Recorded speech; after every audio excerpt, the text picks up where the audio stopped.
It's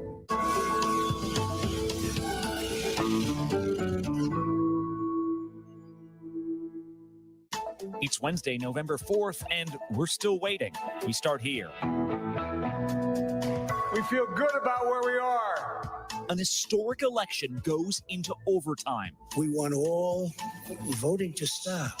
There are red states and blue states, but there is still a ton of gray left on this map. By winning Texas, by winning Florida, keeping Ohio, he's still in the game. This morning, we will walk you through what's locked in and where votes are still being counted. Meanwhile, the candidates prepare for the next uncertain phase of this campaign. He said, look, it isn't over until every single ballot is counted. The voters have decided the next president of the United States. The next few hours or days will tell us who it is. From ABC News, this is a special edition of Start Here. I'm Brad Milkey. Okay, so right now I'm standing in my closet in my apartment, and as we post this episode, we still don't have a winner of the 2020 presidential election, which is fine, right? We knew things would be different this year because so many Americans voted early, voted by mail. When the polls opened this morning, more than 100 million of us had already cast our ballots. An astonishing display of citizenship. In fact, that was really the story of yesterday. We wondered if Americans would take the advice of public health officials and vote by mail, vote early. Well, they clearly did. So many did that in many states, you were showing up to polling places yesterday like, where is everyone? For the first time ever, more Americans will vote before Election Day than on the day itself. That is one of the reasons we still don't have a result right now. It takes longer to count those mail ballots. The other reason is the performance of President Trump. Our team is hearing from sources who are telling us that the president, George, is over the moon with the numbers that he is seeing come in from Florida. In North Carolina, the Democratic Party brought their wallet and the Republican Party brought their friends. The question a lot of people have been asking was, will Joe Biden outperform Hillary Clinton from 4 years ago? Well, he did. The thing is, Donald Trump yesterday clearly There's nothing that he can do to stop the people. Tabulation issues in and around the Atlanta area. Also, there was a water pipe that burst in the State Farm Arena where they're tabulating votes. At least 50,000 votes, we believe, right there were paused. So Atlanta will pick up again today. This could take time. We would hasten to add on Georgia. So keep in mind, this is very much still a work in progress. On Arizona, listen to this one. Voters have 5 days to correct their signatures on the ballots. They will not finish voting or counting the vote, we should say, until November 10th. And so we could still get more data tonight, according to our folks on the ground there. Nevada, mailed in ballots in Nevada, postmarked by Election Day, can still be counted. Nevada officials say there will be no final tab until Thursday, and specifically they're waiting on Democratic-leaning Clark. Hey guys, welcome to my channel. I really appreciate your support. Just make sure to please like and share, spread the word. I know some people, they probably not watching it, they're at work, so send them the link so they can watch on their phone while they're working or listen to. All right, thanks again. See you. Counting ballots. All of those legislatures set the rules. All of those legislatures are controlled by Republicans. So it's important to know when the president is concerned about what's happening in those states, those are Republican legislatures setting the rules. By the way, in 2008, it took 2 weeks to finalize the vote. And in 2016, the president knows Michigan wasn't formally called and confirmed until 2 weeks after Election Day. Again, these things take time. Guys, back to you. Well, Michigan had the narrowest margin in 2016, but I don't know, because some of these other states might give it a run for its money this time around. And I also think some people are waking up and saying, like, wait, I thought Arizona was called, because there are some networks and other news organizations that are calling states, but we are kind of taking our time when it comes to calling. Chuck is really the expert on this, but the fact of the matter is NBC News has its own decision desk. We do not communicate with them. They make their own calls, and they are very, very careful. So yes, you might see other news organizations say calling Florida well before we did.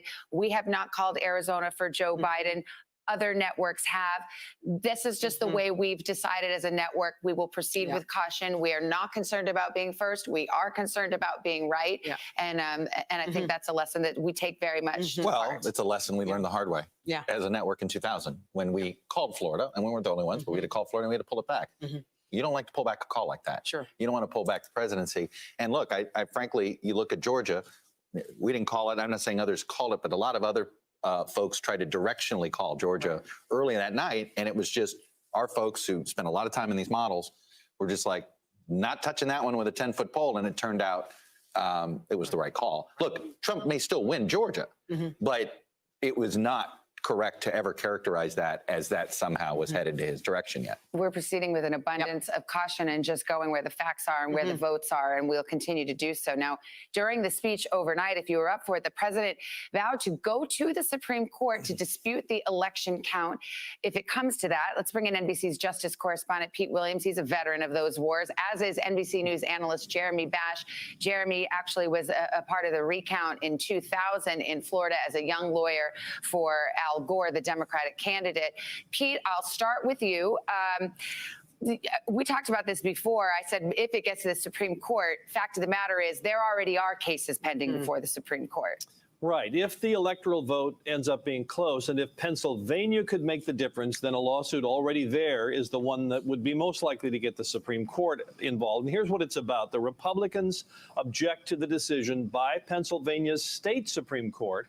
It ruled in September that because of the pandemic and the Postal Service delays, mail votes will be counted if they arrive by Friday of this week, 3 days after the polls close. So the Republicans first asked the Supreme Court to put that ruling on hold. That failed on a 4-4 vote. Then the Republicans asked for a full-up appeal of that lower court ruling and asked that it be heard immediately. And the Supreme Court said, no, we're not going to take it right now. But that appeal is still sitting there waiting for the Supreme Court to decide whether to take it up at all. Now, in the earlier two rounds, Justice Amy Coney Barrett did not vote because she had just arrived at the court. And if the case does come back to life, then she'll undoubtedly face pressure from many quarters to recuse.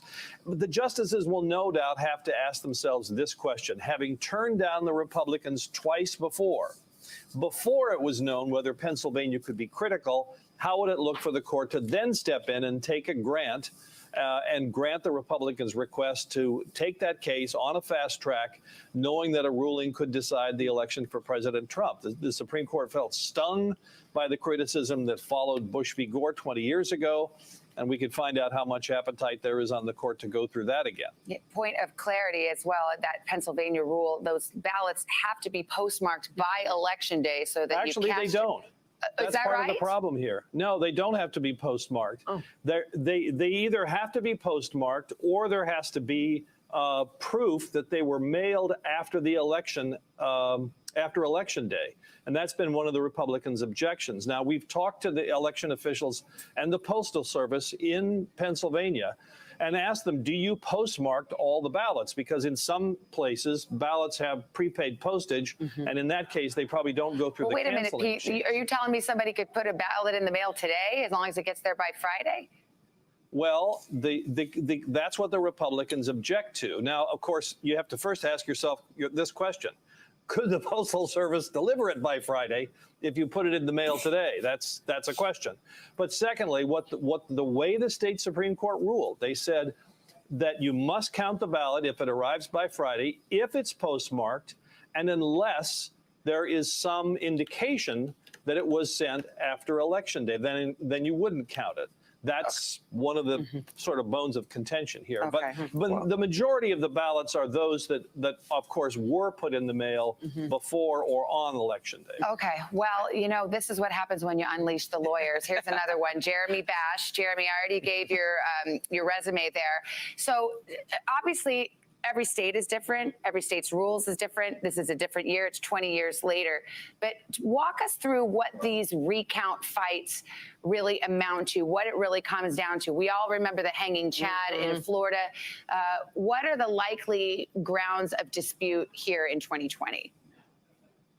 Well, the first step, Savannah, is that all the votes have to be counted. The big difference between Florida in 2000 and what's happening today is that in Florida in 2000, the litigation was over the recounts. Remember, the Supreme Court stepped in and said, stop the hand recounts of the votes. Here in 2020, in all of these states, most of the votes haven't even been counted. So as Chuck and Casey and you guys kind of walk through where the votes are left to be counted, the first step is to get all those in the door, to get those counted, and then we see where the results are. And that's going to take a while. But assuming that all the votes are then in, then various people can say there were problems at voting places or there were problems with the ballots. There are multiple ways to challenge what happened at the voting places. But I have to say, from looking at reports yesterday, there were very few problems. There's no evidence of fraud. There's absolutely no basis that I can see right now for a candidate going in and challenging legally the validity of what happened yesterday. Jeremy, were you up at 2:20 in the morning when President Trump spoke and he mentioned that he thought the election had been stolen and that he was going to take it to the Supreme Court? And just curious what your thoughts were. Yeah, I mean, frankly, that's outrageous. I mean, first of all, there's no basis to go to court, let alone the Supreme Court. And we got to be calm. We've got to let the process play out. We all knew because of COVID there were going to be mail-in ballots. We have to allow all the ballots to be counted. Then, once all the counts are in, we can see where things stand. If there's an election controversy, a narrow one, maybe that gets litigated in the courts. But I don't think that's going to happen this year. All right, Pete and Jeremy, thank you so much. We've got a lot more to cover ahead. We will continue to look at the map, see what's shaken there as folks are waking up, including the votes still being counted in some key states, and when we could have answers. That's the HOTA question. It's the one that everyone's When are we going to know? Also, how are voters reacting overnight? This is the moment where we've seen a lot of tensions on the streets. In a lot of cities, you saw boarded up store windows, but we've had a quiet night so far. So we'll check in with all of that. But first, these messages.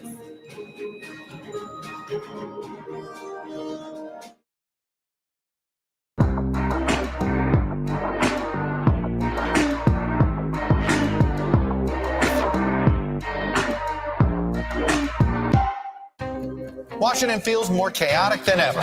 It's my job to ask the tough questions, left and right, and help you make sense of it all. You ready to go to work? I'm so ready to go to work. She's Joe Biden's choice to be next in line. But who is Kamala Harris? Join me, Joy Reid, as I explore her life's journey from Oakland to Washington on my 6-part podcast, Kamala Next in Line. New episodes every Monday. Subscribe for free wherever you get your podcasts. For breaking news in our changing world, download the NBC News app. President Trump and Joe Biden hit the trail. At the center of this campaign, coronavirus. The story. The battleground blitz as we enter the final stretch of the 2020 race. From every angle. If you were sitting here talking to Joe Biden and President Trump, what would you want to tell them right now? On the ground. The wind standing these flames are expected to last another 24 hours. And in depth. We now have 2 vaccine trials on hold. Should people be concerned? NBC Nightly News with Lester Holt. Good morning. Welcome to Today. We're glad to have you with us. This fall, we're right there with you. Whether you're back to school. What do you guys think? We're excited? Or back to work. We're keeping you safe. I love being back. Every morning on Today.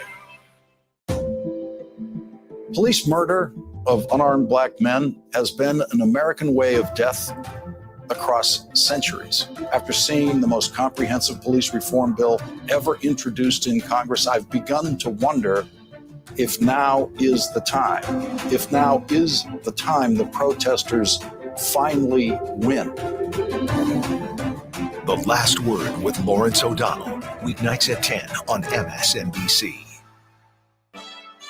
Morning, you guys. 7:43. It's the morning after the election. The race, as you can tell by our big board right there, still unsettled. President Trump and Joe Biden split. It's 224 for Biden, 213, each trying to get to 270. A whole bunch of gray states there remain up in the air. A lot of votes to be counted. We've got our NBC News political analyst with us, former Democratic Senator Claire McCaskill and Rich Lowry, editor of the National Review. Both of them joining us and have been up all night as well. So, Rich, let me start with you. You look at the map. There were a lot of surprises for the president, pleasant surprises. Starting with Florida early in the night, he took a commanding lead in Florida, which some people thought was more competitive than it ended up being. Yeah, so Trump overperformed almost everywhere, and certainly in Florida. In Florida, he just had a very robust team that working it really hard, and this is one of the things that was underappreciated about Trump. Everyone was focusing on the various distractions and the gaffes, but there was a real concerted effort to build a very serious get out the vote operation that we now know was very effective and had considerable proficiency, and it's gotten him on the cusp of reelection. Now, he's, as we're seeing, in real time here, his leads in those blue wall states, and he's going to need at least one of them and perhaps more, are vulnerable to these late arriving, late counted absentee and mail-in ballots. So it's up for grabs now, but he wouldn't be here if he and his team hadn't done an incredible job turning out their voters and finding more of them. Claire, there are a lot of unpleasant surprises, I think, that you could say for Biden. I think he was expecting to take some states that ended up going red. Just assess what you see on that big map right there. Well, if you look at that map, there really aren't any states that have been flipped by either candidate yet. Except for, if we want to count Arizona, that would certainly be a flip for Joe Biden. But Nevada was a Democratic state. So if we end up with Nevada, that's not a change. It really still comes down to the states that, credit to the Biden campaign, they focused on. Those 3 states, Wisconsin, Michigan, and Pennsylvania. Let's just assume that the vote tallies turn out the way people are expecting at this point. The irony is that Donald Trump is going to lose the presidency the exact way he won it 4 years ago. And if he takes it to the Supreme Court and the Supreme Court validates it, that will give Joe Biden a lot of credibility, because everybody in the country knows this is a Republican Supreme Court right now. Well, Rich, how do you see it? Do you think this is one that's going to be resolved by voters on the map? Tight, might take a while, but it's going to happen the old-fashioned way? Or do you think we may be looking at one of these drawn-out recount, potentially lawsuits, potentially, that could go to the court? It depends. And the scenario people have been focused on from the beginning and still may play out here is an extremely narrow result in Pennsylvania, where Pennsylvania is a tipping point state, where potentially the result is determined by a segment of votes that will be under a cloud. And that, as Pete Williams was describing, that would be late arriving absentee ballots that are being counted because the Pennsylvania Supreme Court changed the rules in September.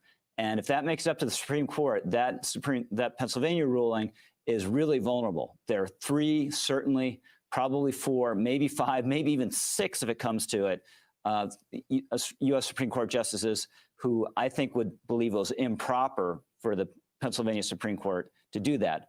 But that's only if it's really close in Pennsylvania, but you can't rule it out. And in fact, I believe the court left it so that those late arriving ballots would be segregated in the event that the court took up that issue. But I know there was a little confusion around the table about that.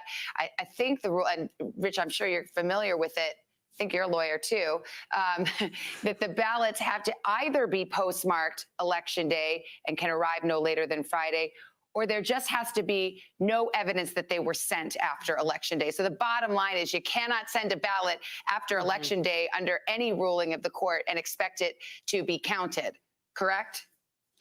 Right. My understanding, I'm not a lawyer, but my understanding I just appointed is you one. that,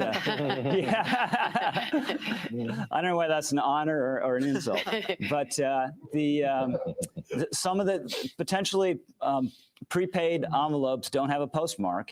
And what Pennsylvania said, we're just going to presume that they were sent prior to the election, unless there's evidence otherwise. So the nightmare scenario here for everyone, and especially for Chief Justice John Roberts, and if there's someone who maybe didn't get a lot of sleep last night, it's John Roberts, because I think he ducked this Pennsylvania case when it came up before the election, because he kind of figured, well, what are the odds that it's all going to come down to Pennsylvania? It looks like Biden's going to win, and we just won't have the court's fingerprints on this at all, which is what he'd prefer, because he's a real institutionalist and he cares about the reputation of the court. But there's still the scenario where it could come back to the Supreme Court, with everyone knowing that effectively the court would decide the outcome of the election, which would be very bad for the court and be very bad for the country. And for me, it would be an indication that John Roberts and the court should have grasped the nettle prior to the actual election. Well, Senator McCaskill, you are a lawyer, are you not? And I believe in the law. The scenario just described you by just throw that around, Rich Savannah. Lowry, You'll Esquire. just call anyone a lawyer. The legal term for it is a hot mess. Yeah, it's a hot mess. So there's several things that would throw this into this category of uncertainty around the law and the ballots in Pennsylvania. First, Pennsylvania would have to be determinative. If Biden wins Wisconsin and Michigan and Nevada and Arizona, he doesn't need Pennsylvania. So Pennsylvania is not a key. If Pennsylvania turns out to be a key, then this is an issue of the burden of proof, Savannah. The way that the Pennsylvania Supreme Court found the case was there is a presumption that the ballot was sent in a timely basis. That's the essence of what the legal challenge would be. Is that burden of proof? Should it be shifted to prove that you didn't mail it, as opposed to having to prove that you did mail it before Election Day? All right, or Claire. on Election Day. Claire, thank you. We want to check actually on those numbers in Pennsylvania, but first you have some new numbers coming in, Chuck, from Wisconsin. We did. We were. Gabe Gutierrez said that we were going to get some more vote coming in from Green Bay. Well, it came in. Look at this. I mean, we now only think there is 100,000 votes remaining. We've got Biden up 20,000 votes, so his lead has basically doubled. This is shrinking. It's going to be less than 1%. But I will tell you this: the question will be, you guys are going to ask, okay, what are the recount procedures? Yeah, what are? Well, luckily we have those. Of course you do. And I will get that for you here. I believe they're in here. Okay. So here's the Georgia procedure. Okay. All right. No automatic recount. Half of 1%. That's the only way you have to be within that to even be able to ask. If it's more than 0.5, they won't do it. All right, let's go. Our next state is Wisconsin. No automatic recount. You can petition for one when the margin is within 1% of the total vote. And if you guys saw, it was less than 1% of the total vote in Wisconsin right now. More votes going to come in. So the idea of a recount, I think in Wisconsin, looking pretty high. Now, Pennsylvania, when you see, the more writing you see and the less numbers you see, just shows, I mean, look at this one. I'm a petition for a recount. 3 electors need to request one for it. Anyway, there is an automatic recount within half of a percentage point. That's the most important thing to go from there. Then clearly there becomes some from different days. But check this out. You want to see how long we could end up here? After Thanksgiving? Yeah. Yeah. If it's down to Pennsylvania, we're going to be waiting until after Thanksgiving. If the vote is close, now we don't know that the vote's going to be close. Let me give you some other ones. Nevada, no automatic recount, but 1%. And you can get a recount. Let me give you North Carolina, 0.5% or 10,000 votes. And let me tell you, 10,000 votes, I was telling you, is probably going to be the margin. It's going to be right around 10 for Biden coming up short. I'll be curious to see. We could have recounts in 4 or 5 states. Well, I was going to say it's like Florida times 5. Essentially, you could have recounts in multiple. It was the nightmare we've all been worried about. What if Florida was more than 1 state? Well, here we are. Okay. Should we switch gears? Let's take another pause. We need an election break pause so we can talk to Al Roker, get a check of the forecast. Hey, Al. Hey, guys. Well, we do have some good news. If you like warmer weather, temperature is going to feel like late May, which might be nice to get November out of your head. Salt Lake City today, 17 degrees above average. Phoenix, 93. Duluth, Minnesota, 23 degrees warmer than average. Detroit, 66. That's 13 degrees warmer. And tomorrow, look at that. That warmth spreads to the east. Buffalo, near 60 degrees, 71 in Richmond. Down in Dallas, 75. And as we head toward the weekend, well, temperatures looking pretty nice. Cincinnati, Sunday, you're 75, 68 in New York City by Sunday, mid-70s in Raleigh, and Little Rock will see temperatures in the low to mid-70s as well. That's what's going on around the country. Here's what's happening in your neck of the woods.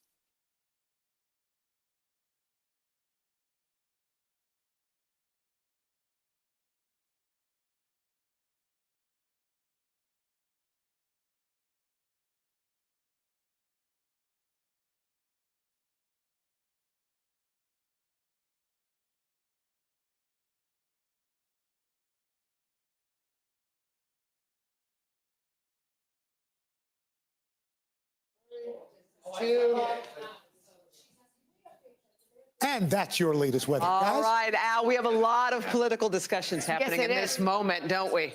All right, so Chuck, we just gave some new numbers on Wisconsin for people who missed those. So we did. Now, look, the margin, and maybe we can put it up on screen. I'm pretty sure we can put that up. Let's put it up. The margin is less than 1% now. 97% is reporting. And at the end of the day, this is when you're that close, you're going to ask where the vote's going to come from anywhere. Right. But it is important. Most of it's coming in the mail. This is why it is likely that Biden's lead will increase. But right now, it's less than a percentage point, which I just told you, automatic. It heads us into recount territory.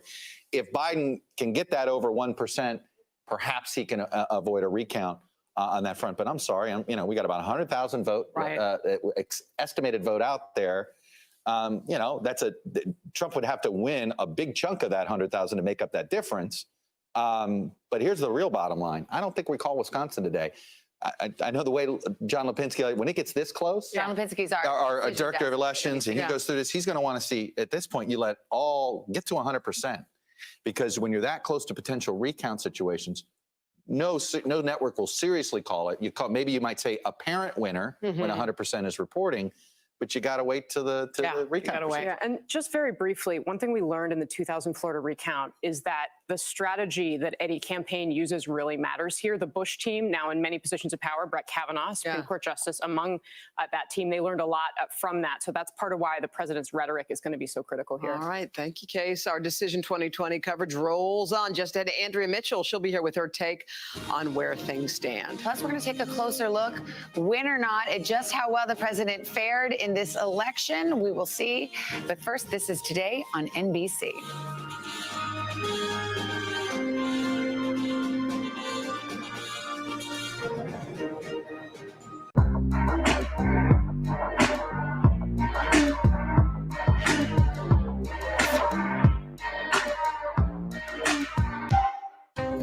Washington feels more chaotic than ever.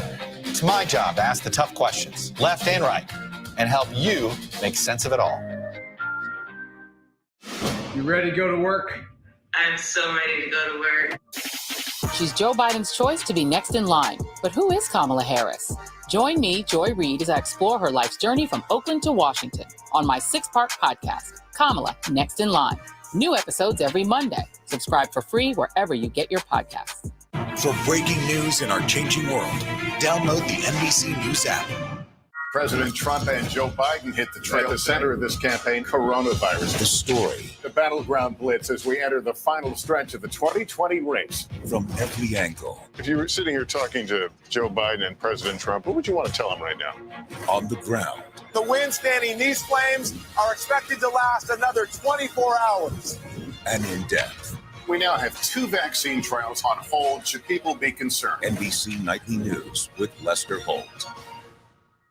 Good morning. Welcome to Today. We're glad to have you with us. This fall, we're right there with you. Whether you're back to school. What do you guys think? We're excited? Or back to work. We're keeping you safe. I love being back.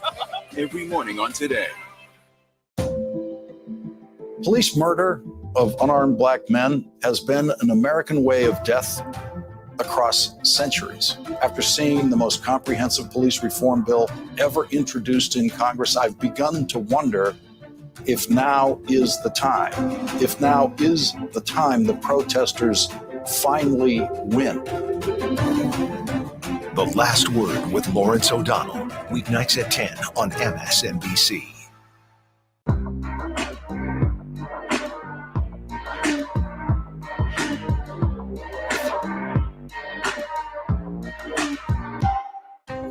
Washington feels more chaotic than ever. It's my job to ask the tough questions, left and right, and help you make sense of it all. You ready to go to work? I'm so ready to go to work. She's Joe Biden's choice to be next in line. But who is Kamala Harris? Join me, Joy Reid, as I explore her life's journey from Oakland to Washington on my 6-part podcast, Kamala Next in Line. New episodes every Monday. Subscribe for free wherever you get your podcasts. For breaking news in our changing world, download the NBC News app. President Trump and Joe Biden hit the trail. At the center of this campaign, coronavirus. The story. The battleground blitz as we enter the final stretch of the 2020 race. From every angle. If you were sitting here talking to Joe Biden and President Trump, what would you want to tell them right now? On the ground. The wind standing these flames are expected to last another 24 hours. And in depth. We now have 2 vaccine trials on hold. Should people be concerned? NBC Nightly News with Lester Holt. Good morning. Welcome to Today. We're glad to have you with us. This fall, we're right there with you. Whether you're back to school. What do you guys think? We're excited? Or back to work. we're keeping you safe. I love being back. Every morning on Today. Police murder of unarmed black men has been an American way of death across centuries. After seeing the most comprehensive police reform bill ever introduced in Congress, I've begun to wonder if now is the time. If now is the time the protesters finally win. The Last Word with Lawrence O'Donnell. Weeknights at 10 on MSNBC.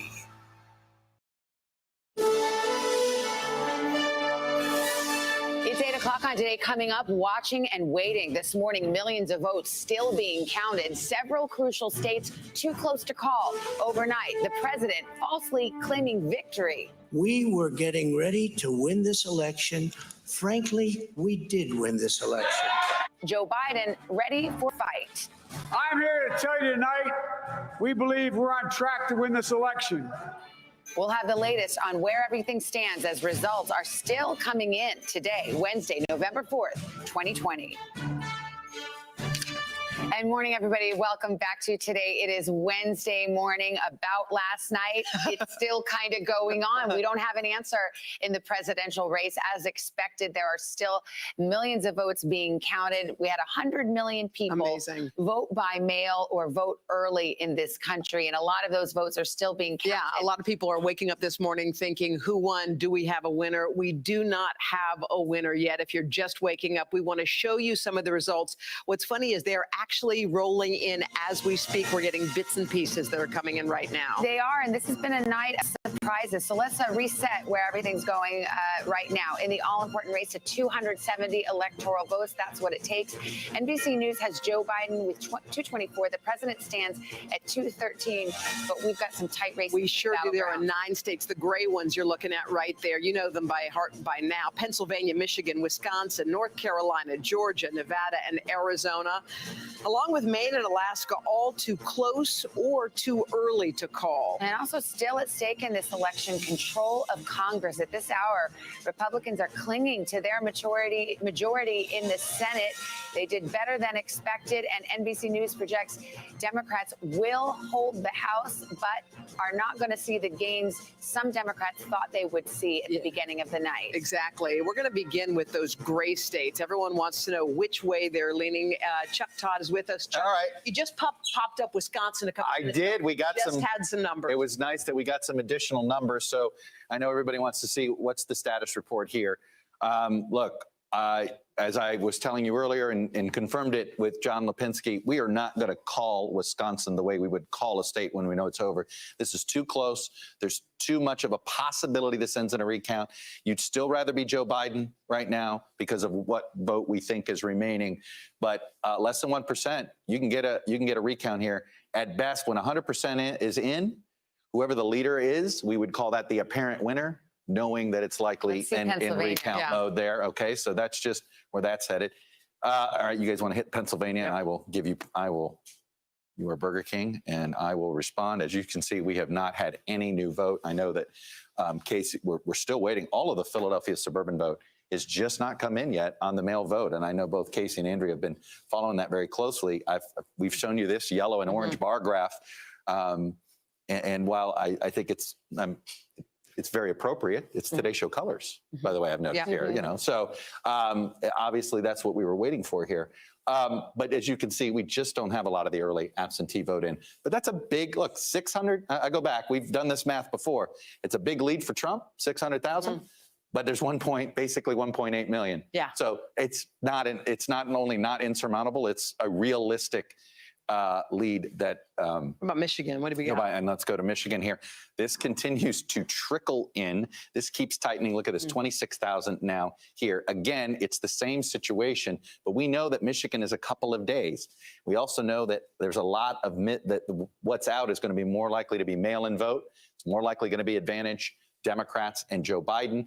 Right now, he is behind. And again, this is one of those, let's see what happens when all of Southeast Michigan comes in, which is, you know, Detroit and the greater Detroit area and all that. That will tell us a lot. And then that brings us Nevada. Y'all see all this crap, man. I think, man, the media is something also.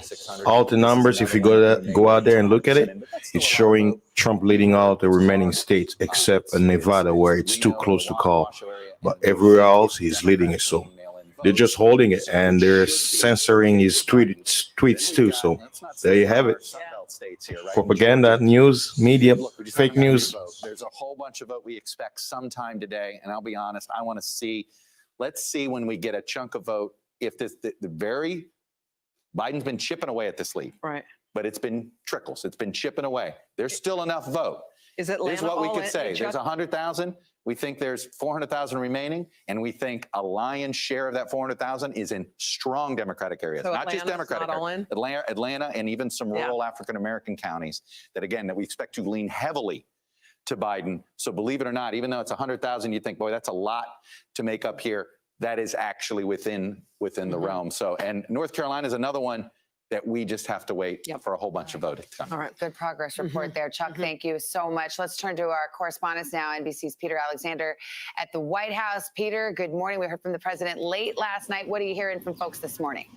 Yes, Savannah, no, the folks inside the Trump camp are saying they believe they've won this thing, but the president went even further. He did something he said he would not do. He falsely and prematurely declared victory. The winner of the presidency, of course, has not been determined, as Chuck just showed you, with millions of legitimate votes still to be counted in those states like Michigan, Wisconsin, and Pennsylvania. The president making those remarks in front of supporters here at the White House early this morning. He also made the baseless claim that Democrats were trying to steal the election. Take a listen.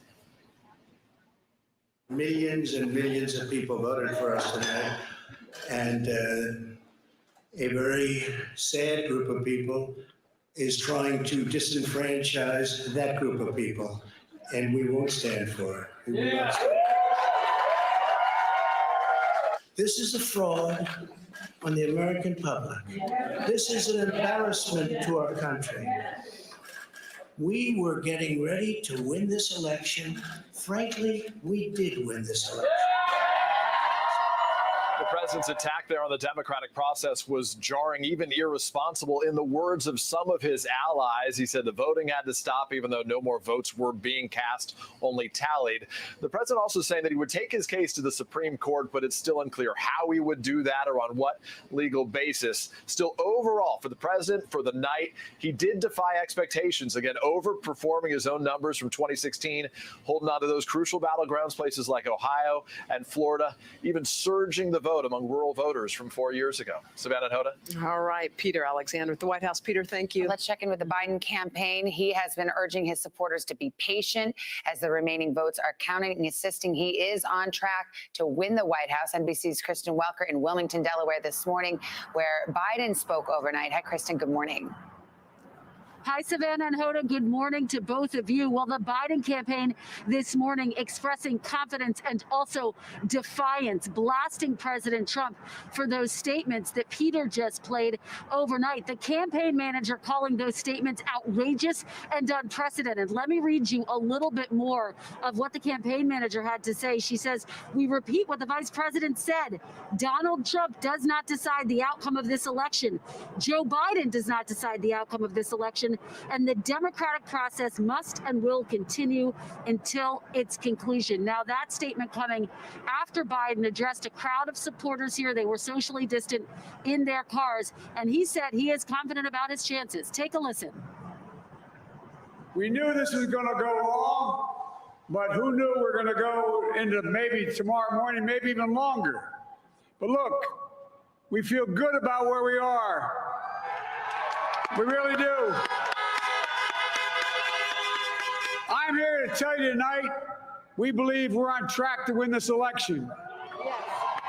Now, Biden said overnight that we would hear from him today. I just got off the phone with a campaign official who said that will likely happen sometime this afternoon. So we're efforting details about that.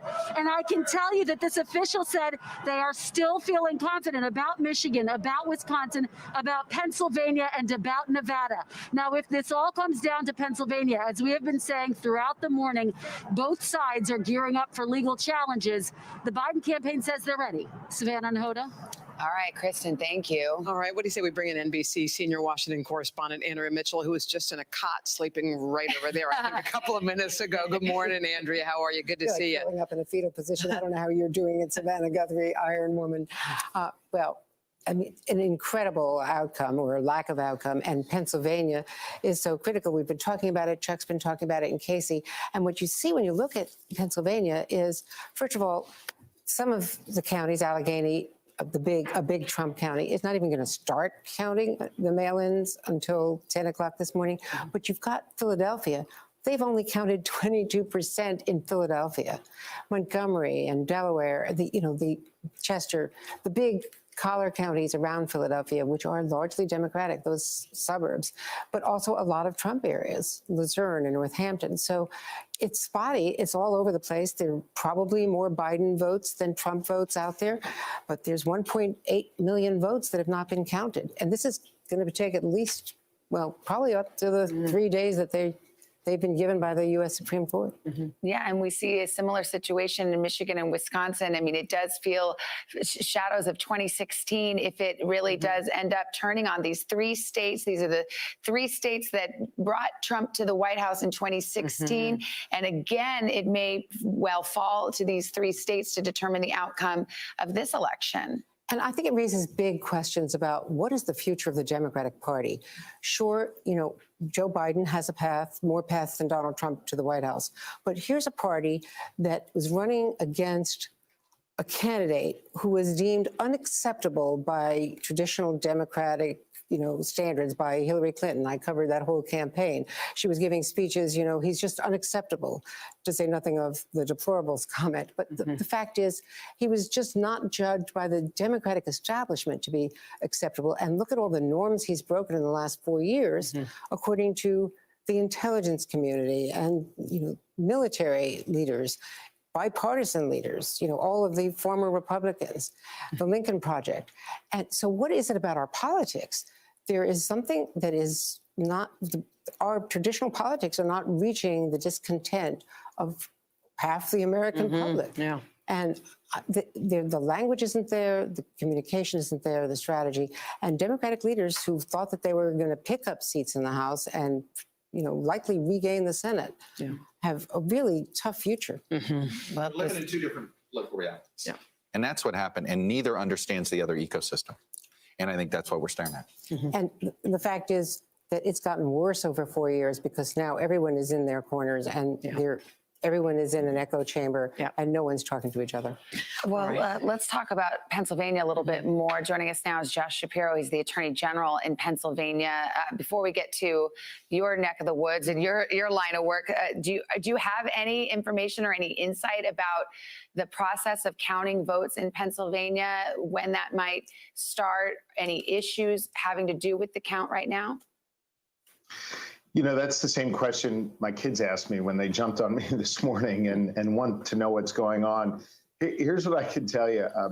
Counties are counting. Clerks from our community are doing their job. We just have to be patient. We've said all along we were going to secure, protect, and count the votes. And right now we're going through that process of counting. I realize folks want answers, immediately, but it's going to take a little bit more time. But I've got confidence that the process is playing out as it should to make sure that all legal eligible votes are counted as required by law. Can I ask, why does it take so long in Pennsylvania? It seems like a lot of states have a lot of issues, but it doesn't seem like anyone needs as much time as Pennsylvania needs to count all their votes.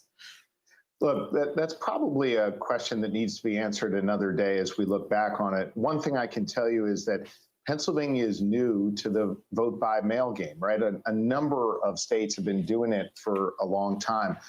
Our vote by mail statute just started about 1.5 years ago. This is the first election where it's being done. And so what you have going on in counties is the need to count the mail-in ballots and count the precinct ballots. And so why I think the results seem a little bit confusing to folks as they look at it now is some counties are reporting both.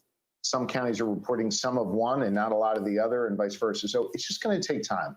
And I just want to urge people to be patient. I want to urge people to recognize that the folks doing the counting right now, they're volunteers, they're clerks, they're county employees in Pennsylvania's 67 counties. They're working their tails off and trying to do this right. And the most important thing is that we get it right.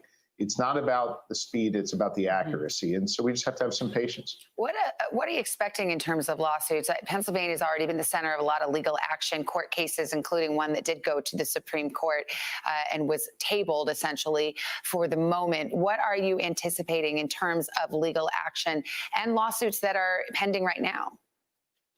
Look, my team and I were prepared for the litigation leading up to the election, and we won every single lawsuit to protect people's right to vote. And we were prepared for any lawsuits that came yesterday on Election Day. And there were a few minor things here and there, but it really was a smooth Election Day. And I can assure you and the American people, we're prepared for whatever may come now. The bottom line here is that all legal eligible votes are going to be counted in Pennsylvania. And if need be, we'll go to court to ensure that that is the case. All right. Josh Shapiro, Pennsylvania's Attorney General, thank you for your time. Busy days ahead. We appreciate it. Good to be with you. All right. Just ahead, guys, we're going to take a closer look at what the results, the ones that are still coming in as we speak, what they're revealing about the mood of the country. We should comment that it is calm and quiet across the United States this morning. But first, these messages.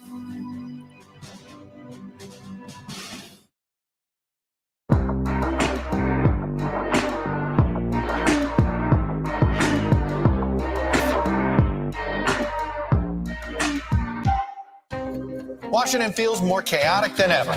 It's my job to ask the tough questions, left and right, and help you make sense of it all. You ready to go to work? I'm so ready to go to work. She's Joe Biden's choice to be next in line. But who is Kamala Harris? Join me, Joy Reid, as I explore her life's journey from Oakland to Washington on my 6-part podcast, Kamala Next in Line. New episodes every Monday. Subscribe for free wherever you get your podcasts. For breaking news in our changing world, download the NBC News app.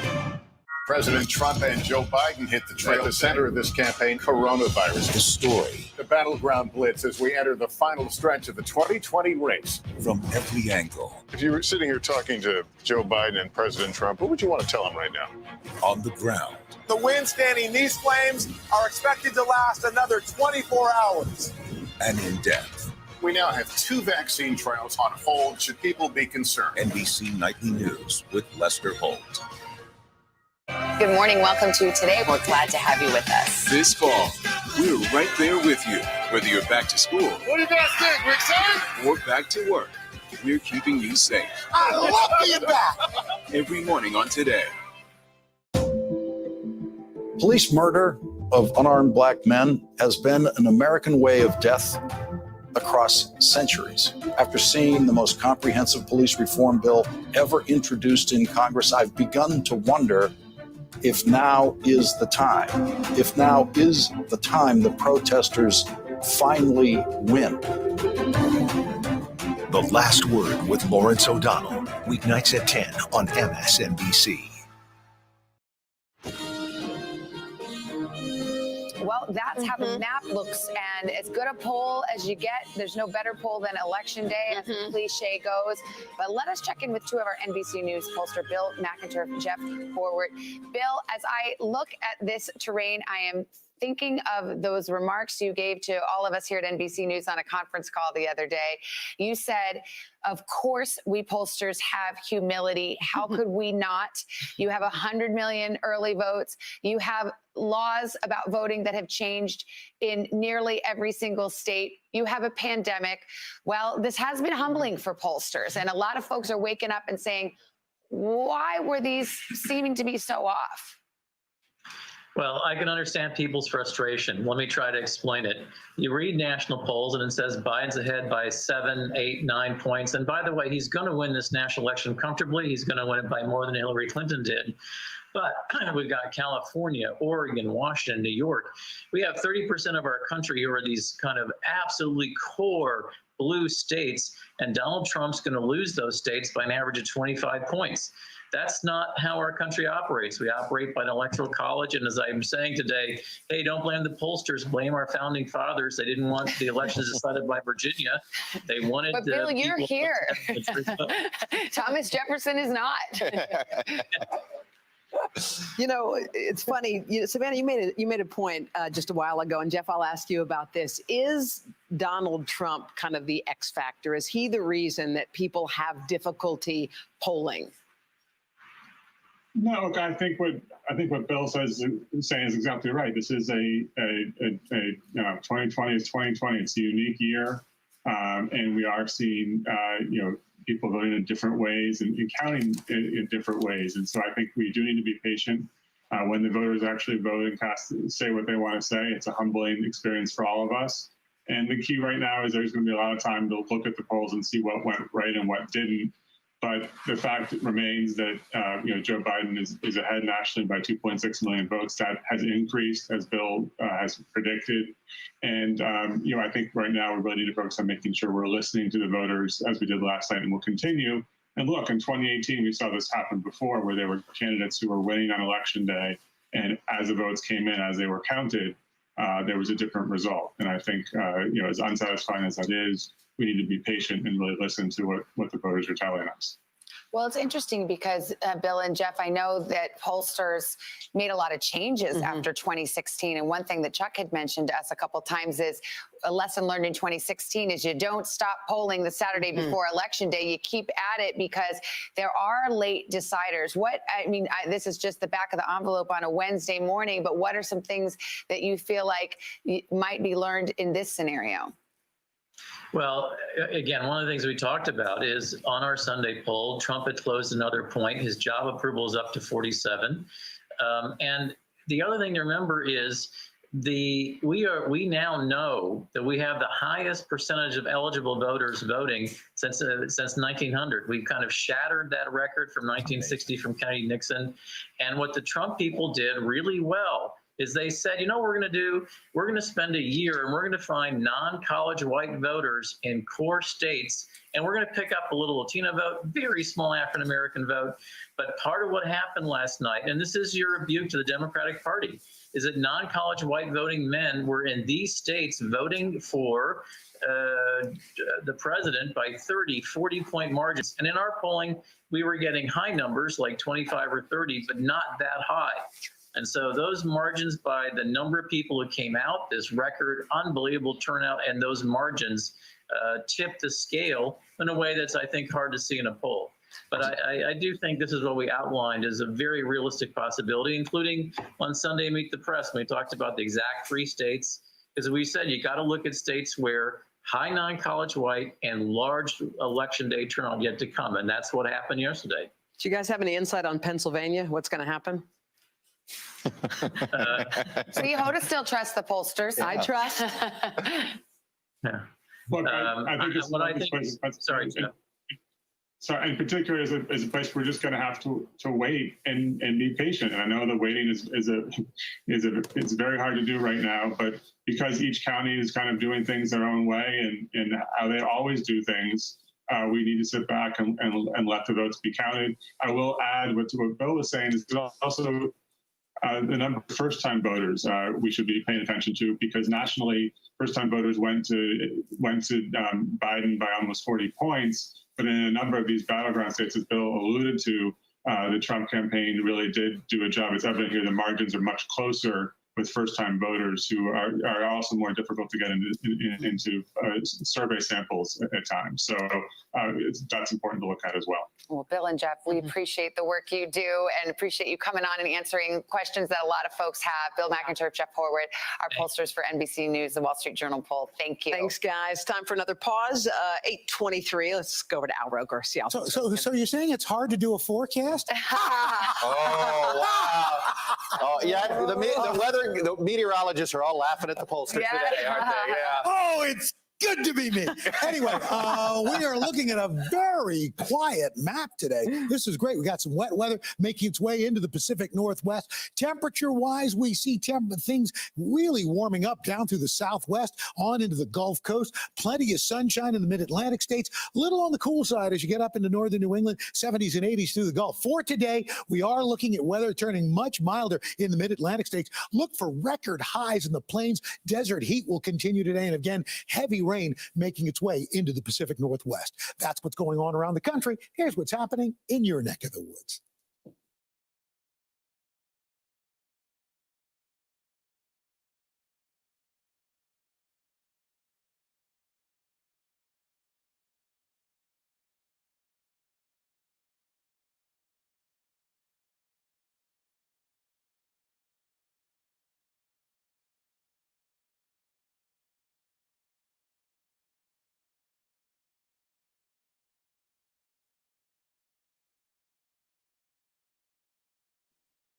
And that is your latest weather. Guys? Well, Al, you made my morning. Yes, bad. we needed you. Yes. We sure did. All right. So we got a couple of seconds here to fill.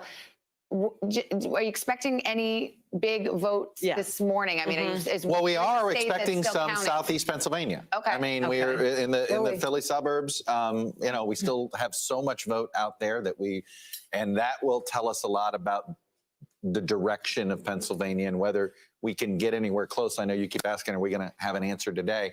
I'm not confident we're going to have a Pennsylvania answer today. Right. Like I said, you saw where we're headed with Wisconsin. Right. I think we're going to get an answer that heads to recount land. And Michigan, Michigan, we should also, I'd like to think before lunch. What about Georgia? What about Georgia, North Carolina, those two? This is something I think they haven't woken up. Yeah. I mean, because nothing has budged there. Nothing's moved. North Carolina could be a couple of days. So that could be a while. But Georgia, honestly, we're making some calls. Okay. All right.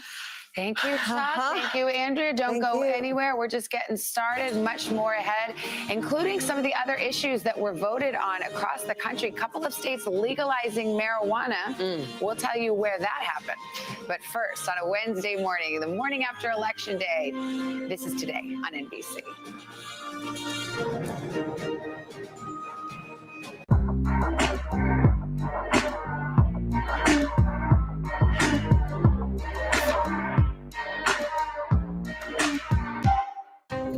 Washington feels more chaotic than ever. It's my job to ask the tough questions, left and right, and help you make sense of it all. You ready to go to work? I'm so ready to go to work. She's Joe Biden's choice to be next in line. But who is Kamala Harris? Join me, Joy Reid, as I explore her life's journey from Oakland to Washington on my 6-part podcast, Kamala Next in Line. New episodes every Monday. Subscribe for free wherever you get your podcasts. For breaking news in our changing world, download the NBC News app. President Trump and Joe Biden hit the trail. At the center of this campaign, coronavirus. The story The battleground blitz as we enter the final stretch of the 2020 race. from every angle. If you were sitting here talking to Joe Biden and President Trump, what would you want to tell them right now? On the ground. The wind standing these flames are expected to last another 24 hours. And in depth. We now have 2 vaccine trials on hold. Should people be concerned? NBC Nightly News with Lester Holt. Good morning. Welcome to Today. We're glad to have you with us. This fall, we're right there with you. Whether you're back to school What do you guys think? We're excited? or back to work, we're keeping you safe. I love being back. Every morning on Today. Police murder of unarmed black men has been an American way of death across centuries. After seeing the most comprehensive police reform bill ever introduced in Congress, I've begun to wonder if now is the time. If now is the time the protesters finally win. The Last Word with Lawrence O'Donnell. Weeknights at 10 on MSNBC.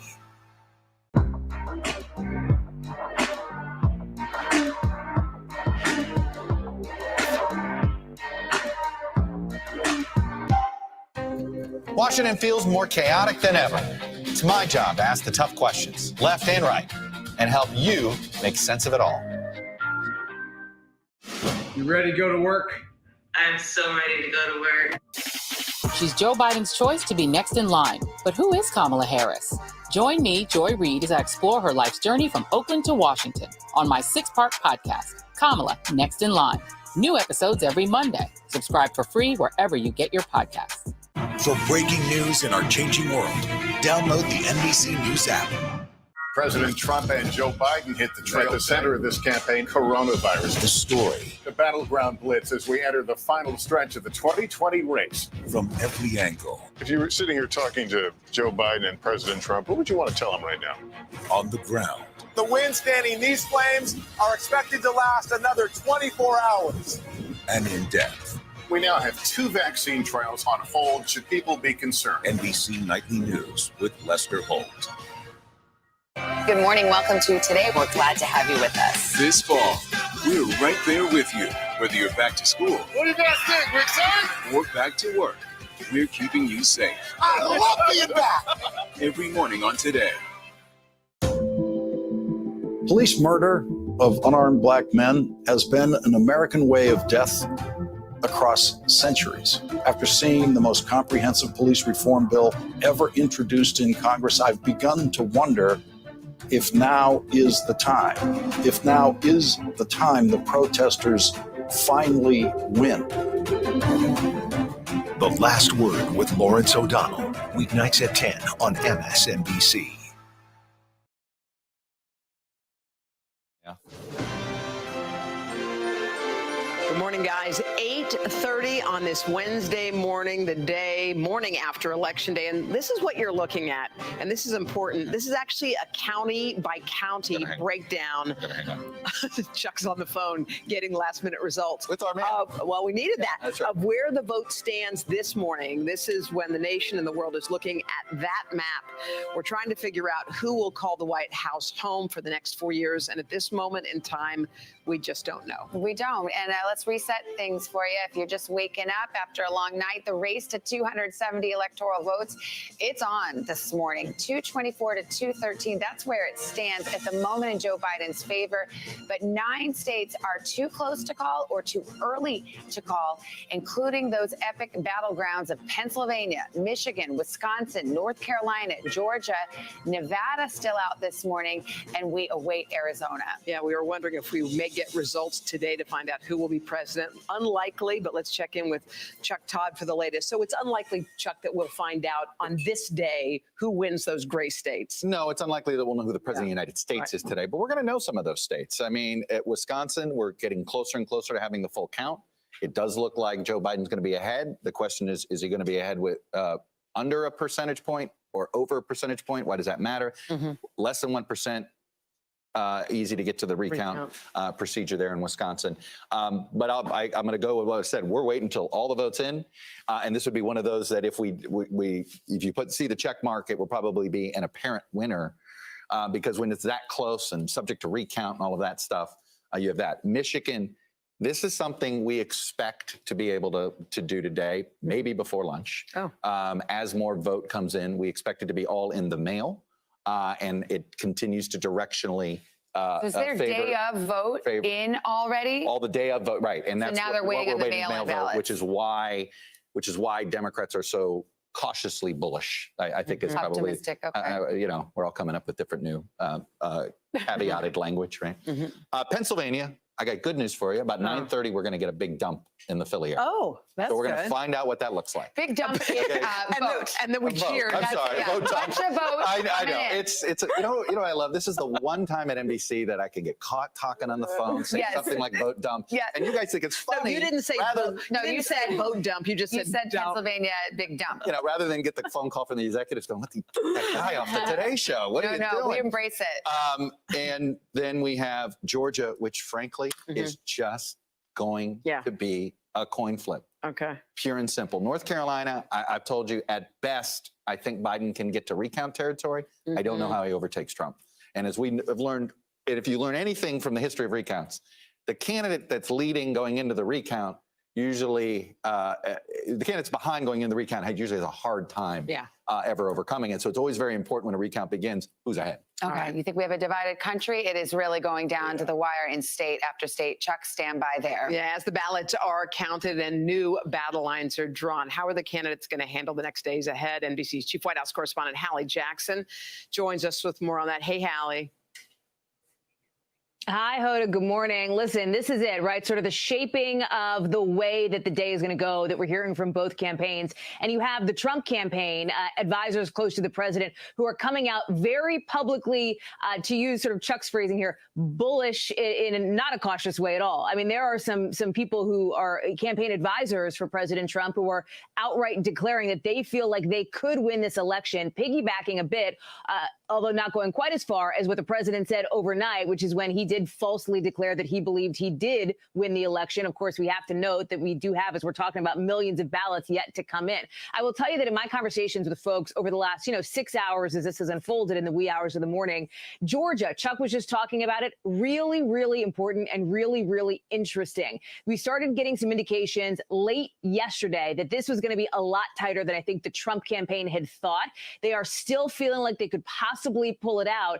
They're still feeling pretty good about their chances and well positioned. But at this point, it really is anybody's guess in Georgia. Pennsylvania, there is still, I think, some optimism on the president's side about this. They're looking at some of the numbers coming in and the expectations of sort of where that vote is out and thinking that they could pull it out. But I have to tell you, the Biden campaign also feels cautiously optimistic about their chances in some of these key states as well. Will we hear from Joe Biden today? Possibly. That's the latest reporting from our team covering his campaign. Again, even though votes are in, right? People have voted. Now it's just all up to the counting.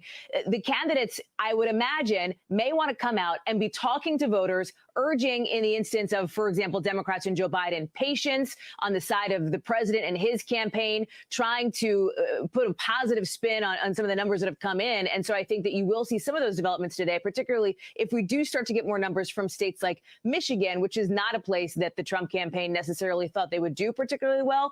That looks close, but I think there's some reason for optimism from Team Biden there.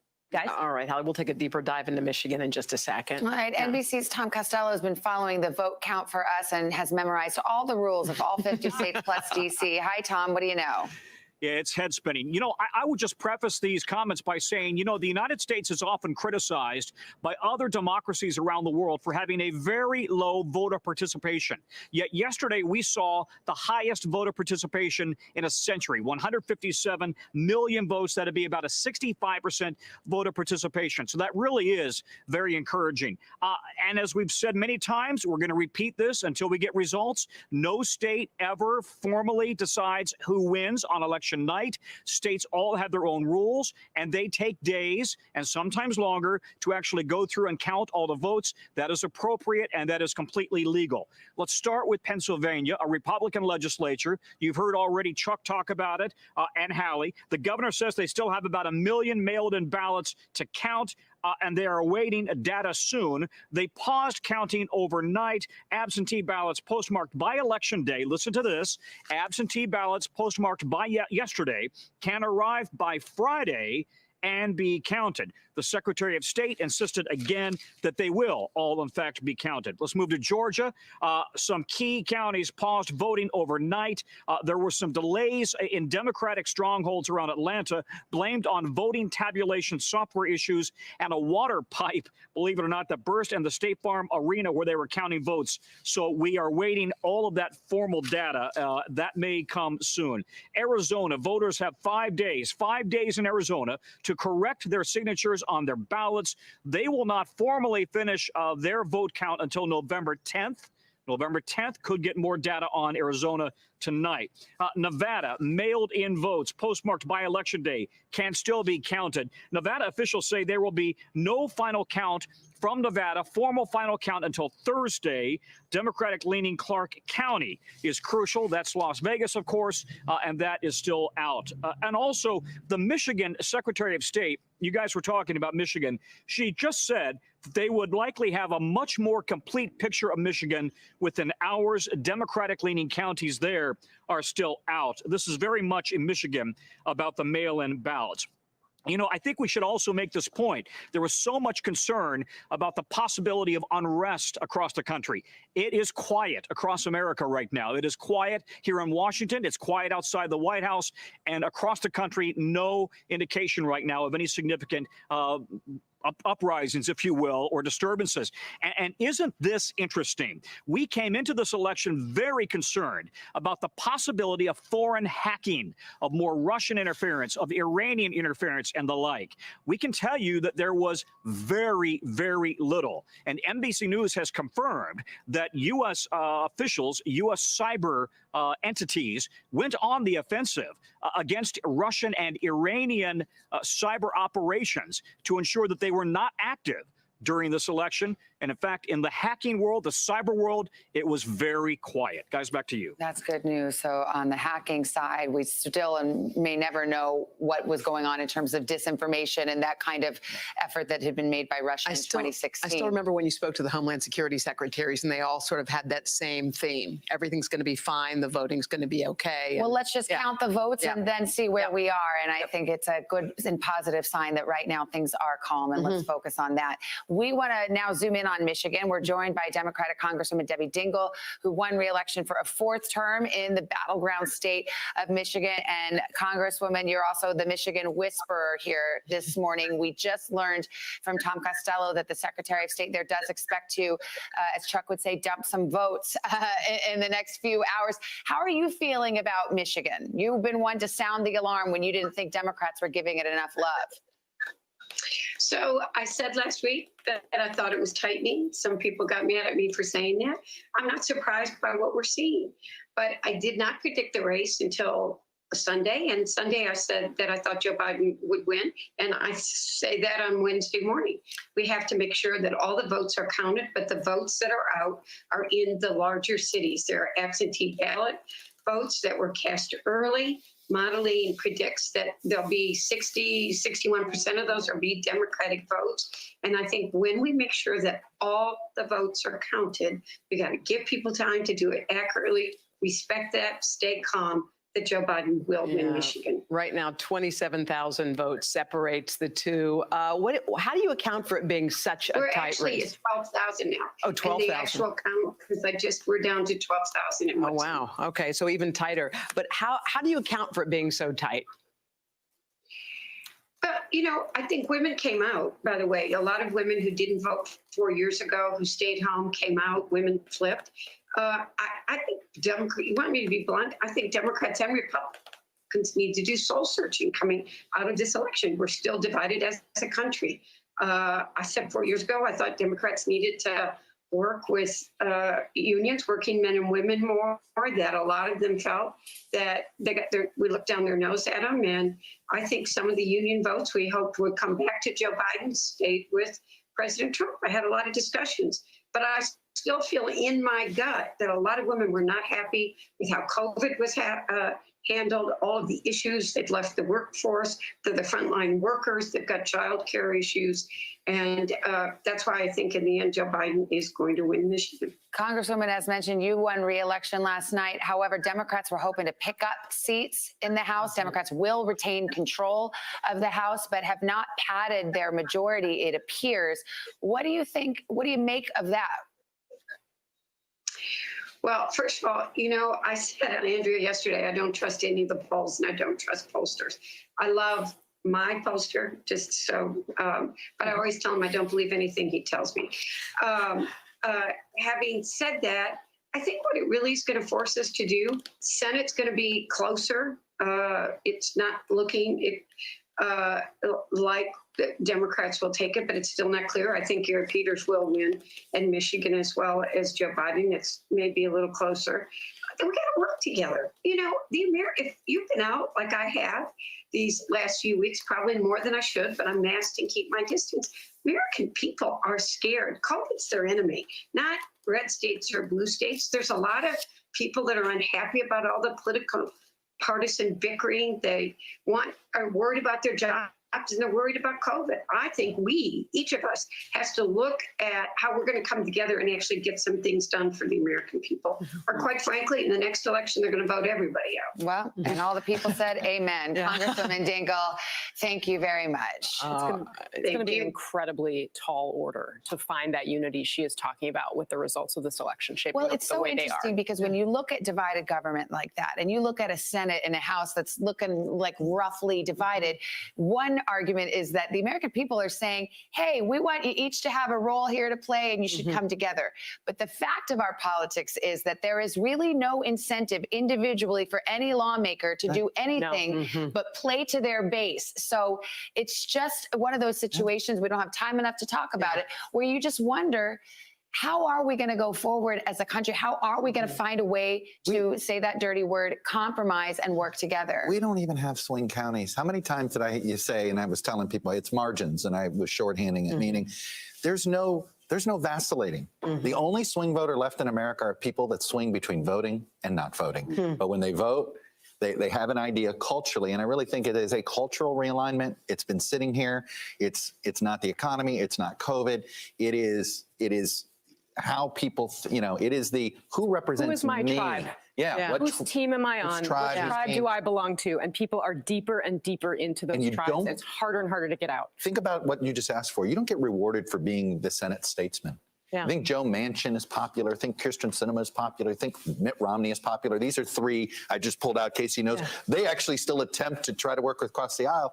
The minute they do, their own partisans just kill them. Well, when was the last time you saw congressmen from other parties just even joking or laughing together, having a moment? Like, I was trying to remember the last time I even saw something that simple. It Well, happened. because if somebody sees it on social media, you Yeah. get killed. Yeah. Yeah, no, they absolutely do. And the results of this presidential election, the message is not work together. The message is stay in your corner. I want someone who's in my corner. All right. Yeah. And is that the message that Americans really meant to send? That's the message that's coming through. All right, kids. Just ahead, Craig's going to join us to break down some of the major issues that were on the ballots yesterday. A really good day for marijuana. More on that. Craig's coming all up over that after story. this. Oh, geez, Right here we go.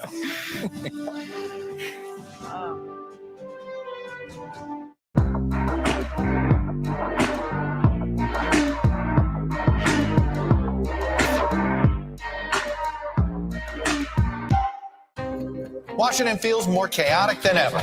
It's my job to ask the tough questions, left and right, and help you make sense of it all. You ready to go to work? I'm so ready to go to work. She's Joe Biden's choice to be next in line. But who is Kamala Harris? Join me, Joy Reid, as I explore her life's journey from Oakland to Washington on my 6-part podcast, Kamala Next in Line. New episodes every Monday. Subscribe for free wherever you get your podcasts. For breaking news in our changing world, download the NBC News app. President Trump and Joe Biden hit the trail. At the center of this campaign, coronavirus. The story The battleground blitz as we enter the final stretch of the 2020 race. from every angle. If you were sitting here talking to Joe Biden and President Trump, what would you want to tell them right now? On the ground, The winds fanning these flames are expected to last another 24 hours. and in depth. We now have 2 vaccine trials on hold. Should people be concerned? NBC Nightly News with Lester Holt. Good morning. Welcome to Today. We're glad to have you with us. This fall, we're right there with you. Whether you're back to school What do you guys think? We're excited? or back to work, we're keeping you safe. I love being back. Every morning on Today. Police murder of unarmed black men has been an American way of death across centuries. After seeing the most comprehensive police reform bill ever introduced in Congress, I've begun to wonder if now is the time. If now is the time the protesters finally win. The Last Word with Lawrence O'Donnell. Weeknights at 10 on MSNBC. Welcome back. We are obviously focused on those too close to call races, the presidential race. There's some Senate races. Also, by the way, though, some major down ballot issues that were voted on in several states. Yeah, everything from the legalization of marijuana to the rights of the so-called gig workers. Craig joins us now with more on that. Hey, Craig, morning. Hey, good to see you, ladies. As you mentioned before the break, it was a very good night for weed. We'll start with marijuana. 4 states were added to the list of places that allow recreational marijuana use for adults over 21. Here are those states: Arizona, Montana, New Jersey, South Dakota. And if you'll notice there, in most of these states, the margin's pretty substantial. That means that now some 16 million Americans have voted to legalize marijuana in these states, joining another 93 million in 11 other states. So that means that right now, nearly 1 in 3 Americans will soon live in a state where marijuana, recreational marijuana, is legal. Some experts say that this could lead to a call to action for the federal government to pass some wide-ranging legalization, as well, as marijuana currently remains illegal under federal law. And in addition to those ballot measures, we should also note here that there were some decriminalization measures passed in a few states as well. Let's go from marijuana now to Mississippi. In Mississippi, voters there voted yes to change the state flag. This is what the state flag looked like. This was the immediate past state flag of Mississippi. It was retired in June after 126 years. One of the state flags that still included a Confederate battle emblem. There were two stipulations for the new flag. The Confederate emblem had to go, and the words "In God We Trust" had to be added. Here's what they ended up with in Mississippi. This is what they came up with. The new state flag of Mississippi. It features a magnolia flower, a symbol that has roots firmly planted in the South. And there it is, as you can see, under that magnolia flower, "In God We Trust," the new state flag of Mississippi. And finally, Proposition 22 was passed in California on Tuesday night. It allows companies like Uber, like Lyft, to continue to treat their drivers as independent contractors instead of employees. That exempts them from state labor laws that would have forced them to pay drivers for health care and other benefits. As a concession to labor advocates, though, the initiative does offer a wage floor. So there's just a look at a few of the down ballot initiatives that were passed around the country last night. All right, Craig, thank you. We're keeping our eye on the presidential race. Team for Donald Trump, everyone trying to reach 270. Yeah, but Chuck Todd says we probably won't have the final answer today, but we could get some answers in some of those key states. Let's go to Al, get a check of the weather. Hold that thought. All right. Hold that thought, Chuck. It's Al's time. I know Friday, it is. sunny and But you know I mild. have up stuff. Thanks, Chuck. Nice and warm through the southwest, Pacific Northwest, looking kind of wet is into the central parts of the Northwest. Mountain snows on Saturday, Springfield out west, and we're in the east, and we're looking at a lot of wet weather through the Gulf. Sunday, another nice day. Heavy snow through the western plains and even into the Rockies. That's what's going on around the country. Here's what's happening in your neck of the woods. Sorry, Don. Couldn't.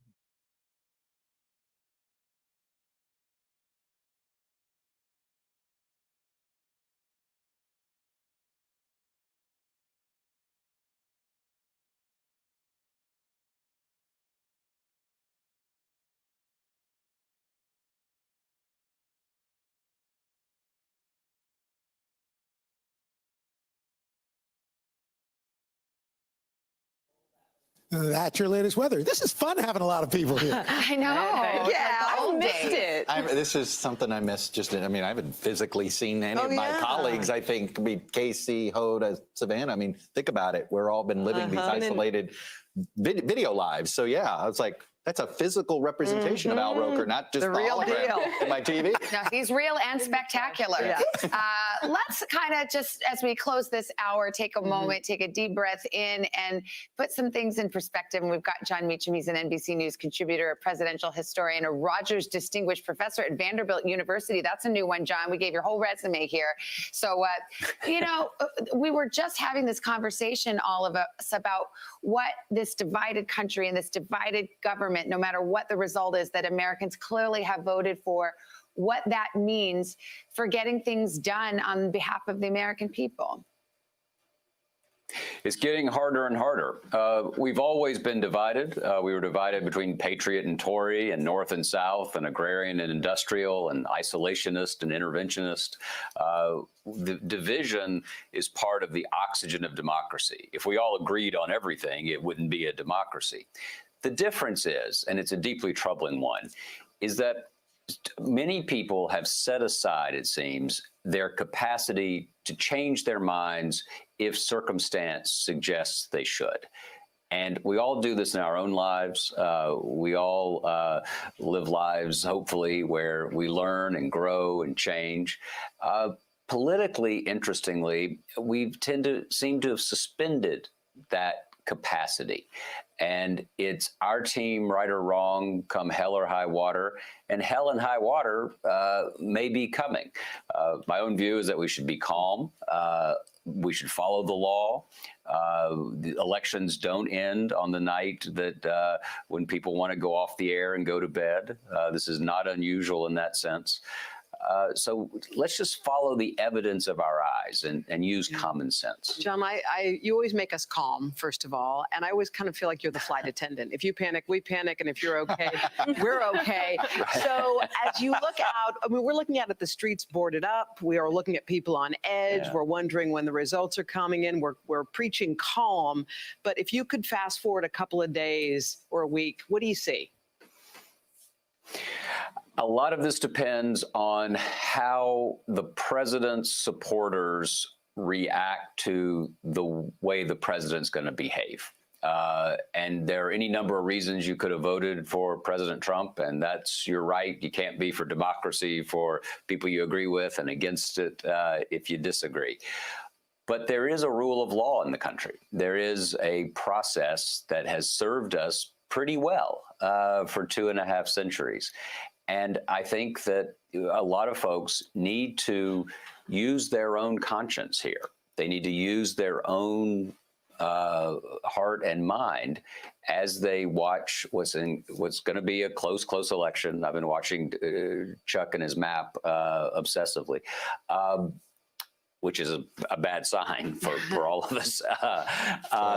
We need to figure out a way to just think, you know what, I know the president may say this, but that's not what I think. And I'd suggest that the path forward in this election, and arguably the path forward as a country, will come when enough folks think for themselves, as opposed to reflexively following what their leader says. Can I add one more to that, John? I just wonder what you think. I also, and we only have 30 seconds, I'm thinking about this morning, whoever you voted for, could you take a moment and imagine the person who voted for the other? And just assume that they're a good-hearted person who also loves their country. And I think that's a real starting point for all of us. Good. And you got 10 seconds to respond to that. Democracies don't work without empathy. Amen. Perfect. If we can't see each other as neighbors instead of adversaries, we're not going to make it. Love you, John. See ya. But first, this is Today on NBC.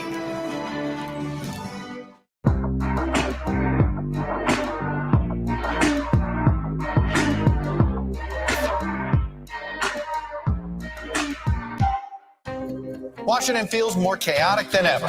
It's my job to ask the tough questions, left and right, and help you make sense of it all. You ready to go to work? I'm so ready to go to work. She's Joe Biden's choice to be next in line. But who is Kamala Harris? Join me, Joy Reid, as I explore her life's journey from Oakland to Washington on my 6-part podcast, Kamala Next in Line. New episodes every Monday. Subscribe for free wherever you get your podcasts. For breaking news in our changing world, download the NBC News app. President Trump and Joe Biden hit the trail. At the center of this campaign, coronavirus. The story The battleground blitz as we enter the final stretch of the 2020 race. from every angle. If you were sitting here talking to Joe Biden and President Trump, what would you want to tell them right now? On the ground. The winds fanning these flames are expected to last another 24 hours. And in depth. We now have 2 vaccine trials on hold. Should people be concerned? NBC Nightly News with Lester Holt. Good morning. Welcome to Today. We're glad to have you with us. This fall, we're right there with you, whether you're back to school What do you guys think? We excited? or back to work. We're keeping you safe. I love being back. Every morning on Today. Police murder of unarmed black men has been an American way of death across centuries. After seeing the most comprehensive police reform bill ever introduced in Congress, I've begun to wonder if now is the time. If now is the time the protesters finally win. The Last Word with Lawrence O'Donnell. Weeknights at 10 on MSNBC.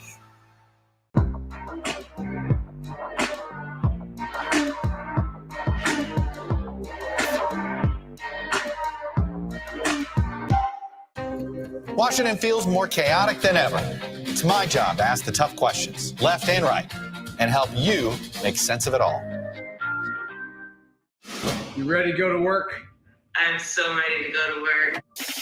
She's Joe Biden's choice to be next in line. But who is Kamala Harris? Join me, Joy Reid, as I explore her life's journey from Oakland to Washington on my 6-part podcast, Kamala, Next in Line. New episodes every Monday. Subscribe for free wherever you get your podcasts. For breaking news in our changing world, download the NBC News app. President Trump and Joe Biden hit the trail. At the center of this campaign, coronavirus. The story The battleground blitz as we enter the final stretch of the 2020 race. from every angle. If you were sitting here talking to Joe Biden and President Trump, what would you want to tell them right now? On the ground, The wind standing these flames are expected to last another 24 hours. and in depth. We now have 2 vaccine trials on hold. Should people be concerned? NBC Nightly News with Lester Holt. Good morning. Welcome to Today. We're glad to have you with us. This fall, we're right there with you. Whether you're back to school What do you guys think? We excited? or back to work, we're keeping you safe. I love being back. Every morning on Today.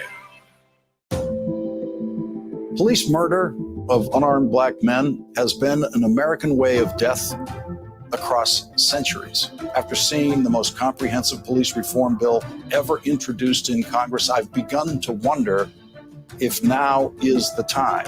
If now is the time the protesters finally win. The Last Word with Lawrence O'Donnell. Weeknights at 10 on MSNBC.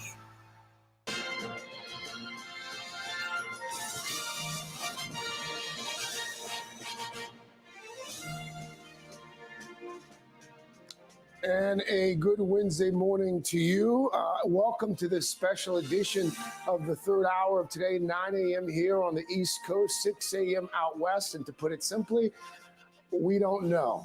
We do not have an idea at this point of who the next president of these United States will be, because there are simply millions of votes left to be counted. A number of battleground states still outstanding, Chanel. Absolutely. Good morning to you, Craig. Here's where we stand at this minute. This is the all-important road to 270, the number of electoral votes needed for a candidate to win the election. At this moment, Joe Biden sits at 224 to President Trump's 213. And here's a look at the latest map. You can see all of the states that are outstanding here. The states that are in gray, either too close to call or too early to call, including crucial battlegrounds. And you know these states by heart by now: Pennsylvania, Wisconsin, Michigan, Georgia. Absolutely. We'll be looking at this map all day, and with so much still unknown, it could be days, possibly longer, until we know who the winner is. So let's all take a breath this morning. We have our team of correspondents standing by to help walk us through everything that's happening today. And by the way, if you think you're tired, you've got nothing on this next guy. Absolutely. Steve Kornacki has been at his trusty big board all night long. He's there for us once again tonight. NBC News, MSNBC's national political correspondent. Steve, where do things stand right now? Well, Craig, let's take a look here. You see the electoral vote count: 224 for Biden, 213 for Donald Trump. A bunch of states here. Here's one of them, Arizona, where Biden is leading in the vote tabulation so far. Basically, the drama is there's a specific type of ballot here. It was absentee votes that were cast at the very end, that were basically cast like the day before Election Day, or that were brought in on Election Day. Those are the votes they haven't counted up yet. I think we just want to get a sense, once they start counting those up, do those look good for Biden, or do they portend some kind of late Trump surge here that would be unforeseen? So Biden, certainly, I think his campaign likes where they're sitting in Arizona right now. That state is uncalled. Nevada, again, slim here, but Biden does lead in the vote, in the tabulation right now. Nevada, not till tomorrow, going to release the rest of the vote. The rest of the vote, though, they are telling us it's mail ballots. It's things that are still in the mail right now, mail ballots that arrived today. So again, I think Democrats probably like that news better than Republicans, because the mail ballots have been good to Democrats. More Democrats voted by mail. Wisconsin, the lead for Biden, 20,000 votes right now. There's a lot of drama there overnight in Milwaukee County with the absentee vote putting Biden ahead. Not a ton of outstanding vote in Wisconsin. So that 20,000 vote lead, again, the Biden campaign feeling good there. Here's an interesting, wow, this just happened, Craig, as we're going through this. Joe Biden has taken the lead in Michigan. And this is one of those states where we were saying it looked like the late counted vote was going to favor Biden, because in a lot of these counties, big counties like Wayne County, where Detroit is, Macomb County, outside Oakland County, they were going to count up their mail ballots late. And we've been seeing Biden all morning make gains there. He's now taken the lead in Michigan. So now Biden has the lead in the tabulation in Arizona, in Nevada, in Wisconsin, and in Michigan. And if you look at the electoral, and by the way, in Maine, which remains uncalled, but statewide Biden leads there. And if you look at the path to 270, if Biden were to get Arizona, hold Nevada, Wisconsin, Michigan, and those 3 electoral votes from Maine, minus a congressional district there, if he were to do that, he'd be at 270. Steve, this is changing minute by minute here. Give us some perspective. We have a little bit of time. In 2016, we know Trump won some states by mere margins, revealing, frankly, we've been talking about it all day, just how split the country was. 4 years later, are we seeing anything different at this point? Yeah, I mean, we are, but it's not that much. I mean, take a look at the electoral map right now, and I'd say, where is there a flip? Where have we seen a red state from 16 go blue, a blue state from 16 go red? At this moment, the only flip we've seen is actually a congressional district in Nebraska. Let me see if I can call that. You see this little splotch of blue here around Omaha? In Nebraska, they give out their electoral votes by congressional district. Joe Biden won this congressional district in and around Omaha. Trump had won it 4 years ago. It's a flip of 1 electoral vote. But otherwise, as of now, there's no flips on this map. Now, there could be. You know, Biden, as we say, Arizona would be a flip if Biden gets that. Wisconsin would be a flip. Michigan would be a flip if Biden gets that. So there is that could happen now. But so far it hasn't. And even in these states, I mean, look at this. Biden leads by 20,000 votes. Almost all the vote is in. The margin is 0.7 point. When Donald Trump won this state 4 years ago, the margin was 23,000 votes for Trump. And this actually worked out to 0.7 point. I mean, Wisconsin may swing here, but the swing is from a fraction of a point for Trump to a fraction of a point for Biden. And we were just looking at this map, whether it was Wisconsin, Michigan, Arizona, states all across the country last night. That was the thing that was really driven home to me. And state after state was, you just looked at the patterns that you saw 4 years ago in 2016. You found some change, but I think you found more where you said, wow, people are just dug in. Steve, people haven't changed. Yeah. Steve, really quickly, can you go back to Michigan for a moment here as we saw those numbers come in real time and those votes that came in that gave Biden a bit of a boost there in Michigan? Do we know where those votes came from geographically? Yeah, let's take a look here. I can show you. This is where the remaining vote is in. Let me try that again. The bigger the bubble, the more votes there are. And so what we've been seeing happen all morning in Michigan is about 4 counties here. Wayne County, that by far is the biggest bubble you have there. That's Detroit, that's Dearborn. And what you see happening there is a lot of the absentee vote, that is to say the mail vote, is being counted late. It's being counted this morning. It was counted overnight. It's the last thing that's being tabulated here. So that has been heavily Democratic as it's come in. And if you look sort of inside this bubble, you got Oakland County and Macomb County. These are big counties directly north of Detroit. You've also had a lot of outstanding mail vote there. And then Grand Rapids, which is Kent County, Michigan. These have been the biggest sources of the vote. And the mail vote in all of these places has been trending Democratic. So that's what we've been seeing. Donald Trump jumped out in the tabulation early on in Michigan to what looked like a big lead.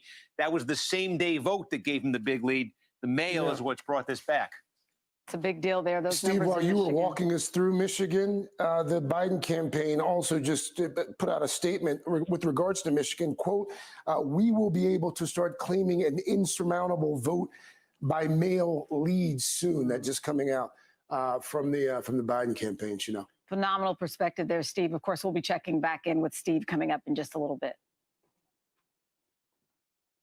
All right, let's turn now to Peter Alexander, our man at the White House. He's been listening closely to the Trump campaign. We heard from the president a few hours ago. Peter, have we heard from him again this morning? You know, we haven't yet, Craig, not this morning. I guess we did this morning. He spoke after 2 o'clock this morning, but not since then, of course. But we are hearing from those close to the president, echoing his words, saying that he was reelected last night. To be clear, the president last night falsely and prematurely declared victory, something he said he would not do. He said, among other things, the baseless claim that he was the victim of fraud, saying that Democrats were trying to steal the election from him, basically saying that his voters were disenfranchised here and threatening to go to the Supreme Court. But the bottom line is his folks do remain bullish, even as you look at that map right there that shows real obstacles, real challenges for the president. Recognize if he loses Nevada, Arizona, Michigan, and Wisconsin, all places where Joe Biden appears to be growing his advantages. Right now, the president would lose to Joe Biden here. But the biggest takeaway, I think, from last night is the following. First of all, the president certainly overperformed what he did 4 years ago. Both Joe Biden and Donald Trump had more voters for them than they did 4 years ago. The president and his team were successful in finding more of those rural voters. But the biggest takeaway beyond that, perhaps, as we go to 35,000 feet is no matter what happens here, Craig and Chanel, the president, President Trump, and his politics are not going away. They are here to stay. While Democrats were really looking for a repudiation of President Trump and the type of politics that they say he stands for, they didn't get that. They wanted a moral victory, not just a political victory. They may get the political victory, but the moral victory doesn't appear that it's going to come right now. So many deep divisions between men and women, urban and rural in this country, and those with college degrees and those without, Craig and Chanel. That is the reality at this point, for sure. All right, Peter Alexander at the White House. Peter, thank you. All right, now let's turn to the Biden campaign. NBC's Kristen Welker is live in Wilmington, Delaware, with what we're hearing from them this morning. Kristen, good morning to you. Hi, Chanel and Craig. Good morning to both of you. Well, you know how you were just talking about with Steve, the fact that things are moving quite quickly here?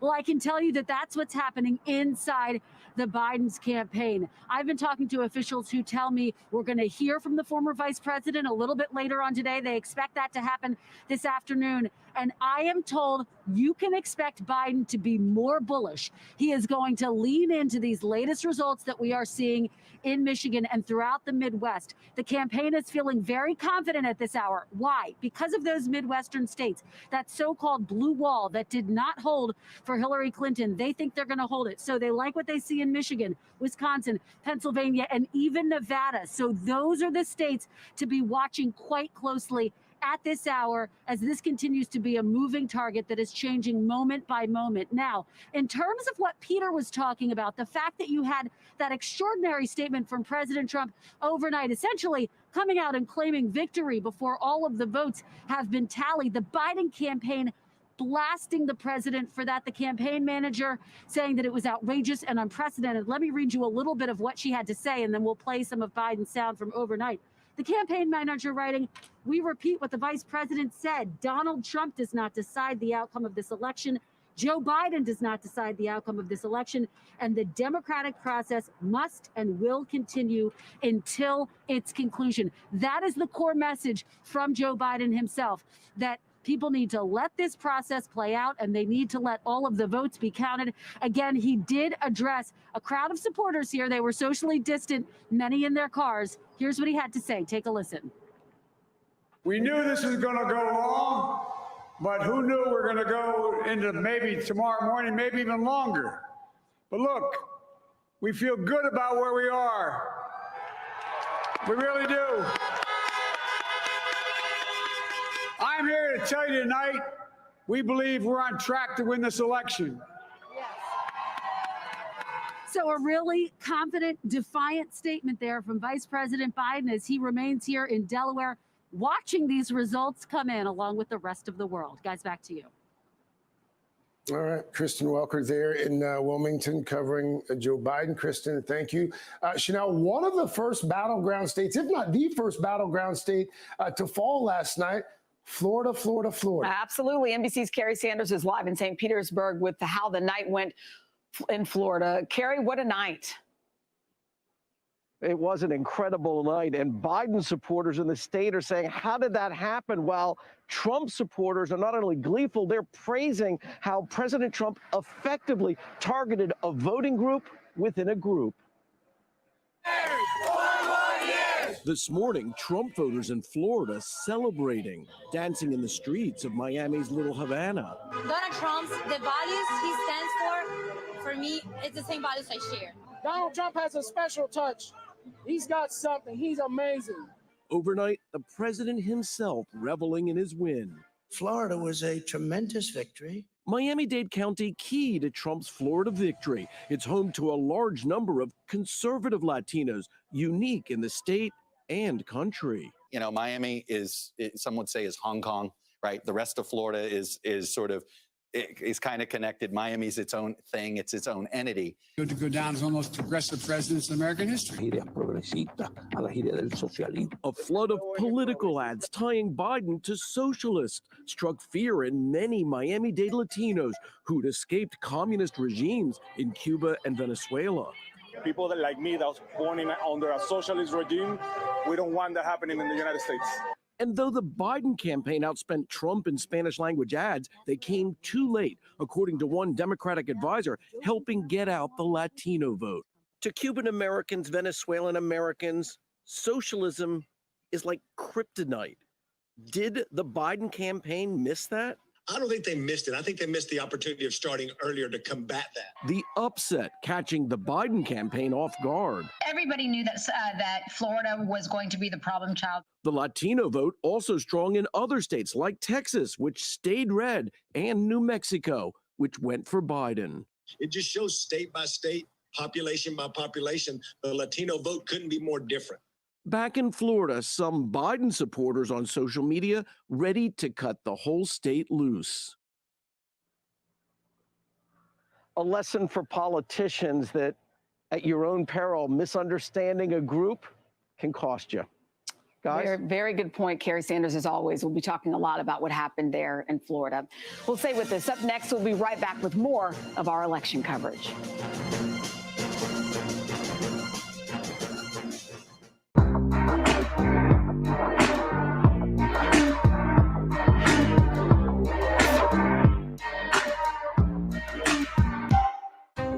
Washington feels more chaotic than ever. It's my job to ask the tough questions, left and right, and help you make sense of it all. You ready to go to work? I'm so ready to go to work. She's Joe Biden's choice to be next in line. But who is Kamala Harris? Join me, Joy Reid, as I explore her life's journey from Oakland to Washington on my 6-part podcast, Kamala Next in Line. New episodes every Monday. Subscribe for free wherever you get your podcasts.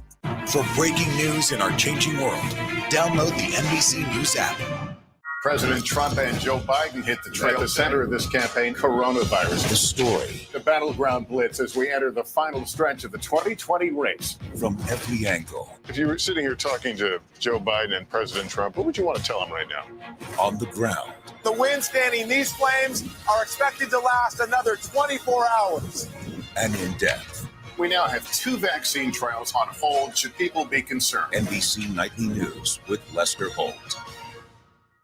Good morning. Welcome to Today. We're glad to have you with us. This fall, we're right there with you.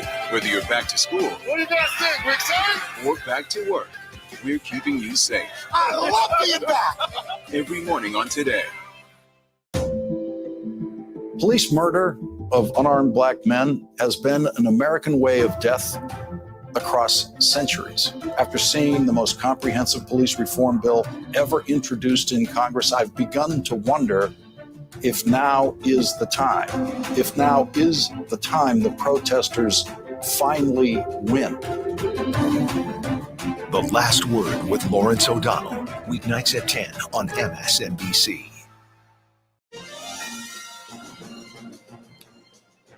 And welcome back to this special edition of the third hour of Today. Up until last night, Chanel, so much of the talk was about the potential for voting irregularities, mail fraud, foreign interference even. But so far, it looks like things, at least from that perspective, went pretty smoothly. That is some good news today. NBC's Tom Costello was monitoring the vote for us. Good morning to you. Where do we start, Tom? Yeah, hi guys. Well, let me just pick up on the point you just made. You're absolutely right. Homeland Security cyber election officials were very concerned about the possibility of foreign interference, disinformation campaigns, misinformation campaigns. They say it went remarkably well. Really very, very little activity in the cyber world. And part of that is because NBC News has confirmed that U.S. cyber entities, if you will, went on the offensive in the last 24, 48 hours against Russian and Iranian targets that they know would have targeted the U.S. election infrastructure. That may be why it was really a pretty quiet period in the cyber world.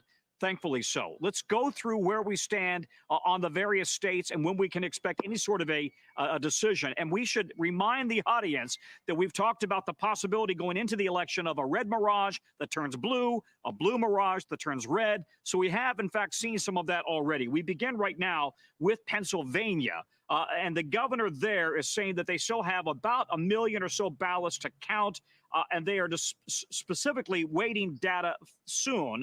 They paused the counting overnight. Absentee ballots postmarked by Election Day. This is important. Absentee ballots postmarked by yesterday can be counted if they arrive by Friday on 5 o'clock, and all the postmark is correct and accurate. The Secretary of State again insisting that every vote will, in fact, be counted. Let's go to Georgia very quickly there. Some key counties paused voting overnight around the Atlanta area. So we're starting to now get that data in on the Atlanta area vote. The delays there were because of some problems with the voting tabulation software and also a water pipe that burst in the State Farm Arena. So we are waiting for a more complete picture out of Georgia. Arizona. Voters have 5 days. Voters have 5 days to correct their signatures on their ballots. They will not finish voting or counting the vote, we should say, until November 10th. November 10th. So we expect we may get some more data, though, an updated piece of the pie there today. Nevada, mailed-in votes postmarked by Election Day can still be counted. Nevada officials now say that they will be having no final count announced until Thursday. They're waiting for more data, specifically from Clark County around Las Vegas, which, as you know, tends to lean Democrat. I just quickly wanted to mention Michigan because going into the morning, 3.5 million absentee ballots had been cast. The Michigan Secretary of State is suggesting that we may get those numbers in pretty quickly. They're rolling in as we speak right now. And lastly, you know, if you went to bed last night concerned about the unease and the anxiety, regardless of which candidate you are supporting, you'll be glad to know that it is calm across America today. We've had no major concerns, no major reports of disruptions. Washington, D.C. is calm. The White House is calm. Yet again, adding into this notion from Homeland Security yesterday that this election really went amazingly well, not a lot of drama, and thankfully, no real significant signs of disruptions. Guys, back to you. Well, Tom, another silver lining here, if you will. Turnout, the sheer number of people who participated in democracy, it really is astounding. What are the numbers on that? Yeah, and you know, I got to tell you, it's one complaint you often hear from foreigners, from other democracies. They think, why is your participation level so low in the greatest democracy in the world? The participation level went up dramatically with this election. About 65% of the electorate voted. We have 157 million votes cast. So that is the strongest voter turnout in a century. So very encouraging for people who say, listen, I don't care if you vote red or blue, vote. It's about what the country is about. And that number is very encouraging. Absolutely. And oh, by the way, those millions voting in the midst of a pandemic as well. Tom Costello for us there in Washington. Tom, thank you. Chanel? Another important part of all of this, we're certainly not the only ones waiting to see how this plays out. Around the world, people are closely monitoring the election results. Let's go to NBC's senior international correspondent, Keir Simmons. He has a look at that part of the story. Good morning to you, Keir. Hey, Chanel, good morning to you. Tom there talking about the greatest democracy in the world, and there is no doubt that around the world people are watching closely. Let me just show you a couple of British headlines on a knife edge on that newspaper, Battle for America's Soul. It's making the front pages here in the UK and around the world, even without a result. It's the election the whole world is watching. Millions around the world overnight, Neck and neck. watching a divided America's democracy tested. Good morning, Britain. America decides. It is pretty chaotic. A nerve-wracking election, says Israeli TV. Was not surprised, and as a matter of fact, I was awake all night. A long night watched through the day in Asia and Australia. I think it affects us all. The politics, for me, it's like a sporting match. Americans overseas glued to television coverage, like these Democrats in Thailand. It's the future of the country, and I think we all need to pay attention. If Trump wins, that it's definitely going to have a huge impact on the world. In Europe, the candidates' competing claims came in the early hours. The U.S. Supreme Court. And it ain't over till every vote is counted. A former German ambassador worried indecision in America will impact its alliances. I'm afraid we will be looking at continued polarization in American politics. That, for us in Europe, is not exactly good news. Britain, America's closest ally, expressing faith in the US system. We respect the values of democracy and the checks and balances reflected in the US system. America's friends holding their breath. I always thought it was going to be closer than people thought. Very depressed. I think it's going to be very close. It's going to be drawn out. It's going to be like the 2000 election again. America's foes quick to criticize. In China, the hashtag US election has been viewed 3.4 billion times.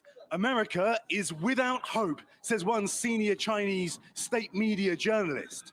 In Russia, pro-Kremlin media warning of chaos in America. While the Middle East, a region that perhaps more than any other looks to America for leadership. We will not have a good solution from the United States as a Palestinian. I've never seen America that divided, to be honest. Wondering where the world goes now. And while America figures out what it voted for, who it voted for, it's no exaggeration to say, guys, the world is trying to work out what American leadership is going to look like in the years ahead. All right, great report. Thank you, Kier. Now it seems like a good time to take a little breath.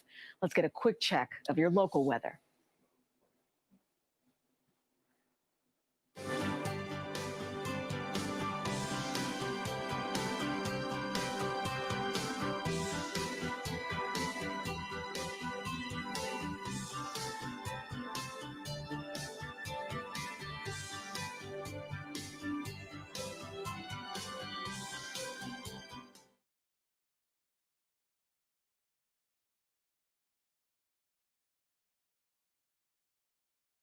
All right, we're all in this together. Ahead, we'll get the most up-to-date vote count. Steve Kornacki is back at the big board. Hang with us.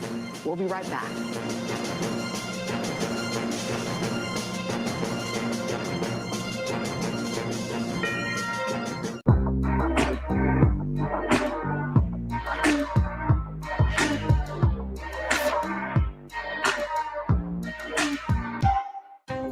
Washington feels more chaotic than ever.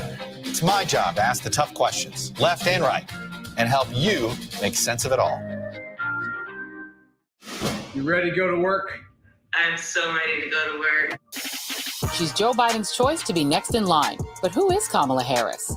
Join me, Joy Reid, as I explore her life's journey from Oakland to Washington on my 6-part podcast, Kamala Next in Line. New episodes every Monday. Subscribe for free wherever you get your podcasts. For breaking news in our changing world, download the NBC News app. President Trump and Joe Biden hit the trail. At the center of this campaign, coronavirus. The story. The battleground blitz as we enter the final stretch of the 2020 race. From every angle. If you were sitting here talking to Joe Biden and President Trump, what would you want to tell them right now? On the ground.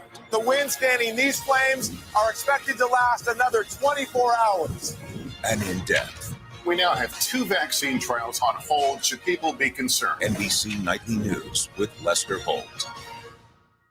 Good morning. Welcome to Today. We're glad to have you with us. This fall, we're right there with you. Whether you're back to school. What do you guys think? We're excited? Or back to work. We're keeping you safe. I love being back. Every morning on Today. Police murder of unarmed black men has been an American way of death across centuries. After seeing the most comprehensive police reform bill ever introduced in Congress, I've begun to wonder if now is the time. If now is the time the protesters finally win. The Last Word with Lawrence O'Donnell. Weeknights at 10 on MSNBC.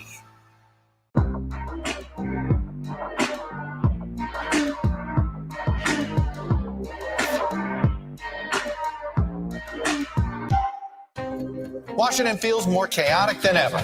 It's my job to ask the tough questions, left and right, and help you make sense of it all.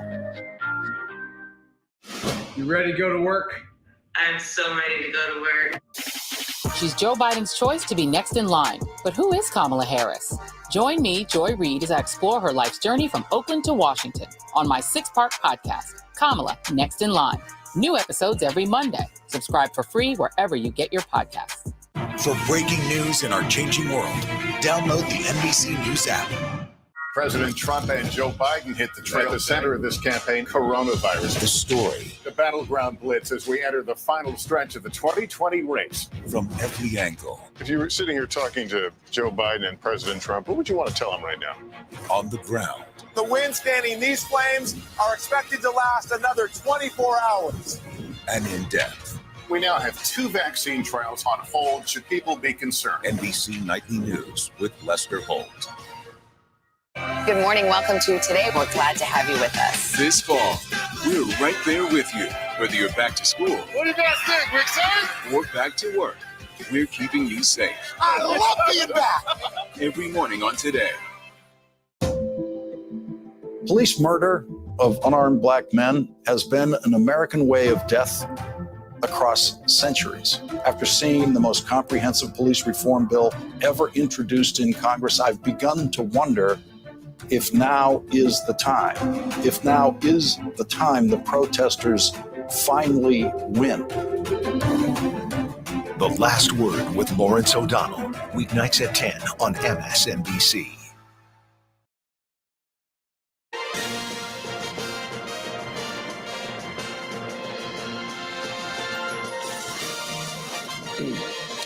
And welcome back to this special edition of the third hour of Today. At this hour, the votes are still being tallied. The race for the White House is still undecided, and it could be days before we know the winner, Chanel. Very true. All eyes are now on a handful of states that will swing this election.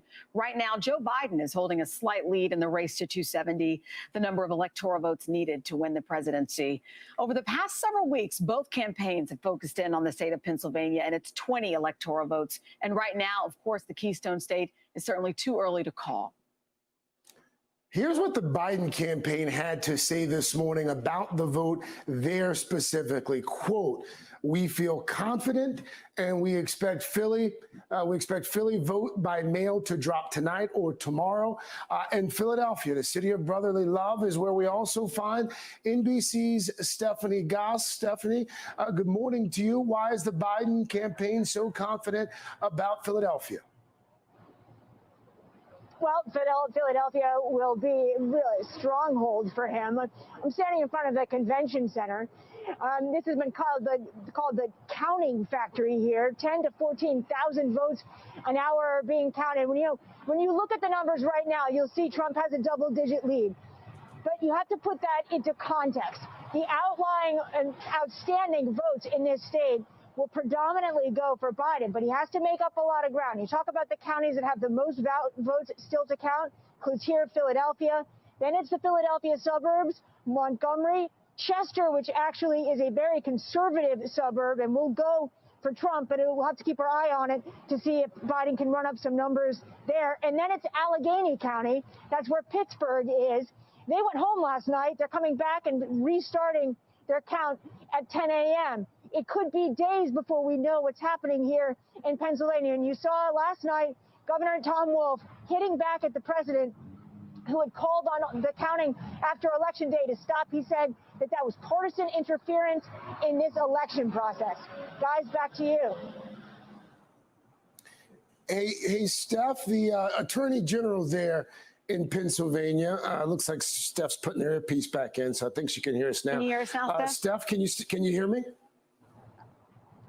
I got you, Craig. Okay. Okay, the Attorney General there was on our air just a few hours ago and said that they were preparing for lawsuits in Pennsylvania. Any idea whether lawsuits there will affect when we could learn the outcome of the election in Pennsylvania? Well, that's a good question, and it'll be the nature of the lawsuits. You know, there is a federal lawsuit statewide taking a look at the mail-in ballots. The focus will certainly be on those ballots. We just don't know if that's going to delay or if it becomes then them contesting the results that are announced by the state. We don't know that yet. And of course, it will depend on whether it really does come down to the state of Pennsylvania. Although that looks like a distinct possibility, there are paths here to 270 that don't include Pennsylvania for Biden. So we have to wait and see what unfolds. But you can imagine if it does come down to the state, and it is a narrow margin, it is going to be contentious, and there will certainly be legal battles, Craig. We can certainly all feel the pressure there. Stephanie Goff there in Philadelphia. Thank you, Stephanie. All right, how about we stay in the Commonwealth here for just a few more moments. We have Democratic Pennsylvania Senator Bob Casey with us this morning. Senator Casey, good morning to you. Let's start with the 620,000 or so votes that separate President Trump from Vice President Biden. We understand that they're going to start recounting votes roughly 30 minutes from now. What's your assessment of the current situation there in the Keystone State? Well, thanks. Good to be with you. We're still counting, of course, and that will go on for a good while. But in the end, Joe Biden's going to win Pennsylvania, probably win it by more than 100,000 votes. I don't know when we'll have a final count, but we're going to get a lot of very strong indicators today when, as your team has just reported, when the suburban county mail-in ballots are counted, or at least a lot of them. Philadelphia is going to have a lot of counting done today. So we're going to get a good indication today, but he'll win by over 100,000 votes. You know, the challenge is, as you know, overnight, the president falsely claimed he's won the election. What's your response as votes are still being counted to that narrative that's still being pushed out? Well, first, he's wrong. He's not going to win Pennsylvania, and he should act like any responsible leader would, which is to say, count the ballots. But the Constitution and the way we count votes and conduct elections in America are just going to roll over him. He's going to lose, and I'm certain he's going to lose in Pennsylvania, and I think he'll lose the Electoral College. So the good news is most Americans are not listening to his lies about what's going to happen or where we are. The good news is the American people believe in the Constitution, and that will roll right over him. Senator, I want to go back to something you just said there. You predicting that Vice President Biden's going to win Pennsylvania by at least 100,000 votes. What are you basing that assessment on? What are you seeing in the numbers there? Well, it's not just something that I came up with myself. I try to talk to people who are better number crunchers than I. But here's what it means. It means that when you calculate the number of mail-in ballots that are out and the percent of the vote that Vice President Biden is winning them by. Give an example. Montgomery County, our third largest county, right now, there's still a lot more counting to do there. His margin there is almost equal to Hillary Clinton's margin last time, and she got a big win there last time. So you can see what's left outstanding, but you can also see the rate at which he's winning them. In some counties, he's winning 8 out of 10. Or 80% or 80-20, I should say. And then other places it might be lower, but even in red counties that Donald Trump will win, there's still some mail-in ballots coming in, and Joe Biden's doing well on those. So that's the best estimate right now by folks who are really good at this. And I think 100,000 is a conservative number. Some people believe it'll be higher than that. When do you think we'll know for sure? Don't know that, but I think we could know a lot by the end of today, maybe enough to make a projection. Hey, Senator, really quickly here, I mean, with all due respect, there had been some talk up until last night that Democrats were going to put Texas in play. Not going to happen. The Democrats may be able to put Florida back in play. That's not going to happen. It looks as if there was significant slipping with the Hispanic vote in Florida, specifically South Florida and Texas as well. What happened last night? Well, look, I can't profess to know what happened in Florida and Texas. I don't know those states like I know Pennsylvania, but I think there'll be time to analyze whether or not. What's that? What happened to Democrats last night? I mean, again, with all due respect, well, I mean, the president of the United States, historically unpopular, his job approval somewhere around 46, 47, and it's this close. Well, number one is Joe Biden is going to win Pennsylvania and he's going to win the presidency. So Donald Trump will be defeated, but we can analyze how, why one candidate got a certain percent of the vote versus the other, but Joe Biden's going to win the presidency. And to Craig's point here, I think the bottom line is that this isn't a landslide, no matter how you cut it. What would you say to people watching? Because clearly we are divided. No question about it. We were before the election and we will be after. But I do think that by electing Joe Biden, we can have someone who will not just talk about unity, but will work on it every day. He has the experience to do it, the character to do it. And unifying people means you have to work hard. We've had 4 years of a president who spent every day fear and smear, demonize and divide. Every day, that's all he said. That's all he did. And he's been pretty effective at smearing people and dividing them. But that day is coming to an end. But we're all going to have to figure out ways to work together, because the problems we face are a set of problems that no group of Americans have faced in maybe 75 years, with a 100-year, once in a 100-year public health crisis, a jobs crisis, climate, so much ahead of us, including healing our racial wounds and bringing about reform. So we're all going to have to work at it, but I think a lot of people are willing to put in that work. All right, Democratic Senator Bob Casey for Senator Casey, thank you. Thanks for that. All right, up next, Steve Kornacki is crunching the numbers. We'll have the very latest results just coming in when we come right back.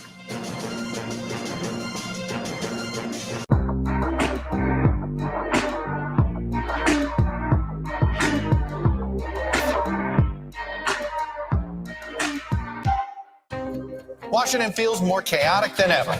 It's my job to ask the tough questions, left and right, and help you make sense of it all. You ready to go to work? I'm so ready to go to work. She's Joe Biden's choice to be next in line. But who is Kamala Harris? Join me, Joy Reid, as I explore her life's journey from Oakland to Washington on my 6-part podcast, Kamala Next in Line. New episodes every Monday. Subscribe for free wherever you get your podcasts. For breaking news in our changing world, download the NBC News app. President Trump and Joe Biden hit the trail. At the center of this campaign, coronavirus. The story. The battleground blitz as we enter the final stretch of the 2020 race. From every angle. If you were sitting here talking to Joe Biden and President Trump, what would you want to tell them right now? On the ground. The winds fanning these flames are expected to last another 24 hours. And in depth. We now have 2 vaccine trials on hold. Should people be concerned? NBC Nightly News with Lester Holt. Good morning. Welcome to Today. We're glad to have you with us. This fall, we're right there with you. Whether you're back to school. What do you guys think? We're excited? Or back to work, we're keeping you safe. I love being back. Every morning on Today. Police murder of unarmed black men has been an American way of death across centuries. After seeing the most comprehensive police reform bill ever introduced in Congress, I've begun to wonder if now is the time. If now is the time the protesters finally win. The Last Word with Lawrence O'Donnell. Weeknights at 10 on MSNBC.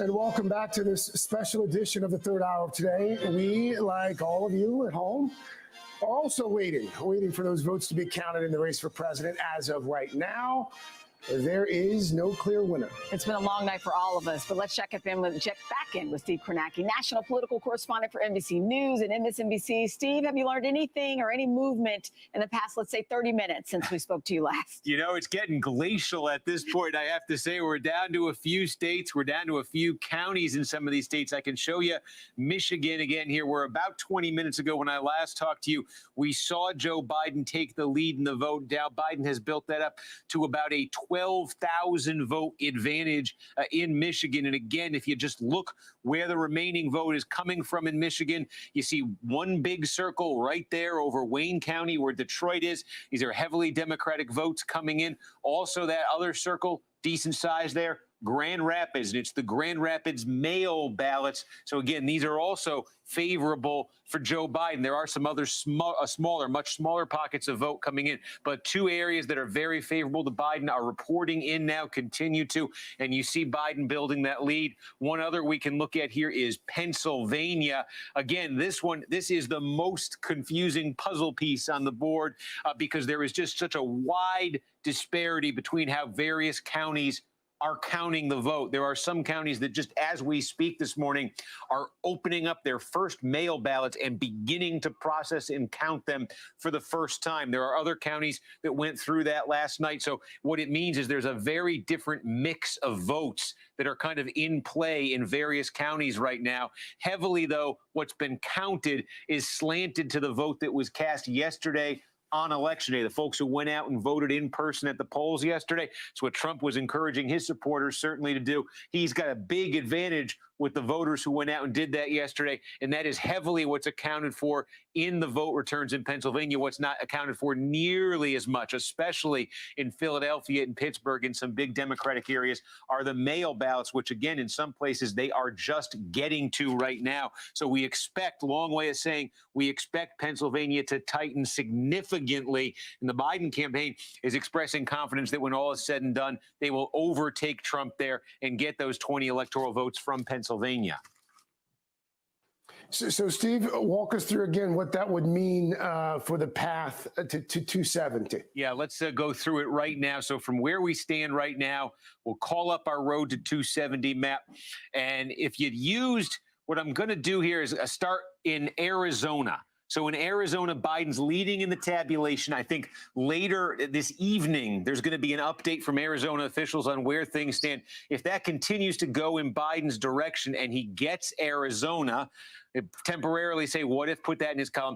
Nevada, as we said, Biden leads in the tabulation. Not till tomorrow morning are they going to report out their next round of votes, but they've told us that that next batch of votes is mail ballots and provisional ballots, both of which are likely, we'll see, but likely to be favorable for Democrats. So for the time being, what if Democrats also then get Nevada? We showed you Biden has opened up a 20,000 vote lead in Wisconsin, running out of places that have not already reported their votes in Wisconsin. If Biden hangs on to that, then Michigan, we should just showed you what's going on in Michigan. If Biden can hold on to and build that lead, now there's Pennsylvania. If he were then to get Pennsylvania, he's down significantly in the vote count now. If he were to get Pennsylvania in this combination, that would put him over. But let's say that Donald Trump instead hangs on to that lead that he's built early in Pennsylvania. One other state to mention here, Maine. The state of Maine has not been called so far. Now, they do the electoral vote in an interesting way there. If you win the statewide vote, you get 2, and then you get 1 for each congressional district. And right now, Donald Trump is ahead, actually, in the 2nd congressional district of Maine. But Joe Biden's ahead in the 1st district, and Joe Biden is ahead statewide. And if that held in this combination, let me try that again. And if that held in this combination, this is going to be a big dramatic reveal. Biden would be at 270. So that's, Pennsylvania right now. If Biden is able to get all these first states that we put in the blue column there, Pennsylvania would not necessarily be essential to Biden at this point. Although, again, his campaign is sending signals that they're confident about it. It's Trump right now who's got to turn some things around on this electoral map.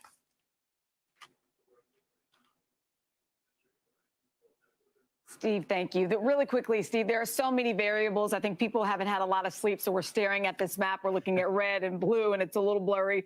What is the next thing we need to be watching for? And is there anything that you're watching specifically that could tip this either way, in your opinion? Yeah, like I said, it's Michigan where there's a very clear trend that's kind of been established here. Let's just watch as the remaining vote comes in. It's mail-in vote. It's the ballots that were, cast in many cases long before Election Day, but they weren't allowed to touch. Election officials weren't allowed to touch those ballots basically until yesterday or the day before yesterday. And that vote, that mail vote, looks so far like it's favoring Biden pretty significantly. So a lot of the vote in Michigan, we just want to look and see, does that trend continue? If it does, that's why the Biden campaign is feeling good right there. Obviously, Pennsylvania took you through the situation there. You also see Georgia here. What we're waiting on today in Georgia, this area right here, the Atlanta metro area, you see Trump is leading by 100,000 votes statewide right now.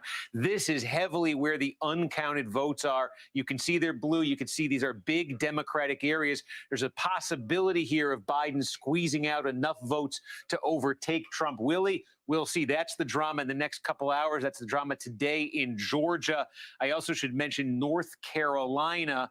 Donald Trump this morning is leading by 75,000 votes. It's a decent margin for Trump. The one variable left in North Carolina is this is a state that allows ballots that were sent in the mail yesterday. If they were postmarked by Election Day, they can arrive a couple days later and still count. And frankly, we just don't know how many votes exactly, how many ballots are in the mail in North Carolina right now on their way to election officials. It'd be an awful lot for Biden to overtake it, but we got to see what that number is before any decisions made and how to call that. So that's the big variable there in North Carolina right now. So there's different things to look for in different states right now.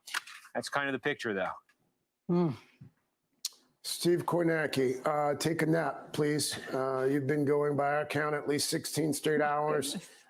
Thank you so much. Thanks to your big board as well. As we wait to find out the election results, one thing we can tell you is that it was and continues to be, by so many different metrics, historic. Let's get some perspective on that part of the story from NBC News presidential historian Michael Beschloss. Mr. Beschloss, it is always good to have your perspective in times like these. Contested elections, consequential elections. You've been around for a lot of them. Where does this rank? Well, elections have been contested and take a long time to count pretty much all the way through American history. In the 19th century, does anyone think that it didn't take days, at least sometimes weeks, to make sure that the votes were properly counted? And the other thing, Craig, is that here we are, with a contested election that may take a while. Well, it's not taking as long as 2000 when Bush v. Gore was decided by the Supreme Court, took over a month. 1876, there were 3 disputed states, which were Florida, South Carolina, Louisiana. It dragged down for 3 or 4 months. There had to be finally a deal to get Rutherford Hayes elected as president of the United States, one that remains controversial and provocative to this day. Here we are now in the day of early voting. That is probably only going to increase in the future, Craig. And as it does, the chance that it will take a while to count these ballots. Is anyone suggesting that we shouldn't count ballots coming in from our warriors overseas or from states where early ballots were mailed in properly and are ready to be counted? The whole point of democracy is to make sure that all the ballots are counted fairly, fully, accurately. Michael, can you give us some perspective on this division? I live here in New York City, and driving in here to 30 Rock, it felt like a war zone. There are boards all over buildings. I was talking to my grandparents last night. My grandfather's 96. My grandmother's about to be 91. And even they're saying how divided it feels. They're in Kansas. And clearly, they've lived through a lot, civil rights and everything else. But for some reason, they've been talking about how now just feels so different and frankly, a little scary for a lot of us. Well, it is a divided country, Chanel, absolutely. But that has been true for all of American history. We've got big differences. We're divided in all sorts of ways, geographically, in terms of where we came from, what we'd like to do, what we want to see. from this society. That is totally in keeping with everything we've done all the way back to the beginning of this republic. At the same time, you remember just a couple of days ago, people were predicting violence on Election Day and gangs interfering with voters and disturbances in various places. Let's take a moment to notice everything that has not happened. Great for us to have differences, but at the end of an election, we have to unify and look to whoever is the next president to say, we're all Americans. There are some things that bind us all together. That's the way it's always been. Good point. Hey, Michael, Tom Costello hit on this point a few moments ago. While obviously millions of votes are still being counted, one thing is clear: turnout through the roof. More people voting in this election than any election that we've seen in more than 100 years in America. What does that tell you? It tells us that there are big signs of health in this democracy, and that our democracy, at least in certain ways, is flourishing, because any political scientist will say that if you want to see how healthy a system is, find out how many people care enough, think that elections matter enough to turn out and vote. Until this year, the highest modern turnout was about 63%, 1960, Kennedy versus Nixon. A lot of people interested in that campaign, height of the Cold War.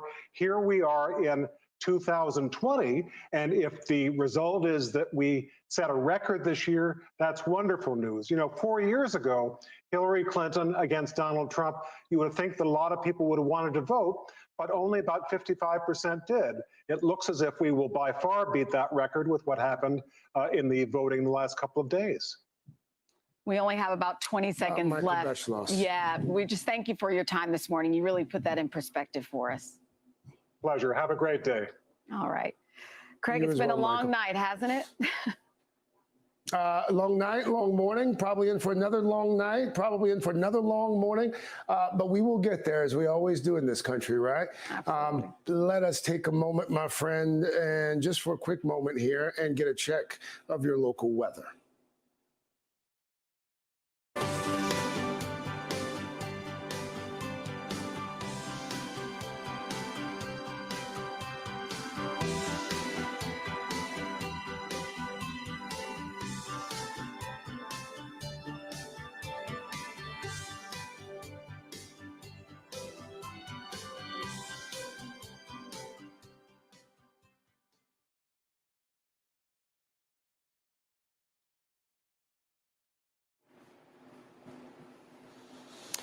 Okay, again, 270, that's the magic number. And right now, still a number of states where it's too close to call and too early to call in others. But as Steve Kornacki pointed out and Chuck Todd pointed out before him, there is reason to believe that we should get some information in from at least two of those states at some point over the next 12 hours, Savannah. Absolutely. Excuse me, Chanel. See how long it's been? If you squint, we kind of look alike. Well, speaking of Savannah, Hoda and Savannah are in up next. Thank you for waking up and joining us this morning. We're all in this together. We'll continue to cover it. We'll be right back.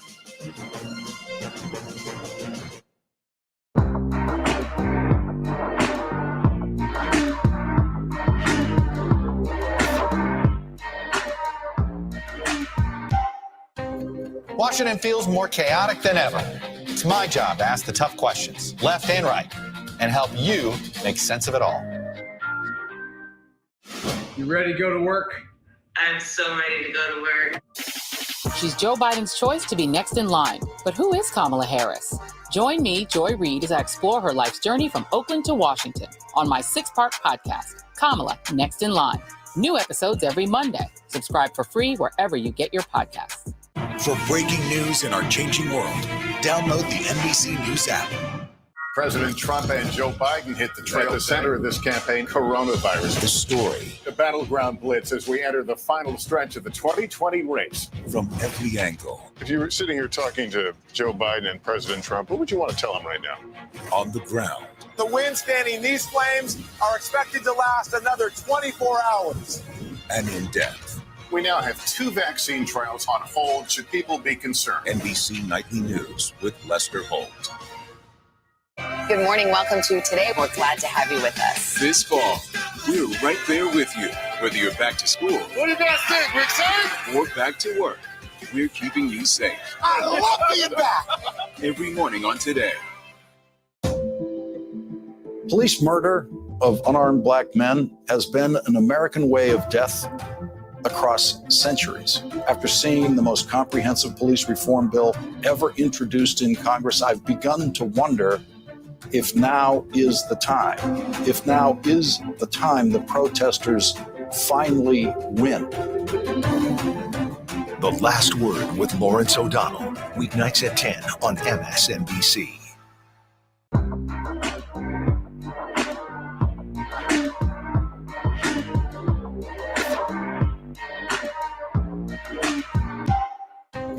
Washington feels more chaotic than ever. It's my job to ask the tough questions, left and right, and help you make sense of it all. You ready to go to work? I'm so ready to go to work. She's Joe Biden's choice to be next in line. But who is Kamala Harris? Join me, Joy Reid, as I explore her life's journey from Oakland to Washington on my 6-part podcast, Kamala Next in Line. New episodes every Monday. Subscribe for free wherever you get your podcasts. For breaking news in our changing world, download the NBC News app. President Trump and Joe Biden hit the trail. At the center of this campaign, coronavirus. The story The battleground blitz as we enter the final stretch of the 2020 race. from every angle, If you were sitting here talking to Joe Biden and President Trump, what would you want to tell them right now? on the ground, The wind standing these flames are expected to last another 24 hours. and in depth.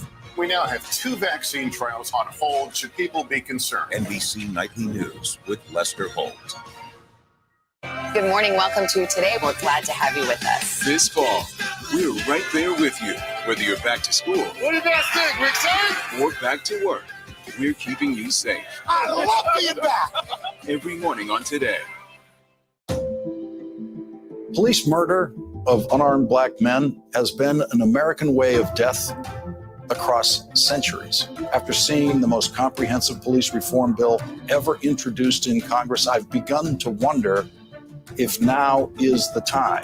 If now is the time the protesters finally win. The Last Word with Lawrence O'Donnell. Weeknights at 10 on MSNBC. Good morning. No decision 2020. The presidential race still up for grabs with millions of votes being counted in crucial battleground states. Overnight, Joe Biden expressing confidence but urging patience. We feel good about where we are. We really do. The president falsely claiming victory and threatening a fight all the way to the Supreme Court. This is a major fraud in our nation. As far as I'm concerned, we already have one. This morning, we'll take you to the states still counting votes that will decide the presidency, the potential paths to victory for both candidates at this hour, and reaction from across America and around the world as we wait to see what happens next. Today, Wednesday, November 4th, 2020. From NBC News, this is a special edition of Today with Savannah Guthrie and Hoda Kotb, live from Studio 1A in Rockefeller Plaza.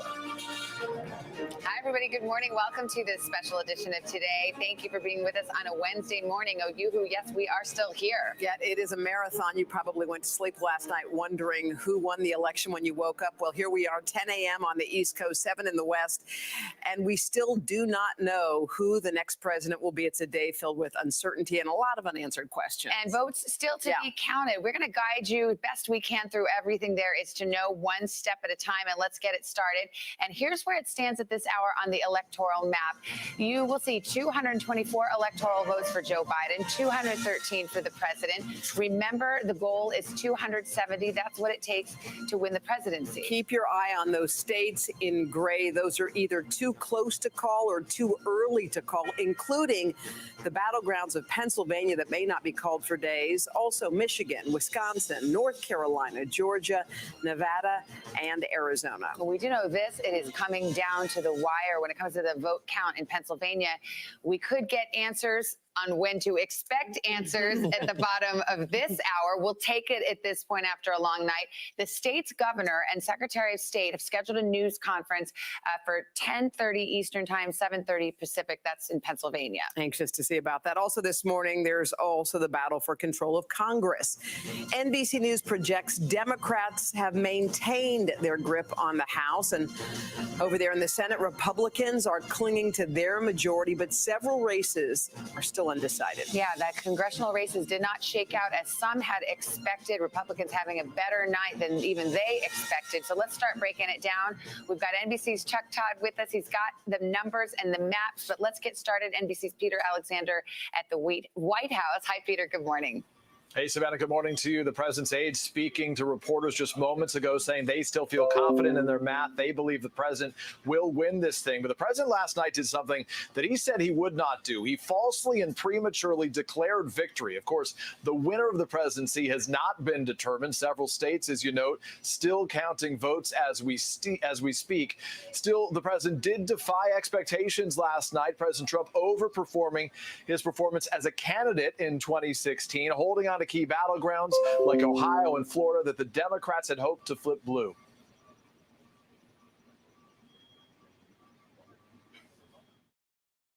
By hundreds of supporters falsely claiming victory. Frankly, we did win this election. With millions of legitimate votes still to be counted, the president making a baseless claim accusing Democrats of trying to steal the election. Millions and millions of people voted for us tonight, and a very sad group of people is trying to disenfranchise that group of people, and we won't stand for it. This is a fraud on the American public. This is an embarrassment to our country. Repeating his earlier claim on Twitter, we are up big, but they are trying to steal the election. We will never let them do it. Votes cannot be cast after the polls are closed. Twitter quickly flagging that as disputed and possibly misleading. While the president correctly tweeted votes cannot be cast after the polls close, it is legal and within voting procedures to keep counting them after the polls close. The president also claiming that his early leads in some battleground states are insurmountable, despite hundreds of thousands of legitimate ballots still outstanding. With 64% of the vote in, it's going to be almost impossible to catch. President Trump is overperforming candidate Trump from 2016, holding on to key swing states like Ohio and Florida that Democrats had hoped to flip. We won states that we weren't expected to win. Florida, we didn't win it. We won it by a lot. The president relying heavily on an influx of election day voters, part of his get out the vote strategy, and drawing new voters sympathetic to his message, many of them from rural counties. Among the president's biggest gains with Latinos, especially Cuban Americans in South Florida. Evidence his attacks on Joe Biden as socialist resonated. Back to the president's false claims declaring victory early this morning. The president's attack on the democratic process really was jarring, even irresponsible. And that's in the words of some of his Republican allies. President Trump saying that he would take his case to the Supreme Court. It's still unclear how he would do that or what the legal basis would be.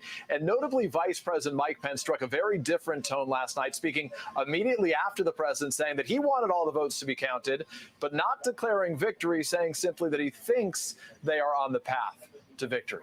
Savannah and Hoda. All right. It's still anyone's race at this point, Peter. Thank you. NBC's Kristen Welker is covering the Biden camp. She's there in Wilmington, Delaware. Hey, Kristen, good morning.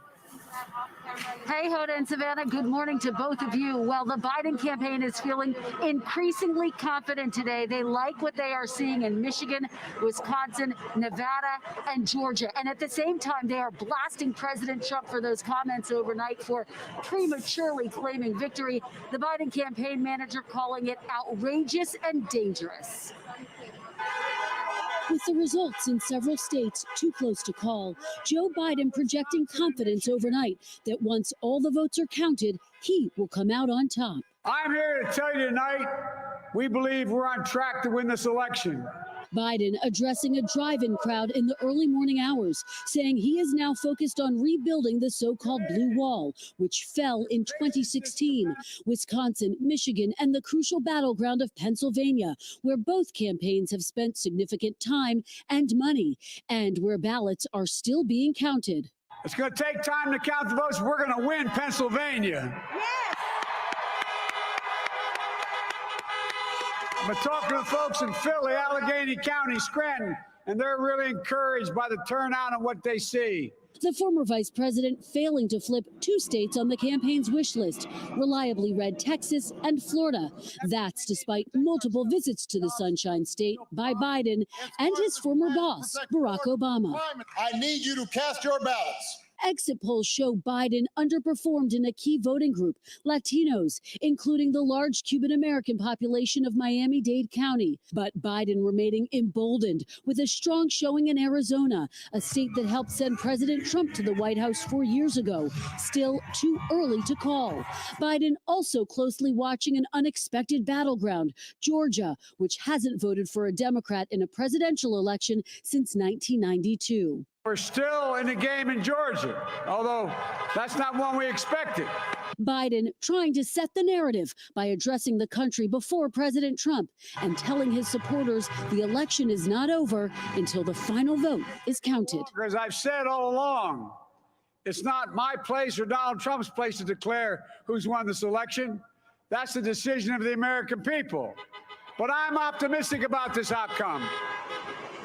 Now, we expect to hear from Joe Biden a little bit later on today. Sources familiar with his comments say you can expect him to be more bullish. Now, as for the president's comments that he is planning potential legal action, Biden campaign officials say they are ready.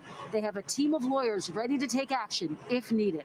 Hoda and Savannah. All right, Kristen Welker for us there in Delaware. Kristen, thank you. It's a tight one, and there are still votes being counted as we speak. NBC's Chuck Todd is here. Casey Hunt. We've been watching the returns come in all night, and we just got some more results from Michigan. What can you tell us? We're happy about that, just to get new numbers anywhere these days. Well, look, as we were telling you, as we would see very slowly, some of these numbers come in Michigan for the first time. Well, he didn't do it yesterday, so it's the first time. Joe Biden now leads in Michigan. He has pulled ahead 9,800 votes. We still got a lot of vote to come in. And again, all of this is the vote that the Secretary of State told us last week was going to take perhaps 2 or 3 days. We'll see. We think we're gonna get Michigan vote all day long. Okay, and this is the assumption a lot of Democrats are making, and some Republicans, that as this comes in, it probably means Biden starts to build a bit of a lead here. I can tell you on the Senate side of things, Gary Peters, the Democratic incumbent, he's still trailing John James. They both have been sort of moving. He's still trailing. Why don't I just show you instead of doing that? As you can see, it's 35,000 is the advantage for James. The question is, as more of this vote comes in, this lead has been shrinking too. This one's a little more precarious. I think I'd still rather be Peters than James, but this is going to be super, super tight. Let's go to Wisconsin. Yeah. Wow, we both wanted Wisconsin. All right, that's good. We're in sync there. That's good. That's good. Here we have no updates since the last time we checked in with this a couple hours ago. We're still waiting for some new vote out of here, and we think we're going to get. We don't think there's that much vote left. In fact, I think there's now right around 100,000 left. So this would take a lot for the president to overcome. Look, let me remind you where we are on our what the percentages are on recount situations, right? So it's 0.5 percentage point in Georgia. In Wisconsin, it's 1%. So I want to go back to Wisconsin here a minute and just show you. You'd think my memory. It's in recount territory. Exactly. We are not right now. He does not lead by 1%. So this is one of those states where it's likely we'll see all the vote. We might call an apparent winner, but because of recount and all of that stuff. So you may see a check mark and all of that, but we are basically saying, hey, this could end up to be litigated or recounted. Okay, let's look at Pennsylvania. You got it. All right, let's get back here. Pennsylvania. Again, we've gotten nothing new. Well, it looks like something came in because his lead shrunk below 600,000, but look at how much vote we still expect. Well, this is one of those situations where President Trump has said, look, I've got a huge margin in Pennsylvania. People just looking at the numbers, they say, okay, I see that too. why do you expect this number for Joe Biden to grow? Is it the early vote? How much early vote is outstanding? I'm just telling you right now. I'm going to show you Philadelphia County. 56%. Wow. Okay, we got That's a Democratic stronghold. Democratic stronghold. Philadelphia County. Believe it or not, that's where Philadelphia is. It's one of those where the name actually tells you where it is. Not all counties do that, in fairness. I will. So this is a place where, in fact, I'll just show you. You can see how much in previous years, what kind of gap you get out of Philadelphia County. Over 400,000 for Hillary Clinton. Hey, Chuck, what happened? Nearly 500,000 in 2012. Right now, it's 245. Right. So we expect that share to double. Just out of Philadelphia County. So you're going to make up 200,000 votes. You saw that's almost half of the deficit already out of one. What happened in Scranton where Biden's glad you asked. Where are we here? I'm going to get Troy out, Lackawanna County. There it is. How much? Almost all in. Well, this is what we thought he would. So we're waiting. Yeah, I just want to do the big picture here. Can you put through the big map up there? We're waiting on calls in Georgia. It's too close. In North Carolina, it is too close. In Arizona, it's too close, but we do have Biden leading a bit. Nevada, we're still waiting on. And let me bring Casey Hunt in here as we look at this map. And I know you're looking at the congressional races too. I mean, the big picture is that Republicans in the Trump operation had a better night than even they were expecting.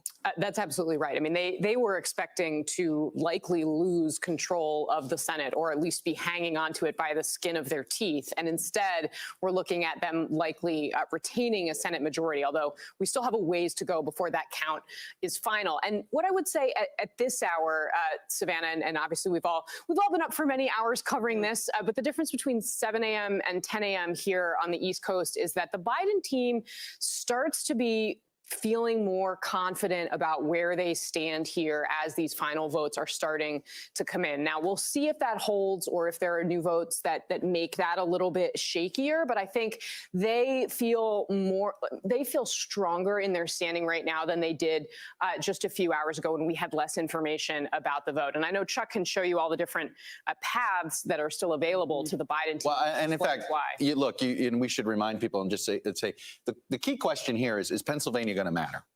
And right now, if you're Joe Biden, I would argue you don't want Pennsylvania to matter. Right now, he's leading in Nevada, and I just went ahead and assigned Alaska to Donald Trump for this exercise. We'll see.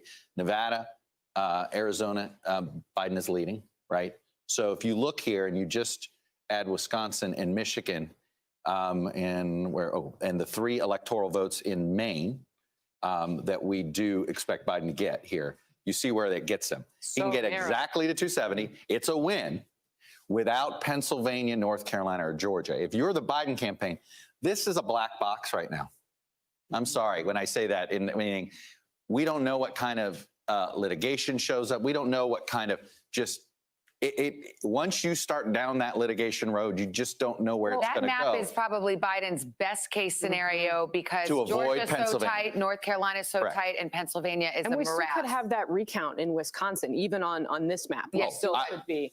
I'll be honest. I think we're going to have a recount in North Carolina. I think we're going to have a recount in Georgia. And I think we're going to have a recount in Wisconsin. What about Trump's path? Would you pop him up? I mean, Trump's path is pretty simple. He needs Georgia to stick, as you can see. He needs North Carolina, right? And then he needs Pennsylvania. But here's his problem. He needs one other, right? He needs, we talked about Nevada. It's not going to happen, but Nevada would have done it. We are not calling Arizona because, there is a very remote possibility that if the vote that's remaining out is somehow Trump plus 20, he could still get there. We're going to wait a little bit, but that would do it. He needs to find another state.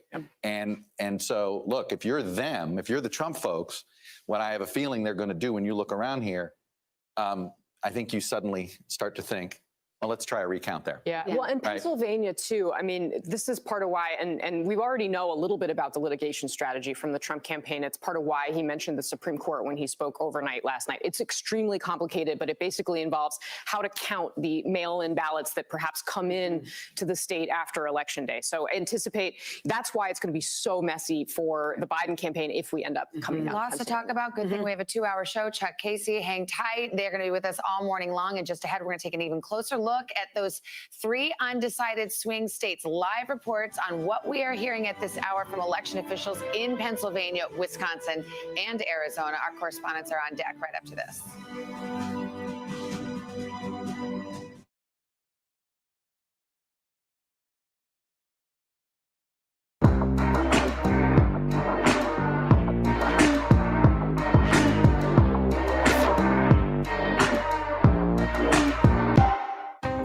Washington feels more chaotic than ever.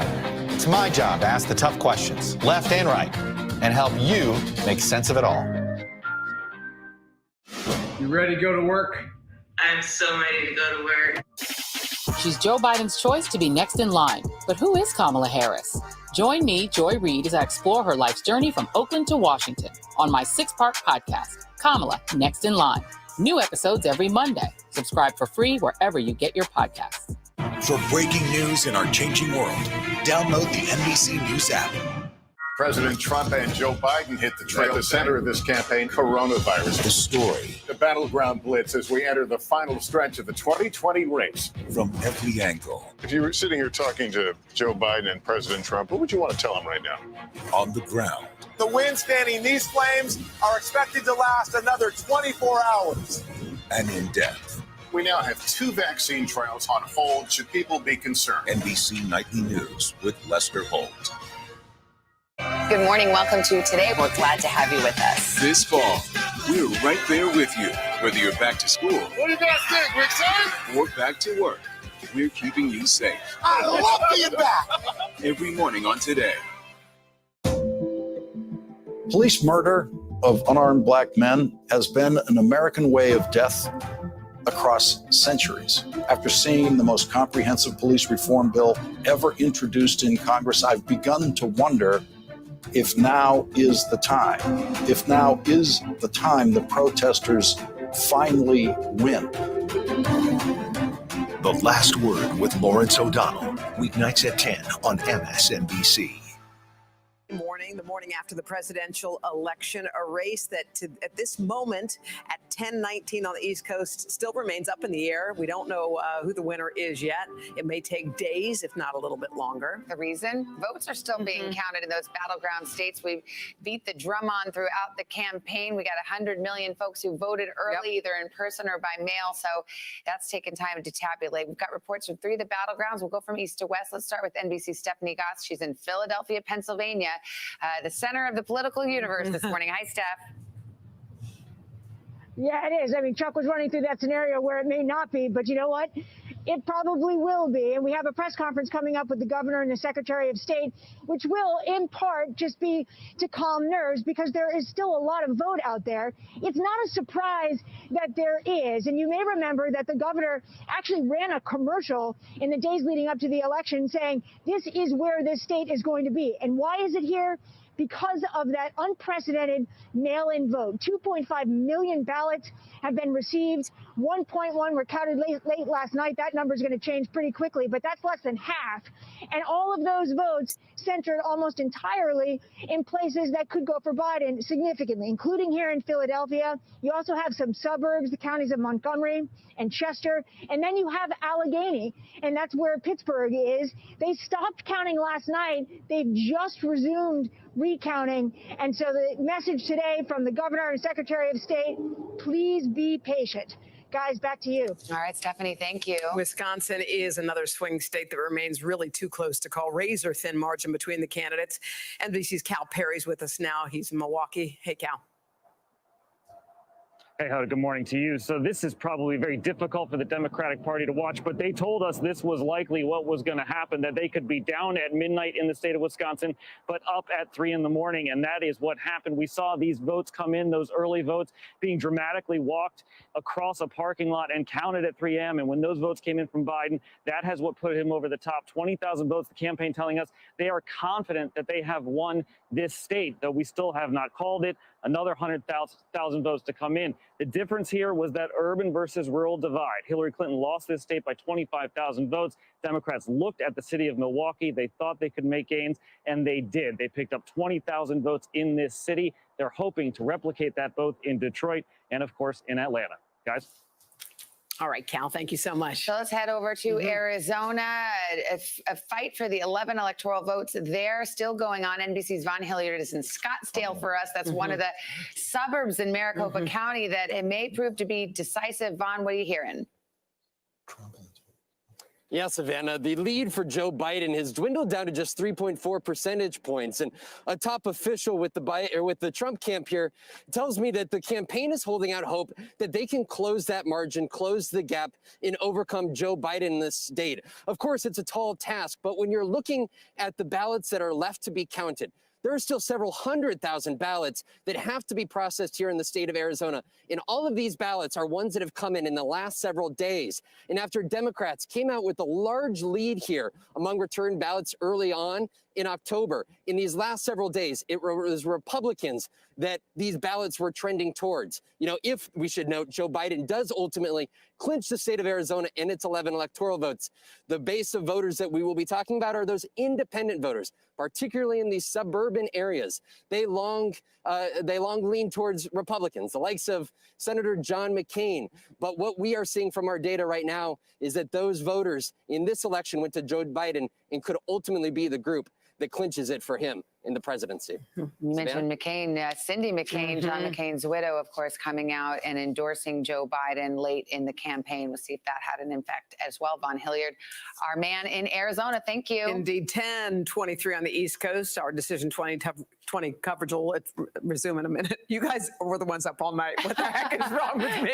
But let's check in with Al Roker with the weather. Our loopiness is contagious. It's on me. Hey, look, you guys are doing yeoman-like work. Thank you so much.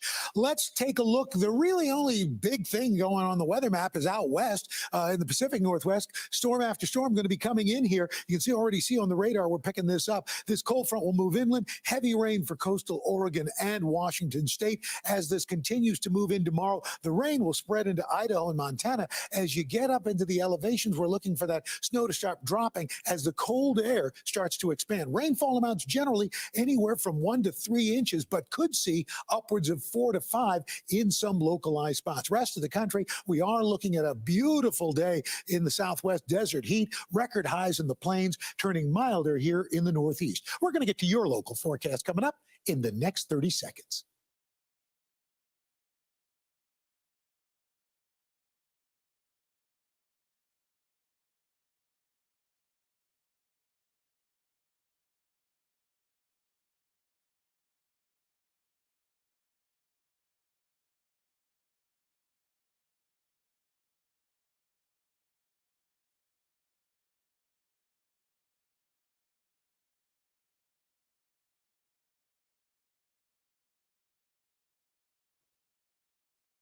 And that is your latest weather. Guys? All right, Al, thank you very much. Coming up, more of our special election coverage just ahead. That's right. We are awaiting more results from Pennsylvania. All eyes on that state. And in just a few moments, we will join live a news conference with the Pennsylvania governor, the Secretary of State, expected to update the vote counting efforts there. Also, a little bit later, Georgia's Secretary of State is going to join us live. Georgia is a nail biter at this hour, and we are still awaiting votes. So we will check in with Pennsylvania, with Georgia, and the other states in gray you see on that map as we very much await the results of the election. We'll be back in a moment. But first, this is Today on NBC.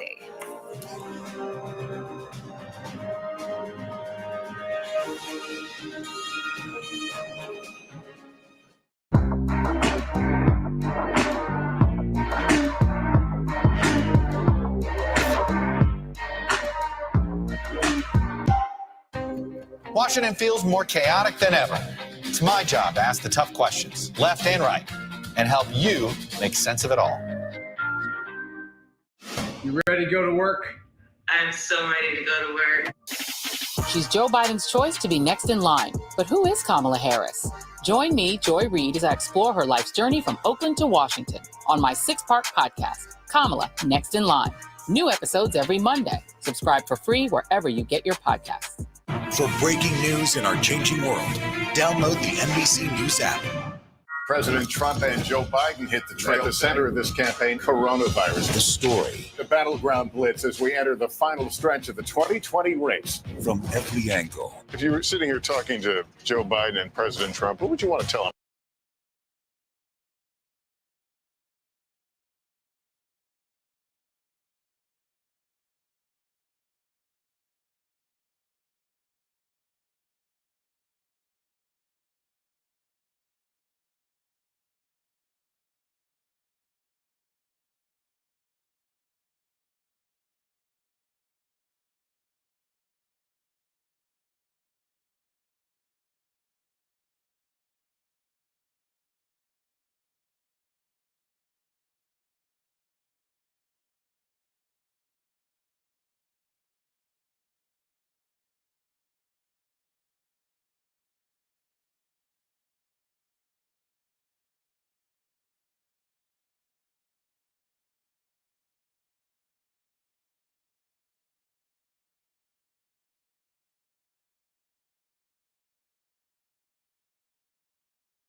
Hey guys, I guess the stream came off, so I'm gonna try to bring it back. Hold on 1 second.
reached out to their local postal officer to make sure that we were going to have, really regular service. And we had worked through any questions there might be. They understood the importance of making sure that all those mailed absentee ballots got to where they needed to be to all your county election offices. And real quick, you said 2% left to count. Ooh, 10 seconds. Are you going to get it today or no? Yes or no? That's all I got time for. Yes, you'll get it All right, end of the day. Great. We love a short one-word answer. We're back first. This is Today on NBC. We're back. We're back.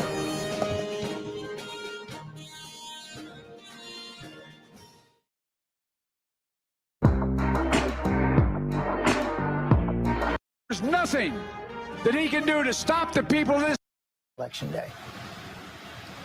That's right. And once again, the Supreme Court of Pennsylvania, reading its own constitution, its own state constitution, said that if that happens, the goal.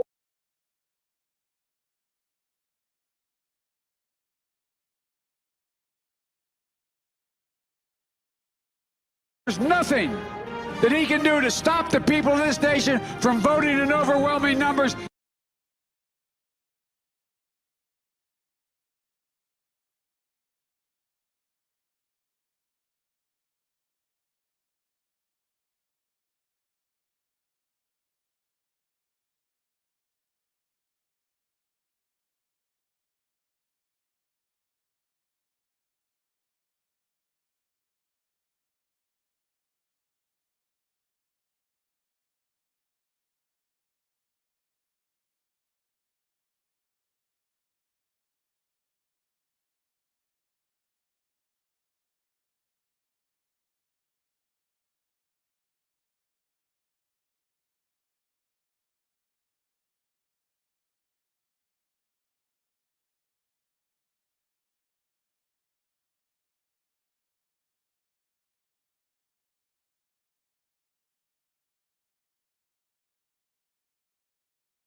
There's nothing that he can do to stop the people of this nation from voting in overwhelming numbers and taking back this democracy.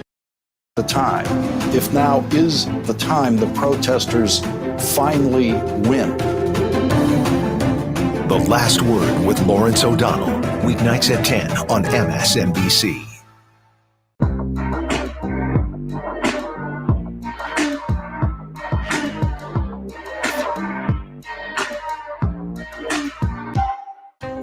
Washington feels more chaotic than ever. It's my job to ask the tough questions, left and right, and help you make sense of it all. You ready to go to work? I'm so ready to go to work. She's Joe Biden's choice to be next in line. But who is Kamala Harris? Join me, Joy Reid, as I explore her life's journey from Oakland to Washington on my 6-part podcast, Kamala Next in Line. New episodes every Monday. Subscribe for free wherever you get your podcasts. For breaking news in our changing world, download the NBC News app.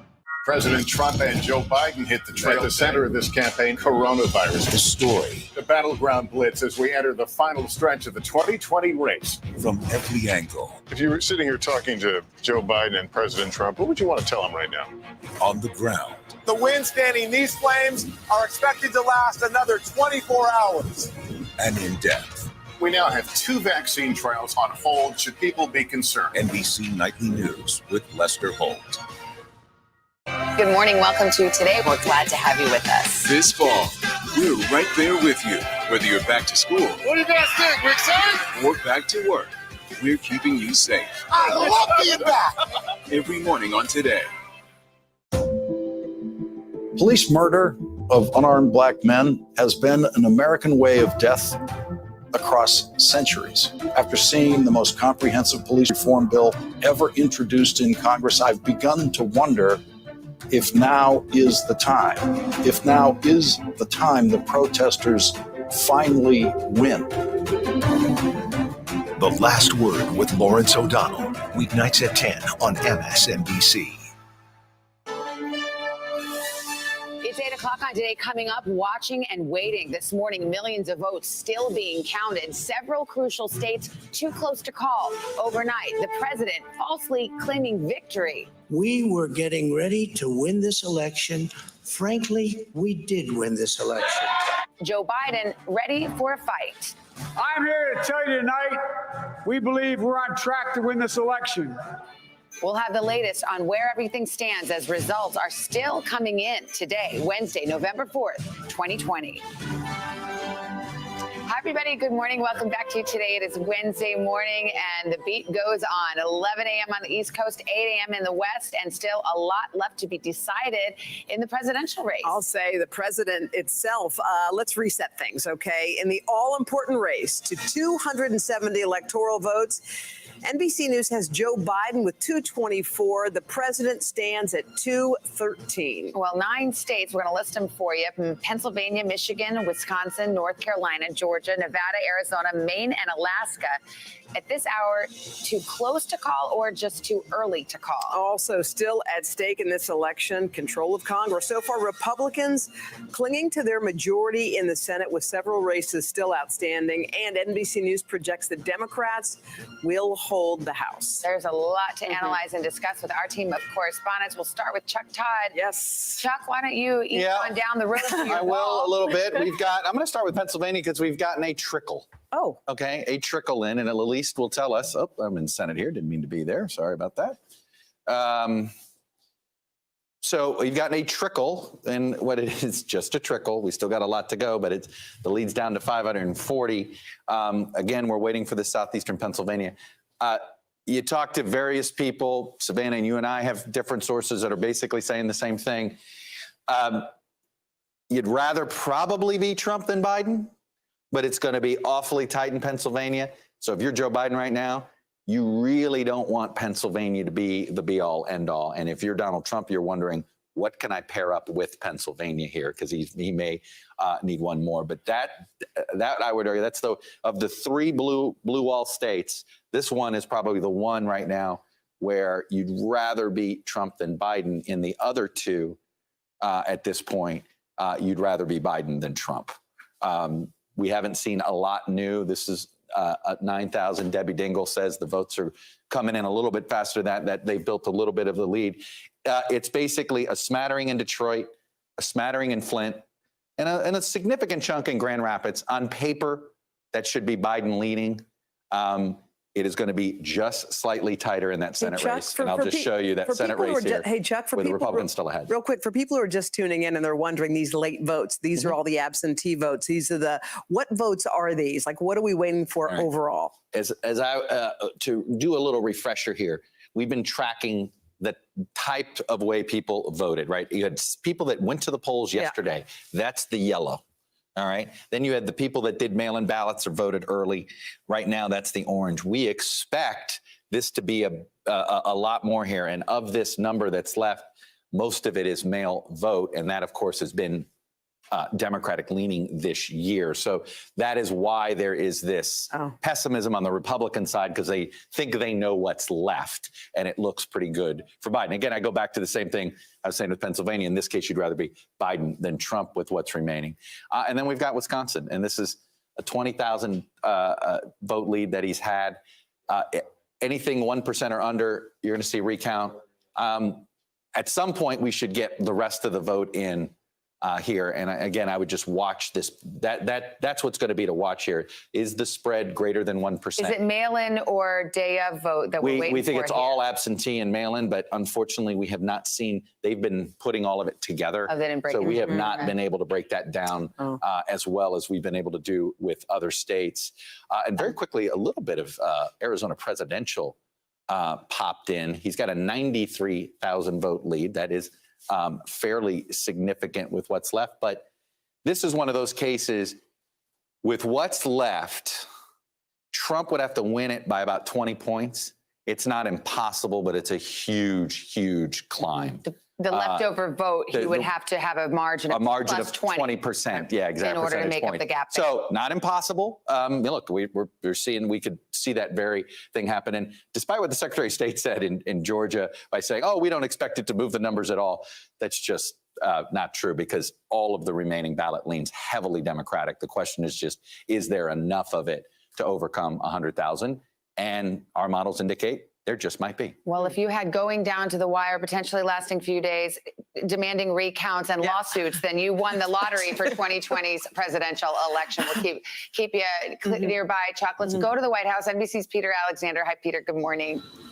Hey, Savannah, good morning to you. So the president's campaign manager actually within the last hour is trying to frame this race in the president's favor, saying that they trust their data, they trust their math, and arguing if they count all the legally cast votes, President Trump wins. Now, to be clear, there is no evidence of illegally cast or fraudulently cast votes at this time, but that language does preview what is the likely legal fight we could see ahead. One example, the Trump campaign has talked about publicly challenging ballots, specifically in Pennsylvania, that are received by Friday, postmarked by Election Day, but received by Friday. Legal ballots that the state has said will be counted, a decision that was upheld by the Supreme Court. The Trump folks, they want those knocked out. And this morning on Twitter, the president's trying to cast doubt again on this normal vote counting process, saying his early leads last night are, in his words, magically disappearing, baselessly claiming surprise ballot dumps are being counted. Twitter quickly slapped a warning label on that tweet, saying that it's disputed and possibly misleading. Last night, President Trump falsely and prematurely declared victory, as you've noted. Of course, the winner of the presidency has not been determined. Take a listen.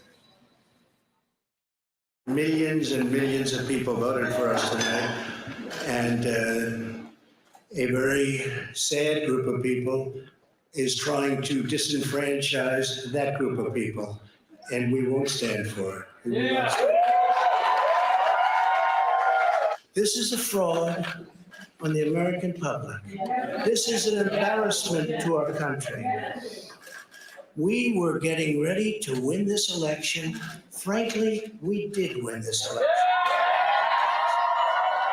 Even Republicans have fiercely criticized the president's comments there overnight, calling them irresponsible, among other things. Notably, the vice president, Mike Pence, he had a very different tone when he spoke last night, speaking immediately after the president, Savannah, saying that he wanted all the votes to be counted, not declaring victory like the president did there, but saying that he thinks they are on a path to victory. Back to you both. All right, Peter, thank you. As for Joe Biden, he has urged his supporters to be patient while insisting he is on track to win the White House. NBC's Kristen Welker in Wilmington, Delaware, where we did hear from Biden overnight. Hey, Kristen, morning.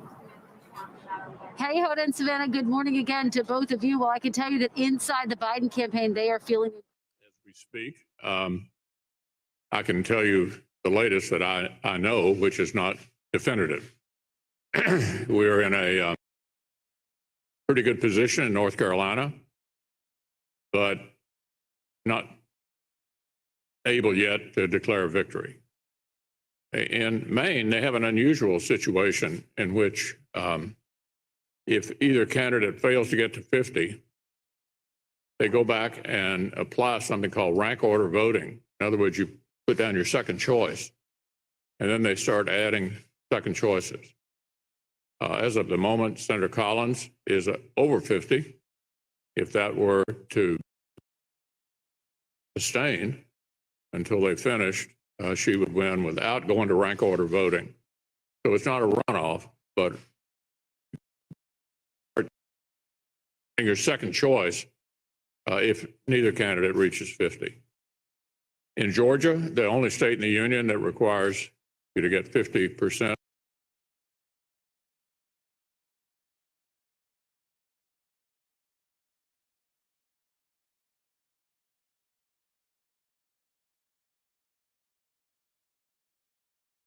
Is an open seat, and under Georgia law, the way open seats are done is like a jungle primary. Everybody runs, and if anybody doesn't get to 50, the top two have a runoff. And so in the other one, we know there will be another race January the 6th in the other Georgia Senate race. Get counted, and those states finally certify their canvasses.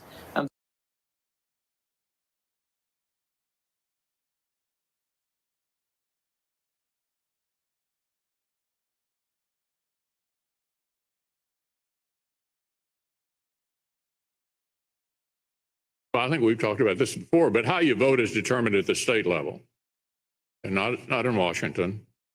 Every state does it differently. We did it differently this year. under an agreement between the governor and the Secretary of State. And our job as candidates to adapt to however they want to conduct the vote. And there's no question that there are a greater number of states doing more both early and absentee voting this year because of the coronavirus. So we have to adapt to whatever the rules are in given states. It's not up to the federal government to determine how that's done.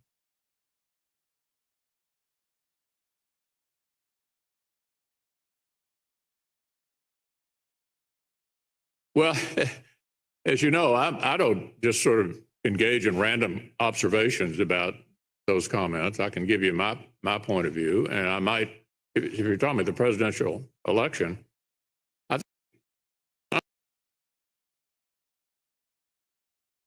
it's taken out that they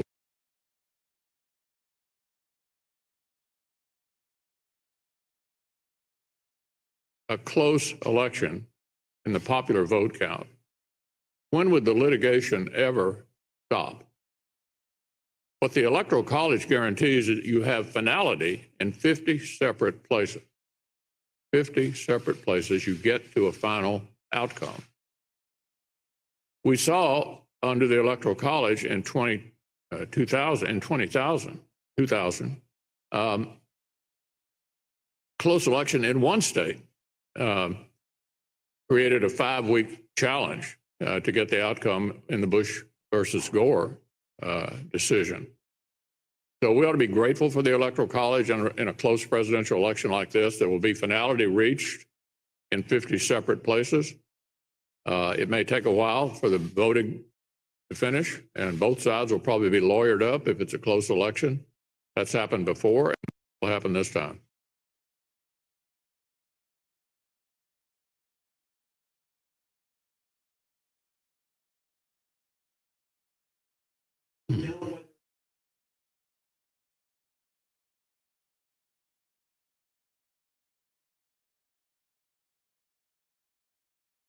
No, I'm not, because the Democrats have got lawyers out there already.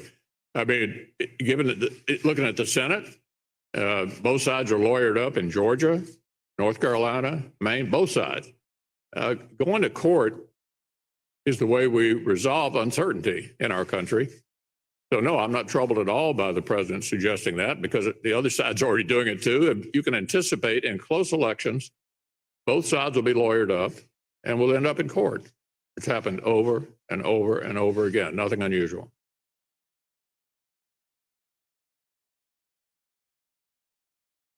I'm having a hard time understanding you.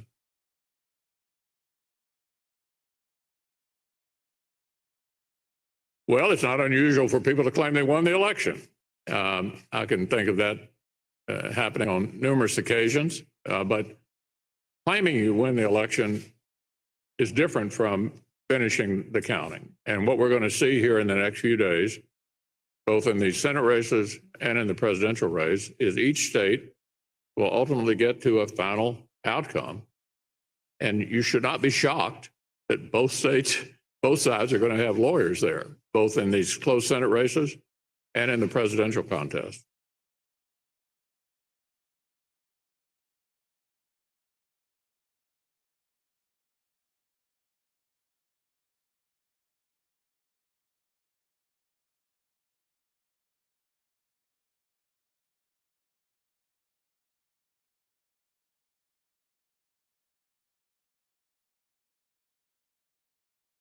Well,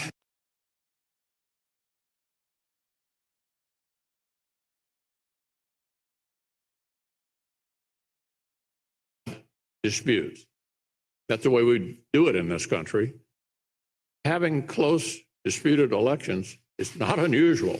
It happens all the time. So I don't think the president should be criticized for suggesting he may have some lawyers because the other guy.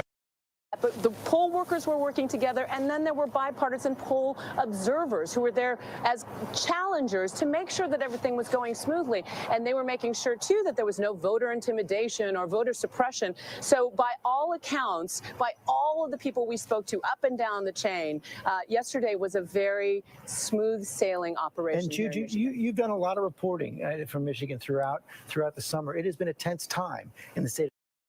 We don't know who won the presidential race yet. We'll see. I don't know whether I'm going to be the majority leader or the minority leader. As I've told you, I've been both. Majority is better. And but we're awaiting the judgment of the American people. Now, on the Senate, there is a chance we will know by the end of the day. I'm told we're more likely to get a definitive answer, and this could be incorrect, by the way, but I'm told we're more likely to get a definitive answer in North Carolina and Maine by the end of the day than we might be able to get a final answer in Michigan, or whether or not we're going to have 2 runoffs in Georgia instead of 1.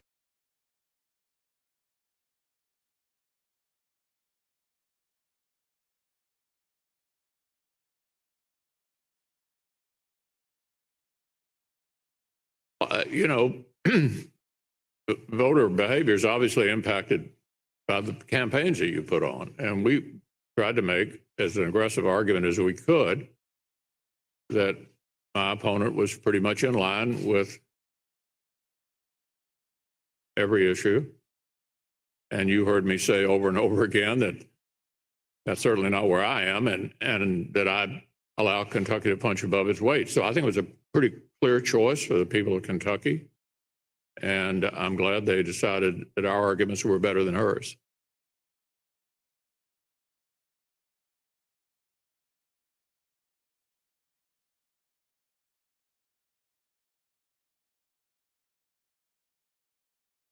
It's been an amazing transformation over my time in the Senate. When I first ran, by the way, I won by 1 vote a precinct in 1984. If you drew a line from Bowling Green to Owensboro, there wasn't a single Republican state representative or state senator, all of that area of Kentucky, not one. Today, there's not a single Democrat. And after yesterday's election, that could almost be said all over Kentucky, except for our 3 largest counties, Jefferson, Fayette, and Franklin. Eastern Kentucky did a complete transformation. I think that's a legacy of President Obama's war on coal, and then the popularity of the current president added on to that has flipped counties that I used to get 40% if I was lucky in to getting 60 and 70%. So, yeah, I think Kentucky's undergone a political transformation. It was happening, but really speeded up after Obama and Trump. And the last indicator is registration. 2.5 to 1 Democrat 36 years ago, almost even now. Registration is the last thing to change. Change your voting behavior before you change your registration. Yeah.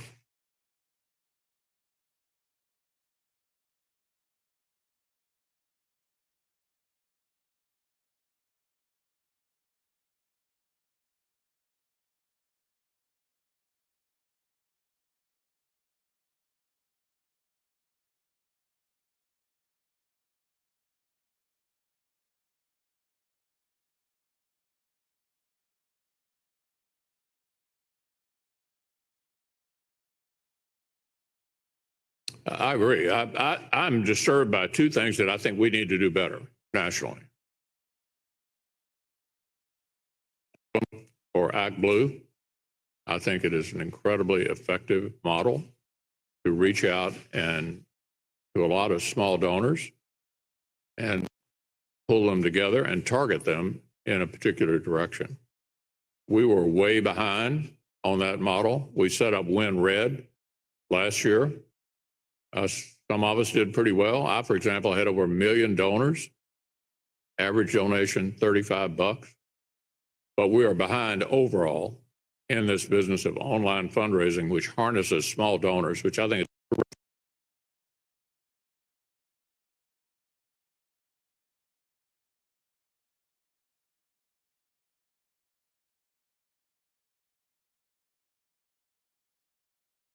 win 2 seats, 1 back and 1 kept in the suburbs of this county. Whatever slide we witnessed last year in Northern Kentucky, I think I reversed that yesterday. So I think that turned out well from my point of view. But yeah, I think if you look at our situation, Republican situation nationally, I think we need to win back the suburbs. We need to do better with college-educated voters than we're doing lately. And we need to do better with women. So nothing's perfect. We had overall, I think, a better election than most people thought we were going to have across the country. But yeah, we have improvement we need to make.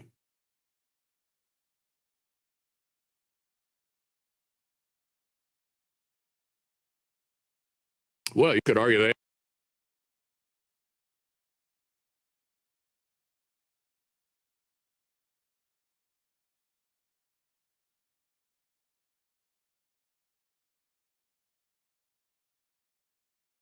To improve on.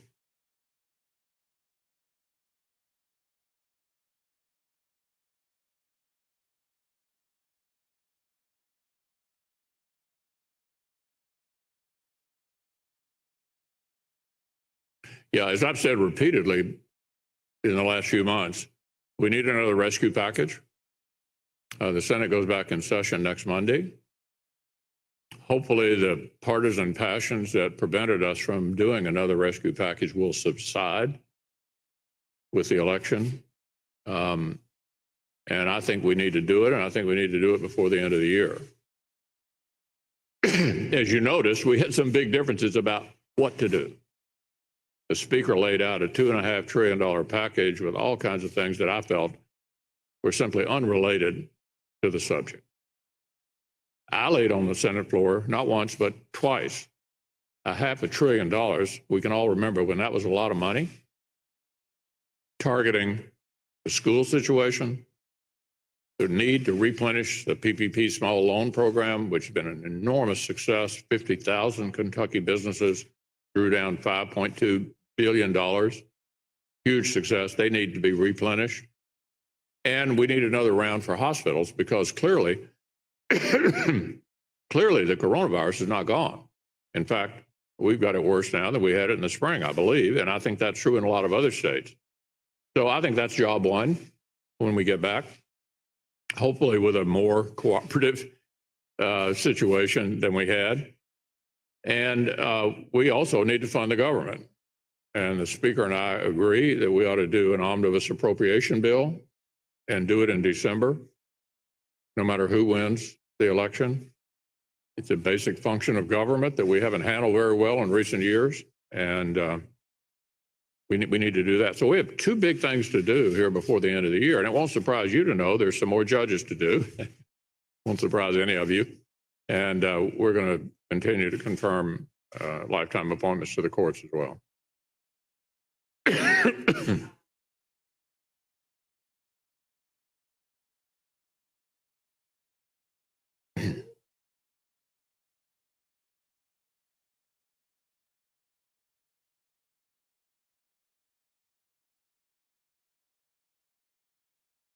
Well, we've already sent Louisville, I believe. I don't know, Terry, do you have the figures? 137 million or something like that. Yeah. We did $150 billion for state and local government in the CARES Act, which basically was written by myself and my team. And it's a possibility that we will do more for state and local government. Many state and local governments are doing very well. So what happened as a result of that state and local plug that we put in the CARES Act is some states are flush, others aren't. And we need to look at the formula. If we do that again, we need to look at the formula and make sure there's a real need there. And also we need to make sure we're not basically allowing state and local governments to cover up or cover over pre-existing problems like pension problems and other problems that they've created for themselves. And so it's not quite as simple as it sounds. This is a big item for the Democrats, as you can imagine. And they're still going to control the House. And so we'll have to reach some kind of agreement, but it's not something that my side is very, very fond of because it's hard to figure out who really needs it and who doesn't.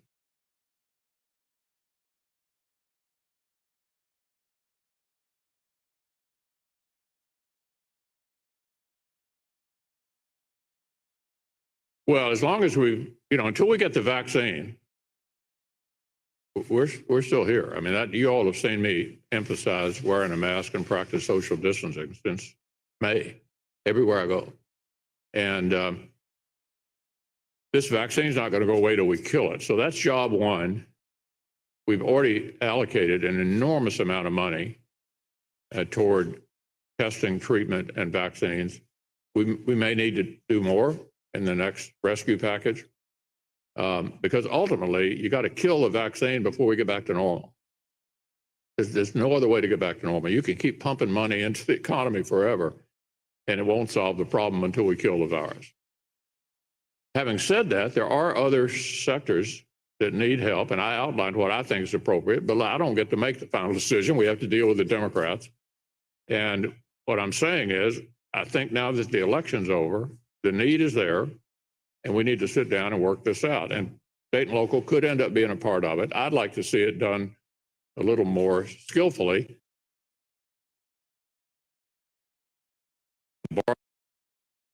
Regardless of their need. Yeah.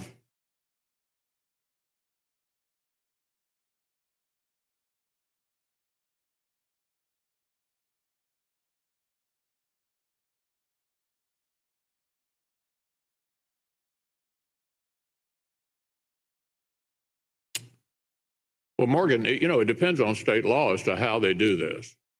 Some states, I think, have adopted a system that strikes me as kind of absurd. I mean, there are a couple of states that literally send out ballots to everybody on the voter rolls. They do that in Washington, D.C. I know people in Washington who live in rental apartments who've received ballots addressed to 6 different people who used to live there at some point. To me, that guarantees the opportunity for fraud. Most states don't do that. There's some verification process that you are who you are. And so it's not a massive problem, but there are systems states can adopt. For example, California has what's called ballot harvesting, which you can go around and collect ballots from people and turn it in for them. Unfortunately, most states don't do that. And my personal view is it's none of the federal government's business how states decide to conduct their election. I mean, I think that has been for 230 years a state decision, and we have to adapt to how states choose to do it. Perfectly okay to complain about a particular system if you don't like it, but ultimately, if there's a dispute over it, it's going to be resolved in court.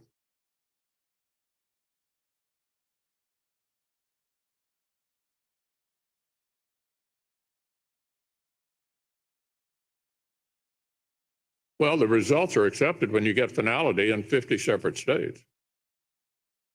And the finality decision is up to states. And we're waiting, whether I'm going to be the majority leader or not, the outcome of a state decision in North Carolina, a state decision in Maine, a state decision in Michigan, and a state decision in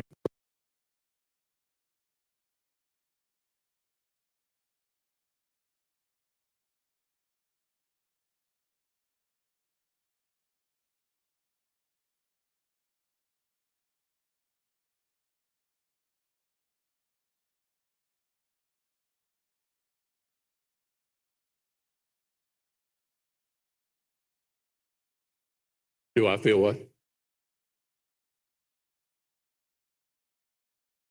Well, in March and April, we came together and passed the CARES Act without a single dissenting vote. So it's not impossible for us to get together. As I've said repeatedly, I think the closer we got to the election, the more that interfered with getting an outcome. The election is over. We don't know for sure all the outcomes, but hopefully we will by next week when we go back in session.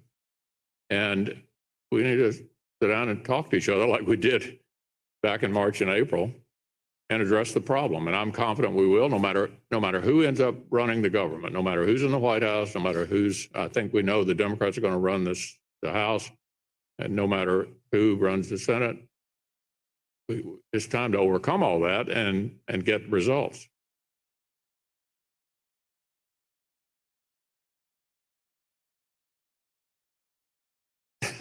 You're trying to get me to answer a question.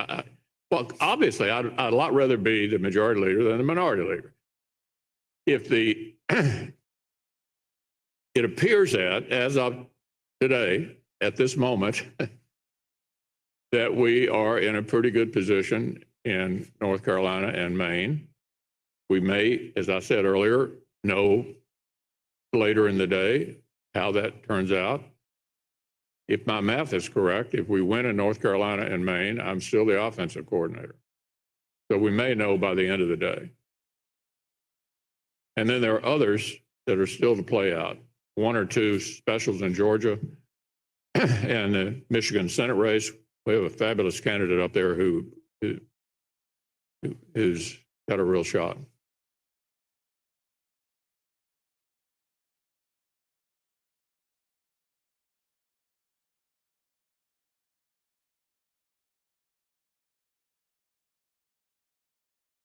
Well, I sure hope so.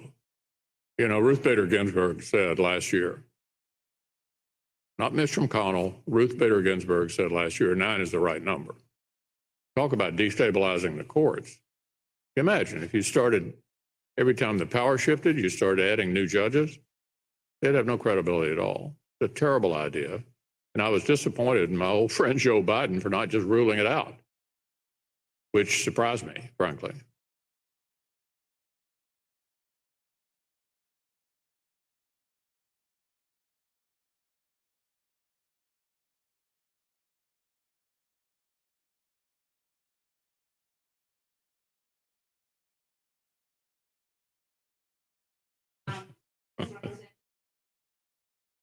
I think the president ran a heck of a race. Everybody was writing him off, said he had no shot. And he went out and literally worked himself to death for the last 2 months with multiple rallies every day and turned it into a cliffhanger against everybody's expectation.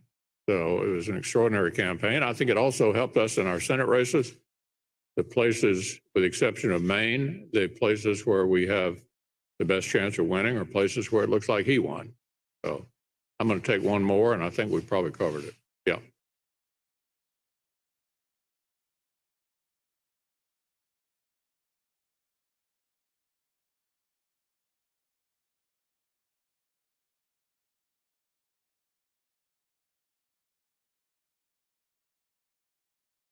Yeah, I never comment about security. As you all know, that goes with this position, and I've had it since I was whip almost 20 years ago. And my wife, it goes with this position of cabinet members. But beyond that, we don't comment on security issues. Okay, thanks everyone.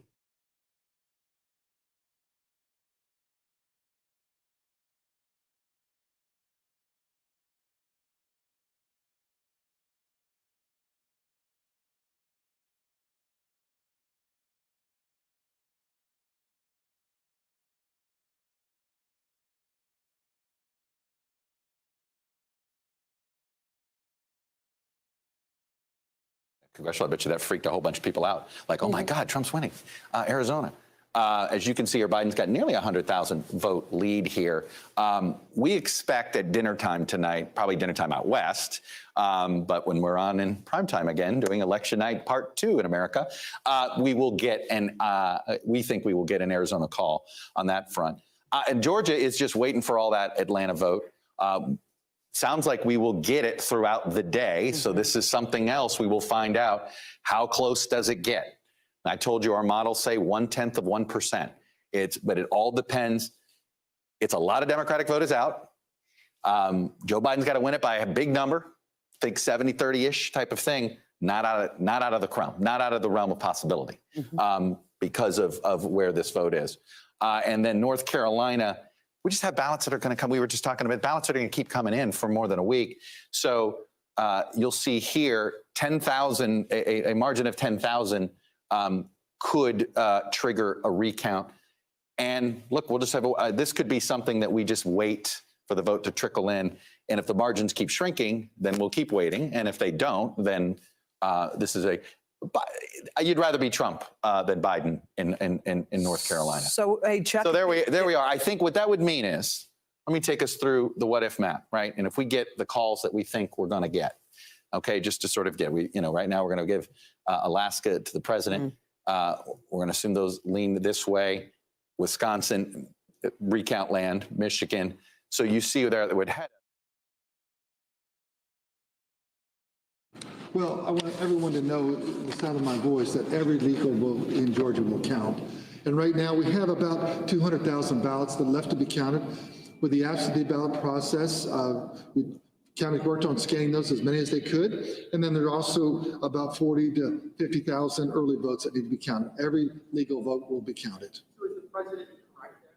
We're saying that every legal ballot will be counted in Georgia because that's our process and we follow state law. I hear you say that you want counting to be done today. Is that realistic in counties with tens of thousands of outstanding absentee ballots, counties who won elections? I don't.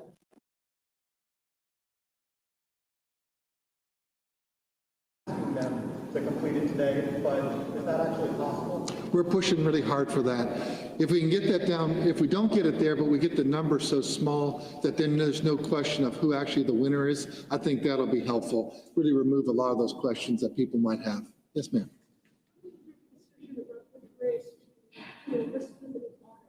That'll be something I'll get with our election team, and we'll get that out as soon as we have that information.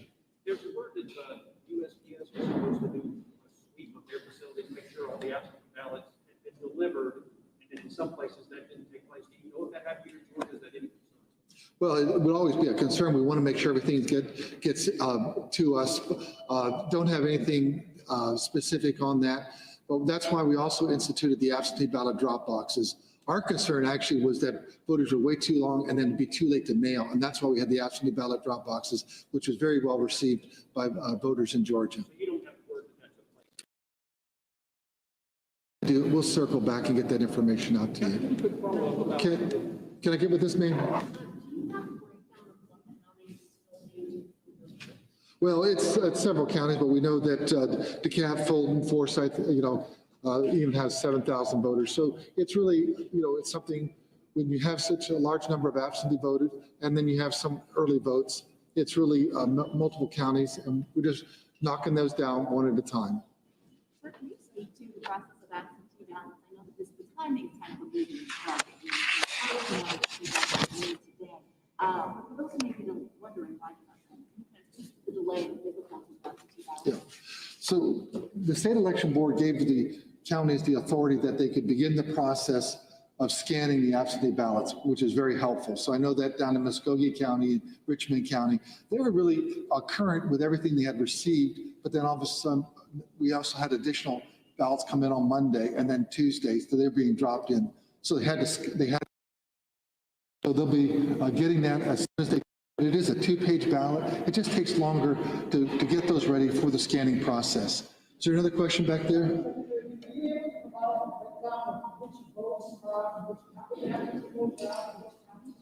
Well, I know that right now that we have, my numbers here were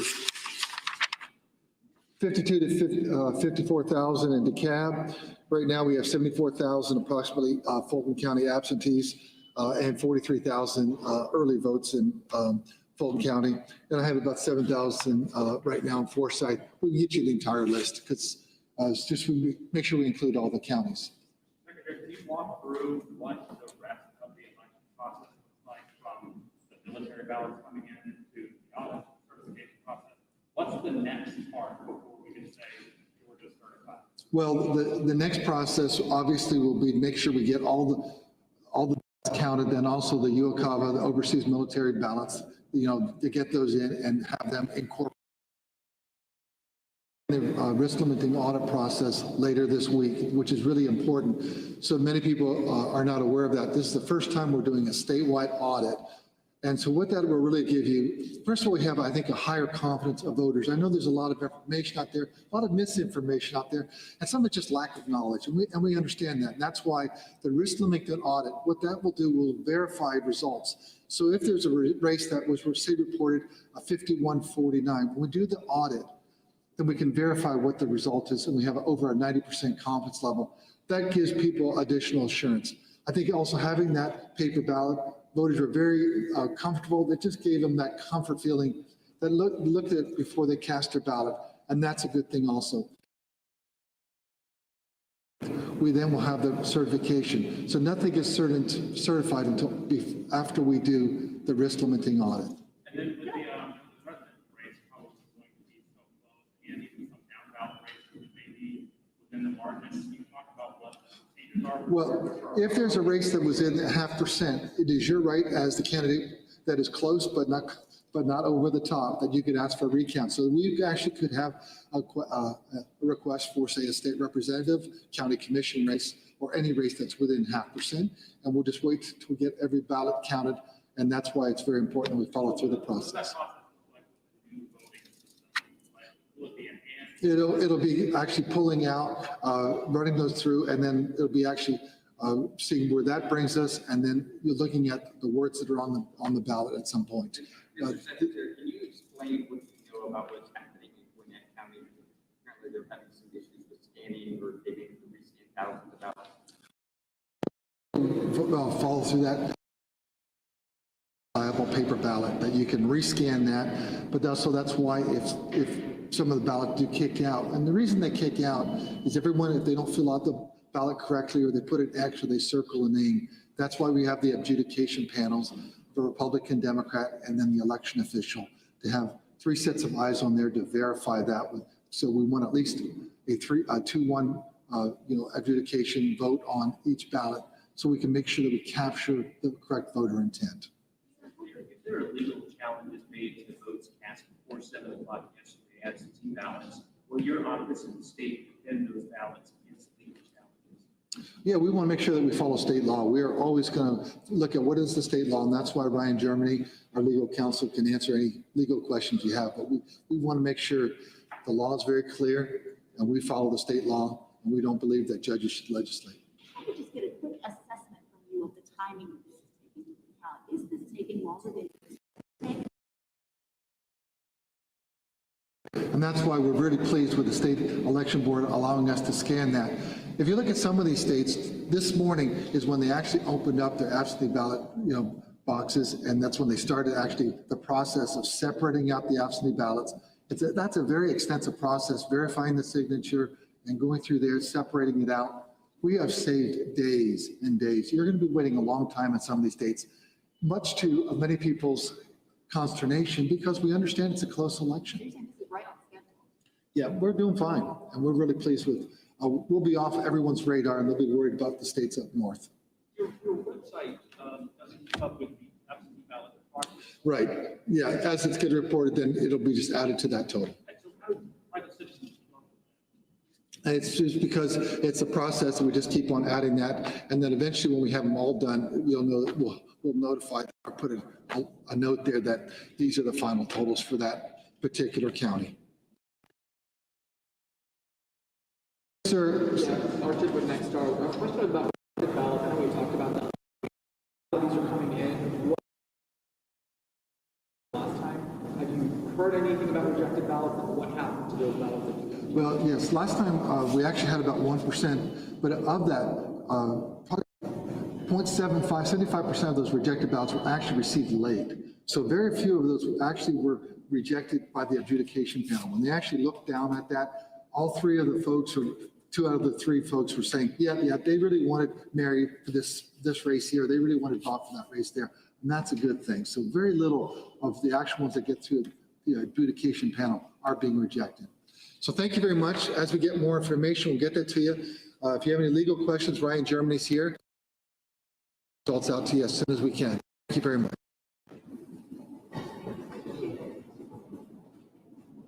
A nerve-wracking election, says Israeli TV. I was not surprised, and as a matter of fact, I was awake all night. A long night watched through the day in Asia and Australia. I think it affects us all. The politics, for me, it's like a sporting match. Americans overseas glued to television coverage, like these Democrats in Thailand. It's the future of the country, and I think we all need to pay attention. If Trump wins, that it's definitely going to have a huge impact on the world. In Europe, the candidates' competing claims came in the early hours. The U.S. Supreme Court. And it ain't over till every vote is counted. A former German ambassador worried indecision in America will impact its alliances. I'm afraid we will be looking at continued polarization in American politics. That, for us in Europe, is not exactly good news.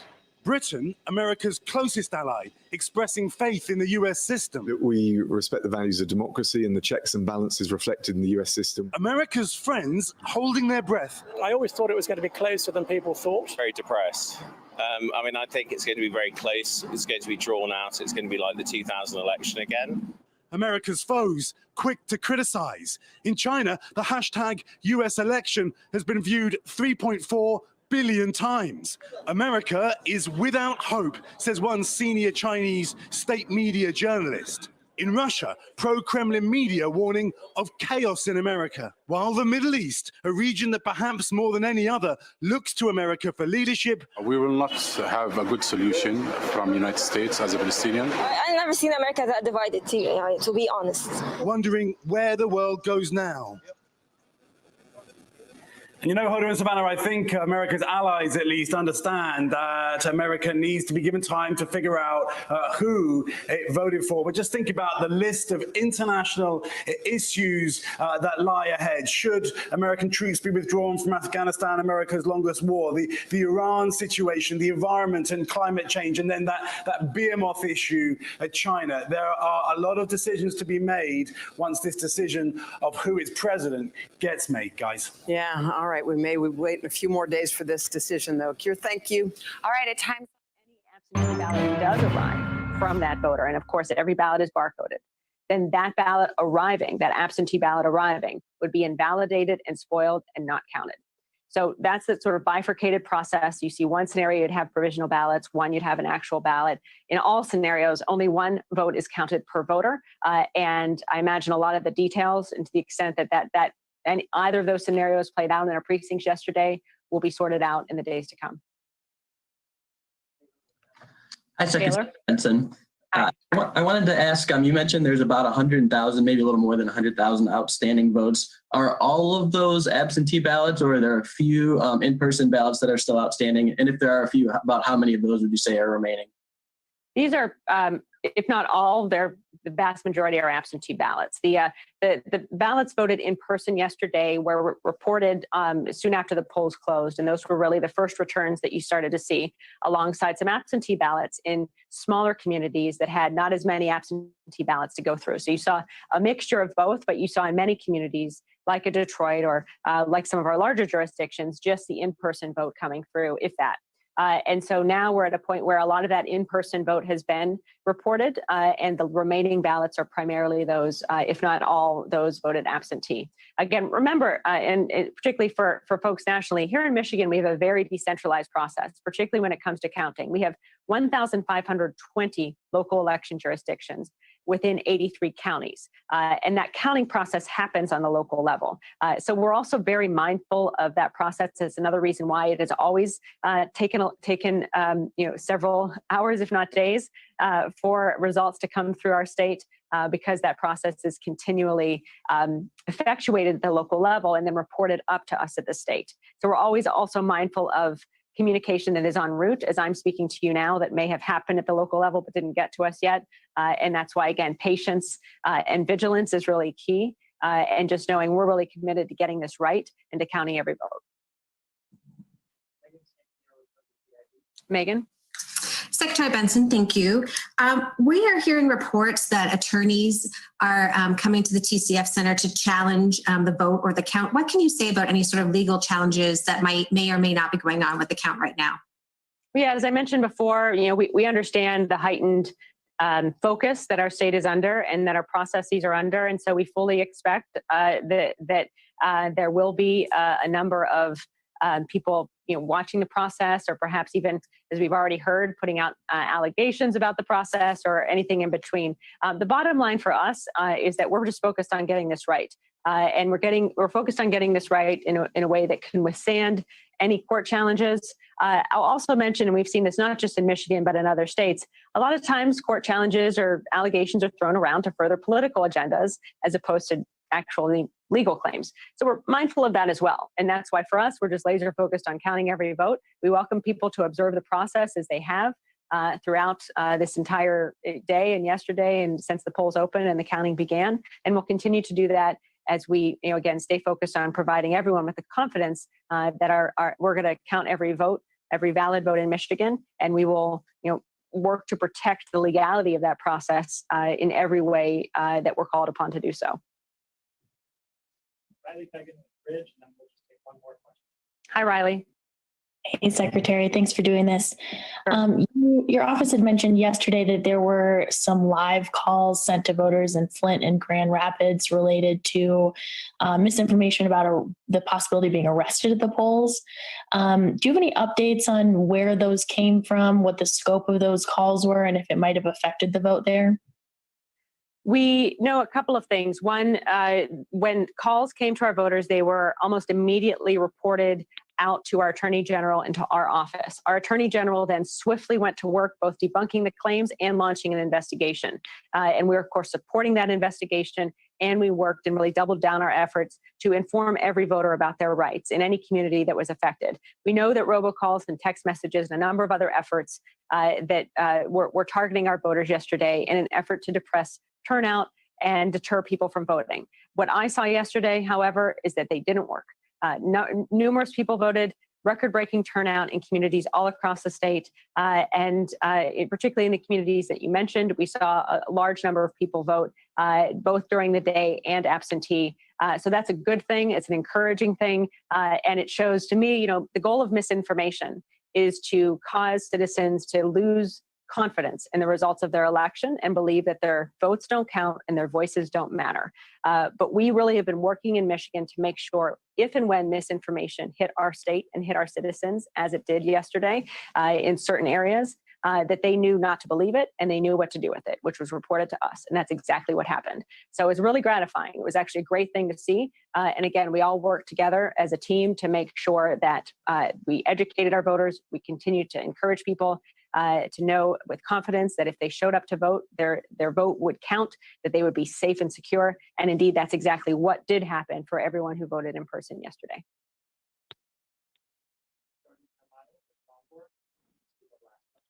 Hi, Secretary Benson.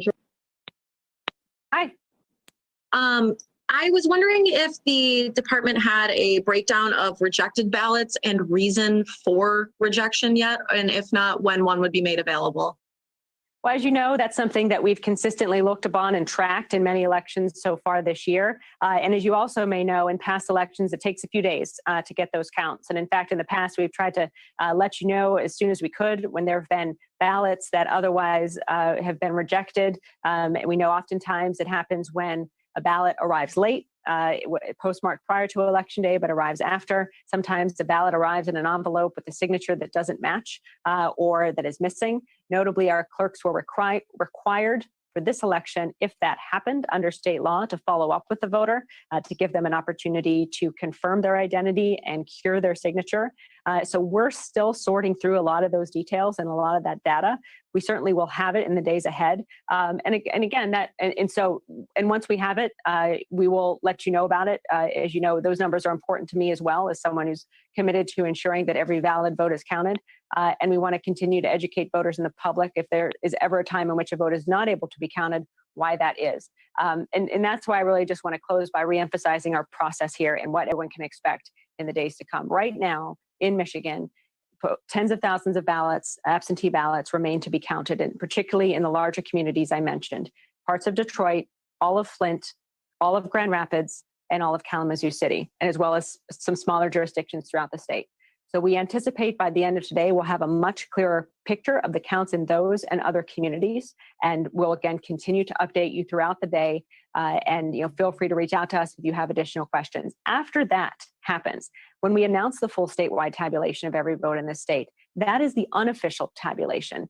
There is then a subsequent process, canvassing the vote, auditing the vote, confirming the vote at the county level and ultimately at the state level of the State Board of Canvassers. That's going to happen over the next 2 weeks. And we also know, and we're already seeing, and you may already be, we're prepared for any challenges that are going to come in that same time period. So, we're still moving forward with that methodically, with our eyes laser focused on counting every vote and protecting every legal vote in the state of Michigan, ensuring that it's part of our official results ultimately when we get there. But this process will continue in the days ahead, and we're going to continue to update with you with all the data points as they become as they reveal themselves to us throughout this process in the days ahead. And I really want to close by, again, thanking the election workers who stayed up all night throughout the state to count these votes.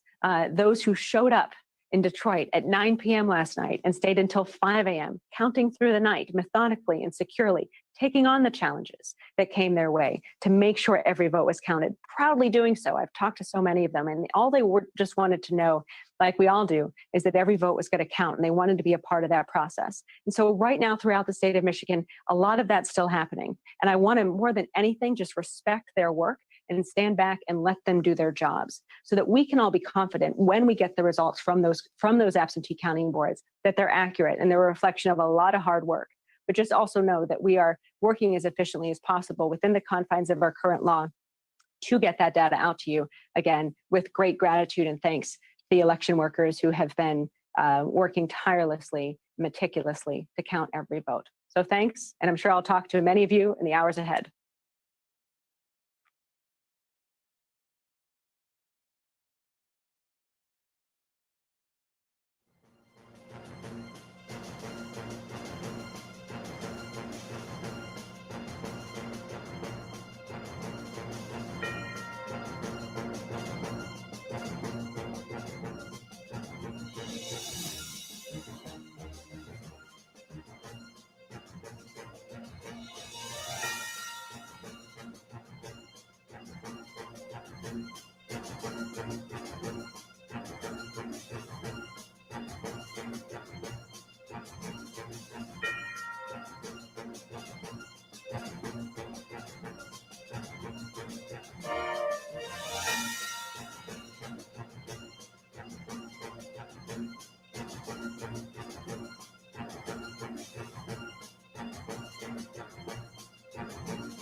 Decision 2020 coverage. Still a number of outstanding states in the race for president. We want to go right now to Chuck Todd. Chuck, set the stage. Where are we right now? Sure. Let's go through.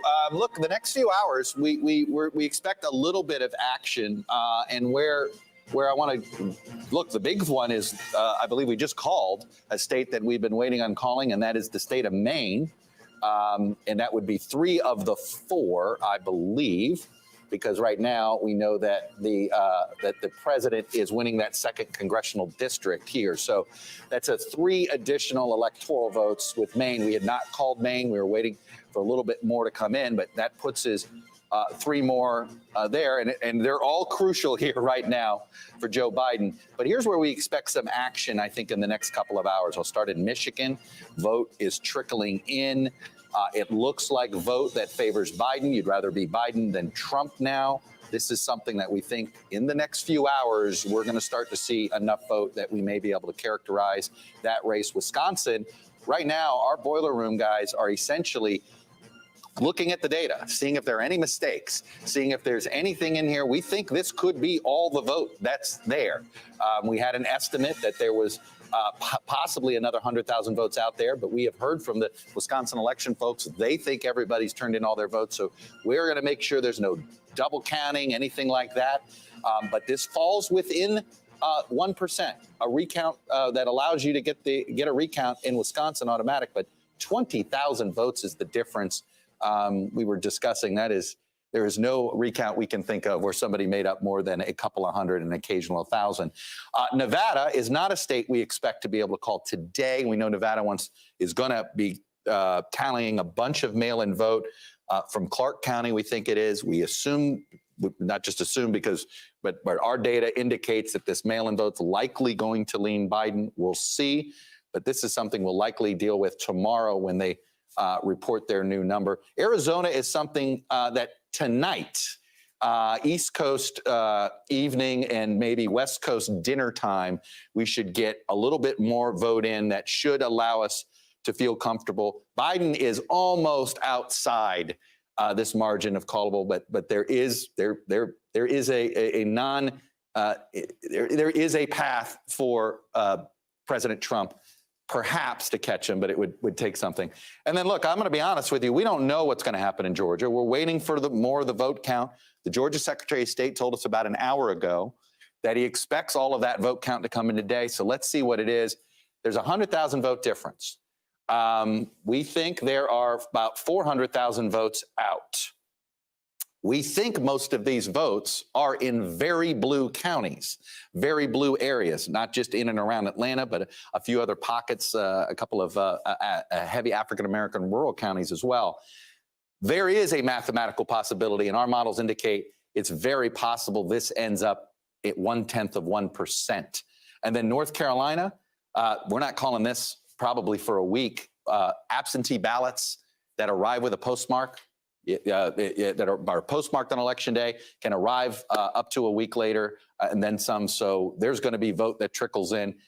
You'd rather be Trump than Biden here, but you can't say it is out of the realm of possibility. So there's your lay of the land. Today, we should see some movement in some form in Wisconsin, Michigan, and Arizona, some movement in those 3 states today and tonight. And we just saw, as you noted, Maine fall into the Biden bucket. Did you ever think that Maine would play as key a role as it is, at least at this moment? Well, you know what? I will confess that I have a 269 map picture as my screensaver on my phone. So I've been playing around with these congressional district, these 2 states, which can give us this nightmare of the 269. Every electoral vote counts, and that's what we're finding out here.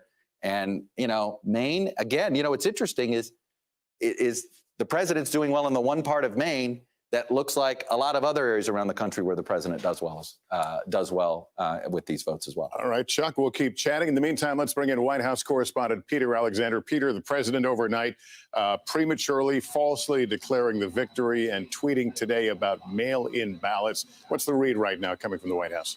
Yeah, that's right. Actually, Lester, we heard from the president within the last 5 minutes, casting more doubt on these mail-in ballots, these last-minute votes that are still being counted right now. Moments ago, he tweeted they are finding Biden votes all over the place in Pennsylvania, Wisconsin, and Michigan. He writes, so bad for our country. To be clear, they are not finding ballots all over the place. They are counting ballots in several states where they hadn't completed their electoral counts to this point so far. What's notable is when we heard from the president last night in those remarks were, as you noted, he falsely and prematurely basically declared victory, said he had won this thing. He also said, we want all voting to stop. But we're getting a different message as we hear from, specifically from his campaign manager. They're saying basically they want more of the counting to continue right now. They say if we count all legal ballots going forward, they believe they will win this thing. The bottom line is they need to find some additional votes, particularly in places like Arizona and in Nevada. And a conference call with reporters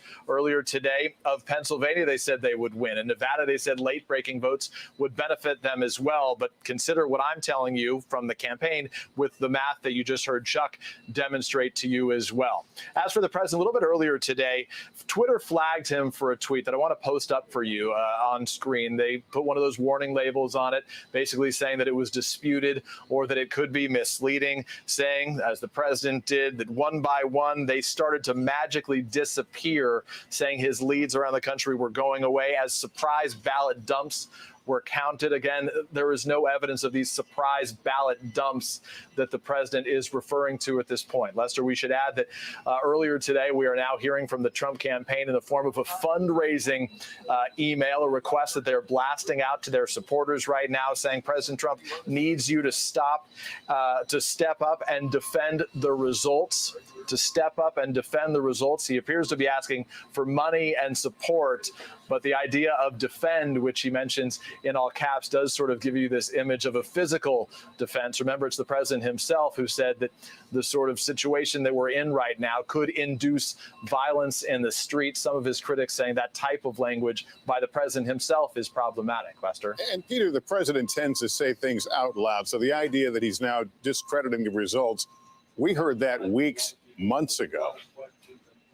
Yeah, no, you're exactly right. We got a sense of this may be where it was going. You know, you've heard this phrase, the red mirage, right? That's that idea that on election night, as we told you about on Nightly News and on the Today Show, on all of our broadcasts, that early on, those election day votes would disproportionately benefit Donald Trump, his voters. A lot of those more rural voters would come out. And then as the day went on and the days that followed, we'd see more of the early vote, that mail-in count, that absentee ballot count, the early folks who deliver their votes in person. Those numbers would rise. And it appears that the president was right, that would be what's happening. It appears to be what we're seeing right now, this idea of a red mirage. The president suggesting that means something was done fraudulently. There's nothing fraudulent about it, as we've demonstrated to you. This is just all of the votes to this point being counted. But clearly for the president, that's a real frustration, as it has the potential to erase advantages that he saw at least late last night. The votes are being counted. All right, Peter, thank you. Kristen Welker is at Biden headquarters in Wilmington, Delaware, where overnight the former vice president urged his supporters to be patient as all the votes are counted, and we expect to hear from him in the next few hours. Kristen, we've obviously heard the view from the White House. What more do we expect from Joe Biden today? Well, I am told, Lester, that when we hear from Vice President Joe Biden a little bit later on today, he is going to be increasingly bullish about his chances for winning the White House. And that is really the mood inside the campaign right now and among some of Biden's closest allies. Why are they confident? Because they like what they're seeing in Michigan. They like what they're seeing in Wisconsin. They're watching Nevada very closely. They're also watching Arizona. Pennsylvania, of course, is all. That's why you had Joe Biden visiting the Keystone State 14 times, more than any other battleground state, because he knew that it could hold the key to this election. So I think you're going to hear that reflected, and I would not be surprised if the vice president took fresh aim at President Trump. The fact that he declared victory falsely overnight before all of these votes have been cast, and we got a sense of that from a statement that the campaign released overnight. The campaign manager essentially saying that the president's language is outrageous, unprecedented, and dangerous. For his part, Biden, when he did address his his supporters here overnight, Lester, and as you know, it was really the middle of the night. His main message was, let's be patient, but he also said he believes he is on track to win. Take a listen to a little bit more of what he had to say overnight. As I've said all along, it's not my place or Donald Trump's place to declare who's won this election. That's the decision of the American people. But I'm optimistic about this outcome. And I want to thank every one of you who came out and voted in this election. So I think you are going to hear even more confidence from the vice president when he addresses the nation a little bit later on today. Now, in terms of what is happening inside the campaign, they are still bracing for what could be protracted legal battles, with President Trump signaling that that is the direction that he intends to go in. In a call with reporters earlier today, the campaign quite defiant about that, saying that they have a team of lawyers ready to go, and one of their top lawyers saying that the president would be embarrassed if he took this case to the Supreme Court. And so far, they say they've seen no evidence that that's actually going to happen. But again, they are bracing for the possibility of legal battles, even as they feel increasingly confident about this vote count that is happening within these key battleground states. Both Lester? sides weighing the how this will appear, kind of playing the crowd, if you will. Let's go to the Sun Belt of the Southwest. Vaughn Hilliard in Arizona, traditionally a Republican stronghold, but now a state where Joe Biden is ahead. Vaughn is in Scottsdale in Maricopa County. And Vaughn, we've been watching this since I left here last night. It looks good for Biden, but hasn't fallen in his column yet. Exactly. The margin of Joe Biden's advantage right now, Lester, has shrunk down to 3.4 percentage points after initially results showed him with more than a double-digit lead. And that is because the ballots that have been counted on the later end here in Arizona have trended towards Republicans. You know, yesterday, in-person voters in Maricopa County, the greater Phoenix area, they were trending towards Republicans by a 2-to-1 margin. And so what you have seen as these ballots have been processed across the state is that number continue to shrink. Now, this is where it becomes interesting, is because here in the state of Arizona, I just got off the phone with a state elections official. They are currently trying to identify just how many uncounted ballots there are.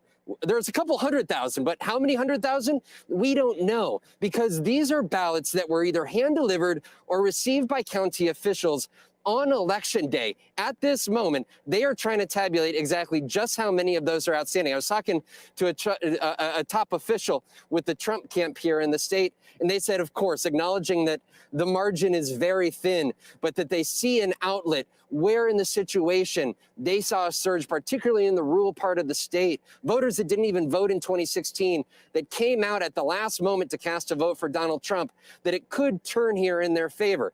We should note at the same time, you know, if Michigan falls, if Wisconsin falls to Joe Biden, it could be these 11 electoral votes here in Arizona that clinch the deal, clinch the presidency for Joe Biden. And if that is the case, our data shows that it could be independent voters. Well, there is a surge of Republican voters here at the finish line. We're seeing that independent voters here trended towards Democrats, towards Joe Biden. This is a place where those independent voters that make up a third of the electorate have long steered towards Republicans, you know, the likes of the late Senator John McCain. But what we have seen here is that those numbers, particularly in these greater suburbs around the Tucson and Phoenix area, went to Joe Biden.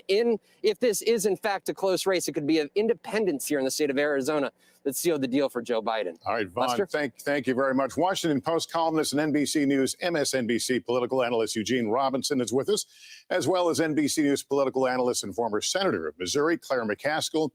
They join us now with their analysis. Claire, let me begin with you. We heard a moment ago that the Biden folks feel good about what they're seeing right now. Is that just happy talk, or is there something specifically you think they're holding on to that says this is doable? Oh, I can assure you it's not happy talk. They have people digging into every single county, every single precinct, every single vote that has been counted and not counted. They are checking this over and over again. They are confident because they believe their path is very clear. Nevada, Arizona, Wisconsin, and Michigan. And then, of course, Pennsylvania and Georgia are still out there, but that would be gravy. The 4 states are the states they're looking at, and they feel very good about the numbers in those states. And Eugene, you're looking at all this right now, and we had talked, as Peter Alexander pointed out earlier, we had talked about this red wave notion. So is what we're seeing really all that much a surprise, or are we just impatient? We're just impatient. we're impatient. I mean, we knew, the phrase that everybody used in the days before the election was "watch out for a potential red mirage." Watch out for it potentially looking as if President Trump was in the lead and perhaps on his way to winning on election night because many mail-in ballots wouldn't have been counted, and we know that Democrats very heavily voted mail-in, and so as those votes were counted, we would start to get a true picture. And really, that's exactly what has happened, and that pattern has been repeated in state after state. And as Claire just said, those 4 states, Arizona, Nevada, Wisconsin, and Michigan, have all trended in Joe Biden's favor. In Wisconsin, I believe officials have said they've finished their vote count, and there's around a 20,000 vote margin there. It's not the kind of margin that gets overturned in a recount, even if there is one. So that is, but what we're seeing, yes, is what was basically predicted. And Claire, let's talk about Joe Biden and what happens next as he waits for these states. We expect him to come out in the not too distant future and speak again, the second time he will have spoken. What does he need to say? What do you think he'll say in response to President Trump's remarks? Well, I think, first of all, he needs to be himself and be authentic, and that means he'll talk about being a leader and respecting the voters. But I think he also has to be very aggressive and be on his front foot. What this president is trying to do is despicable. Of course, these votes should count. People cast these votes with full faith that, like any other election, that their ballot would be counted.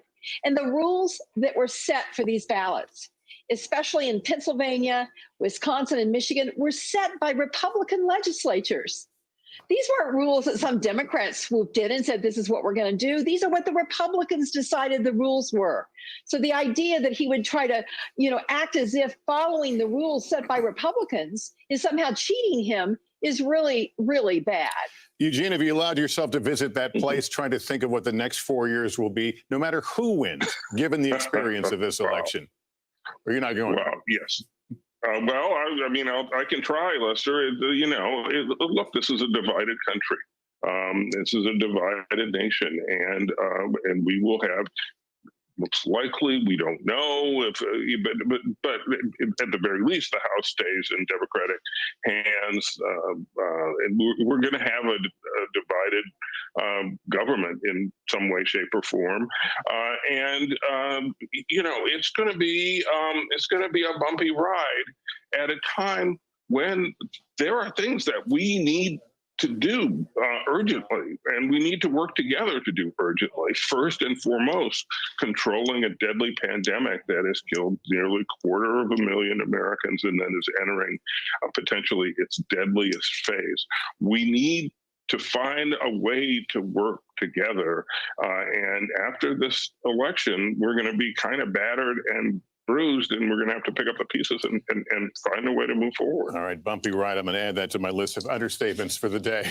But thank you both. We'll ask you to stick around. We're going to bring you back in. We're going to take a break, and then we're going to talk a little bit more about what the next 4 years could look like as it pertains to the U.S. Senate. We'll be back after this.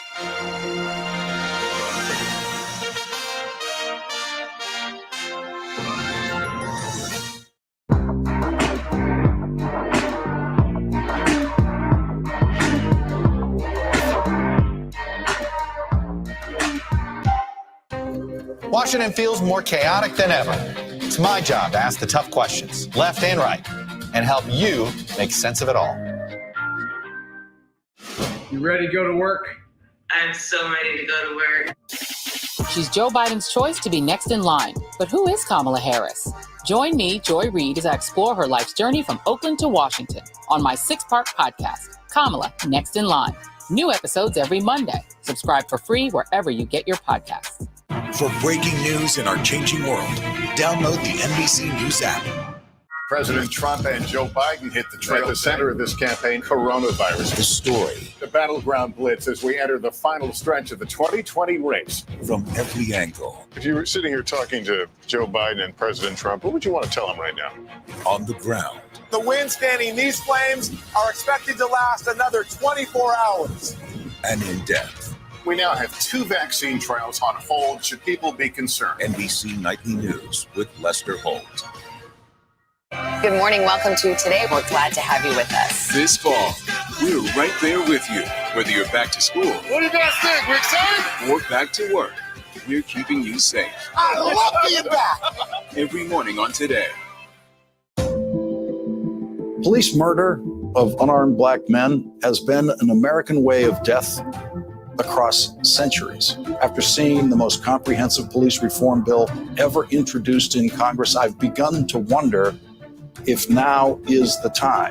If now is the time the protesters finally win. The Last Word with Lawrence O'Donnell. Weeknights at 10 on MSNBC. Good morning. Welcome to Today. We're glad to have you with us. This fall, we're right there with you. Whether you're back to school. What do you guys think? We're excited? Or back to work. We're keeping you safe. I love being back. Every morning on Today.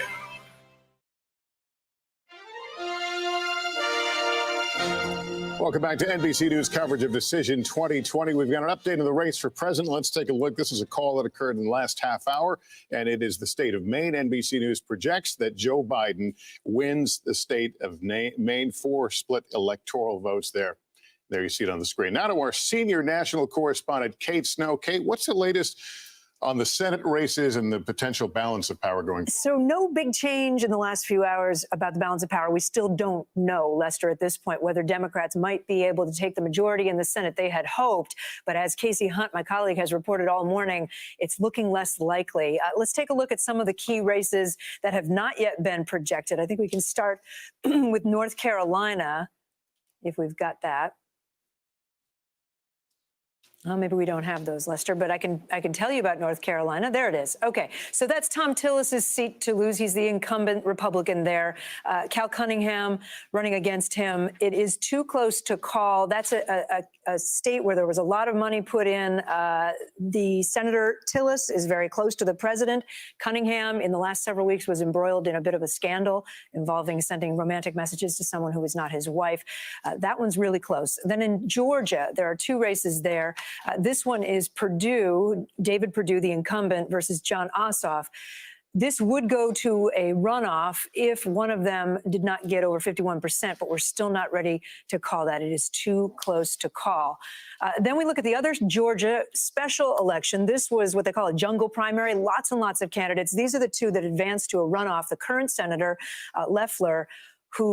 Kelly Loeffler, who's been very close with President Trump, appeared at many events with him, versus Raphael Warnock, the competitor. And then in Michigan, one that we're still watching, too early to call, the incumbent Senator Gary Peters up against John James, who's a black veteran running a very strong campaign there. And at this point, with 90% in, looking good for James. And then Alaska. This is a bit of a sleeper, Lester. This was not one that I was really aware of until last night. Too early to call. This is a Republican incumbent senator versus an independent who is an orthopedic surgeon and is running with the support of Democrats. So we're going to watch that one closely as well. All right, Kate, thanks very much. Back to the race for president. Wisconsin is a tight one. Every state we're talking about at this point is a tight one. NBC's Cal Perry is in Milwaukee. The Biden folks say they feel good about Wisconsin. What's to like there right now for them, Cal? Yeah, they feel great about it. They think they've won the state. We heard last hour on the Today Show from the administrator of the Wisconsin Election Commission. She said that all the votes in Wisconsin have been counted. Now, what that means is we're still waiting for the municipalities, a few of them, to report up to the counties. Once they do that, we will have official results. Joe Biden up by about 20,000 votes right now. It really mirrors, Lester, what we saw 4 years ago when Hillary Clinton won the state by 25,000 votes. And the Democratic Party, they went looking for those votes, especially in places like Milwaukee County, where I am in now. Diverse county, biggest county in the country. And it was those early votes that were counted at about 3 in the morning that has taken Joe Biden over the top. Democratic Party in the state telling us they expected to be behind at midnight, but winning at 3 in the morning. And that is exactly what happened. If things shake out here for Joe Biden, if the numbers hold up, which we believe they will, they'll look to duplicate what they had here in Milwaukee and in Madison and the other states that we've been talking about all day, places like Michigan, places like Georgia. You look at those cities, Detroit and Atlanta, they're hoping that they can replicate the numbers that they were able to improve upon in this election, Lester. Hey, Cal, how does the pandemic weigh in Wisconsin and what we're seeing? I was there a few weeks ago as the number of cases surging. I'm just looking at the numbers now. Their COVID cases 7-day average up 41% in the past 14 days. Did that turn something, or how does it had an effect? Daily highs here in the state. This is a hotspot, not just in the Midwest, but in the country, really in the world. It was a top issue for voters when we were out there talking to people. It seemed to be a motivating issue for Democrats in the city of Milwaukee to find other people to come and vote. Keep in mind, the president said here in this state that doctors were receiving money every time a coronavirus patient died. That is, of course, false, but it was a real motivating factor for voters here. I think the other thing worth mentioning, Lester, as we're all standing by and waiting for these results, we saw thousands of election volunteers come out yesterday, not just in Wisconsin, but across the country in the middle of a pandemic. And we ran an election in this country. It is really, in many ways, hugely impressive, Lester. All right, Cal, thanks very much as we wait for more of the, more of the vote in Wisconsin and these other states. As Chuck Todd told us, we may see something a bit later today. We may begin to see some movement in some of these states that have seemed to be in suspended animation.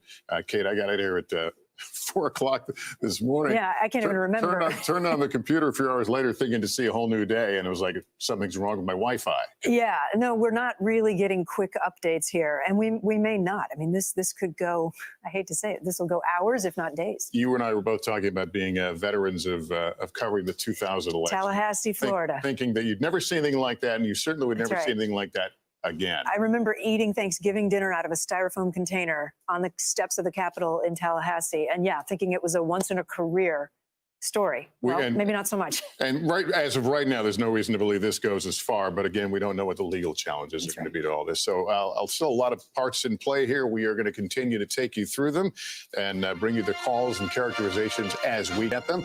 You're watching NBC News coverage of the 2020 election results. We'll be back with more right after this.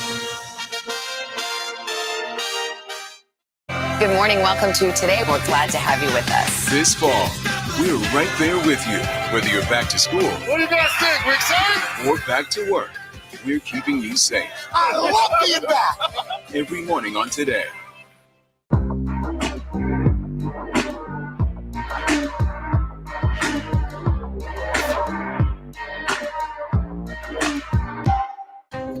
Washington feels more chaotic than ever. It's my job to ask the tough questions, left and right, and help you make sense of it all. You ready to go to work? I'm so ready to go to work. She's Joe Biden's choice to be next in line. But who is Kamala Harris? Join me, Joy Reid, as I explore her life's journey from Oakland to Washington on my 6-part podcast, Kamala Next in Line. New episodes every Monday. Subscribe for free wherever you get your podcasts. For breaking news in our changing world, download the NBC News app.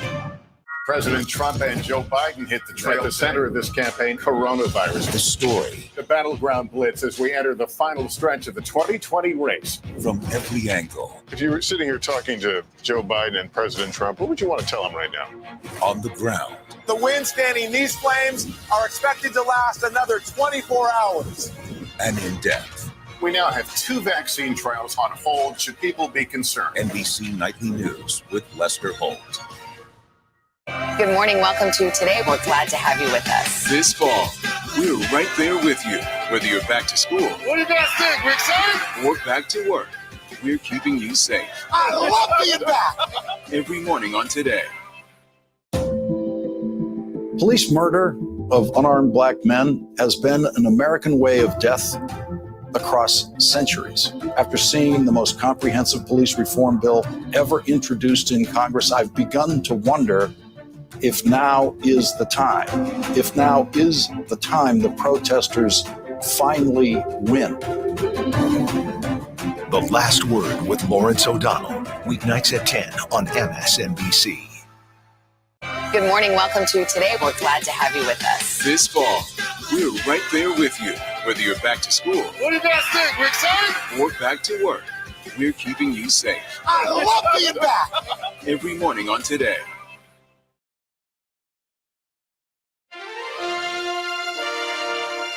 And back with more of our Decision 2020 coverage on NBC News. You're watching on the screen there, Pennsylvania, 20 electoral votes in play. It is still too early to call. A lot of votes have not been tallied up, but this is the one that many believe could tilt this thing one way or the other. Rahema Ellis is in Philadelphia. Rahema, Joe Biden's from Scranton. He spent a lot of time with voters in Pennsylvania, including the final days of his campaign.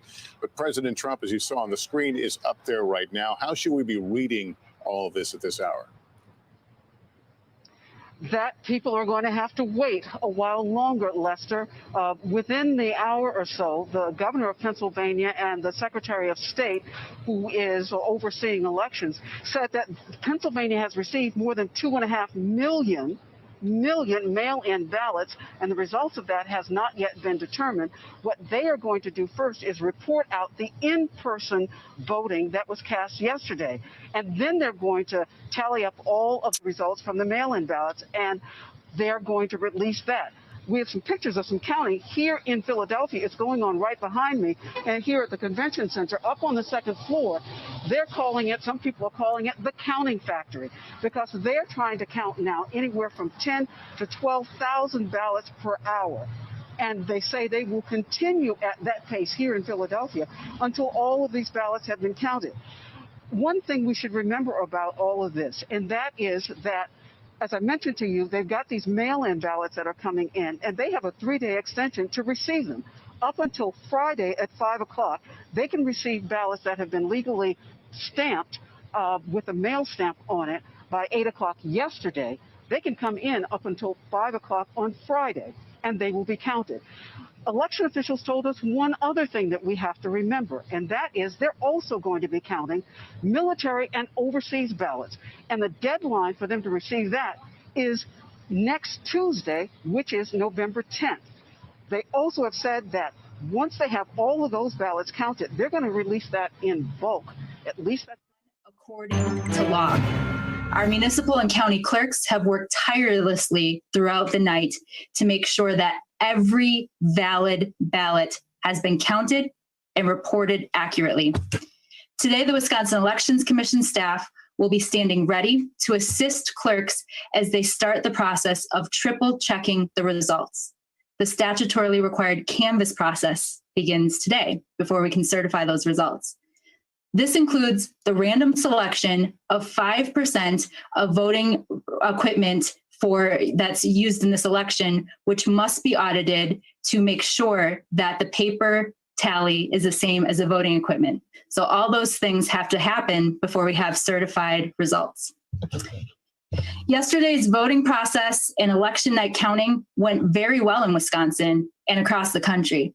Despite more absentee ballots, the evening proceeded in a very normal fashion. Our election was executed with precision. And it's also, every step of the process is publicly observable. And I think that's really important. Every step of the elections process is publicly observable. You can observe Election Day and voters casting their ballot. You can observe the votes being tallied at night. The voter registration records are public information. The absentee data is public information. Each of the results are posted on the county's websites. So again, our job as election administrators is to follow the law. And what the law says that on election night, that each municipality submits their unofficial results, unofficial being the key word, to their county, and the county then posts the unofficial results by reporting unit on their website. There is no certified election night aggregate of results. That is according to state law. That is not a process that we made up or adopted. That is according to state law, and we followed state law. Part of democracy is following the laws that have been prescribed by our elected lawmakers. And the elected lawmakers have prescribed this process for canvassing in our jurisdictions. I'm incredibly proud of the work done by Wisconsin's election officials, and I feel 100% confident in the election that they conducted, and that the laws that are established by our elected lawmakers were followed in yesterday's election. So there's no calling elections at the state level, right? That's called certification. And certification is a very meticulous, careful process that commences with the certification at the state level on December 1st. Up until that point, there is no statewide aggregate. There is no calling in the election. Any of those predictions that you're hearing are predictions by the media and other groups based on unofficial results. And I just think that's so important. And I know for so many of us, we've spent the last few months talking about this on end, talking about the mechanics of how the process works. And so I think, as we head into today, it's really important to continue to convey that message that we've all been working so hard to understand exactly how the process works and bring those mechanical facts to Wisconsin voters. Unfortunately, earlier this morning, I may have misspoken about all of the unofficial results being in from our municipal clerks around the state. So again, we have 1,850 municipal clerks around the state. And it looks like, according to looking through, again, all those county websites, that every single one of those jurisdictions has submitted their unofficial results, except for one tiny township of less than 300 voters. And they're working to get their ballots finished and counted and posted as we speak. And so beyond that, we have no reason to believe that there are any other ballots that have not yet been counted and included as part of those unofficial totals. But again, the canvass process, so important, right? The canvass process is where the municipal election officials double check all of the results to make sure that they have the correct number of registrations, to make sure that everything checks out. Then the counties, they do the same. So today at 4 o'clock is actually the deadline for the municipalities to start their canvass process and to then route the materials over to the counties where they start their certification process at the county level. They again do those double checks. All this publicly observable. You can go watch in your local communities. If you're skeptical about the process, engage. You can go watch the process in your local community. And so then it goes to the county level. They do their double checks. From there, it comes to the state. By state law, on December 1st, at the public meeting of the Wisconsin Elections Commission, is when those results are certified. And that's when we will have the official winner. We'll have the official results of the election at that December 1st meeting, as prescribed by state law. And so with that, I don't know, Reed, if you had any other background you want to lend, then we can open it up for some questions. Sure. Just the only other thing to let people know is that the results that you're seeing reported on websites and newspapers, on cable TV, whatever, those are numbers that are based on news gathering. The Associated Press, other news gathering organizations get those numbers from the counties. They aggregate them, they report them. The Wisconsin Elections Commission doesn't get any numbers from the locals until starting next week when the counties start to certify their numbers. So if you're asking us, is this number right? Is that number right? The numbers that you're seeing are from the news media. They are generally very accurate, but they're not official. And we don't have reports in from the counties ourselves. So that's just something to make sure that you all know. So if you want to take some questions, Megan, the first one is from Nick Bohr.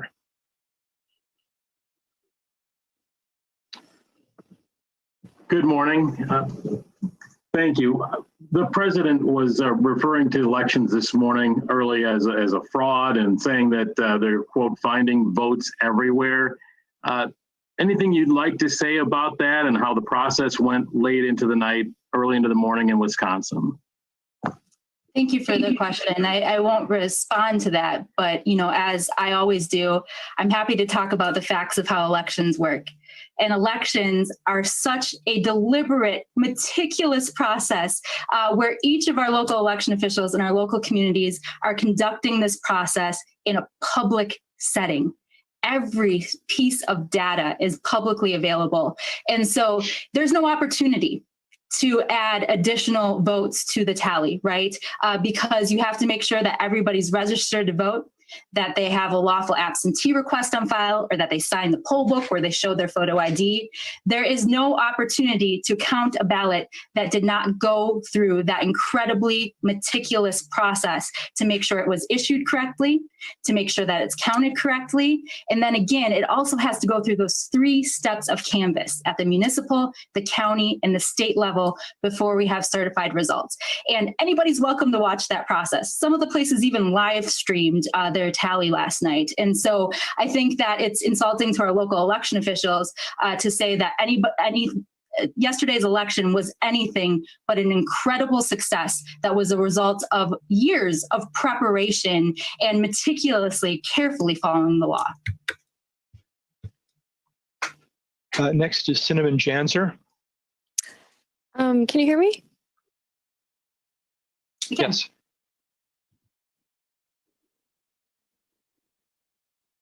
Go ahead, Cinnamon. You have to unmute yourself. Oh, can you hear me now? Yes. Okay, great. I just have a couple quick questions on the canvassing process. So was it 4 p.m. today that the municipalities start their certification, or is that when they're supposed to be done? And when it shifts to the counties, do the counties have a scheduled time for canvassing, or are they allowed to start whenever they receive results from the municipalities? Yeah, thanks for the question. And, it is sort of a cascading series of events and timelines that's laid out by the statutes. So today's 4 o'clock deadline is for the municipalities to begin to route their materials to their county. The county then, once they receive the materials, each county will notice, just like the municipality did, they'll notice when their canvass is going to occur. And the same thing happens at the municipal level. They notice their municipal boards of canvass. And then once that's complete and the county receives the materials, the county then convenes their county board of canvassers and begins their certification process. So it is going to vary by jurisdiction, by county, when they convene those boards, but they'll all be publicly noticed and they'll be available for people to observe and engage with. Thank you so much. I appreciate it. Next is Scott Bauer. Hey, Megan, thanks again for doing this call. Can you talk to me a little bit about provisional ballots? Do we have an idea of how many are out there?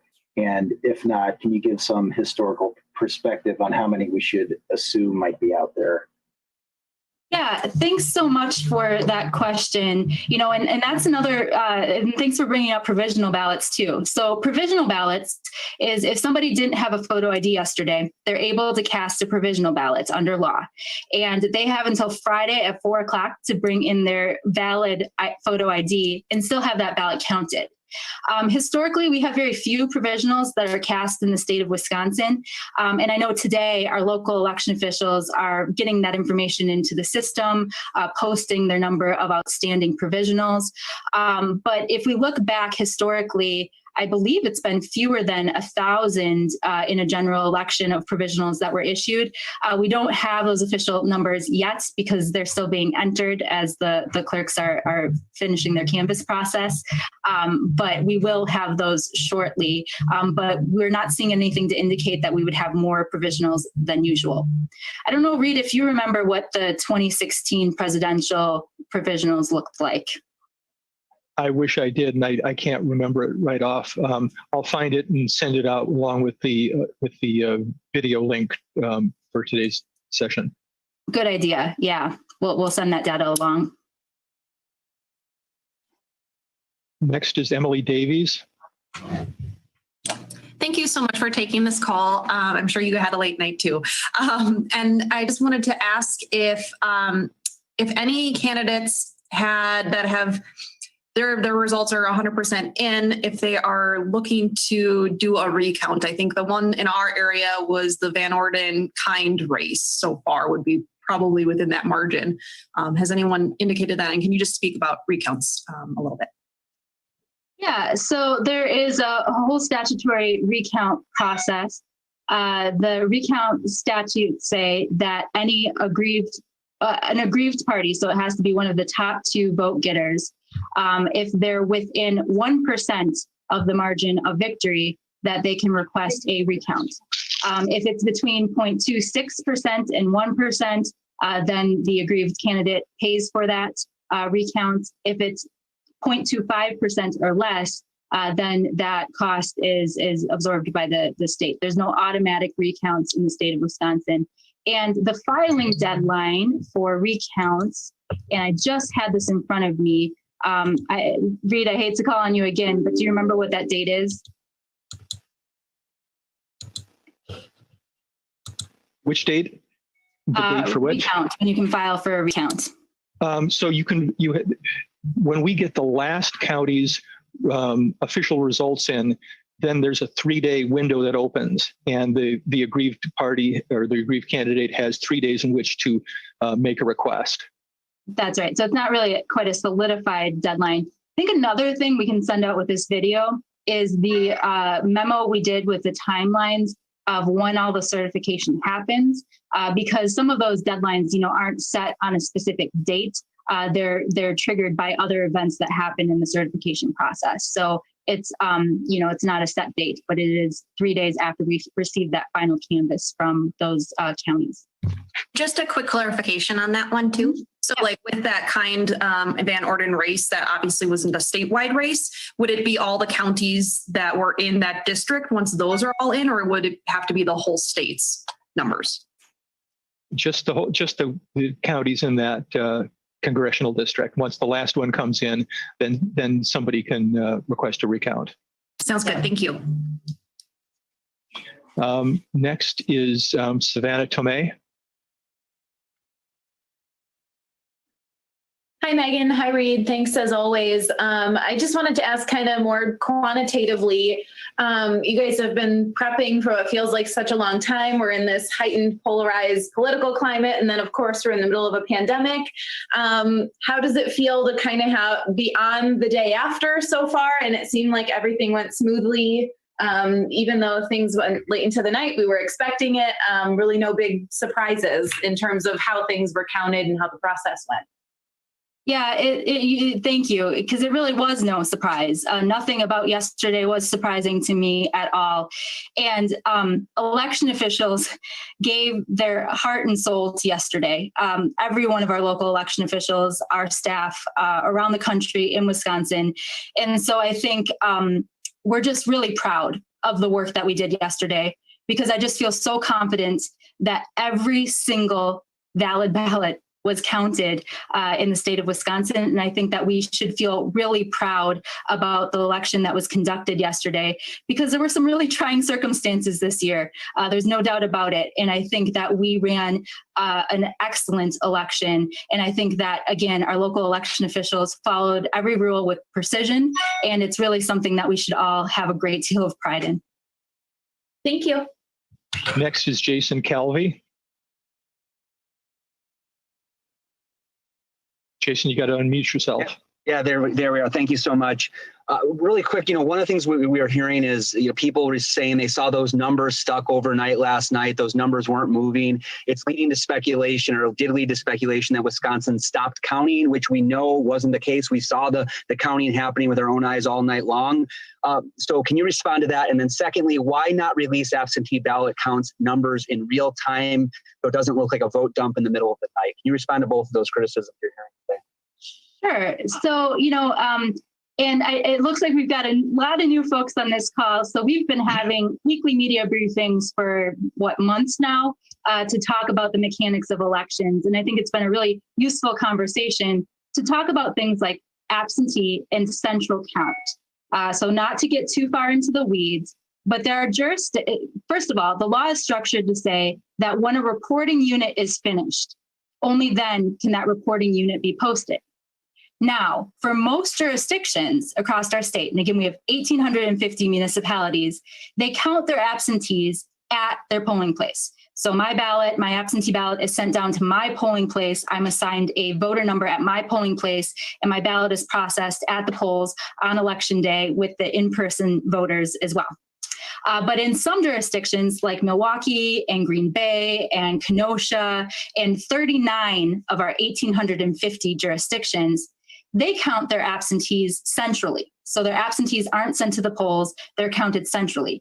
And again, this is all a process that's allowed and prescribed by law. This is not a policy decision. This is something that is allowed under law and is outlined very explicitly. In those jurisdictions, they're counting absentees for all the reporting units, right? So they're not just counting individual reporting units, they're counting all the absentees there. Publicly observable, you can go watch. There's challengers there all day. There's observers there all day. There's the parties there observing the process as well and involved in counting those ballots, just like at the polls. But with that, you're going to get the result set all as one with all the absentees from all the reporting units. And then those are going to get added in to each of the individual reporting units. And so really it's a process prescribed in law that allows larger jurisdictions to centrally any jurisdiction, but larger jurisdictions to centrally count their absentees. And a lot of our large jurisdictions do that because it allows them to do that a little bit more efficiently than if they were to try to send the ballots to all the individual polling places. So that's why you see at the end of the night, because you can't break up that central count result set. You can't break it up and say, okay, Ward 1 is done, let's send that over to Ward 1. You have to report the polling places and then add in all the central counts when all the absentees are done being counted. And so that's why you see the absentees being counted as they should be and added to the unofficial totals after that entire pool of absentees has been counted. But there are no dark corners or locked doors in elections.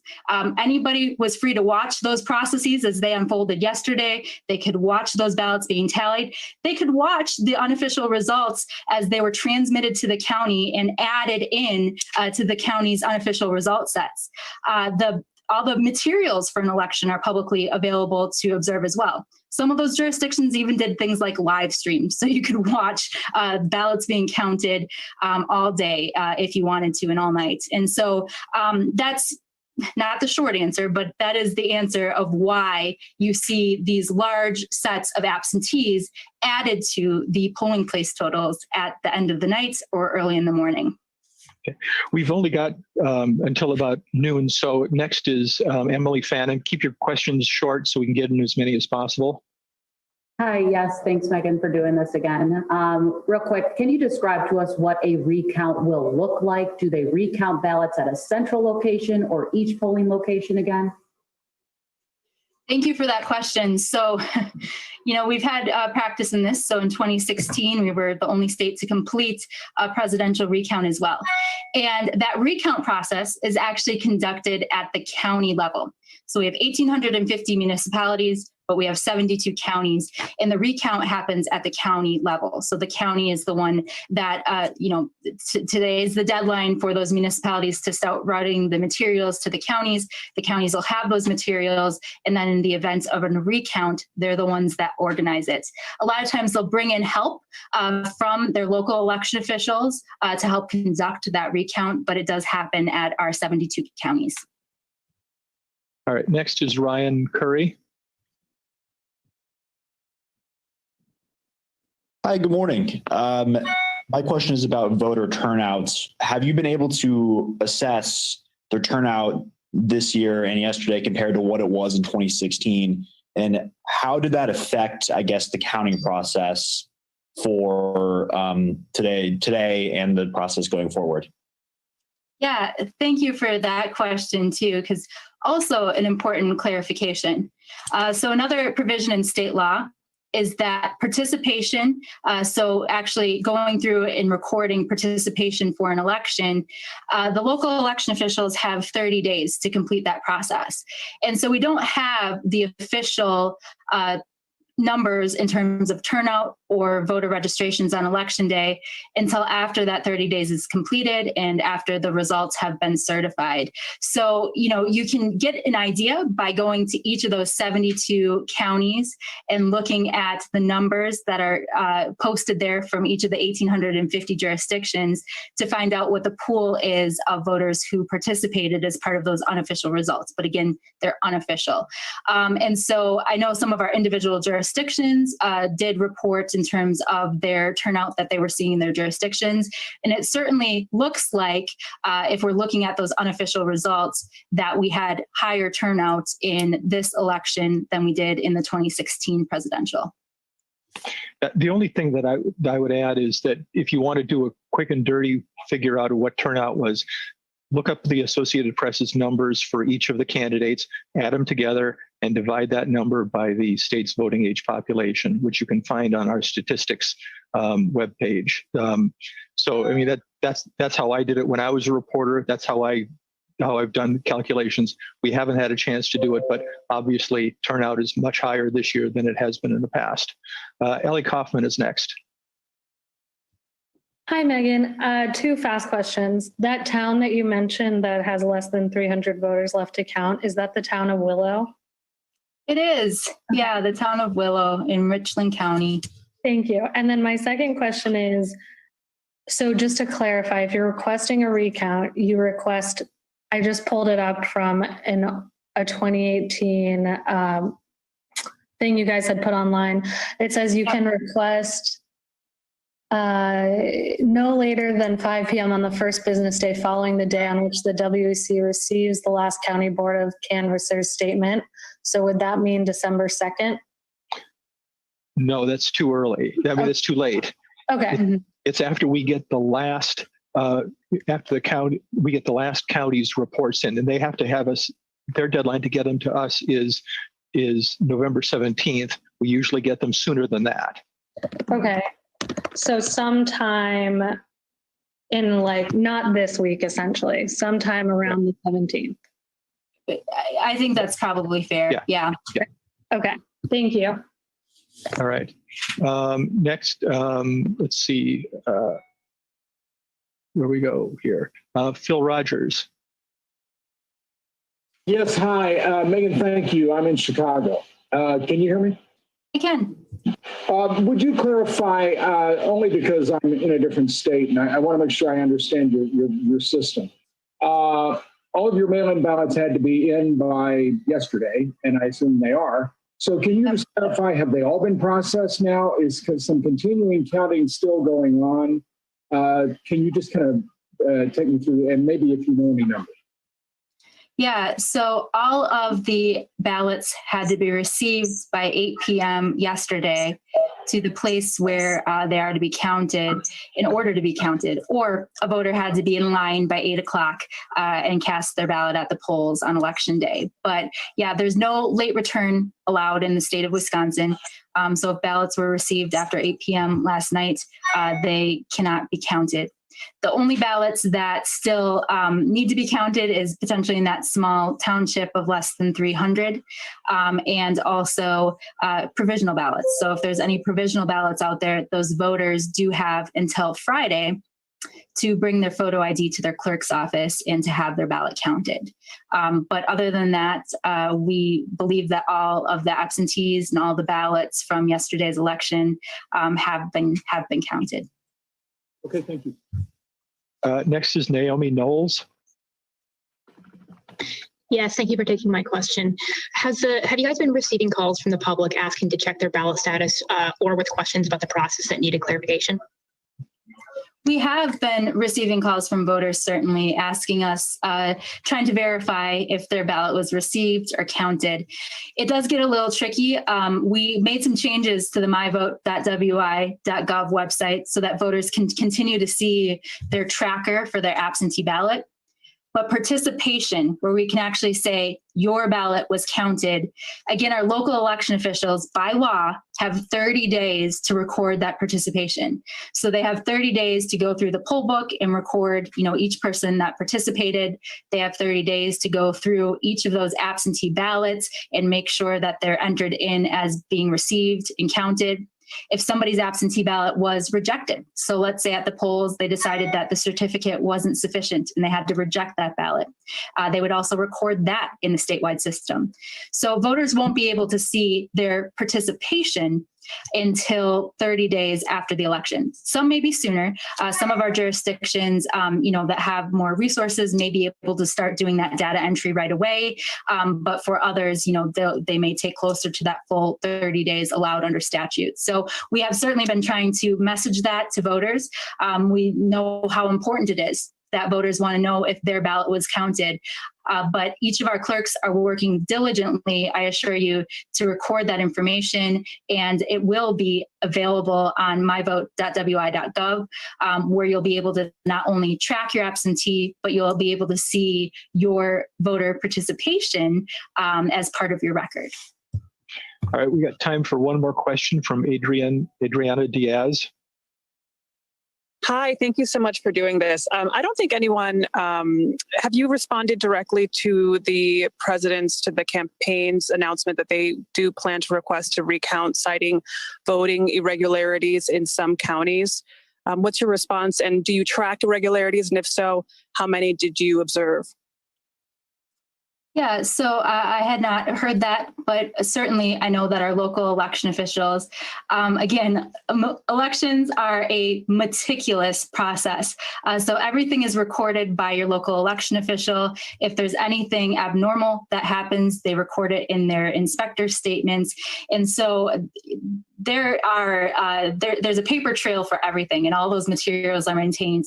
And we've had a recount before, and it showed that we have a really good process. We have a really good system, and our local election officials are doing a phenomenal job. And so I believe that would be the case if we had a recount again in our state, that you would find that we have a really solid system here, and that there's an incredible paper trail for every single request, registration, and ballot that's cast.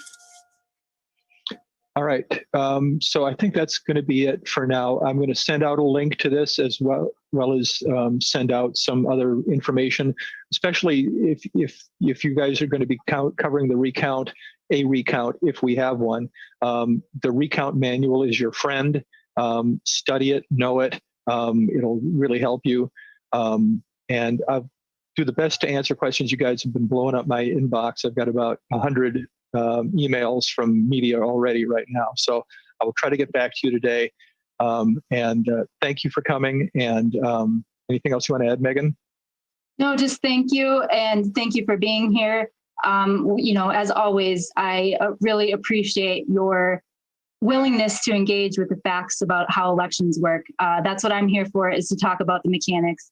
I'm like a boring elections textbook with no pictures, but thank you for being willing to engage on the facts about elections and to bring those facts to voters, because I think a lot of these things, voters may not understand some of these mechanics or the laws behind some of these processes. So thank you. Voters and the vote count. Take a listen to a little bit more of what he had to say last night, striking a note of confidence.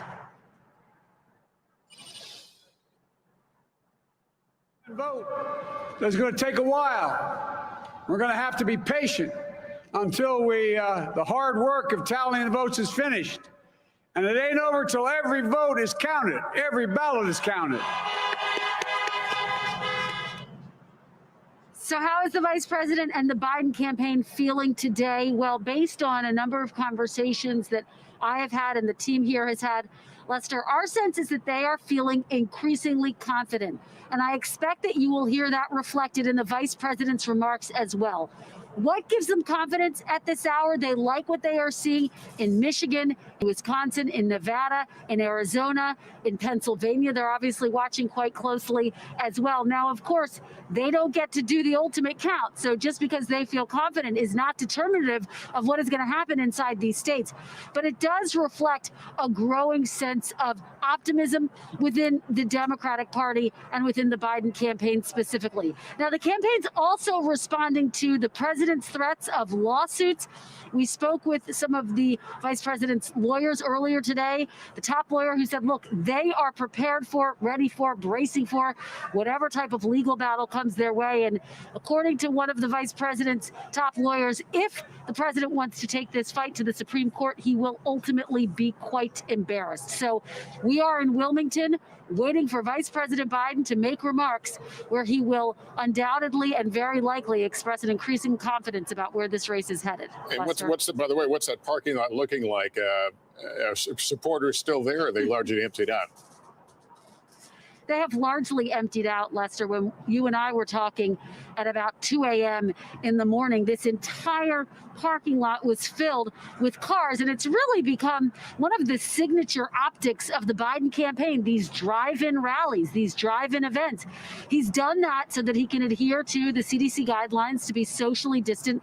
He's done that, Lester, because he wants to strike a very different note as it relates to COVID-19. His whole argument has been that he believes he's the better candidate to fight COVID-19. He's accused President Trump of waving the white flag against COVID. So that's why you see this drive-in rally that unfolded here overnight. Now, his supporters have left, and we anticipate when he speaks, it will be inside, and likely it will just be in front of a few socially distant people. So it's not going to be the same volume of people that we witnessed overnight, Lester. But I can tell you that in talking to Democrats who have supported the vice president, who've worked for the vice president, they are going to be tuned in and listening to every word he has to say. They felt as though last night was quite stressful. At some moments, it felt like a flashback to 2016 when we started talking about Hillary Clinton's blue wall that didn't hold those critical states throughout the Midwest. Now the fact that Biden is expressing increased confidence in those states, that is something that is giving Democrats writ large a little bit more optimism. But again, we have to wait for all the votes to be counted. All right, Kristen, that cacophony of horns, I can hear it now. It's just kind of a signature of this campaign. I don't think I'll ever look at a traffic jam quite the same way. Thank you for that. Let's bring in White House correspondent Peter Alexander. Peter, the president overnight already prematurely and falsely declaring victory, already now calling for a recount in Wisconsin. We know that all campaigns tend to offer a public face and usually a rosy face of what's before them. Is there a difference between what's being said publicly and privately that you're able to tap into there?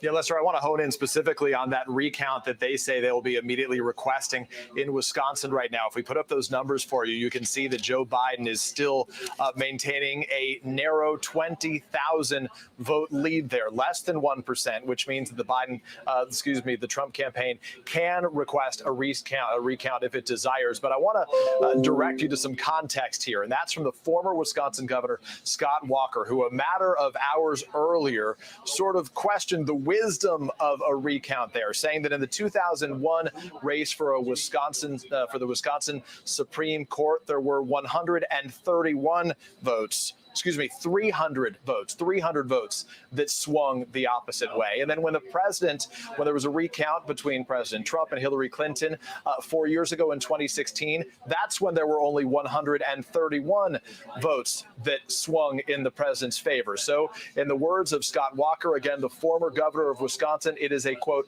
high hurdle to think that the Trump campaign, Lester, would be able to overcome a 20,000 vote deficit that currently exists in that state, with almost all of the votes already counted. Lester. All right, Peter Alexander, thanks. Go to NBC's Cal Perry. He is in Milwaukee right now. Been watching this all play out, and now this threat of a recount looming there. What's your view, Cal?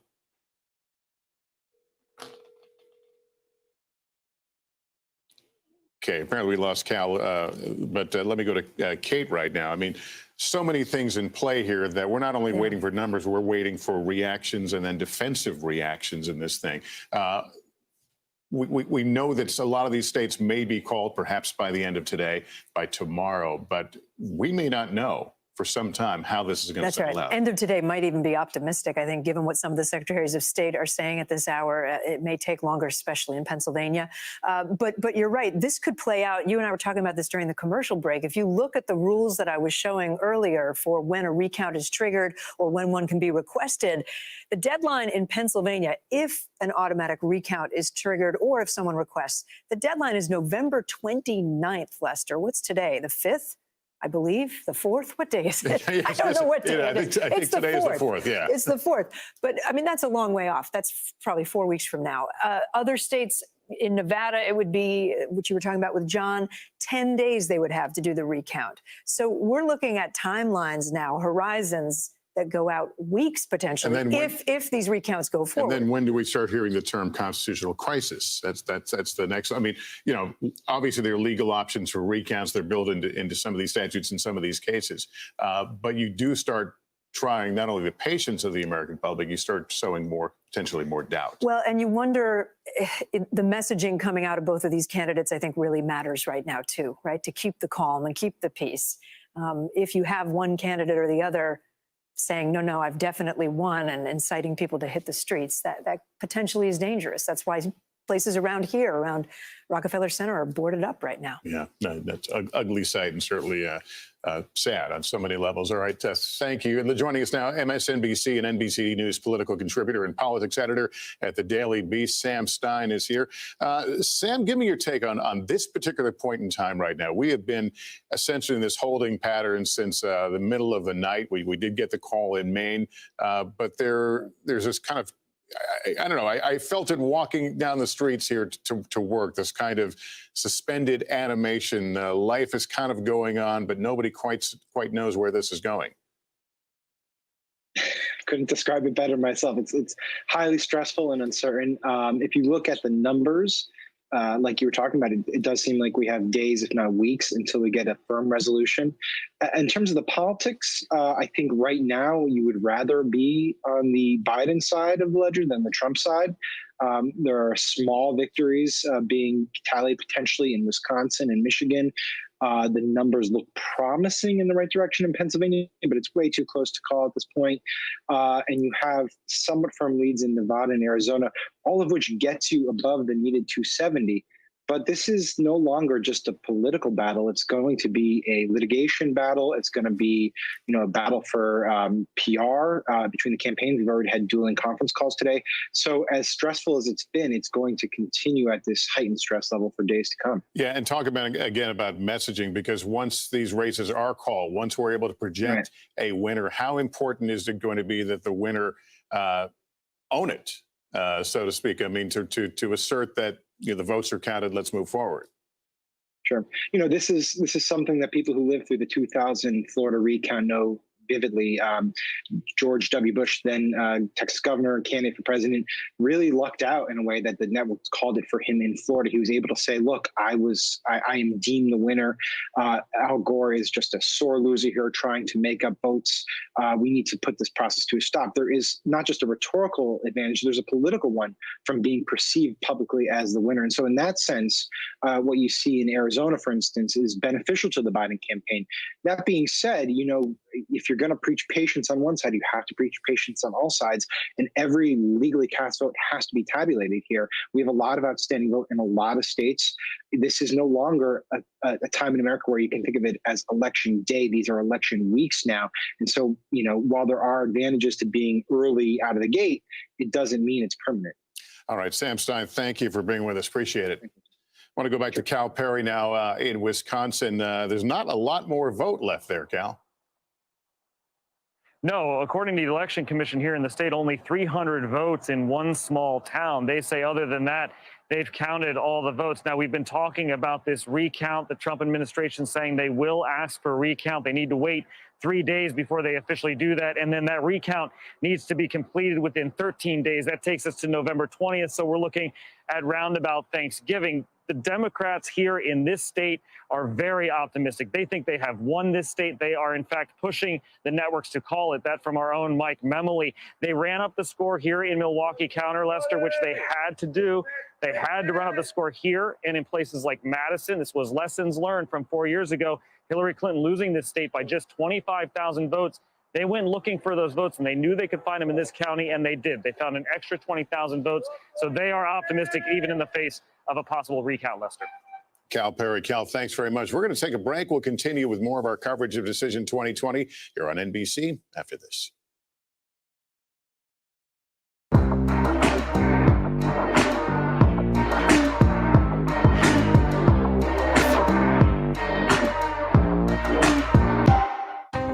Washington feels more chaotic than ever. It's my job to ask the tough questions, left and right, and help you make sense of it all. You ready to go to work? I'm so ready to go to work. She's Joe Biden's choice to be next in line. But who is Kamala Harris? Join me, Joy Reid, as I explore her life's journey from Oakland to Washington on my 6-part podcast, Kamala Next in Line.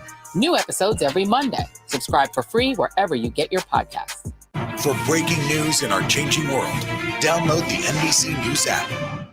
President Trump and Joe Biden hit the trail. At the center of this campaign, coronavirus. The story. The battleground blitz as we enter the final stretch of the 2020 race. From every angle. If you were sitting here talking to Joe Biden and President Trump, what would you want to tell them right now? On the ground. The wind standing these flames are expected to last another 24 hours. And in depth. We now have 2 vaccine trials on hold. Should people be concerned? NBC Nightly News with Lester Holt. Good morning. Welcome to Today. We're glad to have you with us. This fall, we're right there with you. Whether you're back to school. What do you guys think? We're excited? Or back to work. We're keeping you safe. I love being back. Every morning on Today.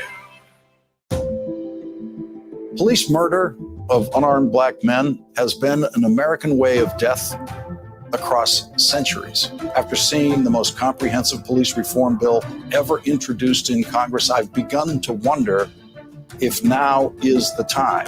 If now is the time the protesters finally win. The Last Word with Lawrence O'Donnell. Weeknights at 10 on MSNBC. Good morning. Welcome to Today. We're glad to have you with us. This fall, we're right there with you. Whether you're back to school. What do you guys think? We're excited? Or back to work.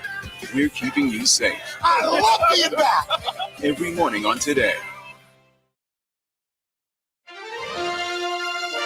Looking at 93% of the expected vote in Georgia. NBC News still looking at Georgia as too close to call. The margins haven't really budged much, however. Blaine Alexander is in Atlanta, Georgia. And Blaine, I assume that there's still a belief there's more Democratic votes out there. Absolutely. You know, the Secretary of State says that there are some 200,000 votes still left to be counted in a couple of counties that we're watching very closely, Fulton County and DeKalb. Now, Lester, we just got an update actually from Fulton County, which is the biggest, most populous county here in the state of Georgia. They say they're planning to hold a meeting this afternoon, an adjudication review for about 25,000 or so absentee ballots that are ready for that step of the process. But they say that on top of that, they've got another 42,000 or so that still need to be open. They still need to be scanned, and they still need to be adjudicated. Now, I will remind you that Richard Barron, who runs the county elections for Fulton County, said that they are still expecting to have all of these absentee ballots processed, scanned, opened and scanned by 7 p.m. this evening. Now, that's certainly major because we know that the Secretary of State is setting a similar timeline to have these numbers completed across the state. He's saying that of the 200,000 or so outstanding votes, possibly as high as 250,000 outstanding votes, they are still hoping that they see the results completed, tabulated, and tallied by the end of the day. Now, he's also saying this with the caveat that it comes down to the counties and what the counties are able to do. We know that they're steady working on those numbers. We know that in Fulton County, that whole process is taking place at the State Farm Arena. That's where we saw the early voting take place. And inside that room, there are about 4 dozen or so employees who are going through this rather painstaking process of opening all of the ballots that were turned in, sorting them, sifting them through scanners. They did it until late last night. They were back at it early this morning. So again, hoping that they can get that done this evening. Now, to put all of this into perspective, Lester, yes, you talked about those outstanding Democratic votes. This is where we're expecting to see them come from, those 2 counties. And that's really what's giving Democrats hope of, after nearly 30 years or so, finally turning Georgia blue, turning Georgia in their direction. They're looking at those metro Atlanta counties that shift heavily blue, and even the suburbs buzz around them, that are becoming more diverse, and hoping that that will be enough to tip the scales in their favor. Lester? Yeah, Blaine, go back a second. You said this adjudication review, this meeting today. Is this something standard, or is this something different?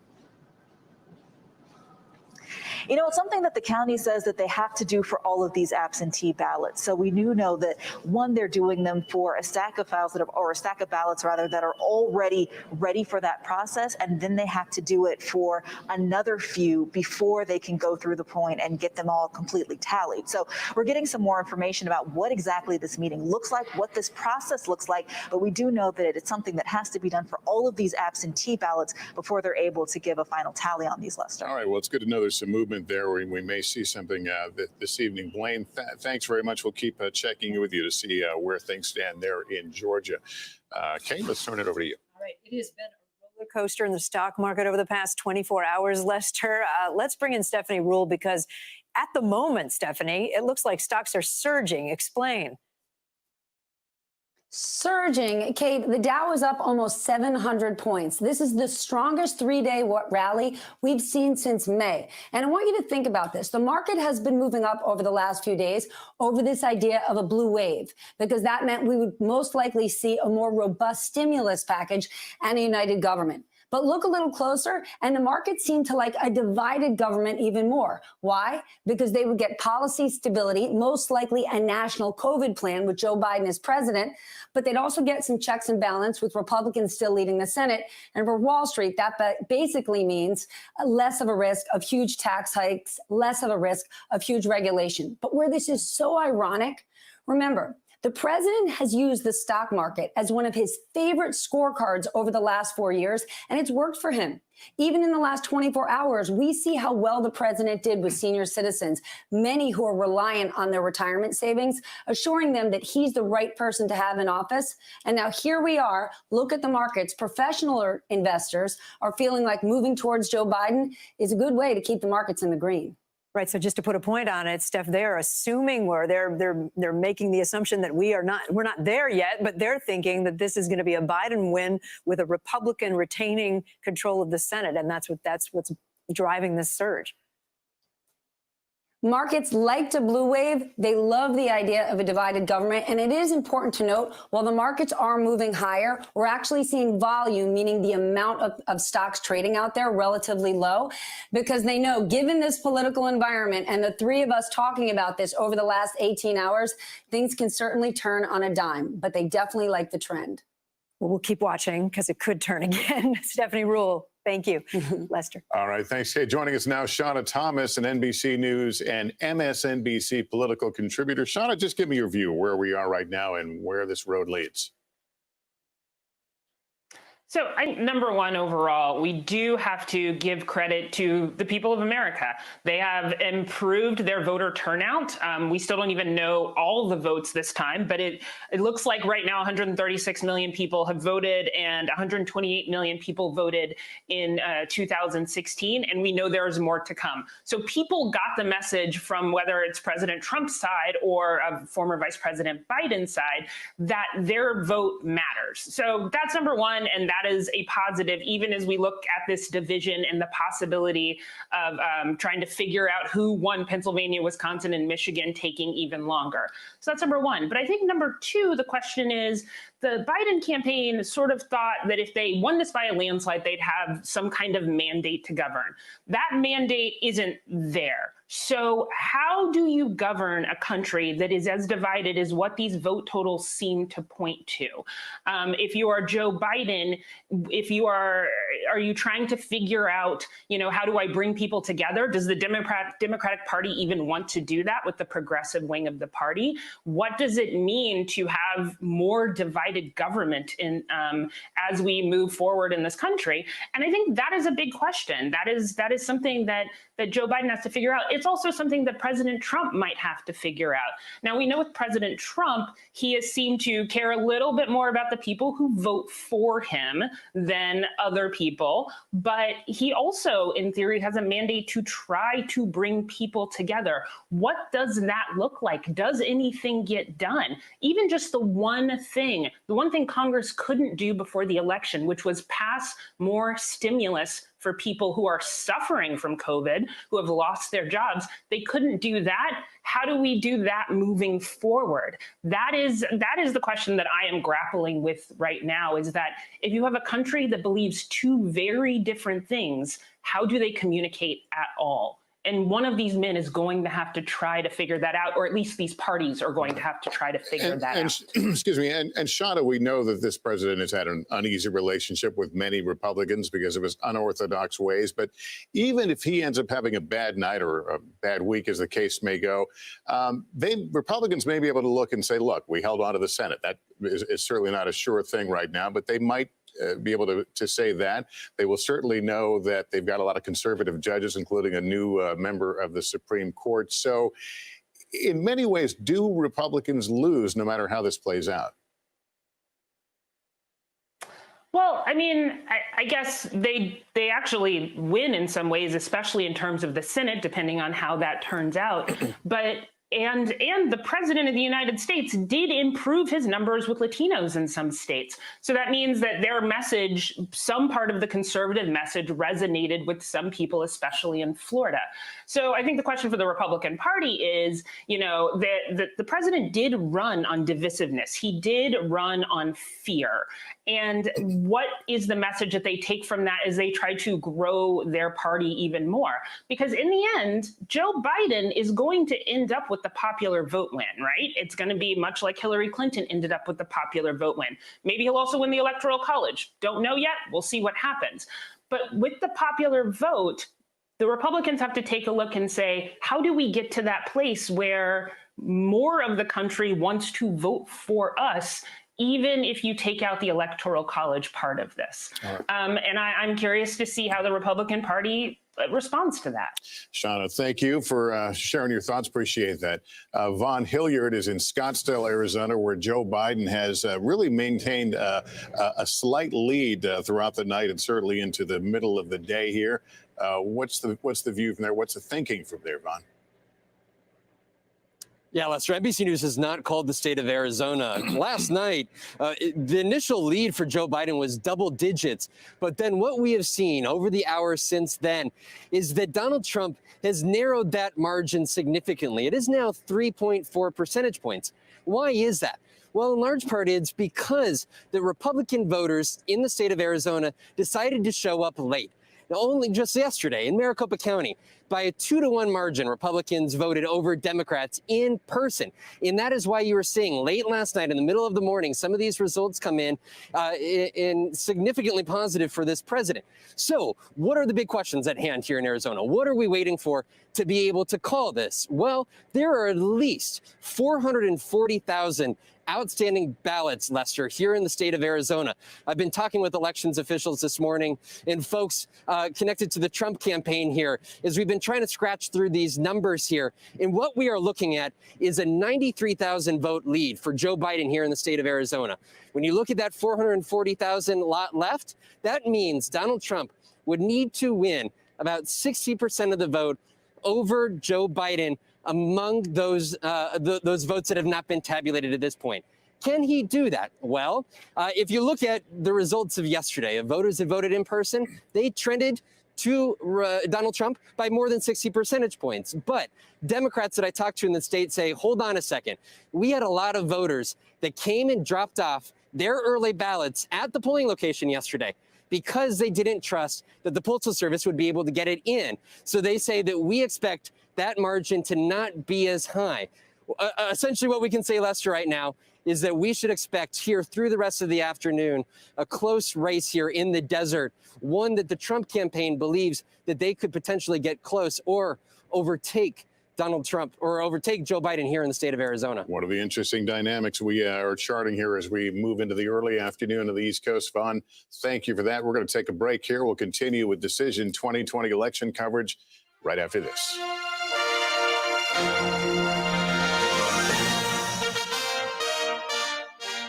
Good morning. Welcome to Today. We're glad to have you with us. This fall, we're right there with you.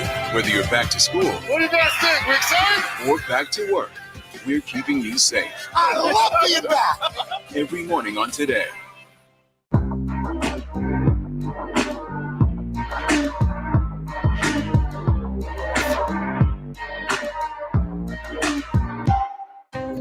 Washington feels more chaotic than ever. It's my job to ask the tough questions, left and right, and help you make sense of it all. You ready to go to work? I'm so ready to go to work. She's Joe Biden's choice to be next in line. But who is Kamala Harris? Join me, Joy Reid, as I explore her life's journey from Oakland to Washington on my 6-part podcast, Kamala Next in Line. New episodes every Monday. Subscribe for free wherever you get your podcasts. For breaking news in our changing world, download the NBC News app. President Trump and Joe Biden hit the trail. At the center of this campaign, coronavirus. The story. The battleground blitz as we enter the final stretch of the 2020 race. From every angle. If you were sitting here talking to Joe Biden and President Trump, what would you want to tell them right now? On the ground. The wind standing these flames are expected to last another 24 hours. And in depth. We now have 2 vaccine trials on hold. Should people be concerned? NBC Nightly News with Lester Holt. Good morning. Welcome to Today. We're glad to have you with us. This fall, we're right there with you. Whether you're back to school. What do you guys think? We're excited? Or back to work, we're keeping you safe. I love being back. Every morning on Today. Police murder of unarmed black men has been an American way of death across centuries. After seeing the most comprehensive police reform bill ever introduced in Congress, I've begun to wonder if now is the time. If now is the time the protesters finally win. The Last Word with Lawrence O'Donnell. Weeknights at 10 on MSNBC.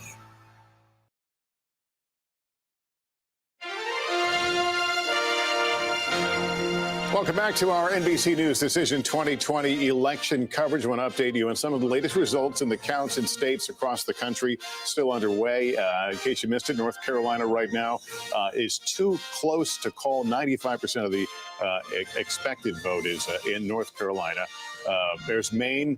NBC News projecting that Joe Biden will win in the state of Maine when all the votes are counted. Moving on to Georgia, providing some drama throughout the night and continuing into this day. It is still too close to call there, looking for votes that have not yet come out of the metro Atlanta area. Here's Michigan, 94% of the expected vote in. That is too early to call in Michigan. And we move up to Alaska, where Donald Trump seems to be out in front, but we're calling that one too early to call. And that's where we stand in some of these races right now. Morgan Radford is in North Carolina, where the presidential race, as we noted, is still close to call. What's holding up the votes right now? Do we know, Morgan?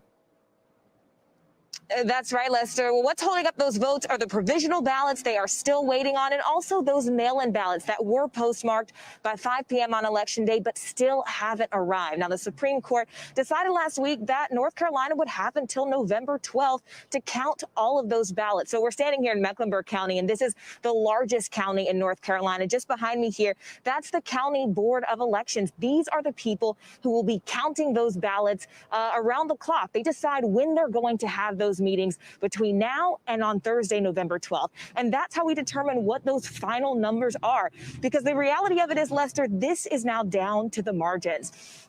According to the public data released by the State Board of Elections, Donald Trump is leading in this state by about 76,000 votes. So the question is that lead greater or less than the number of outstanding ballots that this state is still waiting on? The State Board of Elections does believe they will have an updated number by today or by tomorrow. But so far, that count is at 117,000. That is the number of people who have requested mail-in ballots but have yet to send them in. So we're watching things here on the ground. Lester? All right. Thank you, Morgan. Professor and Pulitzer Prize-winning historian Jon Meacham joins us now. I've been asking a lot of our guests, John, as we're in this point where we're kind of in this waiting game and there's talk of recounts and narrow margins, that where do we stand in right now? Well, we stand in a place where every vote needs to be counted. Democracy is not easy. This is a big, complicated task. This is not all that unusual. We didn't know the results in 60, 68, 76, 2000, 2004, 2016 until well into the process. And I think that absent the president's remarks, I think that the temperature in the country would be a good bit lower. He's in a way kind of the unstable actor here but with his remarks in the middle of the night. But every vote's got to count. It's not as though voting is still going on. It's just we have to count an enormous number of pieces of data. And hopefully enough of us still have enough faith in the process, enough faith in these institutions to see us through. There was so much talk of potential chaos leading into this election. We didn't really see much in the way of serious issues at polling places. But now you add some of the remarks the president has made, calling ridiculous public polling as a voter suppression tactic. At the end of the day, is there still a risk of chaos being injected into this process? There's always a risk because America's a risk. I think that you're right. This has been moving, particularly given the pandemic, particularly given the divisiveness in the country. The process was moving along. And then the president got up and has mistaken early TV reporting for reality. And basically, I would urge everybody, be calm, deep breath. This takes a long time to do. That's the reason the Electoral College doesn't meet for a while. For much of American history, elections went on for over the course of several months. So there's nothing destabilizing about the democratic process. The destabilizing force is the president trying in many ways to short circuit it and sow a certain amount of chaos. But we've been through these things, and we'll get through this. There has also not been any, at least any concrete suggestions that there was any efforts to hack the election, at least in terms of doing anything to the infrastructure, that there were ongoing campaigns to kind of influence people to tap into social media. Do you think that story has totally played out here, or will we go back and see fingerprints on this election? I think we're in the middle of that story, Lester. I think that to some extent, I don't know the exact technological processes, but I can't imagine that there has not been some effort, just given the way history has been over the last couple of terms and the interest of different foreign powers. So I think that's going to be an important thing to keep an eye on, and particularly now. The process needs its integrity. And so far, fingers crossed, we're in pretty good shape. All right, John, thanks very much. Let me continue that thought. Joining us now, former U.S. Secretary of Homeland Security and former Arizona Governor Janet Napolitano. Governor and Secretary, thank you for being with us. I do want to get your governor perspective in a moment, but first on this issue of national security, the fact that we haven't seen anything obvious in terms of foreign meddling. Do you think that's because they didn't bother, or there are other things at work here? I think it's too soon to tell. And I think that when all is said and done, there will be an effort to go back and trace and track and see what foreign powers may have been involved in the election. But the key point to make is that our election infrastructure itself is very sound. It is next to, if not actually impossible, to kind of interrupt the actual tally of the votes. And now what needs to happen is the votes need to be counted. On that note, let me ask you to put on your Arizona governor hat a little bit, your experience there, and talk about the vote that we have seen so far in Arizona. It's been rather stable overnight, leaning toward Joe Biden, but there are apparently still a fair number of votes out there. What's your read on what how this will play out? I think it's going to play out that Biden will carry Arizona, and that for the first time since 1996, Arizona will support the Democratic nominee for president. When you look at where the outstanding to-be-counted votes are, what counties they're going to be coming from, and how those counties have trended, I don't think the ultimate result changes. Is this a permanent change for Arizona, or is this unique to this election? Oh, I think Arizona has been moving from red to purple and now to blue over the course of the last 20 years. When I first ran for office in Arizona in 1998, it was a pretty red state and very difficult for a Democrat to win. And now, of course, it's changed. Both senators that Arizona will send to Washington, D.C. are now Democrats. Secretary, this is a game of perceptions right now on many levels. We've heard from the president, both in person and through his tweets and recent statements. We also heard from former Vice President Biden, and we may hear from him again, perhaps as soon as the next hour. Can you share with us what you would expect and hope his tone and at least the framework of his message might be under these circumstances? Well, I think that Vice President Biden will come out in a very confident way and say, based on his analysis of where the votes are and where the votes yet to be counted are, he will be the president-elect, but that it's important for the process to be completed so that the actual winner reflects the will of the American people.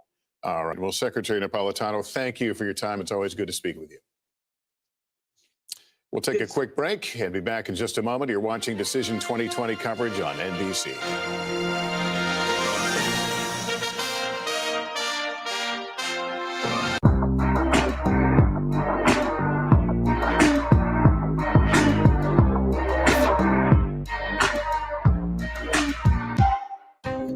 Washington feels more chaotic than ever. It's my job to ask the tough questions, left and right, and help you make sense of it all. You ready to go to work? I'm so ready to go to work. She's Joe Biden's choice to be next in line. But who is Kamala Harris? Join me, Joy Reid, as I explore her life's journey from Oakland to Washington on my 6-part podcast, Kamala Next in Line. New episodes every Monday. Subscribe for free wherever you get your podcasts. For breaking news in our changing world, download the NBC News app.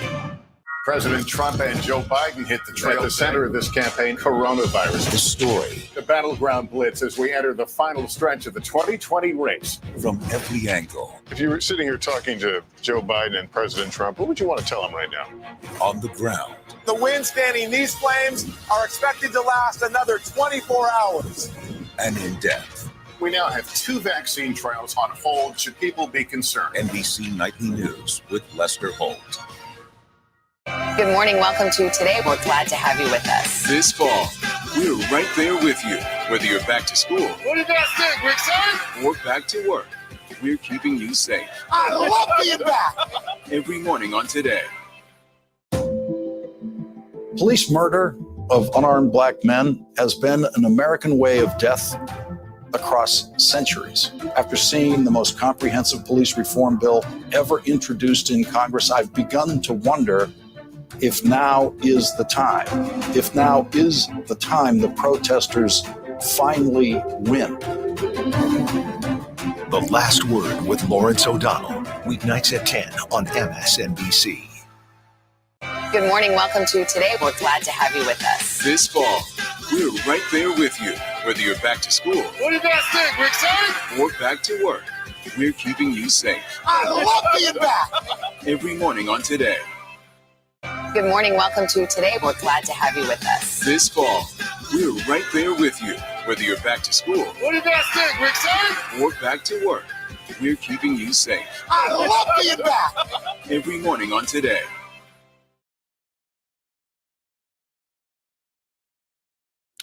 Welcome back to NBC News Decision 2020 coverage. Some late-breaking developments in the Senate race. Let's turn it over to Kate for that. So we've been watching the state of Maine and this race between Senator Susan Collins, the incumbent Republican, and her challenger, the Speaker of the Maine House, Sarah Gideon. What we've just learned is that a phone call happened. Sarah Gideon called Senator Collins, according to both of them now. Sarah Gideon just saying a moment ago, I just spoke with Senator Collins. I congratulated her on winning this election. I told her I will always be available to help serve the people of Maine. Ultimately, that's why I entered the race. So there's Sarah Gideon conceding, saying that she has conceded to Senator Collins. Again, Senator Collins, Lester, the longest serving Republican woman in the Senate. So she has been there a while. She's a moderate. She's from Maine. Dems thought she was quite vulnerable. That's right. And that is very interesting because, she took a lot of heat for being close enough to Donald Trump, especially on issues of the Supreme Court. And that was hurting her, it would appear, up in the state of Maine, where people have kind of an independent streak. And there are a lot of Democrats down on the coast of Maine, particularly around Portland, the capital. So people were worried that Senator Collins might be in trouble, but it certainly looks at this point, we've not projected it yet, but it certainly looks like she But if holds that's the that case, seat. Democrats have a higher hill now to climb to try to get control of this. That's right, because that would now be 2 seats that have turned to, that would be 1 seat that has flipped for Democrats, 1 seat that has flipped for Republicans, and nothing else has changed, essentially. Those Georgia races are going to go to runoff. Well, one is at least. So there are 2 races in Georgia, if you haven't been watching for hours and hours. There are 2 races in Georgia. One of them is definitely at this point going to a runoff in January. The other one is uncertain whether it will, but it may if neither candidate makes a certain threshold, 50%. What that could mean, Lester, if we game this out, is potentially, let's say that the Democrats do pick up Arizona, which we've been talking about. That's Mark Kelly, the former astronaut married to Gabby Giffords. If he were to win in Arizona, that would be a pickup for the Democrats. They would then need 2 more. And you've got these 2 Georgia races that could happen. It could be put off till January, right before the inauguration of the next president. So we could have a situation where Georgia becomes the moment in January where the Senate balance, why not, right? We've had so many other things happen in 2020. We won't be in 2020. Things like that don't happen. Right, exactly. But imagine the money that would flow into Georgia if these 2 runoff races are going to determine the fate of who controls the Senate. We're not there yet, but that could happen. Part of the conversation. All right, Kate, thanks for that late-breaking development. President Trump has already vowed to bring his case over ballots to the Supreme Court, but how and when could that happen? NBC News Justice correspondent Pete Williams joins us. Pete, what do we know in terms of lawsuits filed and those that we would expect will be filed? Well, 3 have already been filed in Pennsylvania, and all of them have to do with mail ballots. And I think almost all the legal action that we're going to see from now on is going to deal with mail ballots. All these lawsuits were filed by Republicans. 2 of them are within the past 24 hours or so, challenging the way, the first one challenging the way that election officials in Montgomery County, which is the state's 3rd largest county, began to examine mail ballots before the official pre-canvass was to begin at 7 a.m. on Election Day. The county actually looked at the envelopes. They gave voters whose envelopes had an obvious problem a chance to come in and fix it. The Republicans say that should not have been done. Another lawsuit in Pennsylvania challenges the state's decision to let voters cast a provisional ballot if their mail-in ballot was declared invalid. The Republicans say state law doesn't allow for that. And then third, there's the lawsuit that's still pending in the U.S. Supreme Court. This one is over the decision made by the state Supreme Court to extend the mail ballot deadline by 3 days to Friday. Now, the Supreme Court has twice said no to the Republicans on that. First, the Supreme Court declined to block the effect of that ruling. That was a 4-4 tie vote in the Supreme Court. Then the Supreme Court said, OK, we might hear your appeal, but we're not going to put it on a fast track. So it's still sitting there, and they could grant that appeal. The Republicans could go back to the Supreme Court and say, OK, now will you take it on a fast track? They haven't done that yet. And then in Nevada, the Republicans are challenging the way the state uses automation to see if the signatures on the mail ballot envelope match what's on file in the voter registration list. That lawsuit says that that task has to be performed by people, not machines. So if the vote margins turn out to be razor thin in any of these states, what the lawyers call within the margin of litigation, then you can expect legal teams to fight this out ballot by ballot with lawyers for the candidate who's behind, trying to get as many votes thrown out on the leader as possible. And if there is a Bush v. Gore type case this time in the Supreme Court, this is what the big issue will be. This is what the courts have been struggling with in the last couple of weeks. In the states where election rules were changed, the question will be, are those changes improper unless they were ordered by state legislatures? There is a theory among conservative judges that only state legislatures can change the rules, such as extending the deadline for ballots. There are at least 3 members of the Supreme Court have said they think that's how it should work, too. And of course, Lester, we have yet to hear from Justice Amy Coney Barrett on that question. All right, Pete, thanks for laying that out. I want to bring in now John Fortier, an election law analyst and an NBC News contributor. He's here to help us sort some of this out. Talk about this idea that states really control their own elections. So why do these cases end up before federal judges so often and are not settled at the state level? Well, one difference in election law is that we have in the Constitution, states are given the ability to decide how the electors are selected. And that can mean even in our early days that they selected them directly. They didn't have elections or to have some strange arrangements like Maine and Nebraska have different arrangements. A little more controversial when you think about the idea that we've already got an election system in place by law. But in Bush v. Gore, there were at least 3 conservative justices who really entertained the idea that the states really might be defenders of that original system against state courts or others who would seek to change it. So in Bush v. Gore, when they felt the conservative legislature in Florida felt like others were changing the system, they appealed to the court to say, keep our original system. Don't make all these changes. Stay with us. Do the courts tend to look at these as for example, Democrats will call some of these lawsuits suppression tactics. Do the courts take any of that in consideration, the idea that voters could be disenfranchised, voters who placed a vote in good faith, believing that it was a legal vote? I think that will be a big hurdle for some of these suits because at least the court has allowed some things to go forward and voters have relied on that. And so they've cast votes. But there could be issues, especially those coming up after the election, where we already have a lot of ballots in place, and people are starting, perhaps making changes to the law, saying, well, we should allow these ballots. They came in after the deadline.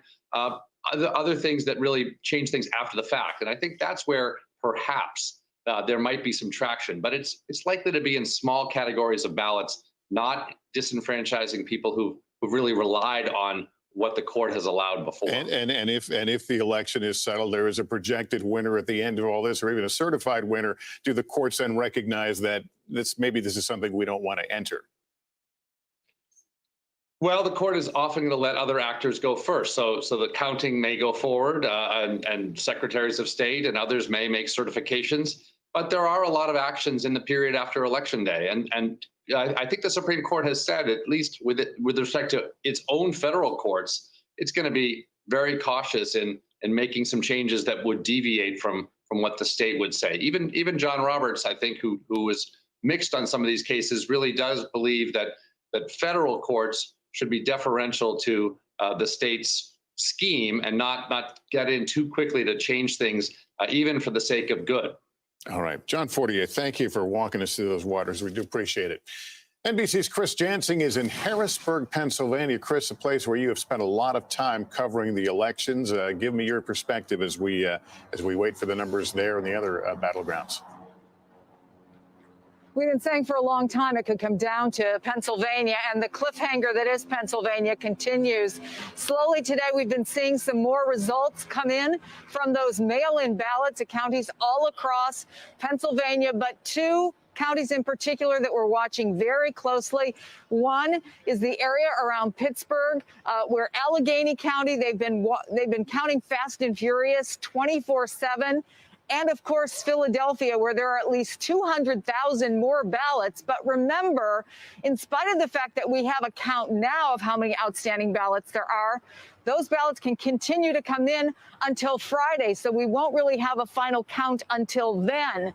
And those large cities, Pittsburgh, Philadelphia, are areas that are expected to trend toward Joe Biden, who has been slowly closing the gap with Donald Trump, who continues to lead. The big question now is when. When will we know? Certainly not today. We heard from the governor, the secretary of state. They affirmed that no one is going to rush anything. There is a consensus among a lot of the county commissioners that it probably won't be until Friday. And you've been talking legalities. That's another thing that's going on here. Lawsuits being filed on both sides, and 500 lawyers that have descended on Pennsylvania. So you can expect more lawsuits potentially to be filed. Lester? All right, Chris, thank you very much. Seems like it was just about a dozen hours or so that our first storyline of the evening was Florida and the likelihood that Joe Biden wouldn't be able to hang on. And in fact, it went to President Trump. Alicia Menendez is in Miami to talk now about the power of the Latino vote there. It'll take, I'm sure, a while to sort all this out. But, you know, if the Biden folks are doing an after-action review, what would it tell them? Right. I mean, it would tell them that a majority of Latinos here in Florida did vote for Joe Biden, but that Donald Trump showed a lot of strength in Miami-Dade, making inroads among Cuban voters, among other elements of the Hispanic electorate here. I think they're going to be asking a lot about that line of attack we heard from Donald Trump against Joe Biden. As I heard from one voter, well, they didn't believe that Joe Biden was a socialist. They believed that he was a Trojan horse for socialism. That was clearly an attack that was meant to resonate with Cuban Americans, with Venezuelans. Did it have reach beyond those groups? I think there are also a lot of questions, though, Lester, that Democrats here in Florida are asking beyond the Latino vote. You know, going into Tuesday, they knew they had 9 million Floridians who had already voted, whether that was by early vote in person or whether that was by mail-in vote. They believed they had an advantage of about 100,000 votes. They knew that the challenge was that Republicans had about 150,000 more high propensity voters. But what I kept hearing from them on Tuesday was that they believed that those voters with no party affiliation were going to lean towards Joe Biden and could make up the difference for them. Where they started getting nervous is when they didn't see those numbers adding up. It also seems like the forecasting for Joe Biden on senior voters in this state, on college-educated white voters in this state, overstated their support for Joe Biden. Why was that? A lot of this, Lester, comes down to something that's pretty unsexy, which is the data, right? Why are these voters showing up in data for Republicans, but when Democrats in the state try to assess their overall electoral strategy, there are clearly just some voters that they are either missing or misunderstanding. How do they make it so that they can remodel it better in another 4 years? Lester? We saw President Obama spend a fair amount of time in Florida making the case for Joe Biden, stirring up the crowds. Obviously not as successful as they hope. Is there any, what's your take on that? Yeah, I mean, I think that was both an effort to gin up support among Latino voters, among Black voters. It is among the questions they'll be asking. I think at Lester, to some degree, it becomes a question of investment, messaging, and actual policies and delivering. I mean, you look at a state like Arizona, and many people feel that that provides a roadmap that Democrats need to be looking at more broadly. 2016, you had Hillary Clinton doing fairly well in the state, even though she didn't carry it. 2 years later, Kristen Sinema wins the state. And then this year, you know, we're still waiting to call that race, but you do see the numbers very, very tight there, potentially looking good for Joe Biden. They want to take that model and replicate it in other states. Can they take that model? Can they take the long-term investment and organizing that we saw there, not on the part of the party, but on the part of outside organizations, and apply it to a state like, say, Texas, where you don't say we're going to flip this in one election cycle, but we're going to invest and continue to invest, build the infrastructure there so that when the time comes, when you have the right candidate who can step into a position where they are running for statewide office, someone with a name, someone with national profile, that the ground will be right for victory. So I think overall, as Democrats step back and look at the map, there are also going to be a lot of questions about what this map looks like in another 4 years. And just one last question on the COVID argument in Florida. COVID struck Florida hard, but there was also, from the governor there, a big push for this idea of reopening to lower restrictions. And that at the same time that the Biden folks were building their whole messaging around COVID. Did they miss the mark? Did they misread the crowd in Florida? we're still reading those exit polls, but I'll tell you, every voter that I spoke with here talked about three issues: healthcare, the economy, and the president's handling of the pandemic. Obviously, their understanding and interpretation of the president's handling of the pandemic very divided along partisan lines. So that may be the real tell. All right. Well, thanks for the view from Miami. We're going to take a quick break. Be back in just a moment. You're watching Decision 2020 on NBC. Good morning. Welcome to Today. We're glad to have you with us. This fall, we're right there with you. Whether you're back to school. What do you guys think? We're excited? Or back to work. We're keeping you safe. I love being back. Every morning on Today.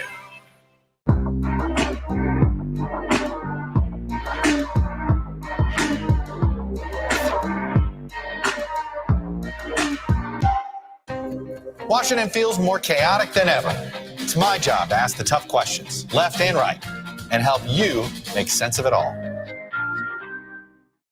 You ready to go to work? I'm so ready to go to work. She's Joe Biden's choice to be next in line. But who is Kamala Harris? Join me, Joy Reid, as I explore her life's journey from Oakland to Washington on my 6-part podcast, Kamala Next in Line. New episodes every Monday. Subscribe for free wherever you get your podcasts. For breaking news in our changing world, download the NBC News app. President Trump and Joe Biden hit the trail. At the center of this campaign, coronavirus. The story. The battleground blitz as we enter the final stretch of the 2020 race. From every angle. If you were sitting here talking to Joe Biden and President Trump, what would you want to tell them right now? On the ground. The wind standing these flames are expected to last another 24 hours. And in depth. We now have 2 vaccine trials on hold. Should people be concerned? NBC Nightly News with Lester Holt. Good morning. Welcome to Today. We're glad to have you with us. This fall, we're right there with you. Whether you're back to school. What do you guys think? We're excited? Or back to work. We're keeping you safe. I love being back. Every morning on Today. Police murder of unarmed black men has been an American way of death across centuries. After seeing the most comprehensive police reform bill ever introduced in Congress, I've begun to wonder if now is the time. If now is the time the protesters finally win. The Last Word with Lawrence O'Donnell. Weeknights at 10 on MSNBC.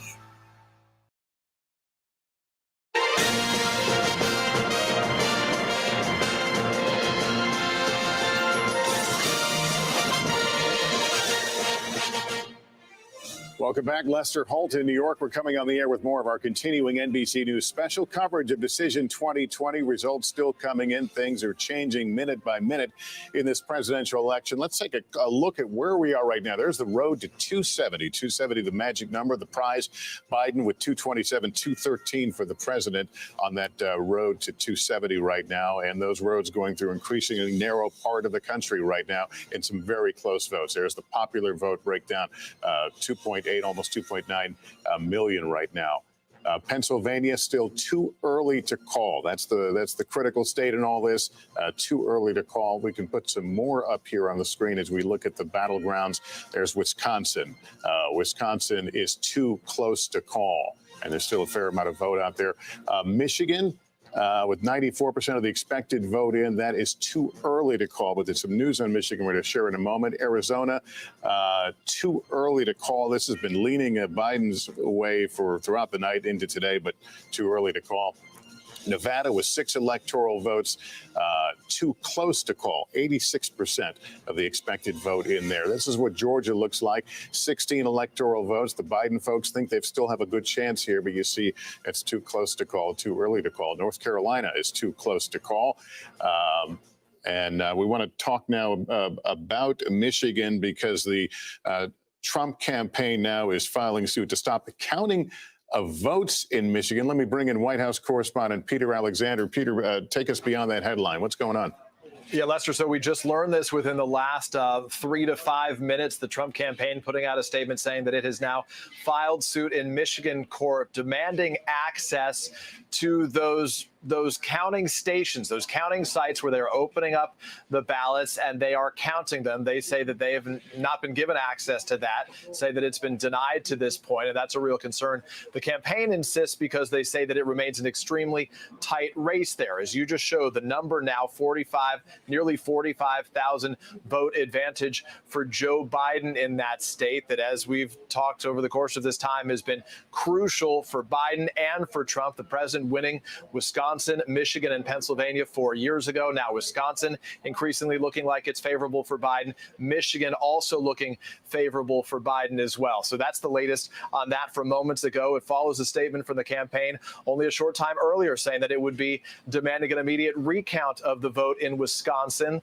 where it was only, I think, about 20,000 votes or so that separated the two in that state. The former governor, Republican governor of Wisconsin, Scott Walker, saying that their demand for a recount there, he said, was a high hurdle. There have been a couple recounts in the last decade. One changed about 131 votes in 2016. The other one changed 300 votes in 2011 for a Wisconsin Supreme Court seat that was being discussed, that was being voted on at the time. So 20,000, he says, would be a long way to go. And just moments ago, Lester, we're also hearing from the president, who's now complaining, expressing frustration about what's going on in Pennsylvania. He just tweeted that we are winning Pennsylvania big, but he notes that the Secretary of State just announced that millions of ballots have yet to be counted. That's notable because you can see this, just sort of this rapid pace that the Trump campaign is now sort of bringing up these efforts to sort of go after the vote count in a variety of places where it appears right now that they are losing. At 3:30 Eastern time this afternoon, we've now learned that the Trump campaign will host a news conference with Eric Trump, the president's son, his wife, Laura Trump, Corey Lewandowski, his former campaign manager, and Pam Bondi, who is a familiar name to a lot of folks. She was the former attorney general in Florida, that they will be speaking, I'm told, by a member familiar with this news conference. They'll be focusing on ongoing election issues in Philadelphia as they describe it. Real concerns there that with so many outstanding votes, particularly in that urban area of Philadelphia and some of the collar counties around it, that the advantage that the president has there could be erased as well. But this is clearly the focus today, even as we try to see whether we'll hear from the president in any form today. A White House official, Lester, only a short time ago telling me that no decision has been made, but decisions are being made more broadly about the strategy and whatever the legal battles they're going to pursue going forward are. There have been meetings taking place since about 10 o'clock this morning at the campaign headquarters just across the river from Washington, D.C. in Virginia. Jared Kushner's been a part of them. I'm told the chief of staff, Mark Meadows, has been there as well as many of the top campaign officials. So a lot of real movement, notable because just last night, the president said that he said they had won. He said, we have already won this. Clearly that was premature. Clearly we knew it to be false. But now they're looking for ways where they think they can win this, and the paths are drying up. Lester? Yeah, and this is what has been telegraphed for weeks, if not months, this notion of flooding the zone with lawsuits and lawyers, and it is playing out just as the campaign had told us. Let me bring in Michael Steele, former Republican National Committee chairman, Biden supporter, and NBC News contributor, and Guy Charles, an election law analyst. Michael, let me begin with you. Any surprise here now to see the Trump lawyers beginning to make their moves? None, Lester, other than what took them so long. I thought they would have been filing those briefs at 9 o'clock this morning as soon as the courtroom opened. Look, this is a dartboard, and they are finding darts on the floor. They're trying to pick them up and throw them, but the problem is the darts have no tip. It's just not, they're just not going to land on the target. That's one. Two, let's just call this what it is. They're lying about what's going on in Philadelphia. They're lying about what's going on in Wisconsin and in Michigan. The fact of the matter is that there is no body voting right now. Voting is over. We are now in the process where the state secretaries of states and the county boards of elections are counting the votes. And every vote is going to be counted, and every vote will be certified, and a winner will be determined. And at that time will be announced. So all of this is just theatrics and machinations to create a narrative for Trump on the other side of all of this, Lester, to come out and say that this process was rigged. He threw that up in the air at the very beginning of this process of the election cycle, right after the last debate. And this is the running of that narrative, and he's going to run it right till he can't run it anymore. Right, so we need to be prepared for that. But how does he win with a strategy like this? He can certainly cloud the air and toss out little bomblets. But how does that get him to victory? Well, the question is if that's really the end game here, when you know the numbers are stacked against you. When I have minions out there who will then carry on the narrative after the fact, this will be as much a problem for an incoming Biden administration as anything else. This is not just the short game of trying to win the election, particularly when the numbers aren't there. You can't refute the numbers. It's the math. But the other side of that is that how do I continue a narrative, very much as we saw with the birtherism, long after Barack Obama even produced his birth certificate, he still claims that, in fact, it was a fake. So understand what the long game here is as well. It's about what happens during a Biden administration. So, Guy, let me bring you into this conversation. So what we're seeing right now are moves before all the votes are counted. The process is still underway. If they wait with lawsuits until the vote is over and the projections have been made, let's say for Biden, does this become a much steeper hill to climb? It definitely is. I mean, so the problem for the Trump campaign is that it is caught between a rock and a hard place. The rock is there's really not much they can do to stop the count. There are no real legal arguments. So you have to point to something that went wrong, that is going wrong. And so what they're trying to do is just throw as much as they can on the wall and hope that something sticks. And right now, nothing much is sticking. You just can't file a lawsuit simply because you want to.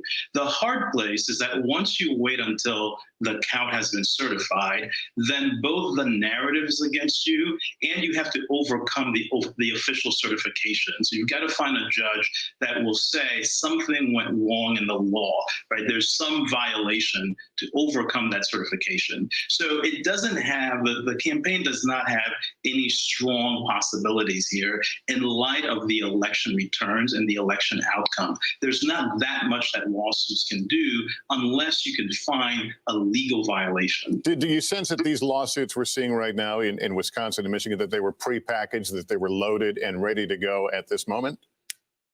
Yeah, I think the lawsuits we're finding are ones that they probably came up with over the last day or two. Because first you have to figure out, okay, where are the places that we can make the best argument that we are in play, where the count is close enough. So there's some easy things, right? If you're within the margin of victory, or the vote is really close, then the recount is an easy thing to do. That's standard strategy. That's not unusual, and that in some ways that's prepackaged. But then there's the other problem when especially if you're outside of that margin, and what you're trying to do is to either stop the count, then you have to come up with something creative, and you have to come up with something that's unusual. And that part depends on which state that you think you have the best shot at overturning the count. And so that's one of the reasons why I think they were delayed, is just trying to figure out what is the best argument they could make and where could they make it. Guy Charles and Michael Steele, gentlemen, good to have you both on. Thank you so much for your time. All right, let's. Ali Vitale is in Wilmington, Delaware, the former vice president, urging calm and patience overnight, reminding supporters the votes were still being counted. We believe he's going to come out and speak this afternoon. Ali, what do you know? Lester, that's exactly right. We're expecting to hear from the former vice president sometime this afternoon. But there's some important caveats that you've just been talking about. When President Donald Trump came out last night, it's not that he declared victory prematurely and while votes were very much still being counted, but it's that now we're seeing his campaign maneuver to stop votes from being counted in places like Michigan, mounting up those lawsuits. But of course, the important thing here is that votes are always counted after Election Day. That's just the reality.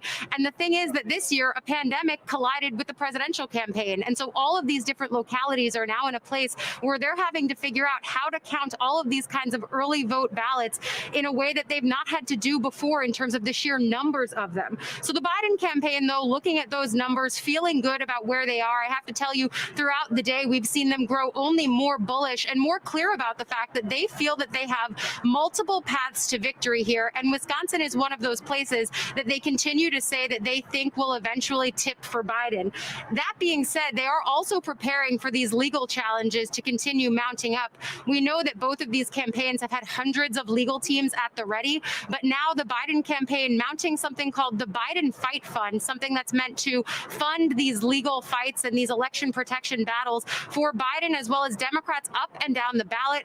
Biden's campaign manager, Jen O'Malley Dillon, saying in an email to supporters now, I'll read a piece of it. She says, if Trump makes good on this threat to make all of these legal challenges, our legal team is standing by and they will prevail. And I have to say that this morning, as I was talking to sources in the Biden campaign, the key word that they were using was things like patience. That being said, though, as we're seeing this Michigan fight as well as others drag on, places like Wisconsin, they're getting a little bit impatient to start seeing these results get called. All of this happening, of course, as we're seeing the Trump campaign take a more offensive stance. They always had a narrower path to victory, and now we're seeing them mount not just a public opinion battle, but one that's going to happen in the courts of law as well. The votes, all right, the votes have, Ali, thank you. The votes have not been counted. We continue to watch as they slowly frame a picture here. We'll, of course, unveil and reveal that picture as we can. We're going to take a short break. Be back with more after this.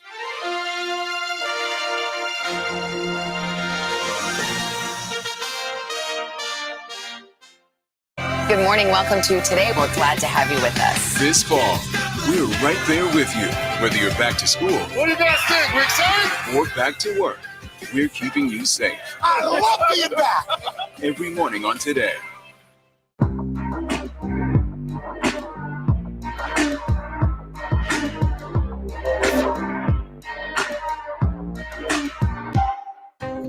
Washington feels more chaotic than ever. It's my job to ask the tough questions, left and right, and help you make sense of it all. You ready to go to work? I'm so ready to go to work. She's Joe Biden's choice to be next in line. But who is Kamala Harris? Join me, Joy Reid, as I explore her life's journey from Oakland to Washington on my 6-part podcast, Kamala, Next in Line.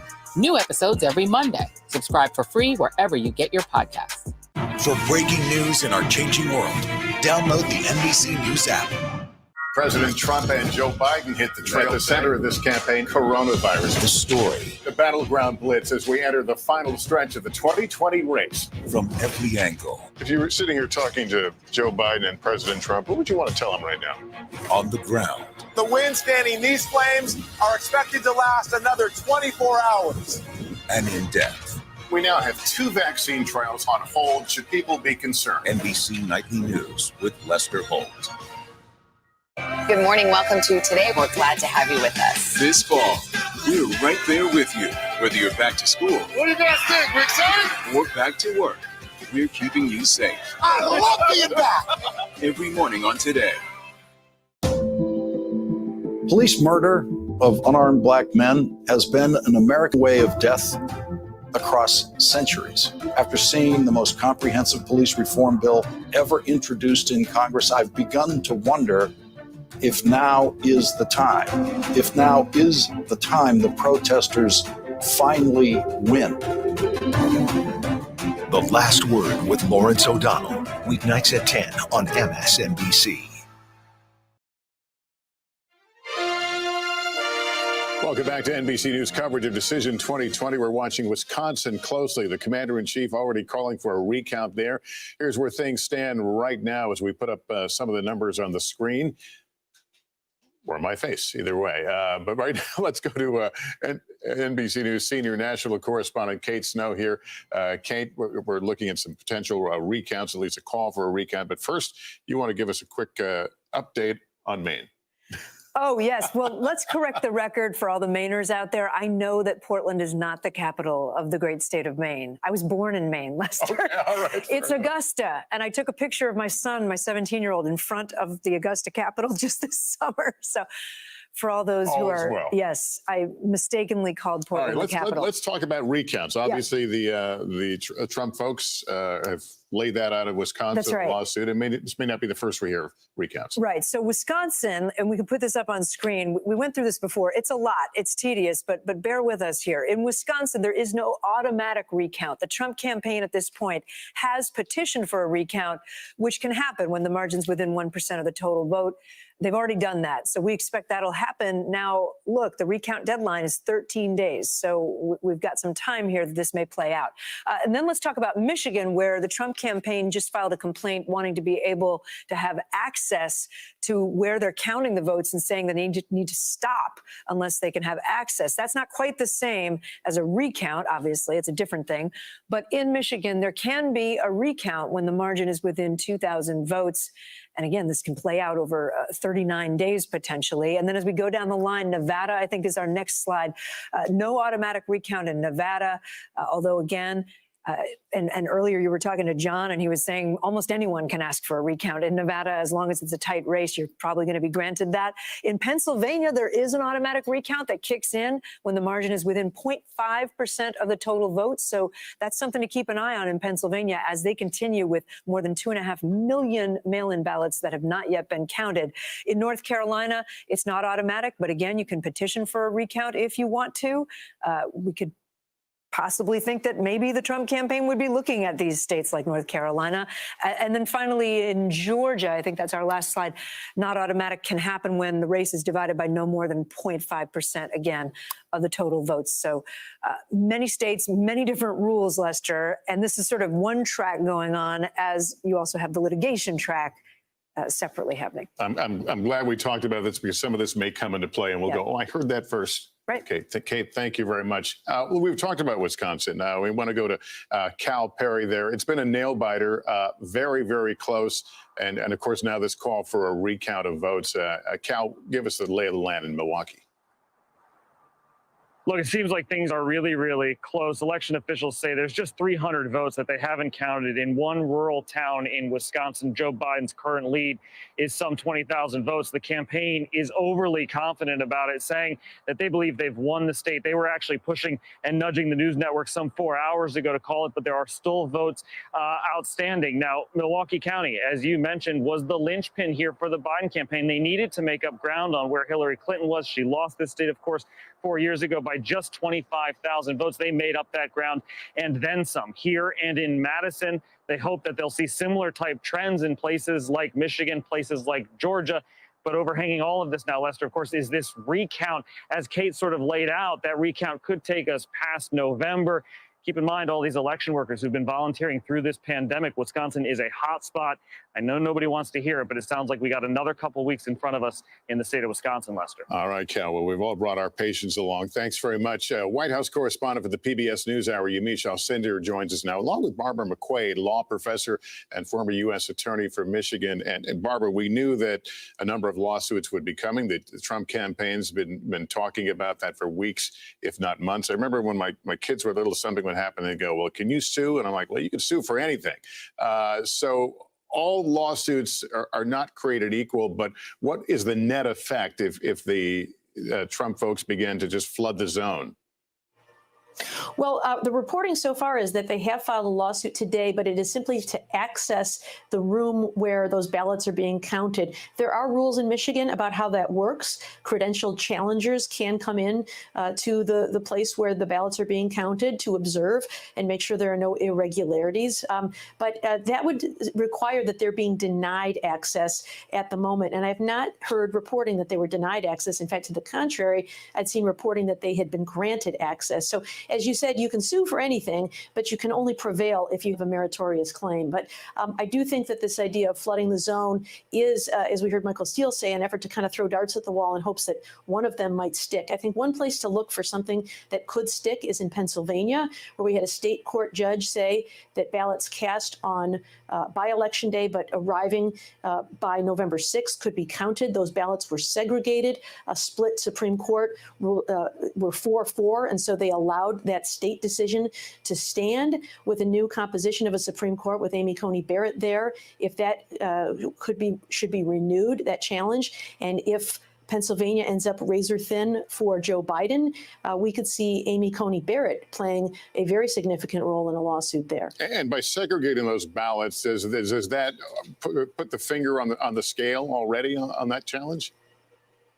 Well, it allows a challenge to happen. So if they had commingled them all, it would be difficult to say which ones came in after the deadline and which ones didn't. And so by setting them aside, they are making it possible to challenge those ballots. So I don't know that they're putting a finger on the scale, but they are still leaving the door open for either President Trump or Joe Biden, whoever is unsuccessful in that state, to cast a legal challenge to discard all those ballots. And if those make the difference in terms of putting the winner over the edge, we could see the result flip there. Yamiche, let's talk about the last 24 hours. There was building expectation in some circles of this Sun Belt strategy somehow that would propel Joe Biden to an early victory. It didn't happen. And now we're seeing this race move into the Midwest. In many ways, was this entirely predictable? Are we on ground that we kind of saw coming? Well, we knew that this was going to be a tight race. The Biden campaign didn't want it to be this tight. There's a lot of soul searching with Democrats, but especially in states like Florida, where you saw the president able to increase his margins with Latino men, but really overperform with white voters across that state. We're seeing that same trend all across the country. So it is in some ways a surprising place where we are, but it is expected because we saw the polls, they were tight. The thing that, of course, has been remarkable over this last 24 hours has been the stance of President Trump. He declared himself victor. He said that he was someone who had already won the election. This morning, though, we see the Trump campaign and Trump campaign officials trying to walk that back. They, on a call with reporters, did not say that the president had already won. Instead, they said they think that he will win. They also were pointing at certain states, including Georgia and North Carolina, saying that they should already have been called for the president. Those states have not been called yet, at least by the AP. That being said, you also see the Biden campaign really getting more and more blunt about this, saying that the president has absolutely no grounds to stand on as the Trump campaign starts to file lawsuit after lawsuit. Trying in some ways to slow down this vote, to take a pause here. The president feels, I'm told, that he is confident that he will win this, but the trends are making Democrats feel like the race is really moving in their direction in a way that they still feel comfortable with. Any insight into what the evening was like at the White House while all this was coming down? The White House, from my understanding, the president was anxiously watching results come in. He saw then Joe Biden make a statement. He decided he, of course, wanted to make a statement. All night long, we had been told that the president was at some point going to be making a statement, but the White House was being very, very cautious about whether or not the president would come out to deliver a concession speech or an acceptance speech. After Joe Biden came out, really urging patience, that's when you saw the president go after Democrats, lash out at them, say that they were trying to steal the election. Of course, there's no evidence of that. And that's what we saw. Gotta interrupt you. We've got some breaking news. Let's put it up here. I think NBC News is now projecting Joe Biden is the apparent winner in the state of Wisconsin. 10 electoral votes. That was an important prize in the Democrats' blue wall. So again, NBC News projecting that Joe Biden, the apparent winner of Wisconsin, 10 electoral votes. Peter Alexander, let's send it over to you.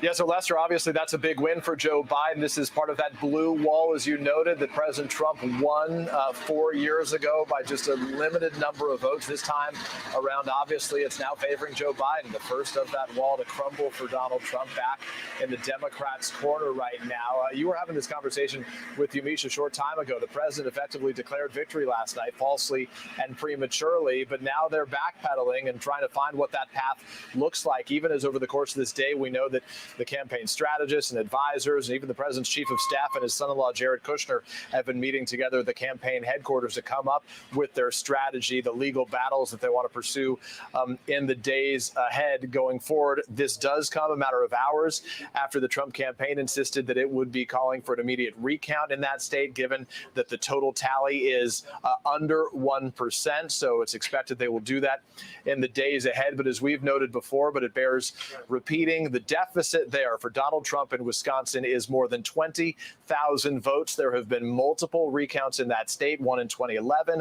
over a Supreme Court seat, another in 2016 during the presidential race. In those two recounts, in one of them, The Republicans were able to gain, I think, 131 seats swung for Donald Trump in 2016. And in 2011, there were 300, votes that swung. So 131 or 300, that's nowhere near the 20,000 that Donald Trump would need to sort of draw to his side if they were to revisit those votes. In the words of the former Republican Wisconsin Governor Scott Walker, Lester, that is a, quote, high hurdle. This one appears to be pretty solid for Joe Biden. Yeah, Peter, thanks. And quickly over to Kate.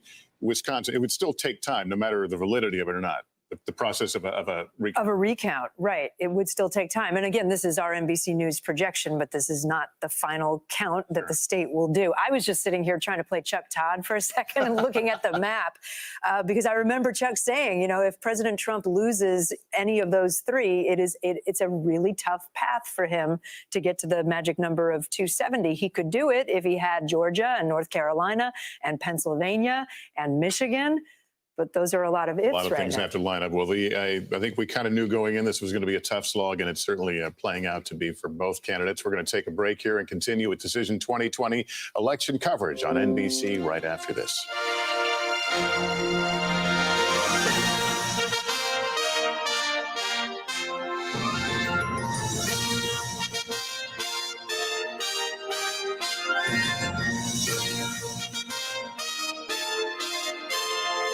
Good morning. Welcome to Today. We're glad to have you with us. This fall, we're right there with you. Whether you're back to school, What do you guys think, Rick, son? or back to work, we're keeping you safe. I love being back. Every morning on Today.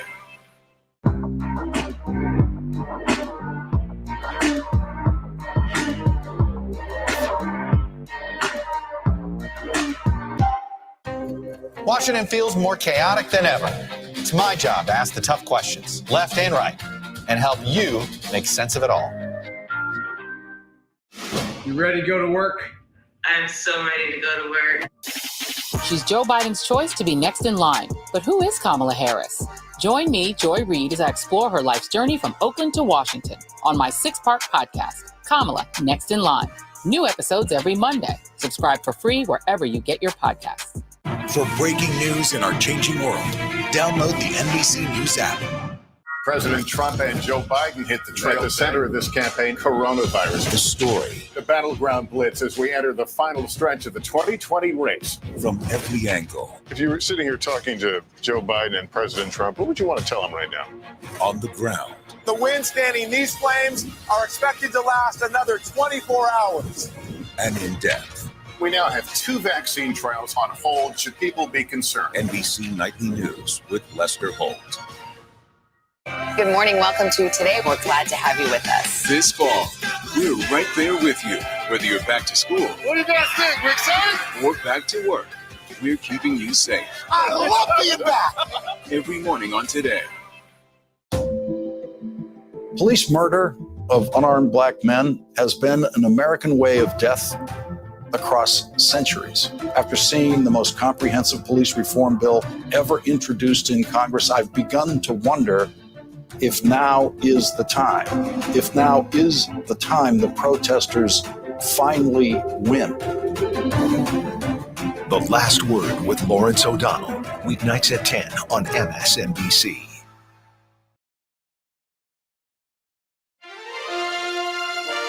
All right, welcome back. We're going to put a period on our reporting earlier about the Senate race in Maine, and NBC News projects that Susan Collins will hang on to her seat. She will win in the state of Maine. And Kate, that was one Democrats really thought was flippable. Yeah, in fact, I was looking at the numbers again. $160 million spent on that race, 90% of it, Lester, from out of state. Money sent in mainly by Democrats trying to overtake Susan Collins. Of course, she's a long-running member of the Senate. She's the longest-serving Republican woman in the U.S. Senate. And they thought she might be vulnerable this time around because she is moderate and maybe she wasn't close enough to Donald Trump to draw the upstate, the northern part of Maine to her side. But as it turns out, Senator Collins is in fine shape, and already Sarah Gideon has conceded. All right, Kate, thank you for that. And if you just missed it a moment ago, NBC News has projected Wisconsin will fall into the Joe Biden column, that Joe Biden is the apparent winner in Wisconsin. Let me go to Cal Perry right now, who is in Milwaukee. Cal, any way you slice it, a far more narrow margin than I think a lot of people, including the Biden folks, had anticipated. Oh, absolutely. Look, this mirrors what we saw 4 years ago when Hillary Clinton lost by 20,000 votes. And we know that that was traumatic, as an understatement to the Democratic Party. Everybody remembers that. And there was this vow to take the state more seriously. Joe Biden has visited here 3 times in his general election campaign.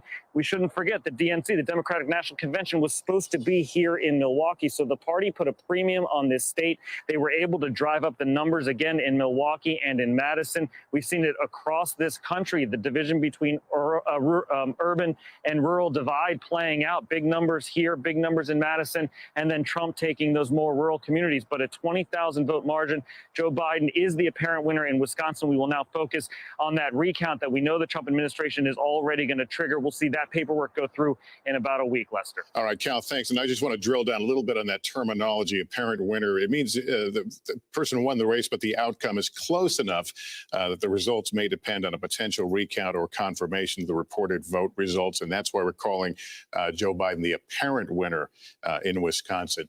Wisconsin Senator Democrat Tammy Baldwin is joining us now. Senator, thank you for being with us. To join you. Thanks. React, if you can, to that slow slog to what we have just seen, that call in your state. Well, we had a tremendous amount of voter participation by absentee ballot. This is, of course, in the middle of a pandemic. And it was unprecedented in our state to have 2/3 of the votes cast before Election Day. Those Election Day in-person votes were tabulated and reported first, and then we had a wait, quite a wait to see the tabulation of the absentee ballots. But when they were reported, especially from our larger counties, cities of Green Bay, Milwaukee, Kenosha, that's what turned the tide. And we just are pleased with a very high participation rate, and that despite what the president might have wanted, that we took the time to count every vote. And tell us what the experience has been with recounts in Wisconsin. Well, I think you got it right before the break that we have had recounts, and they have mirrored very closely the election night or final reported results. We're talking about maybe a swing of a couple dozen votes to one side of the ledger or the other, but there is an over 20,000 vote lead. And our municipal clerks work really hard to make sure that the tallies are accurate. Also, as you note, the process in Wisconsin is that first there is an official canvass of the results that will probably start tomorrow. And it's only after that canvass that a request can be put in for a recount if the margin is closer than 1 percentage point. That cost has to be borne by Donald Trump and his campaign in this case, because you have to be within 1/4 of 1% in order to get a recount that the state would subsidize. We expect, Senator, we expect to hear from the former vice president perhaps as soon as this hour. His path certainly just became a little easier, but how important is his tone, his language, and any expectations that he may set? Well, I think he hit the mark last night when he said that we all have to be patient. We have to make sure that every vote is counted. And he felt very encouraged about his chances of becoming the next president and earning those 270 plus electoral votes. But we had to let the process work its way through, especially when you have so many across the country during a pandemic casting absentee ballots, and different rules in different states about when those can be processed and begun, the counting process begun. And obviously in 2 states, we will have ballots that are postmarked by Election Day it will still be counted if they come into the election commission in a certain amount of time. Very close to, again, why we're calling it a apparent winner. Senator Baldwin, thank you for spending some time with us. We appreciate it. Thank you. Now to Pennsylvania. Chris Jansing in Harrisburg, a place she has spent a lot of time covering elections. Chris, Joe Biden, the son of Scranton, yet Donald Trump has the lead now. How should we interpret the numbers and what we're seeing right now in Pennsylvania? Very carefully is the answer to that. Look, the largest number of uncounted ballots of any state at the start of the day today was here in Pennsylvania, and it's expected that it will take longer here than any other place. And of course, it all depends on where those votes are coming from. Obviously, a couple of places that we're looking at very carefully are the cities and the areas around Pittsburgh and Philadelphia. Let me just throw some numbers at you. Right now, Donald Trump is leading here by under 500,000 votes, but more than 1 million votes have yet to be counted. Those are mail-in ballots that they've received. There's another 500,000 ballots that were requested and have not yet been returned. There is no way to estimate how many of those will actually arrive in those elections offices by Friday. So a lot of that is up in the air. And add to that, that if it's a really close race here, you also have military and overseas ballots, which can contribute, but they are not required to be counted until the 11th. So a lot of questions still about the whole count, how long it will take. There is a growing consensus. It's not going to happen today. In fact, we've heard repeatedly from the governor, the lieutenant governor, the secretary of state to have patience, that they're going to do this in a very methodical and dependable way. Having said that, I think the consensus again, Lester, is maybe Friday at the earliest for a real count here. And then there are lawsuits which are ongoing, more expected. 500 lawyers on the ground just here in Pennsylvania, Lester. That's a lot of lawyers. All right, Chris Jansing, thank you very much. Yes. Pennsylvania has loomed large throughout this entire process, a key battleground state, potentially the tipping point in all this. Lieutenant Governor John Fetterman joins us now. Lieutenant Governor, thank you for taking some time. Characterize, if you will, how you see the counting process in Pennsylvania. Sure. Well, I would like to just start off by saying that voting in Pennsylvania went incredibly well and smoothly. You know, any idea that it was going to be chaotic or it was going to be difficult, they were proven wrong. And that's an important point to make, because we delivered a secure, safe voting environment, and the people of Pennsylvania weighed in. And right now, we are looking at roughly 1 million ballots that are going to be counted. They need to be counted. It's the law to count them. And just basic math would indicate that they are going to heavily favor the vice president. And as those numbers continue to draw down in the uncounted category, you're going to see the president's margin, I suspect, continue to decrease to a point where Pennsylvania could move into the positive category for the vice president. You say that because of where those ballots are coming from. I do, and let's look at key counties in Pennsylvania right now: Montgomery County, Chester County, Delaware County, to some degree Allegheny County at this point. These are all Democratic strongholds, and I don't envision there's a large cohort of Trump voters that are going to vote by mail at this point that are outstanding. I think they're going to break significantly towards the vice president, quite frankly. I mean, that's statistically been the norm.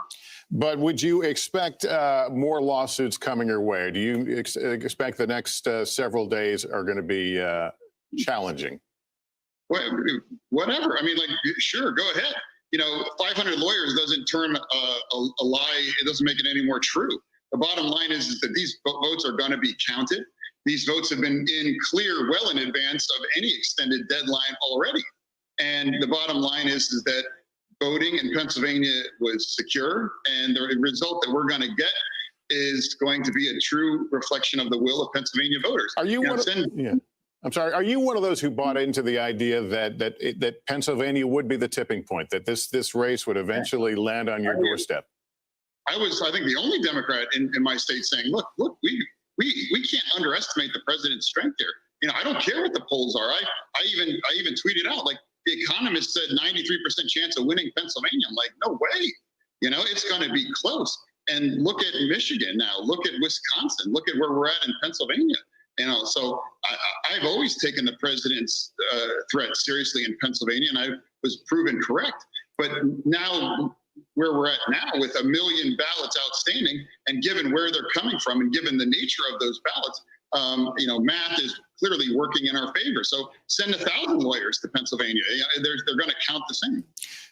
There are obviously going to be a lot of conversations about the polls to come, but just your early view. Why has this been closer than I think a lot of people were led to believe it would be, not only in Pennsylvania, but across that map? Well, the reason I gave in the weeks running up to it is that the president is intensely popular in Pennsylvania. And if he is successful in producing the kind of margins that put him over the top in 2016, it's going to be a tough race. And that's exactly what he did. Give the president credit. He did what he needed to do in the blue wall, and he came up short in Wisconsin. But I've said this also, if Pennsylvania is winnable for the president, he did everything right to get to that point. And if he does, in fact, come up short, it's going to be because we squeezed a little bit more out, and the vice president is a little bit more popular in these small counties across Pennsylvania than Secretary Clinton was. And by the way, he's still hanging on a little bit in North Carolina, certainly Nevada and even Arizona haven't been called for Joe Biden right now. So do you count the president very much viable in this election?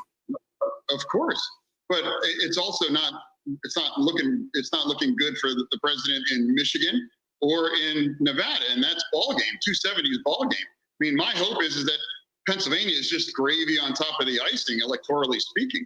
But if those two states drop, like Wisconsin, it's time to measure some new drapes. Measure new drapes. Lieutenant Governor John Fetterman, thank you for spending a few minutes with us. Good to talk to you. Thank you. We'll take a quick break. Be back in just a moment. You're watching Decision 2020 coverage on NBC.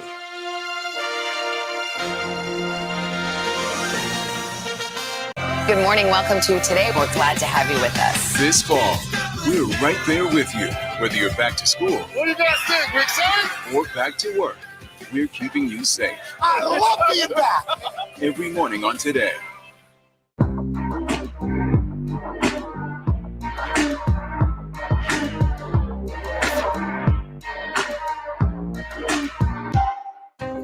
Washington feels more chaotic than ever.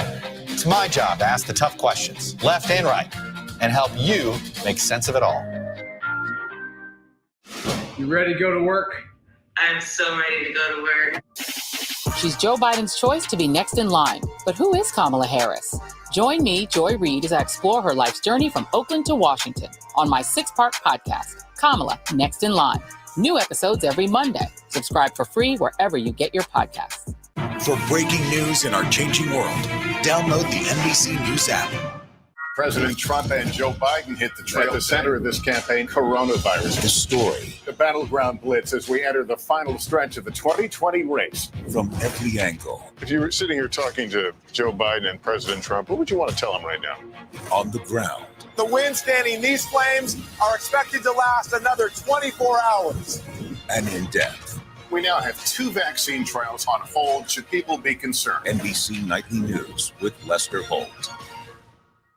Good morning. Welcome to Today. We're glad to have you with us. This fall, we're right there with you.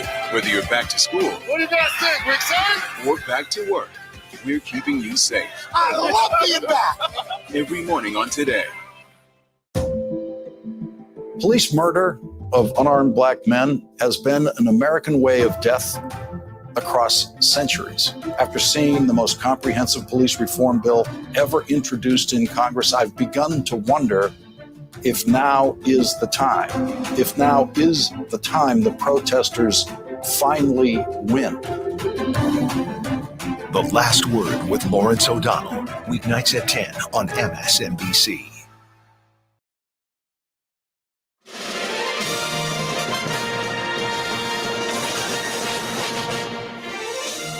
Welcome back to our continuing coverage of Decision 2020. The big news in this hour, NBC News projecting as the apparent winner, Joe Biden in the state of Wisconsin. Apparent winner because this is a really close race. It means results may depend on a potential recount, which the Trump campaign has already indicated it will seek, and certainly confirmation. So we're calling that the apparent winner, Joe Biden. The road to 270, you see Biden with 237 now, 213.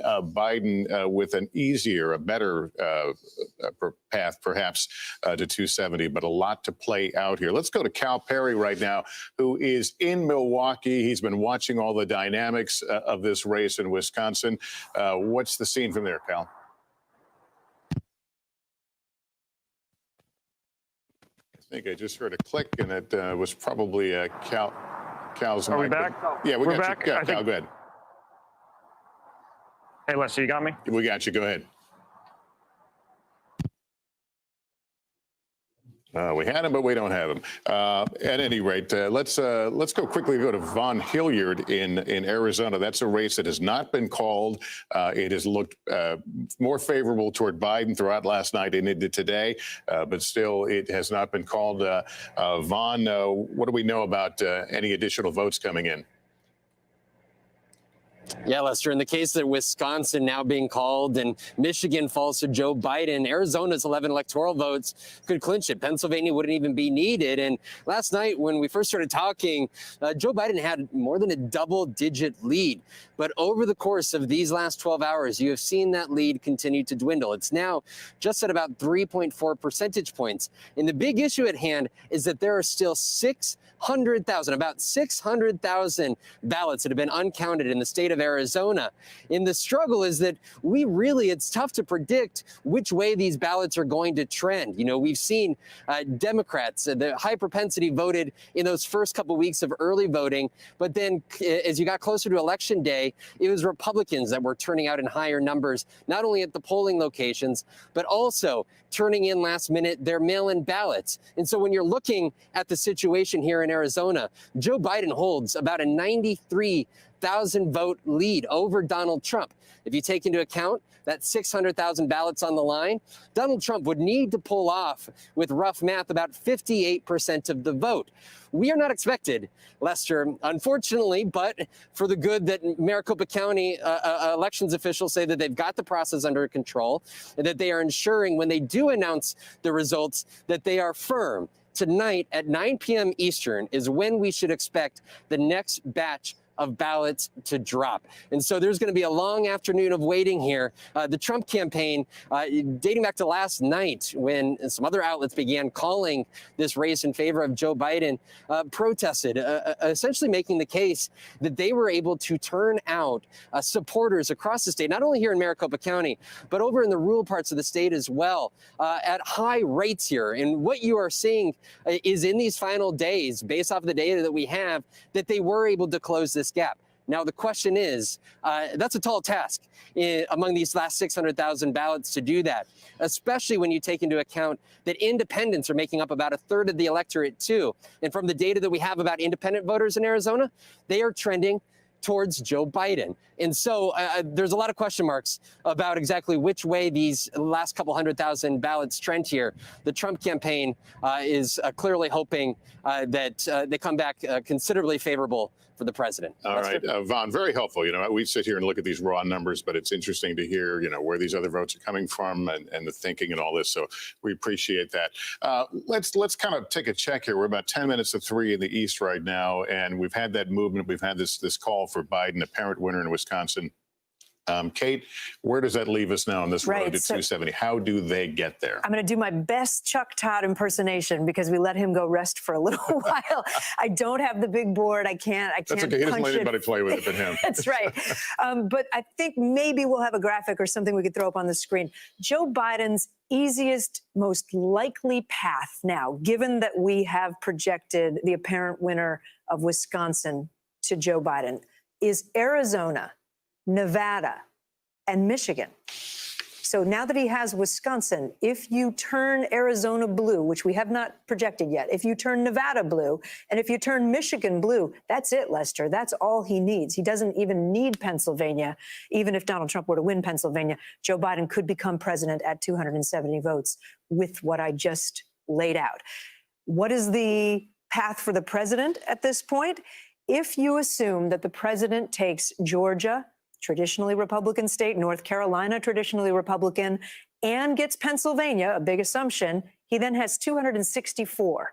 Not quite enough. So then the president would still need one other state, maybe Nevada, maybe Arizona, which you just heard Vaughn saying would be difficult, maybe Michigan. But you see how the president's options are much more limited by the math at this stage. Yeah, and certainly, many people had watched leading up to the election thinking Biden might be able to capitalize on that Sun Belt strategy. Didn't quite happen. We may see a pickup for him in Arizona. And that could be critical, that Arizona, if that goes for Biden, it makes it a lot easier for Biden. And Donald Trump looked like he had a ticket to Pennsylvania as a possibility. But again, that path becomes much more narrow. Yeah. All right, Kate, thanks very much. White House correspondent for the PBS NewsHour, Yamiche Alcindor, joins our conversation again. Thanks for sticking around. Also, MSNBC senior political analyst Ashley Parker. Ashley, good to see you. Give us your take. We've seen this call now for Wisconsin and Joe Biden. How do you think the rest of this day is going to play out, and how long before do you think we'll have some clarity here? Well, the Trump campaign, the past 24 hours, they in many ways have been whipsawing like the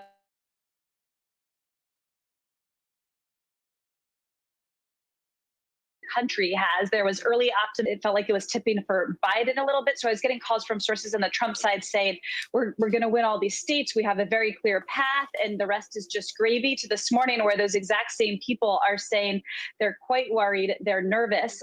There's some disagreement over which states the Trump people are most bullish about. I've talked to some people in Trump world who actually say they're most optimistic about places like Arizona and Nevada. That's where they think they may be able to hold. But you also, I think the broader thing to pull back briefly is the president has been laying the groundwork in his rhetoric for what we're about to see for months now. This idea that votes that don't go for him, and especially votes that are, mailed in and not cast on election day, are somehow fraudulent. I want to pause and say that's absolutely 100% not true.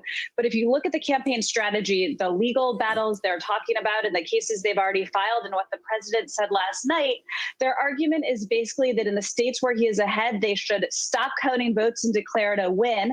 And in the states that they had hoped to win, but where he is behind, something is amiss, something is fraudulent, and it needs to be looked into further. And so I think that's just not how today is going to play out, but the rest of the week until we have a clear victor. Yeah, and so let me bring in Yamiche. So Yamiche, if that being the case, what's the end game here?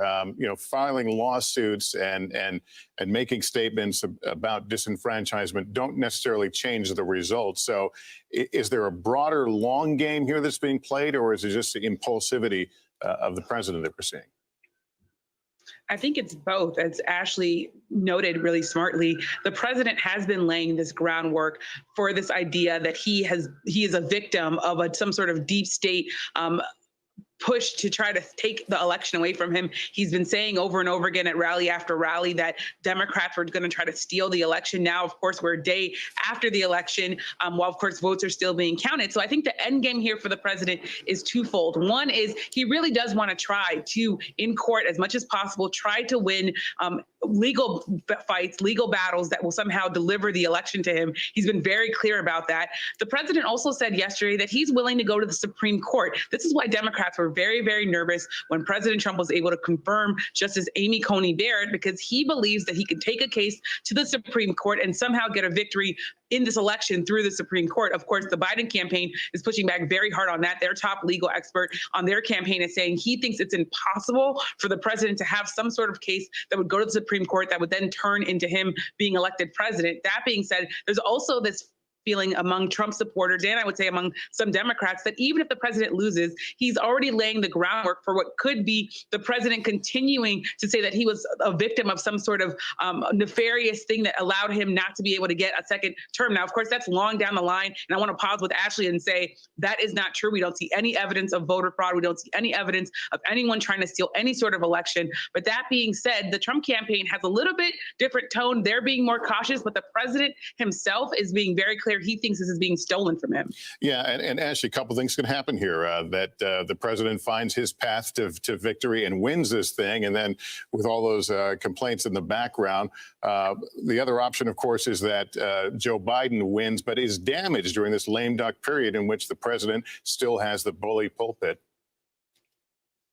Well, that's exactly right. I mean, the president's only goal is to win. The president is not so much thinking about a post-Trump world where he has lost, he's not president, but what does that mean for Republicanism writ large and Joe Biden? But there are a number of Republicans who frankly feel that even if Trump does not pull this out, exactly what you said, this is on the whole a victory for him. You have Joe Biden coming in weakened. For the Democrats who were hoping that last night would be a grand repudiation of Trumpism, that certainly did not happen. There is a nation as divided and riven with partisanship and distrust for each other as ever. You're going to have Joe Biden, again, if he wins, coming in with the former president of the United States, who still commands a very loyal following with at least about half of the country roughly saying that it was stolen, and that he's not the legitimate president. And you have a Republican-controlled Senate. So a Biden win, I don't want to say it's a Pyrrhic victory. Democrats want Biden to win, of course, but he does emerge in a Democratic best-case scenario deeply, deeply damaged and going to be further undermined by Donald Trump just about every day in absentia. And I made a mental note yesterday when he was thanking campaign volunteers. He said something to the effect of, winning is easy, but for me, losing is very, very hard. I'm paraphrasing, but it was a moment of reflective President Trump that we don't see a lot. And I made a note of that. Thanks to both of you for taking part in our conversation. We need to take a break. We'll be back in just a moment. You're watching Decision 2020 coverage on NBC News.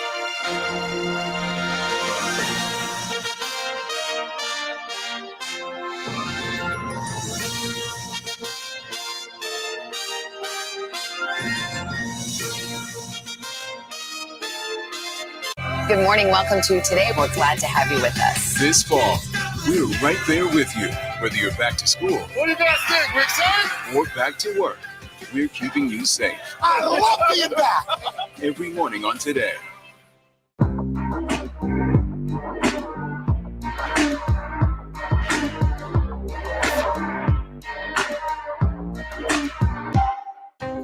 Washington feels more chaotic than ever. It's my job to ask the tough questions, left and right, and help you make sense of it all. You ready to go to work? I'm so ready to go to work. She's Joe Biden's choice to be next in line. But who is Kamala Harris? Join me, Joy Reid, as I explore her life's journey from Oakland to Washington on my 6-part podcast, Kamala Next in Line. New episodes every Monday. Subscribe for free wherever you get your podcasts. For breaking news in our changing world, download the NBC News app. President Trump and Joe Biden hit the trail. At the center of this campaign, coronavirus. The story. The battleground blitz as we enter the final stretch of the 2020 race. From every angle. If you were sitting here talking to Joe Biden and President Trump, what would you want to tell them right now? On the ground. The wind standing these flames are expected to last another 24 hours. And in depth. We now have 2 vaccine trials on hold. Should people be concerned? NBC Nightly News with Lester Holt. Good morning. Welcome to Today. We're glad to have you with us. This fall, we're right there with you. Whether you're back to school, What do you guys think, Rick, son? or back to work, we're keeping you safe. I love being back. Every morning on Today. Police murder of unarmed black men has been an American way of death across centuries. After seeing the most comprehensive police reform bill ever introduced in Congress, I've begun to wonder if now is the time. If now is the time the protesters finally win. The Last Word with Lawrence O'Donnell. weeknights at 10 on MSNBC.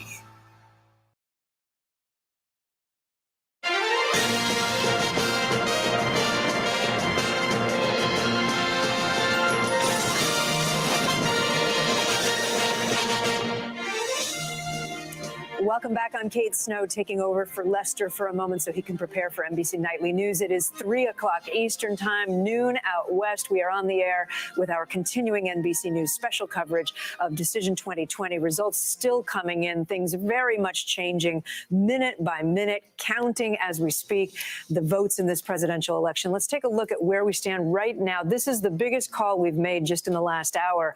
Wisconsin, NBC News is now projecting the apparent winner, Joe Biden. In the state of Maine, the Senate race that we've been closely watching, now expected to go for the apparent winner, Senator Susan Collins, longtime senator from the state of Maine, retaining her seat. So if you look at the road to 270 right now, that magic number of Electoral College votes needed to win the presidency, we've got Joe Biden with 237, the president with 214, but with a lot of outstanding vote. You look at the map there, the gray states. If you haven't been watching us for the past 24 hours, those gray states are still not projected by NBC News, still very much in play, some more than others. And if you look at the popular vote, you can see the difference there. I believe, I'm sorry, that's the electoral vote. That's the electoral vote, guys, or that's the popular? That's Pennsylvania. I'm tired. Can you tell? That's Pennsylvania. It says it right across the top of the screen. So Pennsylvania right now, too early to call with 81% of the vote in. Pennsylvania still more than 2 million votes to be counted there. In Michigan, another tight one, too early to call. You've got Joe Biden with a bit of a lead, a difference of 37,000 votes, but that's only 94% in. So we are waiting on that one. And Arizona, we just had a report from there from Vaughn Hilliard, 86% of the vote in, too early to call, although Joe Biden's camp looking on this one favorably. And next up, Nevada, 86% of the vote in there, also too close to call, with Joe Biden with a slight lead there at the moment, but again, too close to call. In Georgia, also too close to call. This is a red state, one that Donald Trump carried easily last time. Joe Biden making a play for it, 93% in, too close to call right now. And North Carolina, another southern state that the Biden camp thought maybe they would have a chance. He visited often, too close to call at this stage. Let's go to Kristen Welker. She's at Joe Biden headquarters in Delaware. Kristen, the former vice president we thought was going to hold a press conference or speak to a crowd, encourage his supporters. Any update on when that might happen? We still expect that to happen within the hour, Kate, I'm told, and our pool reporters are there outside his home. They're waiting to come here, which is where, of course, he spoke last night, although I anticipate he will be speaking inside this time, just behind me in that convention hall. Look, the Biden campaign, Kate, based on my conversations throughout the morning and now afternoon, feeling increasingly emboldened, particularly with peeling off Wisconsin. NBC News has, of course, said that Joe Biden is now the apparent winner of Wisconsin, and President Trump is moving to call for a recount of that. But look, here's why this is significant, why this is a significant development, because part of Joe Biden's path, what he always saw as his path, was to rebuild that blue wall, those Midwestern states that fell in 2016 to Republicans. That has been a key part of his goal and his strategy to win back the White House. So with this apparent victory in Wisconsin, Joe Biden getting one step closer to doing that and flipping a key Trump state. They also like what they are seeing in Michigan. They like what they're seeing in Nevada, as well as Arizona. But Kate, we have to underscore this. These votes are still being counted. And just because the Biden campaign feels good about it doesn't mean that we know what the ultimate outcome is going to be. It just underscores, I think, what we can anticipate. We're going to hear from Joe Biden when he does, in fact, speak a little bit later on this afternoon. Now, I also wouldn't be altogether surprised if Biden was defiant in terms of responding to what we heard from President Trump overnight. President Trump, of course, falsely claiming that he'd already won this race. The campaign manager for for the Biden campaign came out with a really excoriating response, calling that kind of language dangerous and unprecedented. So will we hear something similar to from Joe Biden when he takes the stage? That remains to be seen, but we'll be listening very closely for that.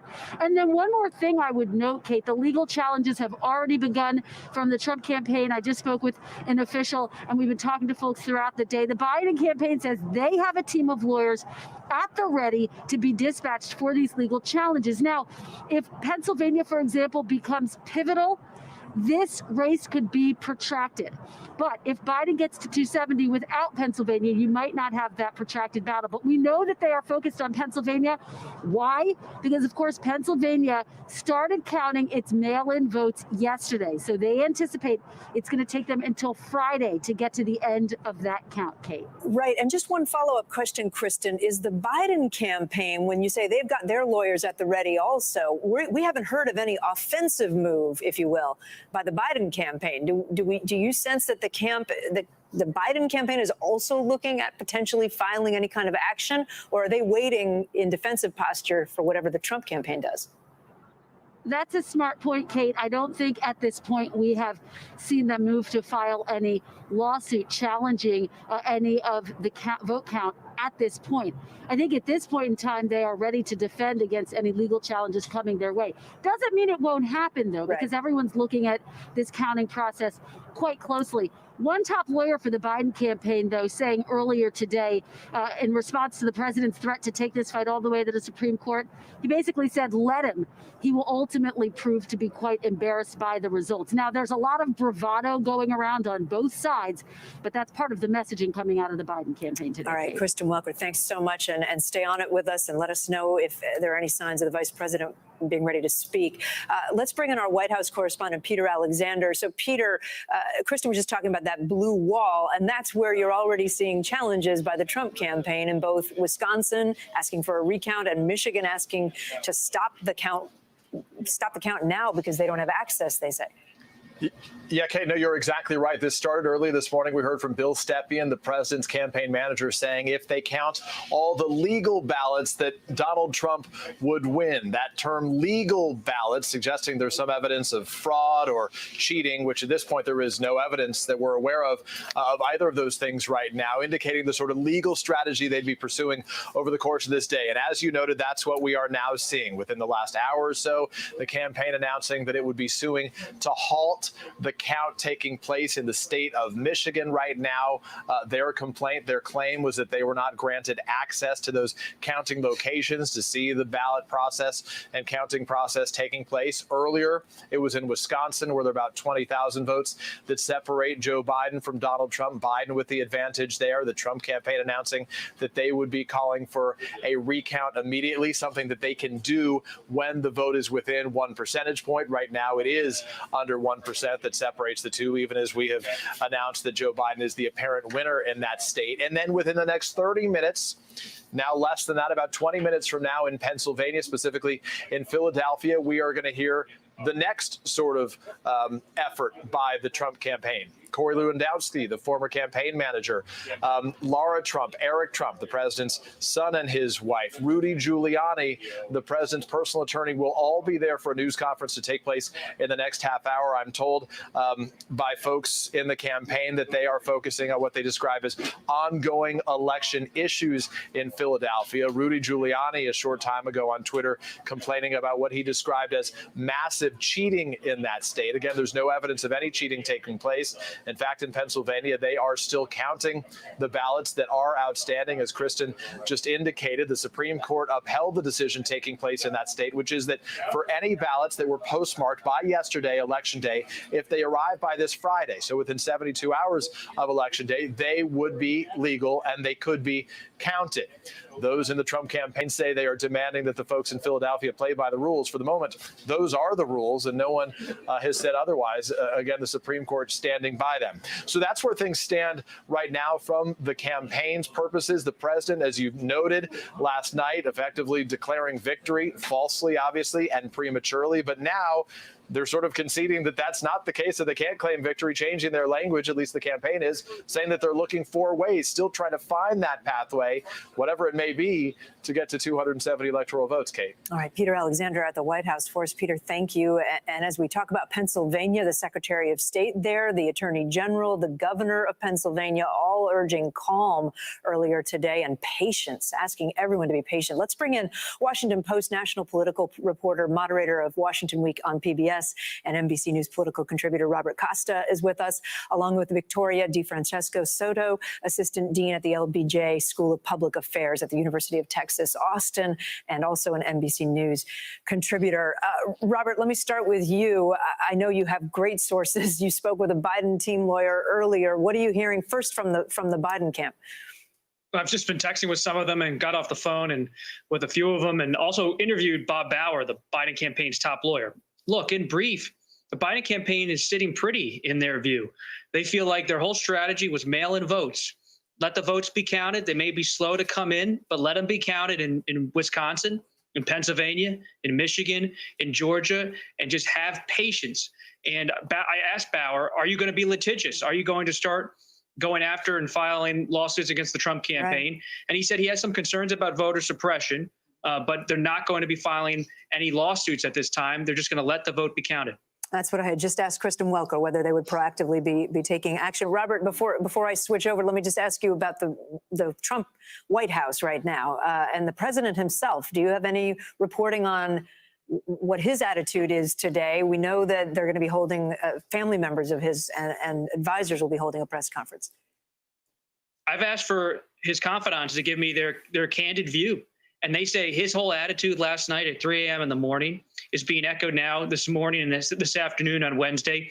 He's telling his associates, his advisors, get out to Philadelphia, fight for me, show you're going to fight, say this election is stolen, even though there's no evidence of voter fraud in this election in any way. He's telling his people to get out there and fight, and he's getting his lawyers ready to file lawsuits, and he's asking it to go all the way to the Supreme Court. However, most Republican lawyers, including Don McGahn, his former counsel, who I just got off the phone with, he said that's going to be difficult. It's a difficult path for the Trump campaign at this point to mount a major legal challenge. What they're hoping for is a recount in Wisconsin, and they're hoping in Georgia they can hold on, though it's tough. A lot of votes are still being counted in Fulton County and Atlanta. Let me go to Victoria. Victoria, you're the Assistant Dean for Civic Engagement. This is a moment of civic engagement in this country like we haven't seen in quite a while.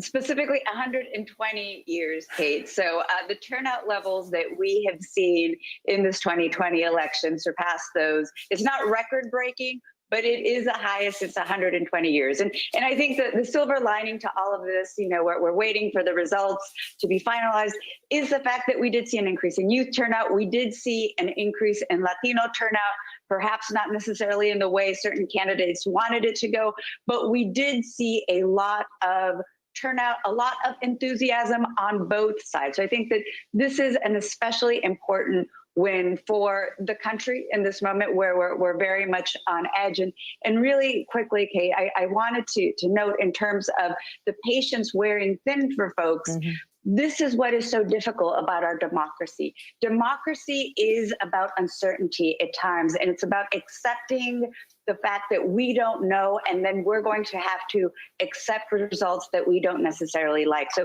this is a very important period that we are living, and we also need to reflect on that in terms of our engagement. So I think I always push people, instead of being frustrated, allow this beautiful process that is our democracy to play out. And notable right now, Victoria, that we're sitting here the day after the election. There were so many fears. There's so much anxiety in this country right now. I think everyone is feeling it, and concerns that there might be violence, that there might be demonstrations, that people might not accept the results. At this stage, it's early, but things seem to be calm in this country. People are waiting, and they are being patient. They are, and we didn't see anything really notable pop up on Election Day in my home state of Texas here. We know that the National Guard had been put on alert by the governor. We didn't need any of that, right? Folks were peaceful. They wanted to make their voice heard. So I think that what is important is that we keep doing what we're doing. No one likes to wait. No one likes to hurry up and wait. And I think this is going to be the key piece because it's going to take a while. Not only is the counting going to take a while, but the recount process is going to take a while and perhaps the legal challenge. So I wish I could say it were different, but we just need to stock up on our patience. And just in terms of fortitude, it just reminds me of 2000 all over again. Victoria DeFrancesco Soto, Robert Costa, thanks both for being with us. Appreciate it so much. Let's turn to Senator Chris Coons, who's with us now from Delaware, a Democrat. You were with members of the Biden campaign last night. Tell me about the mood as you were inside last night. We heard about Vice President Biden making calls yesterday, trying to find out where vote was still coming in. He was actively working the phones from what I heard. Well, great to be on with you. We're optimistic. Everything that we've seen today strongly suggests that if we have the patience that you were just discussing, we wait and make sure that every vote is counted, that we will end up, the Biden campaign will end up with a bigger margin of victory in Wisconsin and Michigan and likely in Pennsylvania than Donald Trump had in those three critical states 4 years ago. Joe Biden is on the pathway towards winning the presidency, but we have to be patient and make sure that the laws are followed and the votes are counted.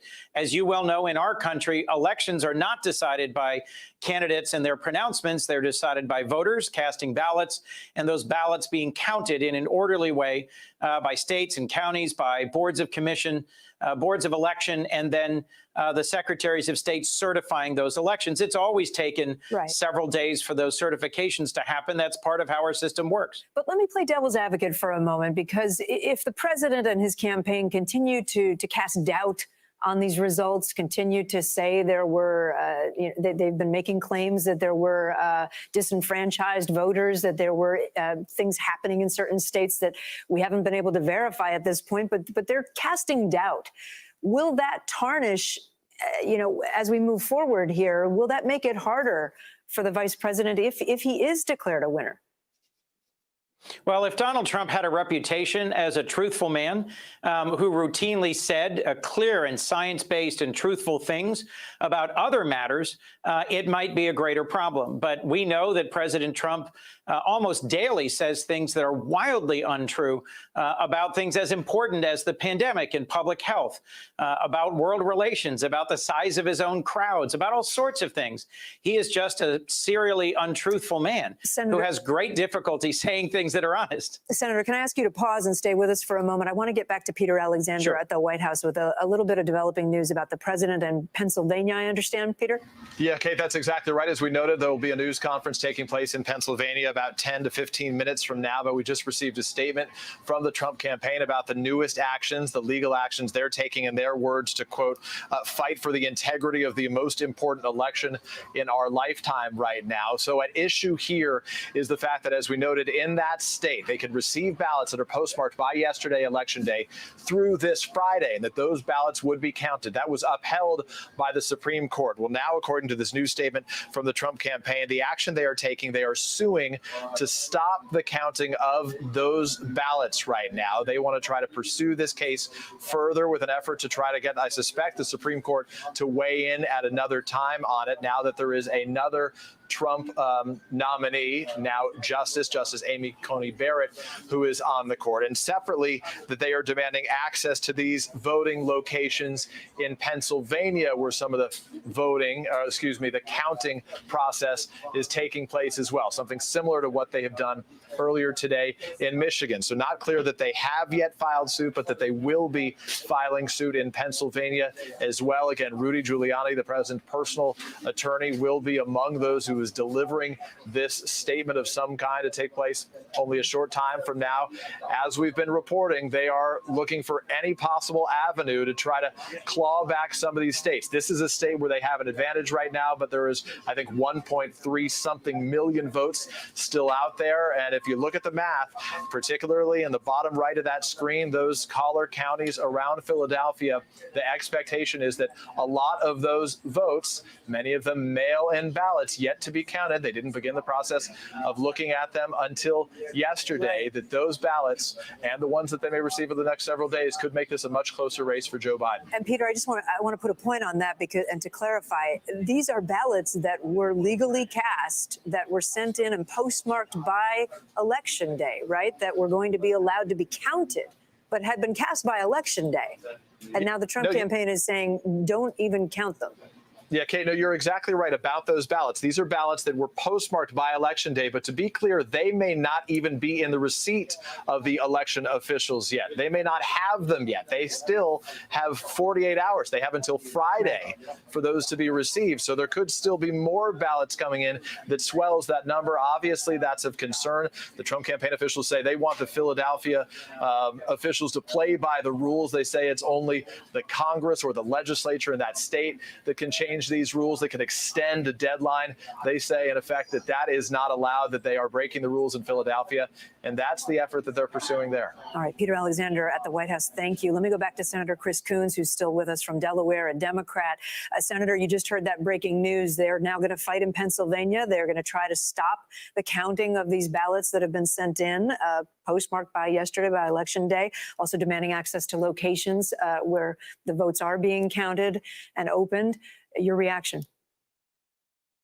Well, frankly, President Trump and his team have proven themselves to be masters of spectacle and distraction. They want to stop the counting in a state where they're currently ahead, but where all the trends show they will ultimately lose. And they want to go back and recount ballots in a state where they have been declared the losers. I think they should allow the law to be applied and the ballots to be counted. The ballot counting process is transparent and public. They're trying to gin something up here in Pennsylvania to give them a claim where these are legally cast ballots, where the Supreme Court has declined to intervene before twice. And I think, frankly, this just shows it smacks of desperation that the president and his team are trying to do everything they possibly can to litigate back to a win when it looks near certain that in these critical states where the counting of ballots is still going on, that they will ultimately lose. Senator Coons, thanks for being with us. We will be hearing from the Trump campaign and his team shortly, about 9 minutes from now, we believe. We're back after a short break. Stay with us.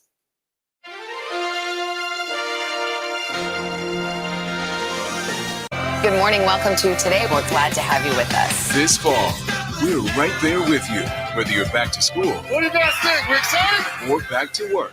We're keeping you safe. I love being back. Every morning on Today.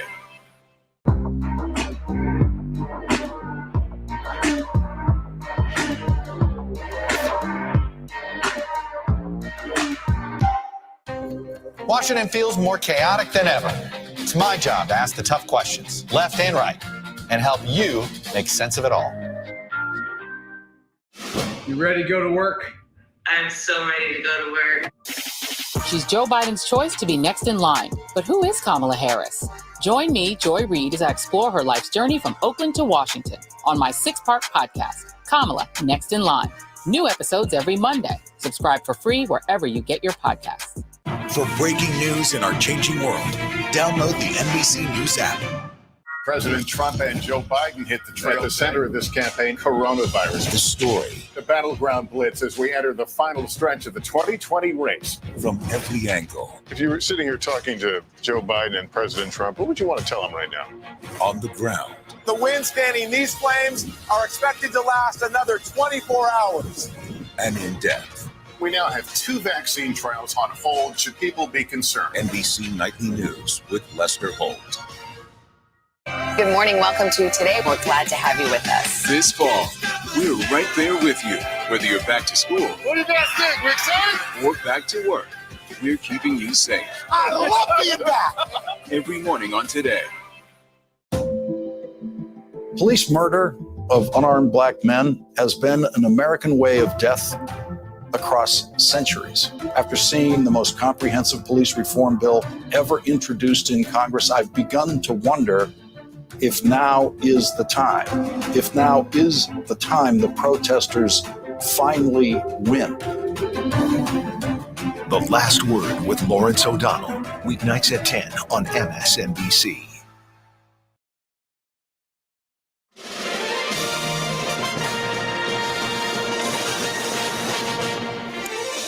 Welcome back to NBC News coverage of Decision 2020 as we approach 3:30 on the East Coast, 12:30 out west. The battleground state of Michigan is still too early to call at this hour. NBC's Dasha Burns is in Grand Rapids, Michigan for us today. Dasha, it's a tight state. It's a tight race. It's too early to call. And we've also had action just in the last couple of hours from the Trump campaign asking for the count there to stop.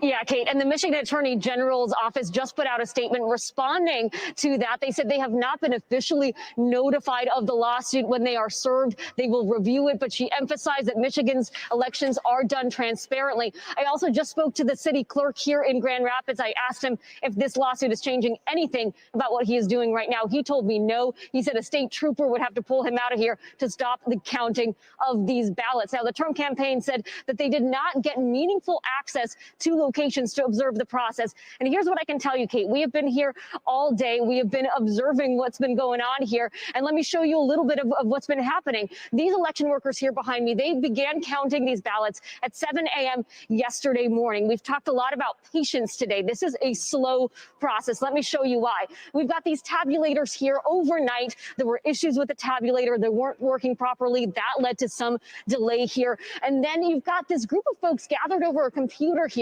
They are participating in a process called adjudication. Any ballot that has any sort of stray mark on it, be it a coffee stain, be it an ink mark, someone didn't fill out a circle properly, you've got a group of people who will look over that ballot and decide over what the voter's intention is. And that group of people includes Democrats and Republicans. Democrat and Republican challengers working together to decide on the voters' intentions. That is a slow part of the process, but an important one. I'm going to walk you over here where there are stacks of ballots here. These are the ballots that have already been counted. They have gotten through a lot of them. The Grand Rapids City Clerk tells me that they will have results out of Grand Rapids at some point today. We don't know exactly when, but he is still hopeful they will have results here today. And this is significant. 58,000 absentee votes sitting in this room right now with this tight race in Michigan, not just for president, by the way, but also the Senate race, a tight race between Gary Peters and John James here. So what happens in Grand Rapids in these coming hours will have an impact on the state of the race in Michigan. And Dasha, Grand Rapids, to my recollection, is a place that leans Republican typically. And you just mentioned observers being in there. The Trump campaign is arguing that they're not getting access to these rooms. Have you seen anyone from the Trump campaign there? I have seen Democrats and Republicans, including Kate, the head of the Kent County GOP, who was here. So this is a transparent process. Anyone who wants to observe can have access here, particularly to that adjudication process that I was talking about that is so critical here. So what we've seen today, transparency is the name of the game, Kate. All right, Dasha Burns for us in Grand Rapids, Michigan. Dasha, thank you. We'll take a quick break here. We continue with Decision 2020 election coverage right after this.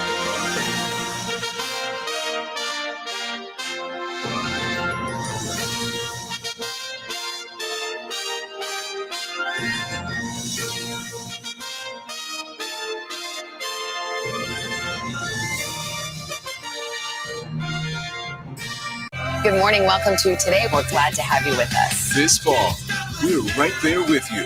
Whether you're back to school, What do you guys think? We're excited? or back to work, we're keeping you safe. I love being back. Every morning on Today.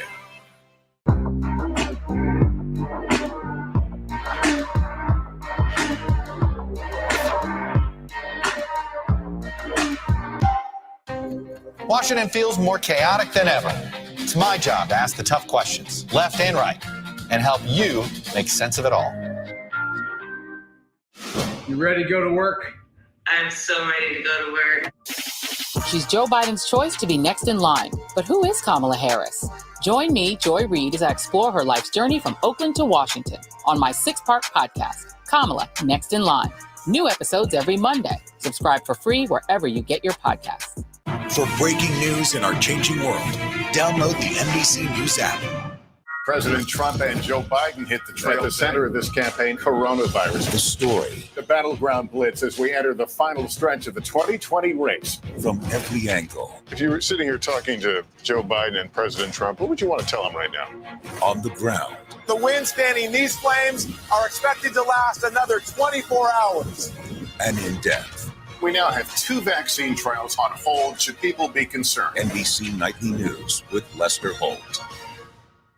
Good morning. Welcome to Today. We're glad to have you with us. This fall, we're right there with you. Whether you're back to school. What do you guys think? We excited? Or back to work. We're keeping you safe. I love being back. Every morning on Today. Police murder of unarmed black men has been an American way of death across centuries. After seeing the most comprehensive police reform bill ever introduced in Congress, I've begun to wonder if now is the time. If now is the time the protesters finally win. The Last Word with Lawrence O'Donnell. Weeknights at 10 on MSNBC.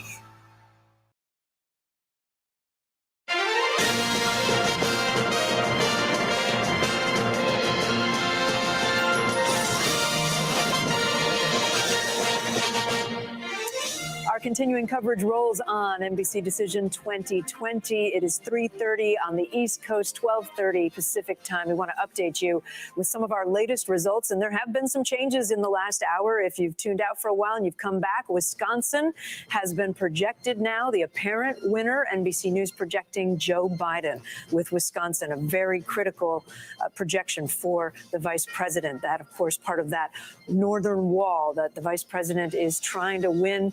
Wisconsin, Michigan, and Pennsylvania in that wall. We've also got results of the popular vote coming in, a difference of 3 million votes with Joe Biden in the lead in the popular vote. Of course, that's not how we pick our presidents, but it's interesting to note.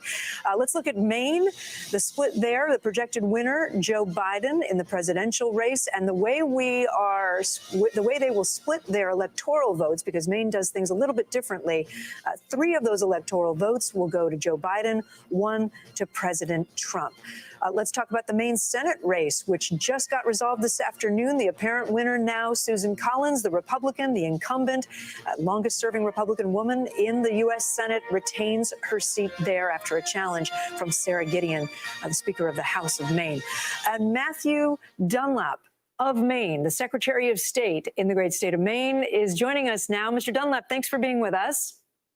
Thanks for having me. I'd like to know from your perspective as a Secretary of State, as you're looking at everything else that's happening in all these other states where people are maybe a little busier than you are today, I would guess. Tell me about the process of making sure your tabulations are correct and certifying a state vote. It's a difficult process.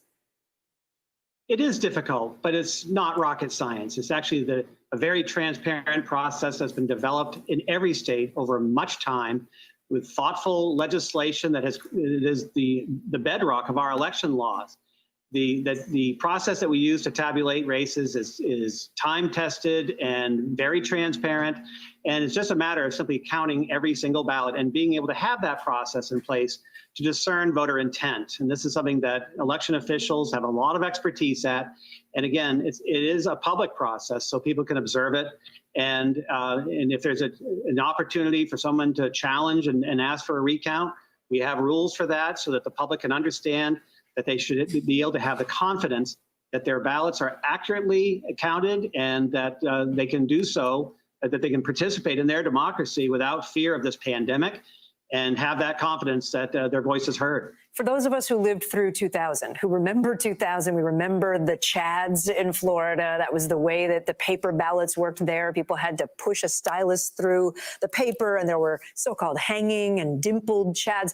What will be the hanging Chad of this election? Or are we at a completely different stage in technology, advanced enough now that we don't have that kind of problem anymore? What do you foresee as the problematic things?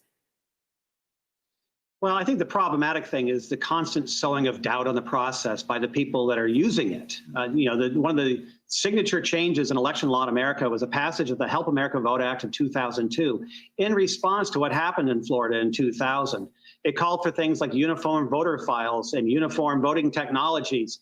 And it's really changed the way we administer elections, and it's made it much more uniform and predictable and transparent. And people really do trust this process. And I think the real danger here is that when people say the process is flawed or it's rigged or something like that, What that does is that just makes people wonder if there's any point in even participating. And I think that's a real disservice to America when people do that. One last question about Pennsylvania, because we just learned that the president's team, the president's campaign, will be filing in Pennsylvania to try to stop the counting of those ballots that were postmarked by Election Day, but received later. They would have a few days to catch up, if you will, because they didn't start counting until yesterday on Election Day. Is that an anomaly in your world? I mean, most states seem to try to start counting a bit earlier than Pennsylvania, no? But every state has different election laws. And that's one of the challenges here, that if you're running a nationwide campaign, is understanding all those different laws. You know, the system that they have in Pennsylvania is just as watertight and time tested as any of the others of the 50 states of the union. So in terms of what's happening now with filing for litigation to stop a process, that's like changing the rules after the game is over. You know, frankly, in our view, every single ballot that is legally cast by a citizen of the United States deserves to be counted and made part of the final tabulation, no matter the margin. We need to have an accurate historic record, and that's why you have to make sure that you count everything. If the law in Pennsylvania is that they are going to count absentee ballots that were postmarked by Election Day, the time to file that lawsuit was before the election, not while you're counting ballots. Matthew Dunlap, the Secretary of State of Maine, thanks so much for being with us this afternoon. Appreciate it. Thank you. Well, let's get over to Pennsylvania now. We've got a couple of correspondents standing by for us. Chris Jansing is in Harrisburg with voter sentiment. Rahema Ellis is over in Philadelphia with the latest on the vote count. Chris, I'll start with you. With this word in the last hour that the Trump campaign will be challenging and trying to stop the counting of the votes in Pennsylvania, how are voters responding? Nobody is surprised. One of the things I'll tell you, I think I've been here 3 or 4 days. It all runs together at some point. There was an intensity and there was an expectation. Look, they knew that this was going to be close. A lot of these folks are very, very passionate about their candidates, particularly in 2020. I spent a lot of time, for example, with some union folks who were going door to door. As you know, pretty unusual. The Democrats didn't do a lot of that in the time of COVID, but they felt that it could help make the difference in some of the neighborhoods, talking union member to union member. In fact, if you look behind me, you can see maybe a few people starting to gather, a sign going up on the steps of the Capitol here in Harrisburg. There's going to be an event here in a couple of hours with the unions, with some progressive groups. Their message, count the vote, reflecting what we're hearing from the governor and what we're hearing from the Biden camp. Let's not rush to judgment here. Let's let the votes be counted. Conversely, when you listen to the president, his supporters, who again are so passionate, they are talking about these claims of fraud, unsubstantiated claims of fraud, and the ones that are coming in now. We saw it in Michigan. Now we're seeing it here in Pennsylvania. A press conference is just about to get underway, questioning the way some of these votes are counted. So I think more than any other campaign I've ever covered, Kate, these voters have been very much and continue to be a reflection of the thoughts of the candidate that they support. And Chris, thank you. And I know my parents live in Pennsylvania. People who live there and vote there have been sort of dreading this whole period of time. I want to get to Rahema Ellis because Chris just mentioned, Rahema, the idea that the president's campaign is promoting that there were some kind of problems with the vote. Are you seeing any evidence of that on the ground? Chris, we are not seeing any evidence of that at all. And in fact, we've been even had the opportunity. There is a camera inside this location of the convention center where I am in Philadelphia. This is counting central, if you will, for Philadelphia. They are counting mail-in ballots right behind me, and they have even allowed our camera crew to go inside and take pictures. In addition, there is a camera inside which is streaming pictures of the counting that's going on. In addition, there are independent poll watchers and representatives who have been certified from both Republican and the Democrat candidates who have been allowed inside to watch what's going on. So the state is going to mount, quite honestly, I suspect, a furious challenge to any suggestion by the Trump campaign that the ballot counting is being hidden from the Republican candidate. even to get into here, again, it is heavily guarded, but people are allowed in. Our cameraman, he went and had to take a COVID test before going in and was checked by 2 magnetometers. It is a secure place, but they are allowing people to watch what's happening because they say they want it to be free, fair, and transparent so people can trust the vote and the count of the vote when it is ultimately reported. Chris? I mean, it's Kate. It's okay. It's a long day. and Rahema, yesterday during Election Day, to my mind, I didn't see any significant reports of problems at polling places or interference in the vote in Philadelphia. Is that accurate? That is indeed accurate. In fact, one of the things that election officials and the governor of Pennsylvania came out and said was that they were very pleased that there had been no widespread reports of any kind of irregularities at the voting places, or even in regard to the mail-in ballots. They know with such an enormous undertaking that they have done this year, it is the first time in Pennsylvania that they've had this volume of mail-in ballots. And they say for the most part, it has gone on smoothly. They're tremendously proud of that. They also say that they're trying to be transparent about it. Again, people had to be certified to be a poll watcher, but they were doing that. They were certifying people, again, from both parties to participate in the watch of what's going on inside these places where they're counting these ballots. All right, Rahema Ellis with us from Pennsylvania. Also, thank you, Rahema. Appreciate it. Joining us now to talk about the administration's legal challenges over votes in Pennsylvania and other states is Stanford law professor and NBC News legal analyst Nate Persily, and also NBC News political contributor Robert Costa is still with us, also with the Washington Post. Nate, let me start with you. We spoke in the early hours of this morning about what could happen today. Well, here we are. Let's focus in on Pennsylvania and this claim that the president's team says that they will be filing to try to stop the vote. From a legal perspective, how high is the bar to stop the counting of ballots that have already been filed? Well, they're not going to be able to stop the counting of the vote. I mean, the votes are in, and the question is, what are the procedures for counting the vote? And then you can contest it afterwards, as we remember in, say, Bush versus Gore.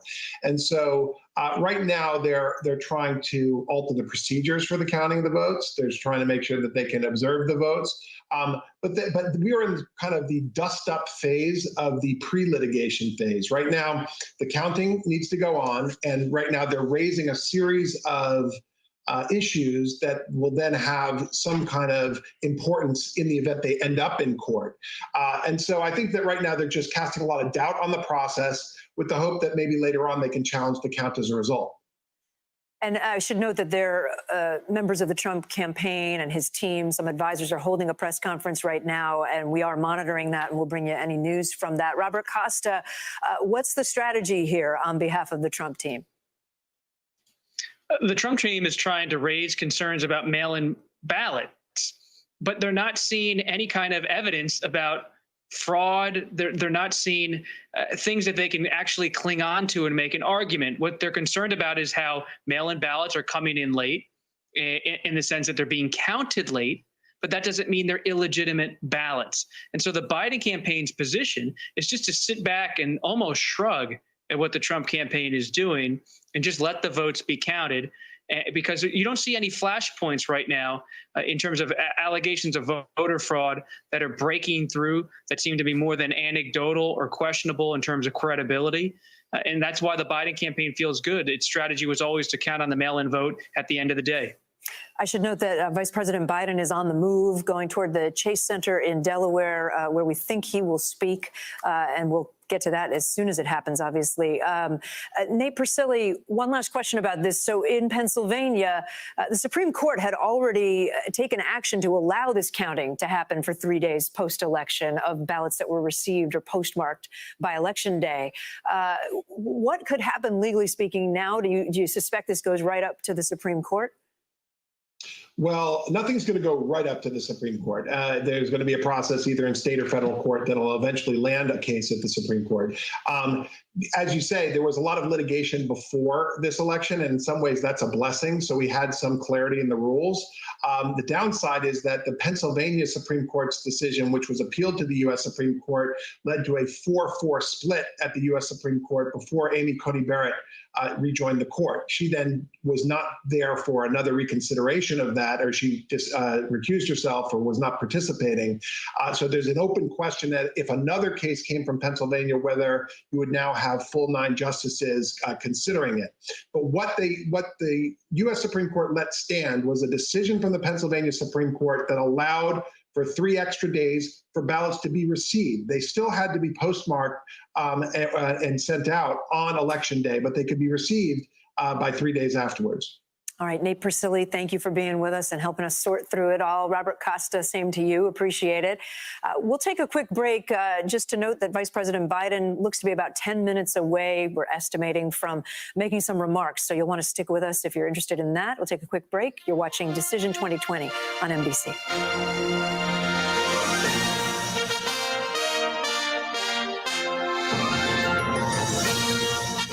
Good morning. Welcome to Today. We're glad to have you with us. This fall, we're right there with you. Whether you're back to school, What do you guys think? We're excited? or back to work, we're keeping you safe. I love being back. Every morning on Today.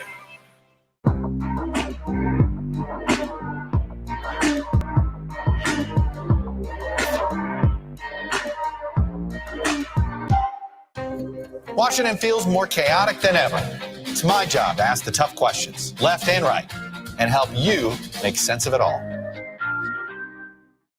You ready to go to work? I'm so ready to go to work. She's Joe Biden's choice to be next in line. But who is Kamala Harris? Join me, Joy Reid, as I explore her life's journey from Oakland to Washington on my 6-part podcast, Kamala Next in Line. New episodes every Monday. Subscribe for free wherever you get your podcasts. For breaking news in our changing world, download the NBC News app. President Trump and Joe Biden hit the trail. At the center of this campaign, coronavirus. The story. The battleground blitz as we enter the final stretch of the 2020 race. From every angle. If you were sitting here talking to Joe Biden and President Trump, what would you want to tell them right now? On the ground. The winds fanning these flames are expected to last another 24 hours. And in depth. We now have 2 vaccine trials on hold. Should people be concerned? NBC Nightly News with Lester Holt. Good morning. Welcome to Today. We're glad to have you with us. This fall, we're right there with you. Whether you're back to school, What do you guys think? We're excited? or back to work, we're keeping you safe. I love being back. Every morning on Today. Police murder of unarmed black men has been an American way of death across centuries. After seeing the most comprehensive police reform bill ever introduced in Congress, I've begun to wonder if now is the time. If now is the time the protesters finally win. The Last Word with Lawrence O'Donnell. Weeknights at 10 on MSNBC.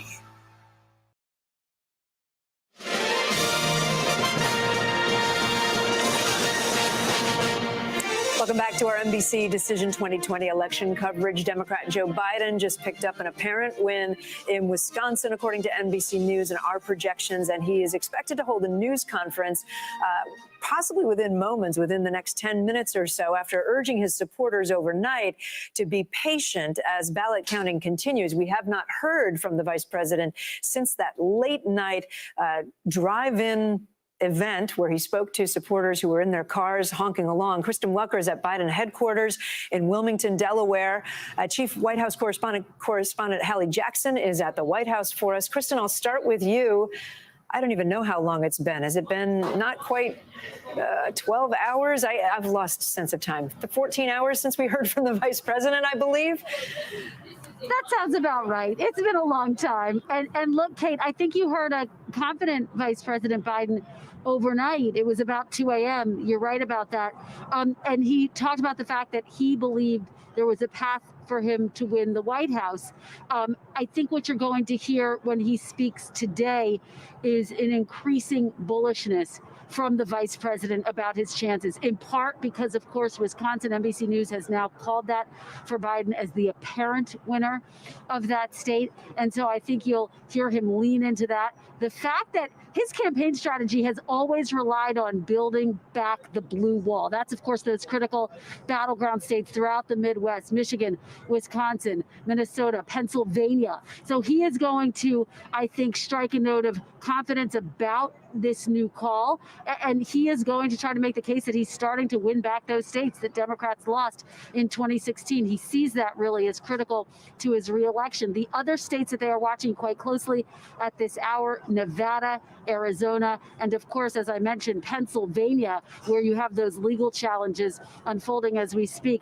And I just spoke with a Biden campaign official who pointed me to Bob Bauer's comments earlier today to reporters, the top lawyer with the Biden campaign, who was pretty defiant about the prospect of any new lawsuits coming from the Trump campaign. And let me just read you a little bit of what Bob Bauer had to say earlier today. He said, as far as our own planning, we're winning the election. We've won the election, and we're going to defend that election. We don't have to do anything but protect the rights of voters and to stand up for the democratic process. If it's attacked, as the president suggests it will be attacked, we are going to successfully repel that attack. So I wouldn't be surprised if we heard similar messaging from the vice president when he addresses the nation in just a few moments from now. And again, his motorcade on the way here to this same location where he spoke overnight.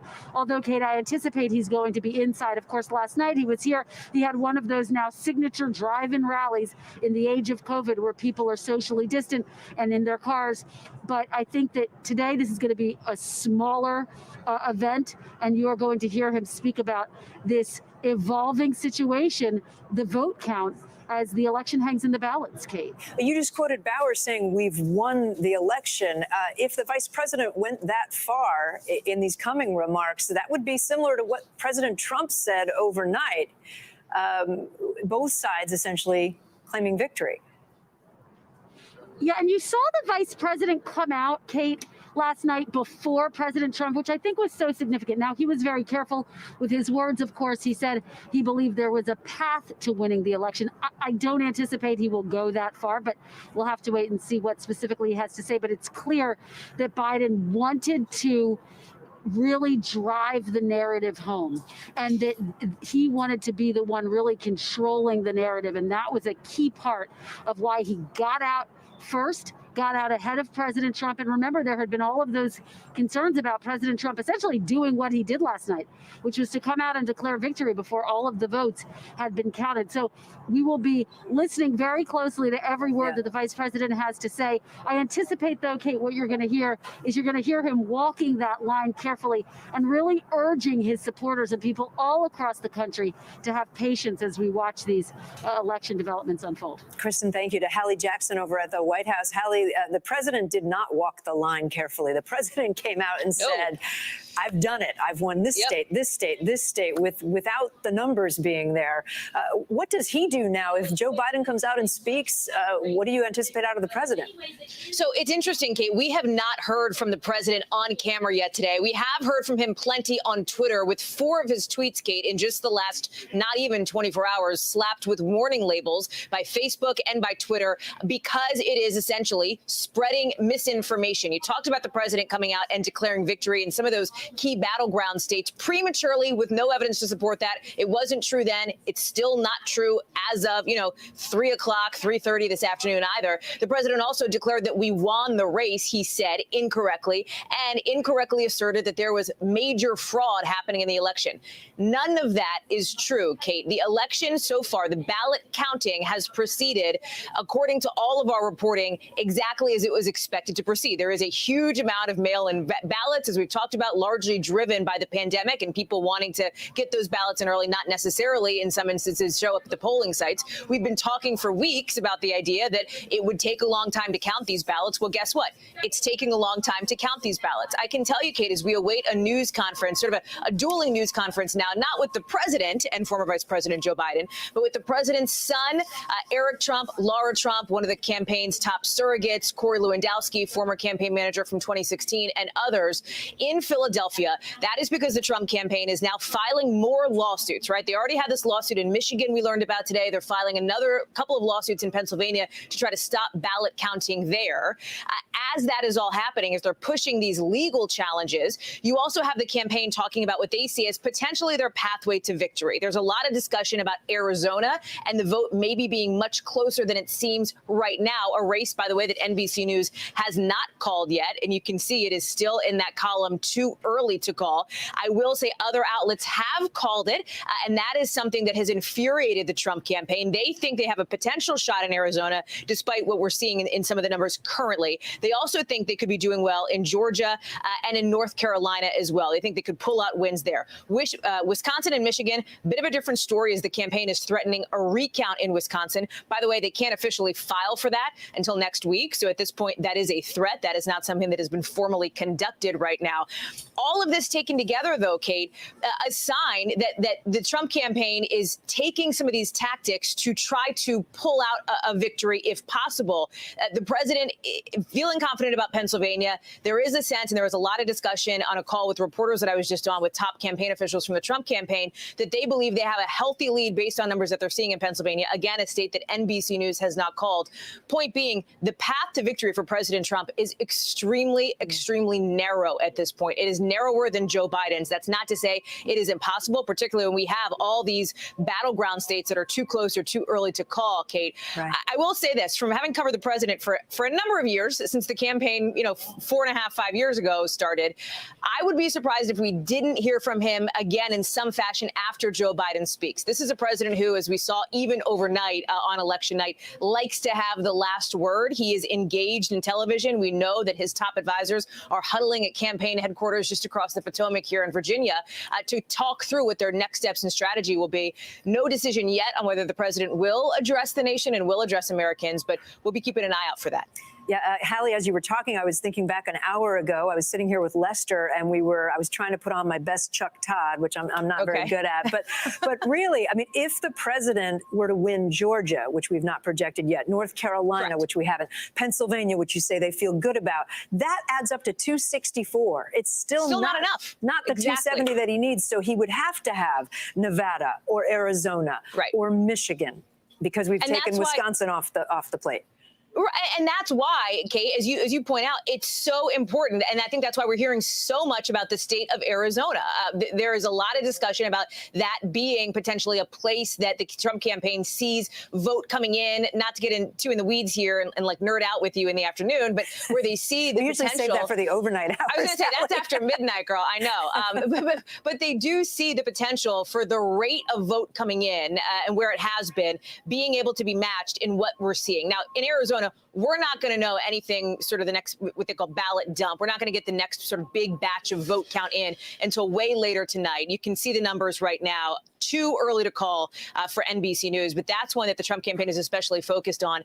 As you said, even if he does well in these other states, they've got to still pick up one of, Arizona and Nevada, because Wisconsin is off the table. And that is going to be the focus over these next 24 hours. Nevada, by the way, we should note, those results we expect to know. They're being counted today. We expect to know more about them tomorrow. So still a lot of question marks out in the ether. All right, Hallie Jackson at the White House. Stay tuned for us. Stand by for us, if you will. Come back.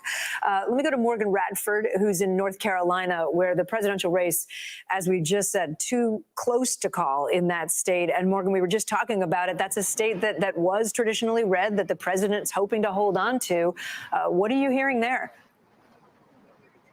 We actually have late breaking news here, Kate. The North Carolina State Board of Elections just announced this afternoon that we will not have any new updated voter totals until next week. Why? Because November 12th is the deadline that was upheld by the Supreme Court. That is the day that County Board of Elections, like this one behind me in Mecklenburg County, will actually begin counting those mail-in ballots that were postmarked by Election Day. But since they're not going to likely count them until Thursday, we won't have those voting totals until then. I'm sorry, so here's what Thursday we do know, Kate. next week? Yes, Thursday, November 12th, which is what's fascinating, and that is the delay, Kate. So to be clear, NBC News Decision Desk has still designated this race too close to call, and that's why this is down to the wire. What we do know is that according to the data released publicly by the State Board of Elections, President Trump is leading here in North Carolina by about 76,000 votes. But what we also know is that the State Board of Elections says there are still likely 117,000 mail-in ballots that have been requested but not yet returned. However, they say that number is likely to be a little bit lower, and that number they may actually update by tomorrow. But they still say we will not have any final voting numbers until next Thursday, Kate. And what are voters saying to you, Morgan, about the state of things in North Carolina and the indecision right now and the not knowing? It doesn't have people feeling great, Kate. You know, I'm from North Carolina. I'm from Greensboro. So I grew up talking to North Carolina voters. I'm happy to be back reporting now on North Carolina voters. But people are saying they feel uneasy. But one thing I think is really important to note, Kate, is that the officials we've spoken to here on the ground say the process of this election is really similar to the processes of other elections in the past. The process itself is not actually highly unusual. But what they say is different this year is the attention paid to these mail-in ballots and those provisional ballots and the volume of those mail-in ballots. What we also found out just in the past 2 hours from the North Carolina State Board of Elections is that we did not surpass that voter turnout number from 2016. So that's also some new data to mark kind of the enthusiasm that we're seeing here across the state. So people have been feeling uneasy, but officials say they should feel at rest because the process is solid and the process so far, they say, is going smoothly. All right, Morgan Radford down in North Carolina for us, her home state.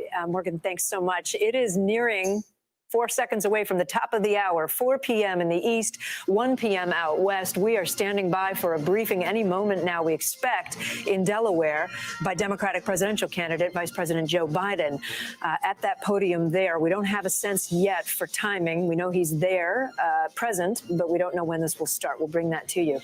Meanwhile, results still coming in, things still changing moment by moment with this presidential election. We're waiting on so many results. Let's take a look at the latest right now as we have it. In Wisconsin this afternoon, NBC News was able to project the apparent winner, Joe Biden.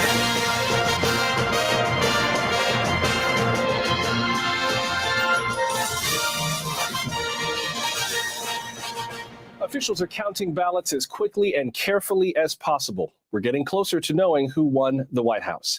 Hey there, I'm Joshua Johnson. Wherever you are around the world, it's Decision 2020 on NBC News Now.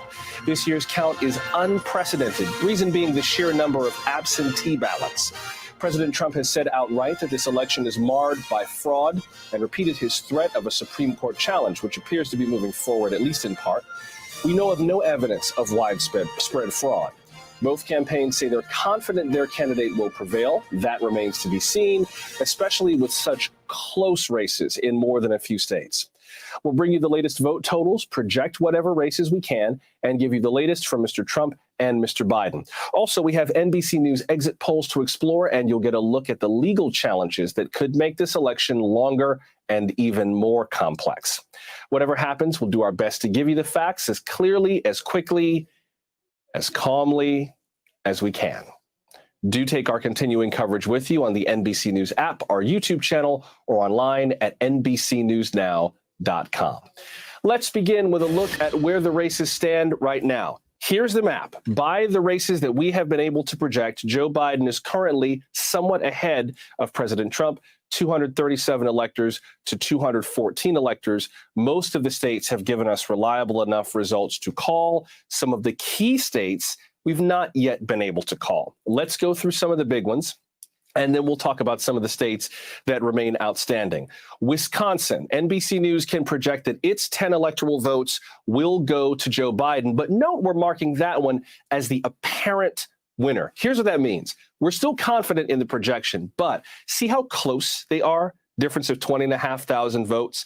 That puts them within 1% of each other. Under Wisconsin law, a candidate can request a recount if the margin of victory is 1% or less. The Trump campaign has said it is going to challenge that. It is well within Wisconsin law to do so. So we're confident in the projection, but until that's resolved, we're listing that as the apparent winner. So Wisconsin, to the best of our knowledge, would go to Joe Biden.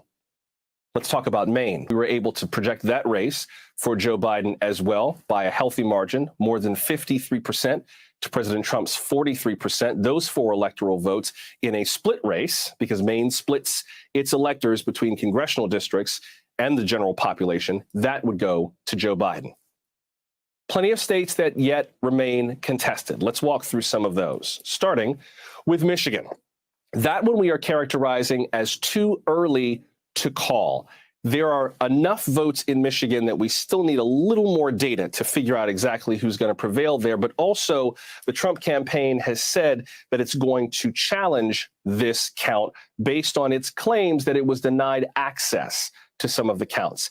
Michigan doesn't allow for a recount based on the vote total. You have to allege some kind of fraud or malfeasance, which is what the Trump campaign is alleging in this matter. So we'll see what happens with Michigan. As for the numbers, Michigan remains too early to call, with 16 electors to award. Pennsylvania, big state, also too early to call. Lots and lots of votes yet to come in from Allegheny County, which is Pittsburgh, and the various counties in and around Philadelphia. That's important because there are enough votes to flip that lead. Donald Trump currently leading at just over 52%. We're also waiting for a news conference from the Trump campaign where they will be challenging the vote counting access. They claim that officials in Philadelphia have been hiding the vote counting process from them. We have no data on that to back that up, but that is their allegation. They're also planning on joining a Supreme Court challenge to the way that some absentee ballots are being counted in Pennsylvania. That 3-day window for counting ballots that are postmarked by Election Day, but that the post office may not deliver until Friday. The Trump campaign says that it wants to become a party to that legal challenge. So Pennsylvania remains up in the air. As for its 20 electoral votes, that remains too early to call. Now let's take a look at Georgia. With 16 electoral votes, that one's too close to call. Donald Trump is currently leading, but there are plenty of votes from the Atlanta area. Fulton County, which is a major population center, has pretty much been fully counted.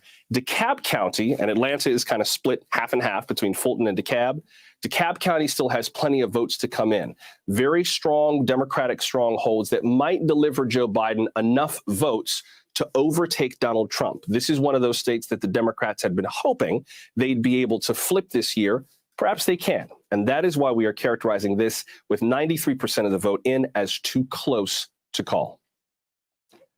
North Carolina, with 15 electors, also too close to call. Much of the vote is in, but there are some population centers around some of the major cities, Raleigh, Durham, Asheville, Chapel Hill, that have become more democratic, more diverse, more multicultural over the years. Those might deliver enough votes to flip the lead in this race.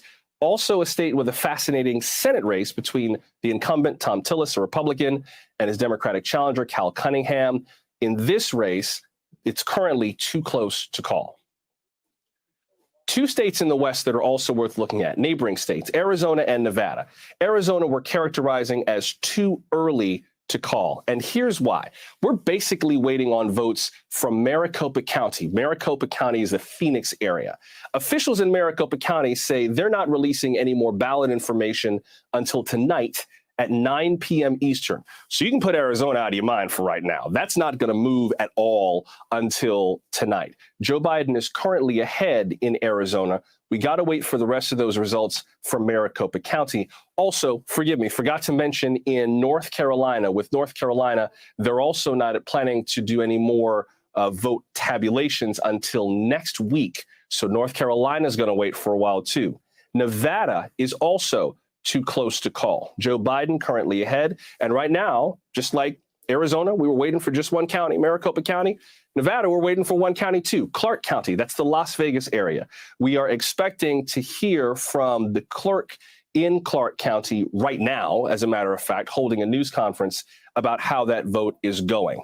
If this provides the votes that Joe Biden is expecting, he may well win the state of Nevada. There are plenty more votes to get over the difference of just over 7,600 ballots. So currently, Nevada, Joe Biden leading in the count right now, but lots and lots of votes from the Vegas area yet to come in. That's why this one is still too close to call. So let's zoom out a little bit. Take a look at the states that Donald Trump has won thus far. We have projected Florida for Donald Trump, one that he had been hoping to pick up. Ohio for Donald Trump as well. No Republican has made it to the White House without winning Ohio, ever. A Republican has not made it to the White House without winning Florida since 1924. Calvin Coolidge was the last guy who did it. And Texas, one of the states that Democrats were hoping to pick up, but that's not a state we can project for Joe Biden this time around. So currently, Donald Trump's got 214 electors by our projections.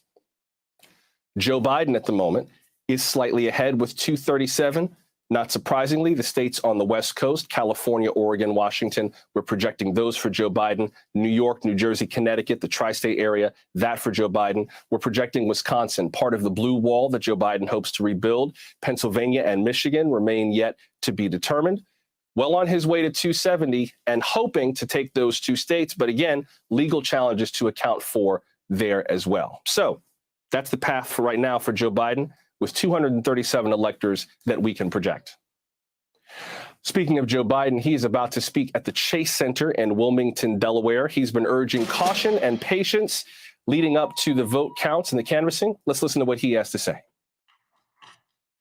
Good afternoon, everyone. Kamala and I are here to make a brief statement, and I'm sure we'll have more to say later, and either tonight or tomorrow.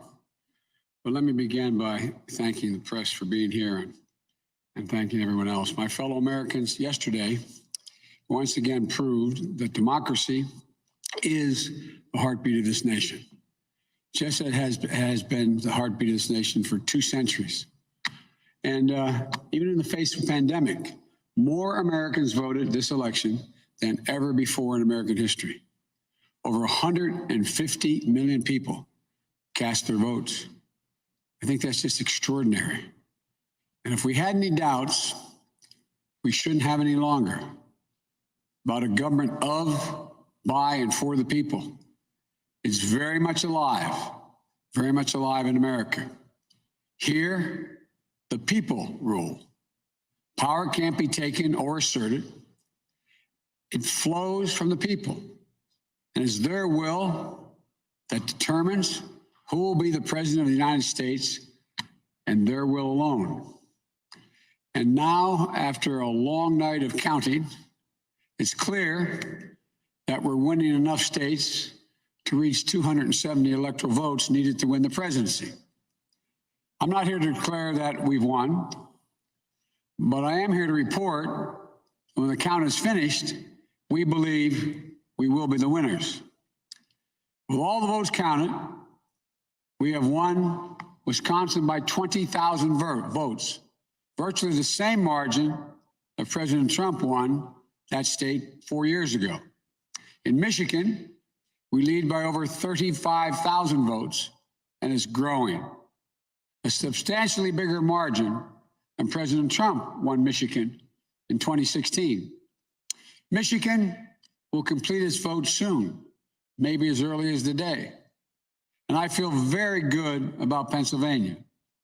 Virtually all the remaining ballots to be counted were cast by mail. And we've been winning 78% of the votes by mail in Pennsylvania. We've flipped Arizona and the 2nd District of Nebraska. Of special significance to me is that we've won with the majority of the American people. And every indication is that the majority will grow. We have a popular vote lead of nearly 3 million votes, and every indication is that will grow as well. Indeed, Senator Harris and I are on track to win more votes than any ticket in the history of this country that ever won the presidency and vice presidency. Over 70 million votes. I'm very proud of our campaign. Only 3 presidential campaigns in the past have defeated an incumbent president. When it's finished, God willing, we'll be the 4th. This is a major achievement. This is a major achievement. And it's been a long and difficult campaign, but it's been a more difficult time for our country, a hard time. We've had hard campaigns before. We've faced hard times before. So once this election is finalized and behind us, it'll be time for us to do what we've always done as Americans, to put the harsh rhetoric of the campaign behind us, to lower the temperature, to see each other again, to listen to one another, to hear each other again, and respect and care for one another, to unite, to heal, to come together as a nation. I know this won't be easy. I'm not naive. Neither of us are. I know how deep and hard the opposing views are in our country on so many things. But I also know this as well. To make progress, we have to stop treating our opponents as enemies. We are not enemies. What brings us together as Americans is so much stronger than anything that can tear us apart. So let me be clear. We are campaigning as Democrats, but I will govern as an American president. The presidency itself is not a partisan institution. It's the one office in this nation that represents everyone. And it demands a duty of care for all Americans. That is precisely what I will do. I will work as hard for those who didn't vote for me as I will for those who did vote for me. Now, every vote must be counted. No one's going to take our democracy away from us. Not now, not ever. America's come too far. America's fought too many battles. America's endured too much to ever let that happen. We, the people, will not be silenced. We, the people, will not be bullied. We, the people, will not surrender. My friends, I'm confident we'll emerge victorious. But this will not be my victory alone or our victory alone. It'll be a victory for the American people, for our democracy, for America. And there will be no blue states and red states when we win, just the United States of America. God bless you all, and may God protect our troops.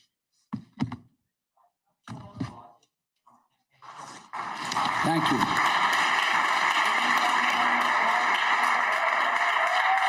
Former Vice President Joe Biden speaking in Wilmington, Delaware about the election, responding directly to some of the claims that President Trump and the Trump campaign are making, essentially about the tenor of the election, whether or not the election is legitimate. He said that democracy is the heartbeat of our nation, said that we the people will not be silenced, will not be bullied, will not surrender, referring to the president's efforts, at his stated efforts, to try to get the vote counting to stop. At least that's part of what he said in his remarks early this morning, and also in response to efforts by the Trump campaign to intervene in some of the vote counting to stop some of the counts, at least temporarily. He said the three campaigns have defeated an incumbent president. They hope to be the fourth. Those were against Herbert Hoover, Jimmy Carter, and George H.W. Bush, hoping to be the fourth of those. Also called for the nation to unite and heal and come together after the election. He also did not outright declare a victory, but certainly didn't seem shy about, eyeing the finish line. The campaign clearly has said that it's looking forward to claiming victory, though he didn't claim it here. Said that he is winning Wisconsin by about the margin Trump did, said he feels very good in Pennsylvania. As we noted, there are enough ballots outstanding from some of the state's Democratic strongholds around Philadelphia and Pittsburgh that it might put him over the top in Pennsylvania, be one more brick in that blue wall that the Democrats hope to rebuild. He did claim to have flipped Arizona.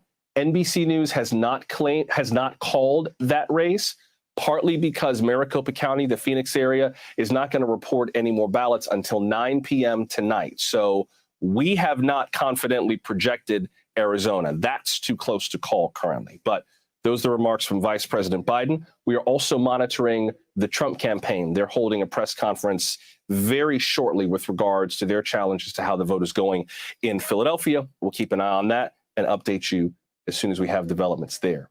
I believe we have NBC senior editor Mark Murray joining us now. And Mark, if you are with us, I'd love you to take stock of what we just heard from the former vice president, particularly in light of where the votes do stand right now. Yeah, Joshua, first of all, my observation is the same one that you had, is that Joe Biden stopped short of declaring victory, very similar to his remarks last night. And in marked contrast to the president, both last night and now what we're hearing from a lot of campaign aides saying, hey, we think we've actually won Pennsylvania. And worth noting on all states like Pennsylvania and other states that you laid out that NBC News has not called, we're still counting votes. And it's important to note that all the vote is not in places like Michigan, places like Pennsylvania.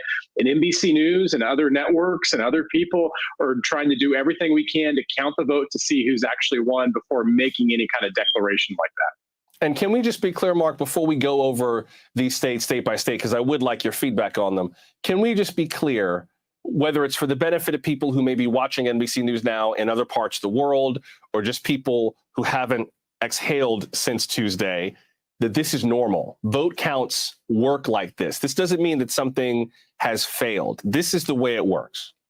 And Joshua, not only is this how it works, we were all mapping out this was a distinct possibility for what was going to take place, mainly because we knew that by state law, states like Pennsylvania, Wisconsin, and Michigan, the same states that we're talking about, were barred from counting early mail-in ballots before Election Day.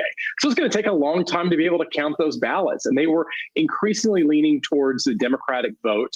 They made up a large portion of the Democratic vote. And so to be able to get a readout of those three essential states, and basically the three states where we've been circling over the last 4 years being the key to this presidency, we knew it was going to take a while.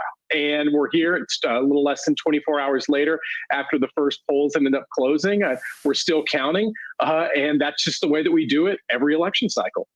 All right, let's talk through state by state. Michigan was one of the states that was able to do some counting before Election Day. As we mentioned, Michigan is too early to call. Mark, I wonder what you make particularly of the campaign's effort to intervene there on the grounds that they have been denied access to some of the counting process. First of all, vote counting is a public process. You don't have to be part of a campaign to go watch them count votes. Anybody can, you can just show up just as a member of the public and watch the vote count.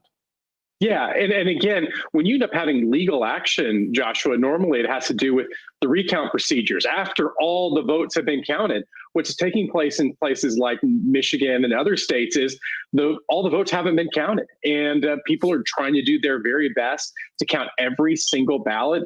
Places like NBC News, we know what kind of vote is in, what is still outstanding. And we're using mathematical models to be able to show people where we actually think there's a high 99.9% chance of that someone has actually been able to win that with certainty. And so to actually go in and try to actually stop the counting at this stage is, just jaw-dropping to me. Now, when you actually asked about the state of Michigan right now, what we've seen over the last several hours is that Joe Biden has started to grow his lead as more from the vote and a lot of those mail-in ballots from places like Wayne County, that's Detroit, as well as Kent County, which is Grand Rapids, started to come in. These are the Democratic ballots. And still what is a little bit outstanding is some from Wayne County. And so that to me seems to be where the game is right now. We're watching all of those kind of final ballots from Detroit, but we are seeing Joe Biden grow his lead. But again, NBC News has not called this race, and we're waiting to count all the votes. Let's talk about Pennsylvania. Before we do, we should note we just got word from Pete Williams that we mentioned that lawsuit from Republicans in Pennsylvania about observing the opening and sorting of ballots in Philadelphia. Apparently, a state court has rejected that legal complaint, but said that the judge would not discourage officials from letting observers get closer if it can be done safely, consistent with COVID protocols. Mark, we knew that this was one of the tactics that the Trump campaign was going to employ, that it was very much going to come down to legal challenges at every level to various parts of the process, including the counting. And we're seeing the courts, according to your reporting, kind of break against the Trump campaign, at least at this stage. And Pennsylvania, to me, is really interesting because it's the kind of the flip of Michigan so far, where we actually have President Trump in the lead. But the reason being, there's still a sizable vote, as you mentioned earlier, from Allegheny County, that's the Pittsburgh area, as well as Philadelphia City proper, and then those all-important Philadelphia suburbs. There is a lot of Democratic vote in them, and we actually just need to see how they're breaking. We believe these are the mail-in ballots that are heavily Democratic, and if these ballots play out in the other way, and like as we've seen in other states like Milwaukee, in Wisconsin, and elsewhere, Joe Biden could do very well here. So again, we have to count the ballots, particularly from these Democratic-leaning areas, to get a good gauge of where Pennsylvania is. Let me ask you about Georgia. That state is still characterized as too close to call. Just taking a look at the latest vote totals, we're expecting more than 5 million votes in Georgia. There are about 350,000 remaining to be counted. About 46,000 of those are in DeKalb County, which is near Atlanta, or Atlanta sits in DeKalb County. Mm-hmm. A number of the surrounding counties have all come in. Cobb County's got 46,000-ish ballots remaining to be counted. What's your sense of how Georgia is breaking right now? It seems like the counting in Georgia, for the most part, has gone okay. It has gone okay. It's just taking a little bit of while, particularly from Atlanta. So Joe Biden's behind by about 80,000 votes. And the reason we haven't called this race is that we're expecting a big chunk of Democratic votes from the Atlanta area. And again, we just have to see how that Democratic, that area breaks, how those votes and ballots end up breaking. And our decision desks, the people who crunch all the numbers, really think at the end of the day, once these counties end up fully reporting, we have a really close race. I'm sorry to interrupt you. Mark, stand by just 1 second. We have one more race to project. NBC News can project Michigan for Joe Biden. We are calling Michigan for Joe Biden with its 16 electoral votes. Let's take a look at Michigan and see where that puts him. Currently, we have him at just under 50% of the vote, with a difference at the moment of about 61,000 votes beyond President Trump. But again, NBC News can confidently project that Michigan will go towards Joe Biden. There you can see the difference in votes, about 61,000 separating him, with strong support from Democratic strongholds near the state capital, Lansing, as well as some of the counties near Detroit and the Ann Arbor area. That brings Joe Biden's total up to 253 electors. This narrows the paths to victory for Donald Trump somewhat. And Mark Murray, now that we've got that call in for Michigan, it makes Pennsylvania even more vital, if not essential, for Donald Trump to win, for his path to victory to remain open. Yeah, Joshua, the way that I'm looking at it, Joe Biden is now one flip state away from getting the 270 electoral votes. One way that he actually does it, he ends up winning Pennsylvania, and he crosses 270 electoral votes. The other way that he could actually do it is win Arizona and hold on to Nevada, and he can do that and get to 270 electoral votes without winning Pennsylvania. And as you were mentioning just earlier, we are going to find out some votes later this evening from Arizona. We're, of course, waiting to see how those remaining ballots end up breaking out. But right now, and I think the significance of this Michigan call is Joe Biden is now really one flip state away from being able to get to that magic number that he needs. One of the lovely features of the wall that we've been playing with, I call it the Kornacki. I got a Kornacki on my laptop.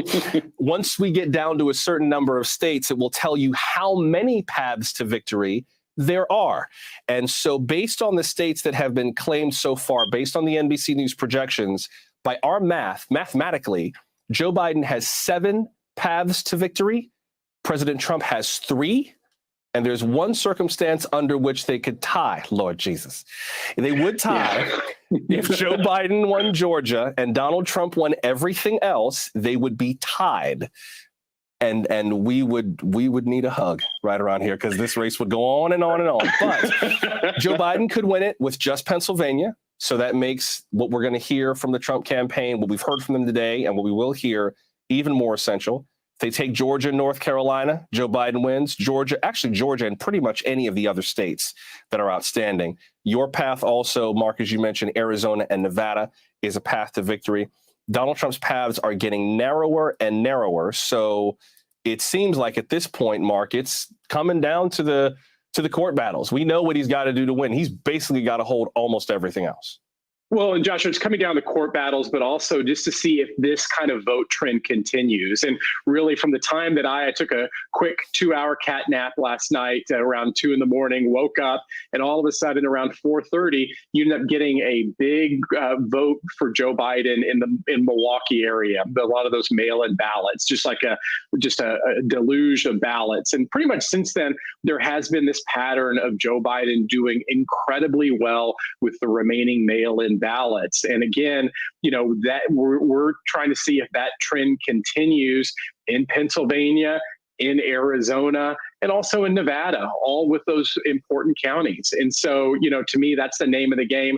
And yes, there's going to be the legal action, but I just want to see if this trend continues of Joe Biden doing incredibly well with the remaining Democratic votes, particularly from urban areas in these battleground states, and to see if that continues to go on.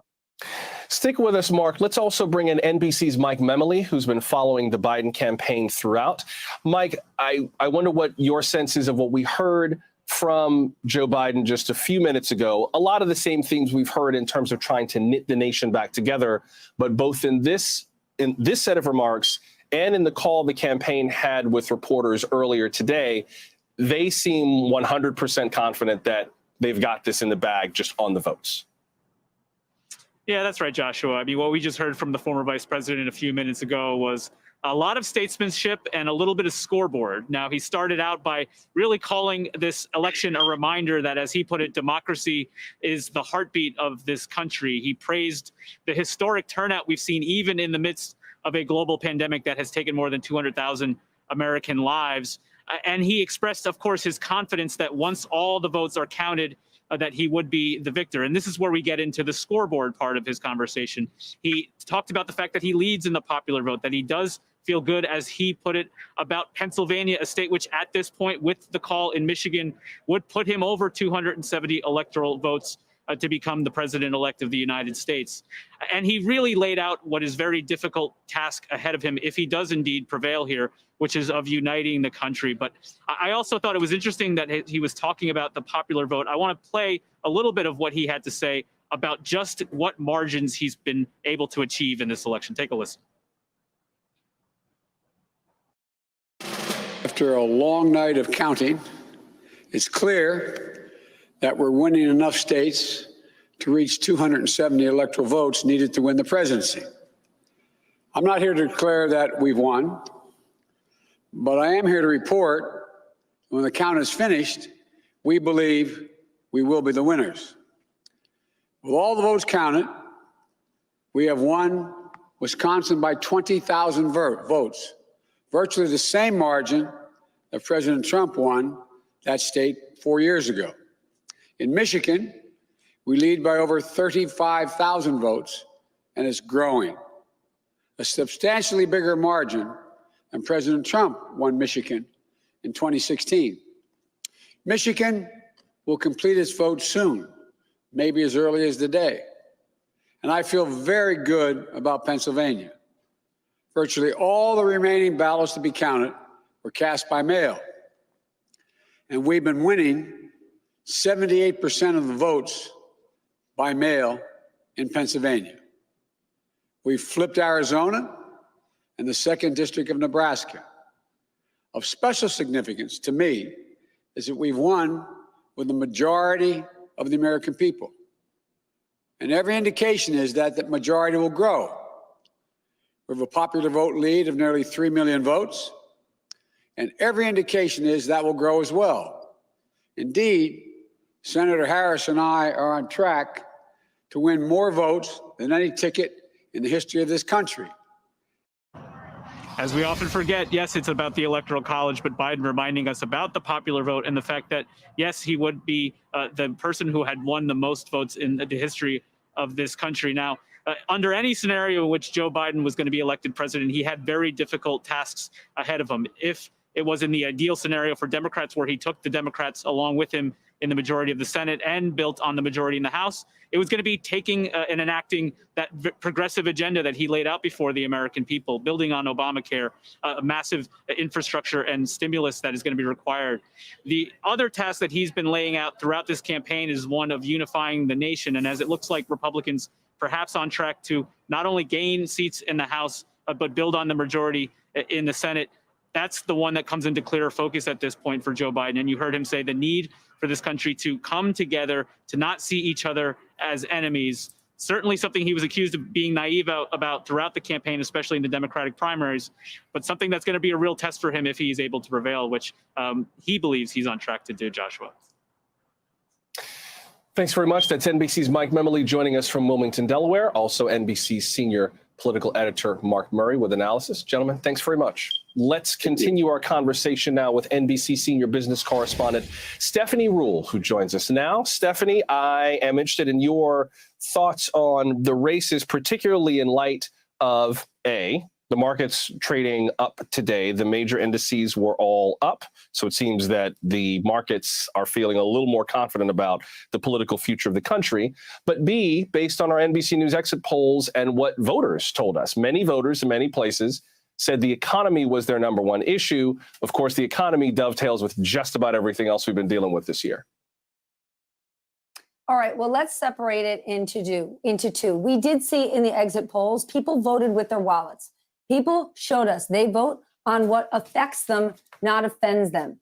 And it depended on how COVID has affected you economically, right? So people who have white collar jobs, who can work from home like you and I, who aren't commuting anymore and probably saving some money because we're not traveling, well, we're actually doing better economically. And you saw a lot of people who are quietly doing better economically vote for President Trump, who says we're rounding the corner. We don't need more fiscal support. On the other end, when you look at portions of our population that have been disproportionately hurt by COVID, who've lost their health care, lost their jobs, lost loved ones, had to leave their work because they have to take care of schools, they then sided with Biden. But it's a reminder that even though we talk so much about, people are voting for the soul of America or talking about this is who we are, that's not how they voted. Think about the Latino vote, specifically in Florida, where the president was able to peel off quite a few in Miami-Dade County, male, mostly Cuban descent, Latino voters, many of whom were small business owners who said deregulation and taxes were their number one priority. So you really saw the economy shining through in the way people voted. But I think what's happened in the markets, honestly, is the most stunning. We have seen over the last 3 days, the markets rally. It's been the strongest rally of the Dow since last May. And for the first couple of days, it was this idea that we were going to get a blue wave. And that's when the roller coaster started last night. When we saw that this blue wave wipeout wasn't coming, markets started to slide. They slid even further when President Trump falsely claimed that he won the election. But here's what's stunning. When the morning came, and let's be honest, everyone basically shrugged off the president of the United States claiming that he won the election. That was number one. Number two, when we actually saw the Republicans maintain control of the Senate. And number three, Joe Biden creeping up in electoral votes, that really caused markets to soar. And I want to stick with the Republicans maintaining the Senate, why that matters. The market likes the idea of a blue wave because that most likely means a more robust stimulus package is coming soon.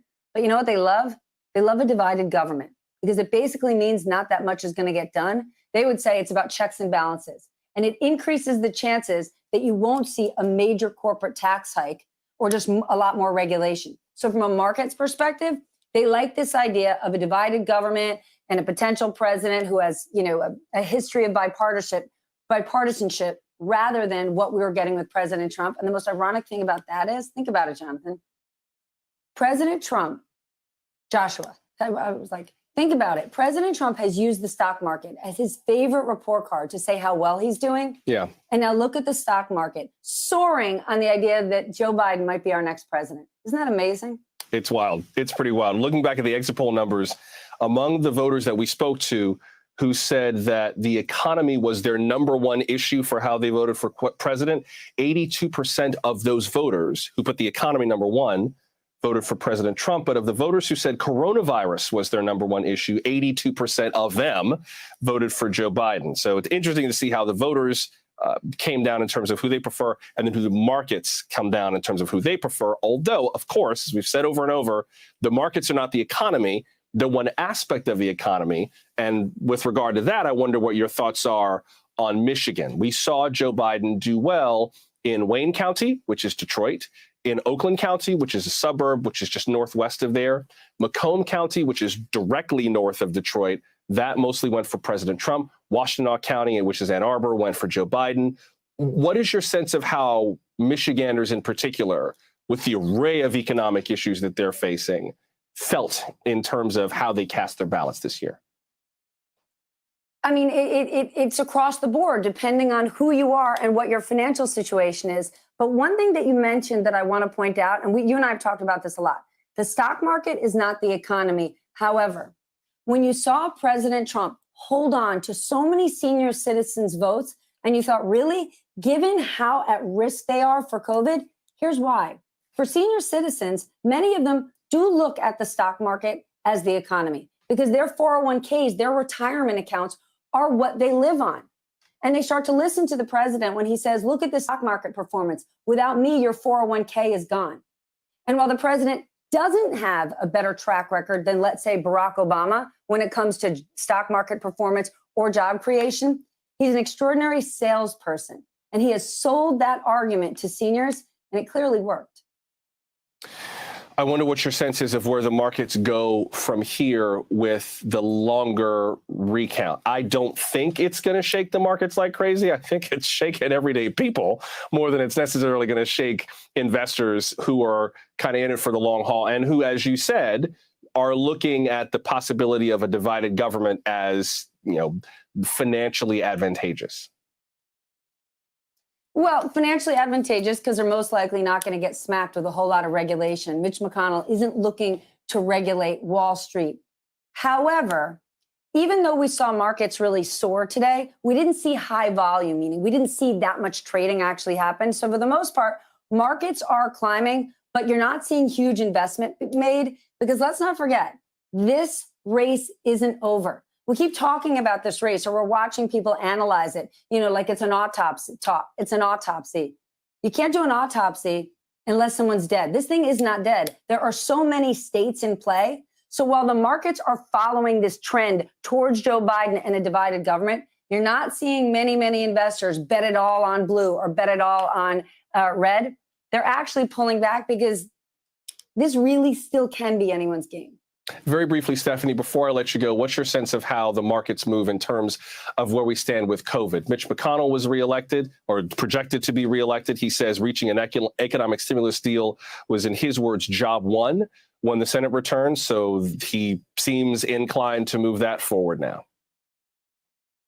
Listen, one of the biggest drags on the market over the last couple of weeks has been the fact, beyond just financial stimulus, we do not have a national plan, a federal plan to take on COVID. So the president or anyone else can say all day long, let's open the schools, let's open the bars, let's open the businesses. You cannot just open them without a massive program, without funding, without testing. So the big thing holding back the markets know until we actually have a plan to take this thing on, we're not going to get out from under this hole that we're in. And what's really sad is, think about all that the market lost already because COVID continues to spread. And we've already put trillions in stimulus in there, but we don't have a plan. NBC senior business correspondent Stephanie Ruhle, also anchor on MSNBC weekdays at 9 a.m. Stephanie, good to see you as always. Thank you very much. Great to see you. Let's continue now with NBC's Monica Alba with the latest on the Trump campaign. Monica, what's the mood inside the campaign this afternoon, based partly on the vote totals that have come in and also based on the legal challenges that they've been talking about?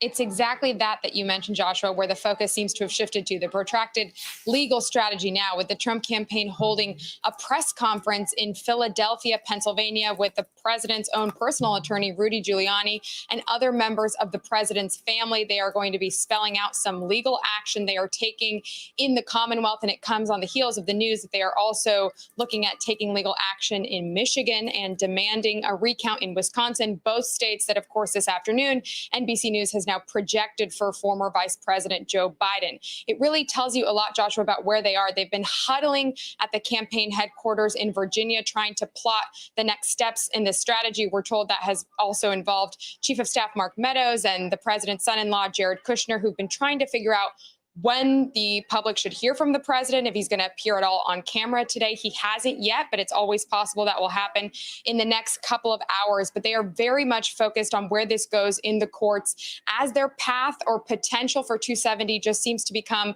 more narrow and narrow as we make these further calls. The Trump campaign had always felt more optimistic about the Sun Belt versus the Rust Belt. Of course, those three states were critical to his victory in 2016, but privately, campaign aides were quite worried about how the president would do in Michigan and Wisconsin. We're now understanding exactly why as we see this. But again, the Trump campaign remaining bullish that there could still be this path if they do indeed clinch Pennsylvania. And something that happened this afternoon that was completely striking and unusual is that the campaign is trying to call that state for themselves. Of course, NBC News has not projected that. And we should point out they're doing that prematurely. There are still more than 1 million votes that need to be counted in Pennsylvania, but it just gives you an insight into this battle. They want to make this last as long as possible, Joshua, trying to obscure what may be the former vice president's essential clinching of 270 in the next 24 to 48 hours. The Trump campaign saying they still see a path again, even though it appears to be a far more narrow one. Yeah, the campaign is doing a news conference in Philadelphia now. Eric Trump said, among other things, we are going to win Pennsylvania, but they're trying to cheat us out of it, referred to absolute fraud, rampant corruption in the way that the count is taking place. They are suing over claims that they have been prevented from being full parties to the vote counting. Vote counting, again, as we've said, is a public process. You don't have to be part of a campaign or report. We don't have any special rights that you don't have in terms of watching how the democratic process works. You could go to your elections office and just stand and watch them count ballots. Perfectly legal. And frankly, I think they'd be happy to see you because they would like you to see how transparent the process is. But the Trump campaign is alleging that there are some access issues there. I made an error earlier. And Monica, I do want to ask you about the path to victory, but I mentioned earlier that the paths to victory for the president are narrowing. I was driving the Kornacki slightly off the road, and I was in the wrong direction a little bit. Currently, Joe Biden has about 9 paths to victory mathematically. Donald Trump has about 3 paths to victory, and there is one scenario under which they could actually come to a tie. Lord Jesus. But with regards to the paths to victory, Monica, what is the mood of the campaign in terms of what seems most likely for re-election? So they do continue to be very optimistic about Pennsylvania. Of course, those 20 electoral votes would be key, but we are not prepared to call that yet.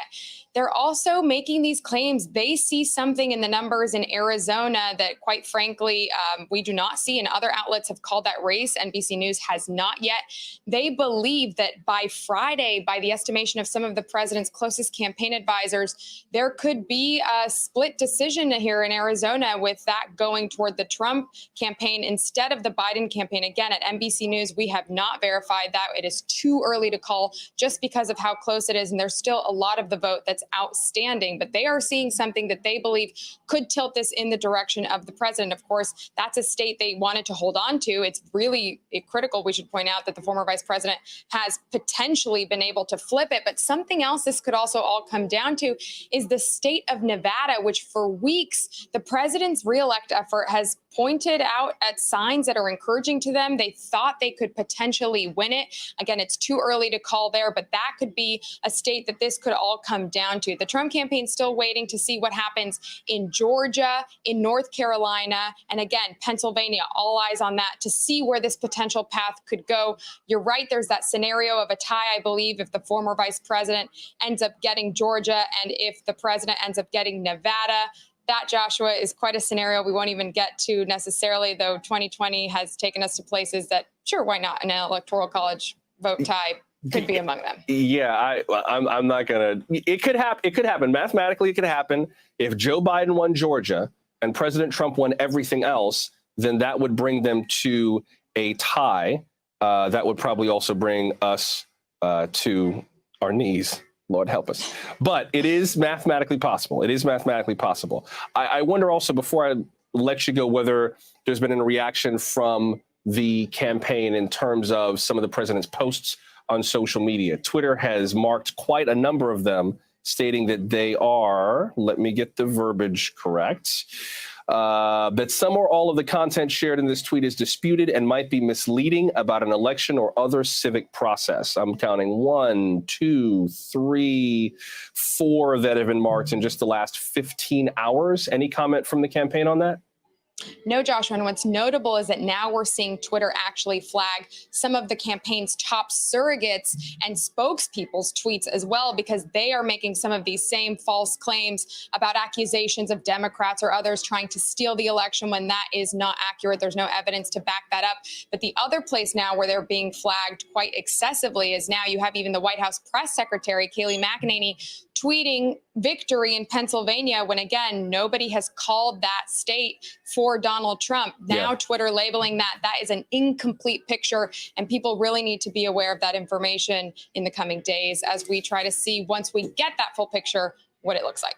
Thank you, Monica. That's NBC's Monica Alba joining us from Washington. And since Monica mentioned Pennsylvania, let's head there now, where election officials are working to count, as Monica said, about 1 million ballots. It's a state where every single vote is going to play an important role in shaping the outcome of this election for either candidate. As we mentioned, Pennsylvania currently is too early to call, leaning toward President Trump. Joining us now is MSNBC senior national correspondent Chris Jansing. She joins us live from the state capitol in Harrisburg. Chris, run down for us what's at stake for both of these campaigns in Pennsylvania. It seems like as we get closer with the vote count, Pennsylvania just gets more and more and more important. And we were talking about this for months, right? That it could come down to Pennsylvania, 20 electoral votes, which would be decisive right now for Joe Biden. Look, the race has been tightening today, and we've seen a lot of activity on both sides. We heard Joe Biden saying just a short time ago, he thinks he can win. He's seeing the very strong numbers, winning 78% of those mail-in ballots, and they continue to come in. We have some new numbers in Allegheny County, which is around Pittsburgh. They just got 2 new big mail drops, about 25,000 more ballots there. They still have a lot to count there, about 111,000 ballots. They're still got to go through the machines in Allegheny. And then the all-important area around Philadelphia, where they still have about 120,000 votes to count. The reason Joe Biden was sounding so positive about Pennsylvania when he spoke just a short time ago is because those are areas that favor him. And again, the mail-in ballots favor him. They like that combination, Joshua. Chris, can you talk to us about what's going on where you are? Looks like some people are demonstrating or protesting. What's that behind you? Yeah, it's actually a little more like a party spirit, to be honest with you. This is a rally to make sure every vote counts. And it is such an interesting contrast between the way Biden folks are handling this and the way the Trump folks are handling this, you know, tweeting what is not true, that the president has won Pennsylvania. Here, they're reflecting what we've heard both from the campaign, from the governor, and from the Secretary of State here, which is that they want every vote to count. What we have heard over the last 24 hours here is be patient. We're going to take our time. We're going to make sure every vote gets counted. And that means it's not going to happen today like Wisconsin. There's not going to be a call like in Michigan, because those votes will continue to come in until 5 o'clock on Friday. And because of the numbers involved here, those 20 electoral votes, reams of lawyers have descended. By one estimate, about 500 different lawyers. And we've seen those lawsuits already starting to be filed on both the state and federal level. You were talking about this a little earlier, a way for Team Trump to maybe drag this out a little bit. But what we're hearing from election officials all across Pennsylvania is they're working 24/7. They would like to get this count done quickly, but accurately and fairly. What I'm hearing from a lot of the county commissioners is they think a reasonable expectation is that a majority of the votes will be counted by Friday. But again, they'll still be having some of those mail-in ballots coming in. What's your sense of, I don't know how much you've gotten a chance to talk to everyday people today, but what's your sense of just the mood of people on the street in terms of how they feel being the center of the political universe? I remember how it felt for me as a Floridian back in 2000 with everyone kind of looking at us, wondering if we knew how to vote. That was fun. What's the mood in Pennsylvania and Harrisburg among folks right now? Yeah. I mean, first of all, let's say that this is a state capital, so it's a pretty political town, right? And I don't think that anybody would misunderstand if I said there was a sense of angst, stress, disbelief on the part of a lot of folks out there as they were watching the results come in, even though they had been told that it could come down to something like what we're seeing now, that this is a very different kind of election in a time of COVID. These mail-in ballots are going to take time to count, and indeed they have. But certainly here, they've seemed to make that turn, at least on the Democratic side. Union, a bunch of progressive groups, again, Joe Biden supporters, just all coming out. They're going to have speeches. But basically, I think it's really a show of support. There's been a lot of activity against the Secretary of State here, who's a Democrat, against the governor, who's a Democrat. And what they're saying is let the process work, which is what we've heard, again, from Joe Biden. I don't think you can take out of any of that the fact that he sounded a little more optimistic when you see some of the reaction here, Joshua. Thank you, Chris. Much appreciated. That's MSNBC senior national correspondent Chris Jansen joining us from Harrisburg, Pennsylvania. Much more to cover as we go on, but as we close in on the end of this hour, let's take a minute to just catch our breath and look back over the last 24 plus hours at some of the sights and the sounds of Decision 2020. It is Tuesday. It is election morning 2020 at long last. It's all over but the voting. This meant so much to me that I woke up at 3:30 this morning. We've already seen that this morning. Here's a live look at voting lines across the country. Just a snapshot of what's already going on at this early hour. I think we're going to have a great night, and we're going to have, much more importantly, we're going to have a great 4 years.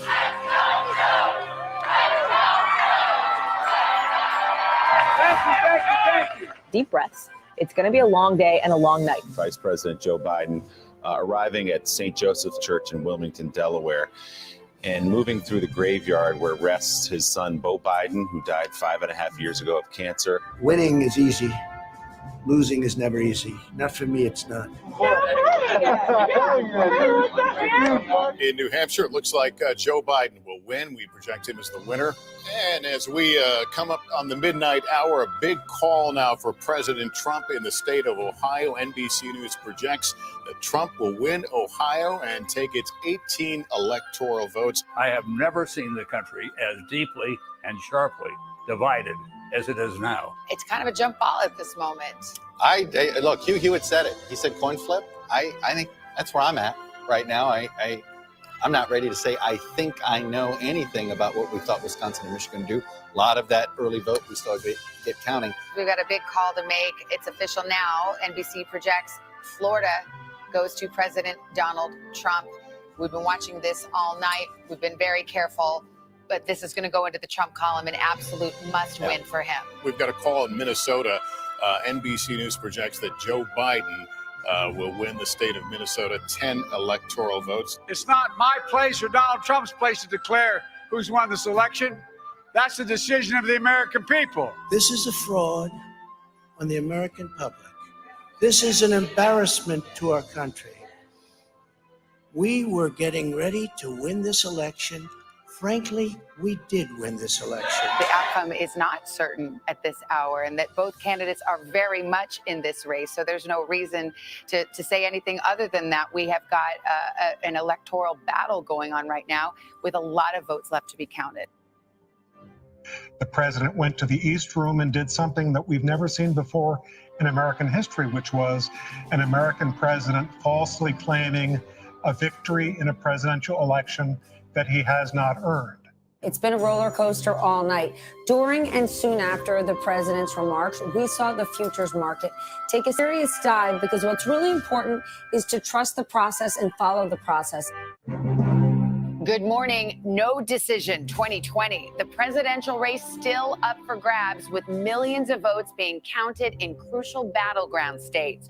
The mantra used to be Florida, Florida, Florida, but that has clearly changed. And there's a very good chance this entire election could come down to what's happening here in Pennsylvania. Biden has the lead in the tabulation in Arizona, in Nevada, in Wisconsin, and in Michigan. Well, look, as we were telling you, as we would see very slowly, some of these numbers come in Michigan for the first time.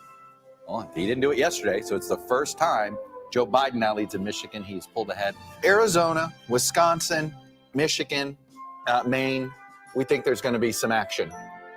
Let's put it up here. I think NBC News is now projecting Joe Biden is the apparent winner in the state of Wisconsin, 10 electoral votes. That was an important prize in the Democrats' blue wall. So again, NBC News projecting that Joe Biden, the apparent winner of Wisconsin, 10 electoral votes.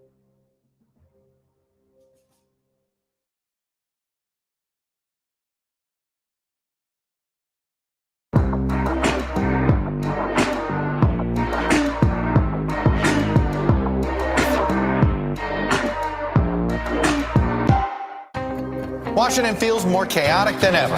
It's my job to ask the tough questions, left and right, and help you make sense of it all. You ready to go to work? I'm so ready to go to work. She's Joe Biden's choice to be next in line. But who is Kamala Harris? Join me, Joy Reid, as I explore her life's journey from Oakland to Washington on my 6-part podcast, Kamala Next in Line. New episodes every Monday. Subscribe for free wherever you get your podcasts. For breaking news in our changing world, download the NBC News app. President Trump and Joe Biden hit the trail. At the center of this campaign, coronavirus. The story. The battleground blitz as we enter the final stretch of the 2020 race. From every angle. If you were sitting here talking to Joe Biden and President Trump, what would you want to tell them right now? On the ground. The wind standing these flames are expected to last another 24 hours. And in depth. We now have 2 vaccine trials on hold. Should people be concerned? NBC Nightly News with Lester Holt. Good morning. Welcome to Today. We're glad to have you with us. This fall, we're right there with you. Whether you're back to school. What do you guys think? We're excited? Or back to work. We're keeping you safe. I love being back. Every morning on Today. Police murder of unarmed black men has been an American way of death across centuries. After seeing the most comprehensive police reform bill ever introduced in Congress, I've begun to wonder if now is the time. If now is the time the protesters finally win. The Last Word with Lawrence O'Donnell. Weeknights at 10 on MSNBC. There are millions of votes yet to be counted. I think it's still a marathon, and the finish line actually hasn't been crossed until all the votes are counted. Every legal vote in Georgia will count. Every vote that is legitimately cast and is good, it gets counted. The election workers here behind me, they have not gotten a wink of sleep. I've met people with Band-Aids on their fingers because of the paper cuts. It's the day after election, and now we have to wait 4 days to find out who won. I think that's absolutely absurd. The Trump campaign is now announcing that they will request a recount in Wisconsin. We've had a recount before, and it showed that we have a really good process. Just sit back and wait, I guess, and we don't have any choice but to wait, right?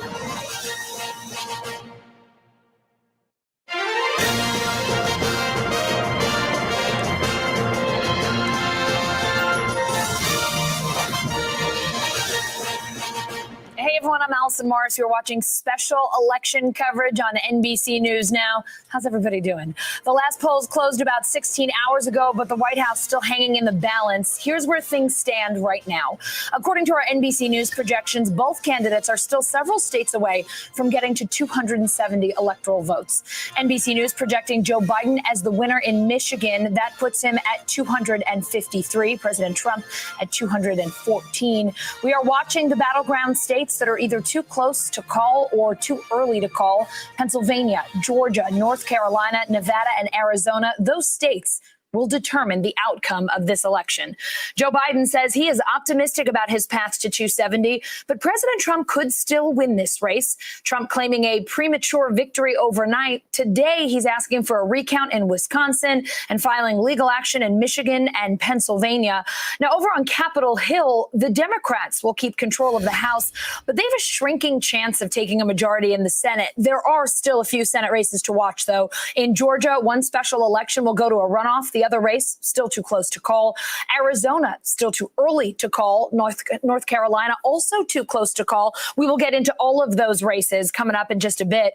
Our NBC News correspondents are in the battleground states where the votes are still being counted.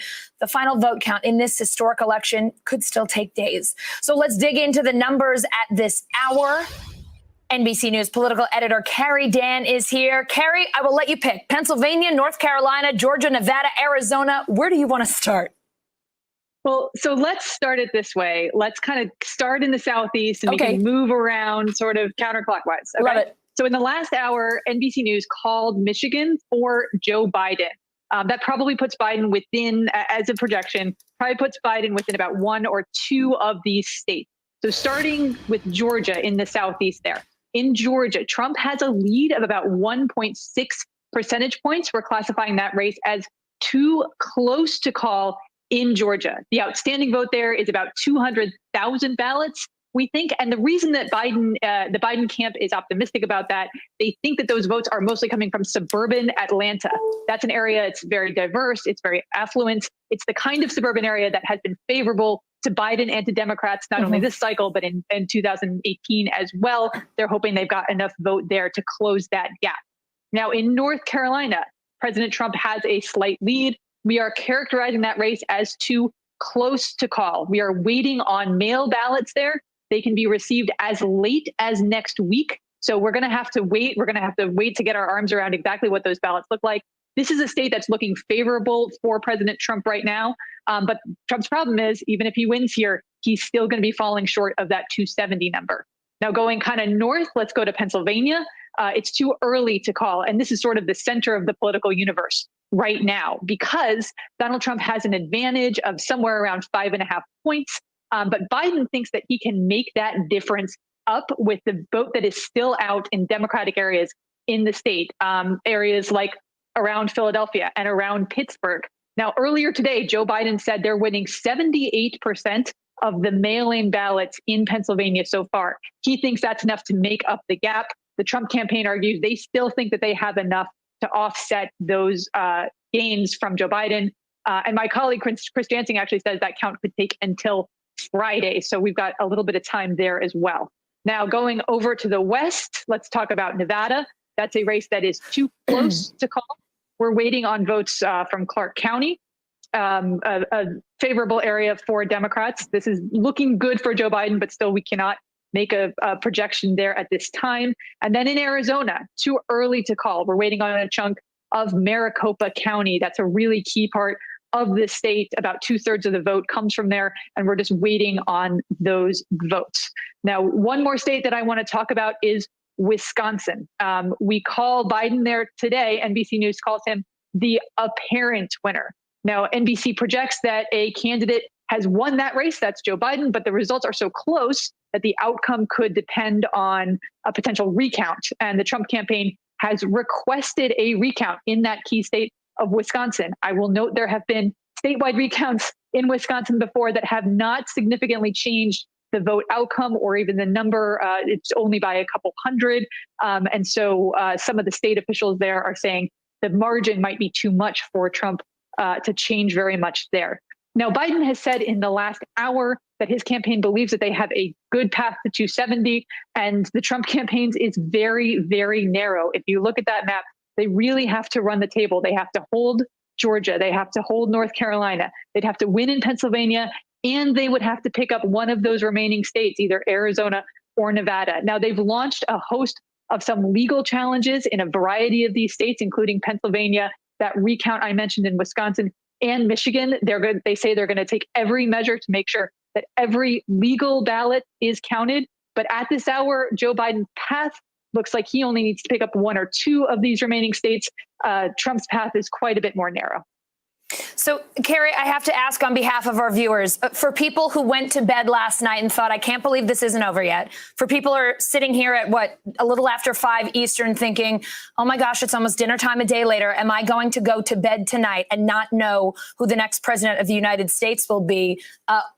What does this evening look like for people? What do the next couple of days look like for people? What kind of expectations should they reasonably be setting here? Well, we know that in the key state of Pennsylvania, it's probably going to take until Friday to count all of those votes. In North Carolina, it's going to take until next week to count those. Now, we're still waiting on Nevada, which we think we're going to see tomorrow morning. Arizona, the timing is a little bit unclear here. So I think it's probably a good bet that there's going to be some uncertainty going into the evening. Now, I will note, though, that it is not that much of a surprise to political watchers on both sides of the aisle that this process is taking long.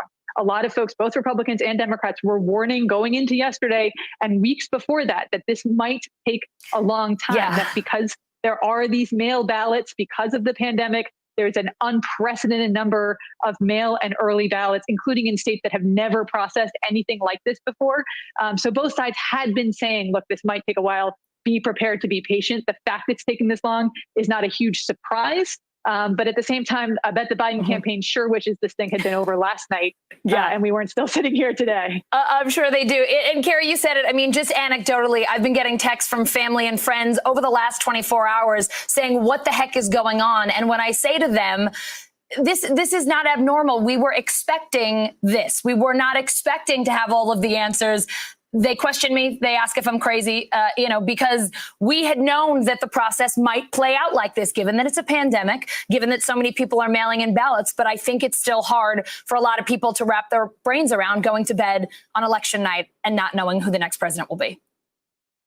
That's absolutely true. And I think for Democrats, too, there had been a hope that they were going to have a big night in the Senate and in the House. That did not pan out. So they were a little bit demoralized last night because of that, not only because there wasn't a decisive election night win for Joe Biden, as many of them had hoped, but they also appear to be at a disadvantage now. They thought that they were going to have a very clear shot at getting a Senate majority. That to now has not panned out, although we're still waiting for a couple of races.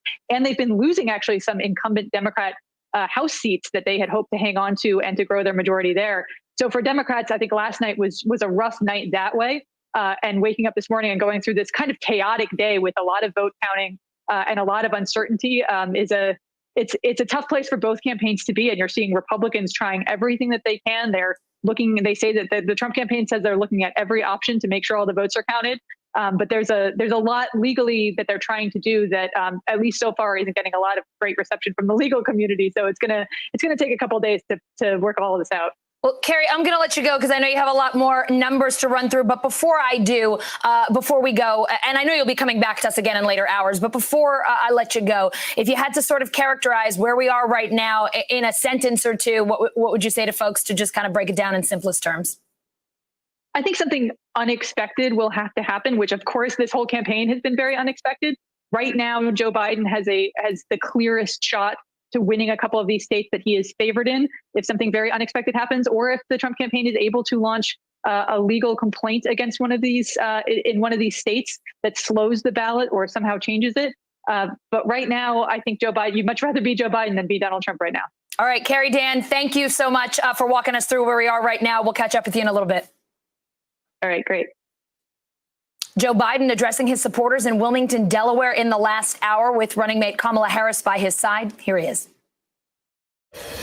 I'm not here to declare that we've won, but I am here to report when the count is finished, we believe we will be the winners. Of special significance to me is that we've won with the majority of the American people. And every indication is that that majority will grow. And it's been a long and difficult campaign, but it's been a more difficult time for our country, a hard time. We've had hard campaigns before. We've faced hard times before. So once this election is finalized and behind us, it'll be time for us to do what we've always done as Americans, to put the harsh rhetoric of the campaign behind us to lower the temperature, to see each other again, to listen to one another, to hear each other again, and respect and care for one another, to unite, to heal, to come together as a nation. Now, every vote must be counted. No one's going to take our democracy away from us. Not now, not ever. America's come too far. America's fought too many battles. America's endured too much to ever let that happen. We, the people, will not be silenced. We, the people, will not be bullied. We, the people, will not surrender. My friends, I'm confident we'll emerge victorious. But this will not be my victory alone or our victory alone. It'll be a victory for the American people, for our democracy, for America. And there will be no blue states and red states when we win, just the United States of America. Joe Biden, now the projected winner of Michigan. He picks up 16 electoral votes there. Michigan saw record-breaking voter turnout. That is, of course, where we find NBC News Now reporter Dasha Burns. She is in Grand Rapids, Michigan, her home away from home. Dasha, this was an incredibly close race. Biden won by about a point. We have been watching this state so closely over the last 24 or so hours. Tell us more about the turnout there and how that played into Biden's narrow victory here. Allison, so good to see you awake and well in the middle of this long journey of an election that we have here. A record turnout here in the state of Michigan. 5.3 million votes, the majority of those cast by mail. The last record here in Michigan was in 2008, around 5 million total turnout, of course, for Barack Obama when Joe Biden was also on the ticket. But despite the race being called for president, Allison, here the votes are still being counted. I'm in a center here in Grand Rapids with 58,000 absentee votes here right now, and they are going to be counting until they've gotten through every last one of them. Take a look behind me here. These people have been working since 7 a.m. yesterday. They are getting close here. Some of the final ballots getting tabulated. We've been watching this process. And of course, we've talked about the patience, Allison. It's a slow process. It's methodical. We've given you an inside look at this before. Take a look here. These folks sitting near the computer, they have been working on a process that also takes quite a bit of time. It's called adjudication, where they look at any ballots, whether they have an ink stain, a coffee stain, any sort of stray marks. They work together to decide what the voter's intention is. And they've got Democratic and Republican challengers working together on that process. So Democrats and Republicans have access to oversee how this piece of it works. I'm going to bring you over this way with me. Can see there are a whole lot of them. So we are getting close, and we are looking at pretty shortly, hopefully, getting results out of the city of Grand Rapids. Now, Allison, we've talked about Kent County a lot over the past year. This has been traditionally a Republican stronghold. Right now, Kent County numbers show Donald Trump ahead by about 12,000 votes, but 58,000 votes are sitting here right now. So once Grand Rapids is called, once those votes get delivered, that race is going to shift. And that's what we've been seeing across the state of Michigan and across the country. I just need to remind our viewers that what's happened in the race here in Michigan, this is pretty much what we expected. We've said many times in our reporting, it's likely that on election night and election morning, the race will look a certain way. And then once the absentee votes from some of these big metro areas start coming in, that race is going to shift. And that is what we've seen happen. So now Joe Biden is the projected winner. We are still waiting, though, on the results from this key Senate race here. Gary Peters and John James still neck and neck right now. And the ballots here in this room right now, they could potentially make a big difference in that race as well, Allison. All right, Dasha Burns in Kent County, Michigan. We were quick to say yesterday you might not be there for much longer. Still, you're home away from home. You're still there, but it looks like things are wrapping up at least. The clock's ticking, Allison. Thanks, Dash. And joining me now, Axios political reporter Steph Kite and Politico Playbook's Anna Palmer. Anna and Steph, we've just been talking about Biden's win in Michigan. It, of course, gets him closer to 270, but Pennsylvania is still outstanding. So this race is down to the wire for both campaigns. Steph, let me start with you. The win in Michigan, how do you characterize where we are right now? Yeah, that was certainly an important state for Joe Biden to win, and it definitely makes it more likely that he will pull this off to 270. We're still waiting for some key state results to turn out. We're still watching for official results out of, Nevada and Arizona, Pennsylvania, as you mentioned. But winning Michigan and Wisconsin were really critical for Joe Biden, having a few paths to that 270. Anna, your take on where we are right now. We've been saying throughout that this is not over, but the path certainly seems to be a little bit easier for Joe Biden at this stage of the game. Yeah, I think, as Carrie Dan said, Democrats were really depressed last night. They hoped for a sweep in a way that didn't occur. And right now there's been kind of this slow, methodical plotting today of Joe Biden coming back. This Michigan call is huge, obviously, for him. Wisconsin was huge for the Biden campaign.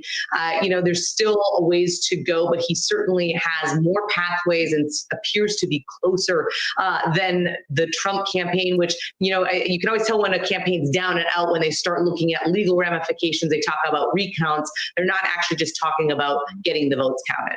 Yeah, legal action isn't usually the first step you take. It tends to be when your back is against the wall. Anna, I know we've been talking a bit throughout the day about how many of us in the media or political analysts did expect that this process would take a little bit. We were not expecting to go to bed last night and necessarily have a winner. Anything, though, over the last 24 to 36 hours that has been particularly surprising to you?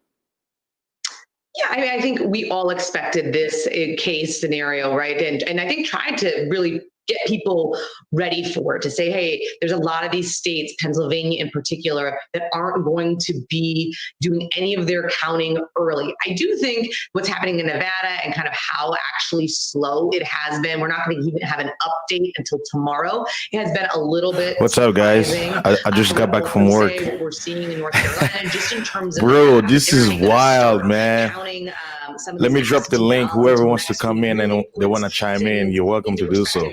This is ridiculous.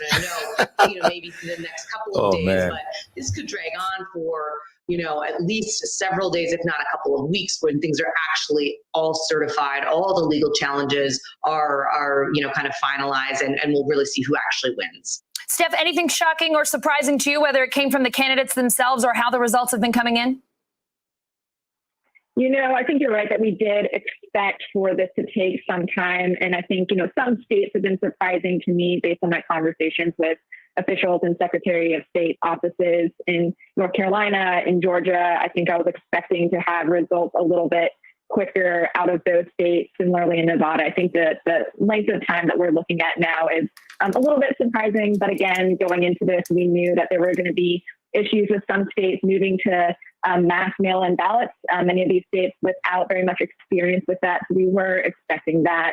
I think seeing how the Trump campaign is reacting to litigation so soon is something that we were prepared for, but certainly something we're keeping an eye on to see where that goes. Of course, they're claiming that they're looking good in Pennsylvania, but also joining in litigation there. All right, you can see it on the map. Biden 253, Trump 214, but we still have a handful of states in the gray. We need to figure out which way those will go. Steph and Anna, thank you both so much for being with us. Stick around. We will come back to you a little bit later in the hour.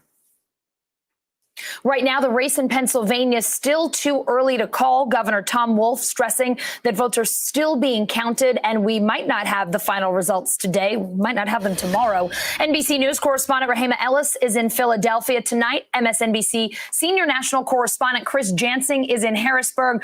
Chris, first to you, the ballots can be counted in Pennsylvania until 5 p.m. on Friday, as long as they are postmarked on or before Election Day. So what's the latest on the vote count there and the timing? Yeah, they're continuing to come in. I keep in touch with election officials, county commissioners all around the state. There seems to be kind of a consensus that Friday is reasonable. Certainly, they're continuing to count, not just count the votes, but collect those votes. I think in Allegheny County, and I'm sure Rahima will talk about this, 2 new batches came in just today. Let me show you, though, what's going on behind me, because it's getting dark here, but it's beautiful on the steps of the Capitol here in Harrisburg. Every vote counts. Everyone counts. This is a rally essentially supporting Joe Biden, supporting the Secretary of State, who's been under fire. There have been calls for her resignation from Republicans, and the governor, all of whom have said, let's take it nice and easy. Let's make sure that we're doing this exactly the way it needs to get done. No questions about the legitimacy of this process. In fact, listen to what the governor had to say just a little earlier today. Pennsylvania will have a fair election, and that election will be free of outside influences. I will vigorously, and we all will vigorously defend against any attempt to attack that vote in Pennsylvania. Every Pennsylvanian can have confidence in the outcome of this election.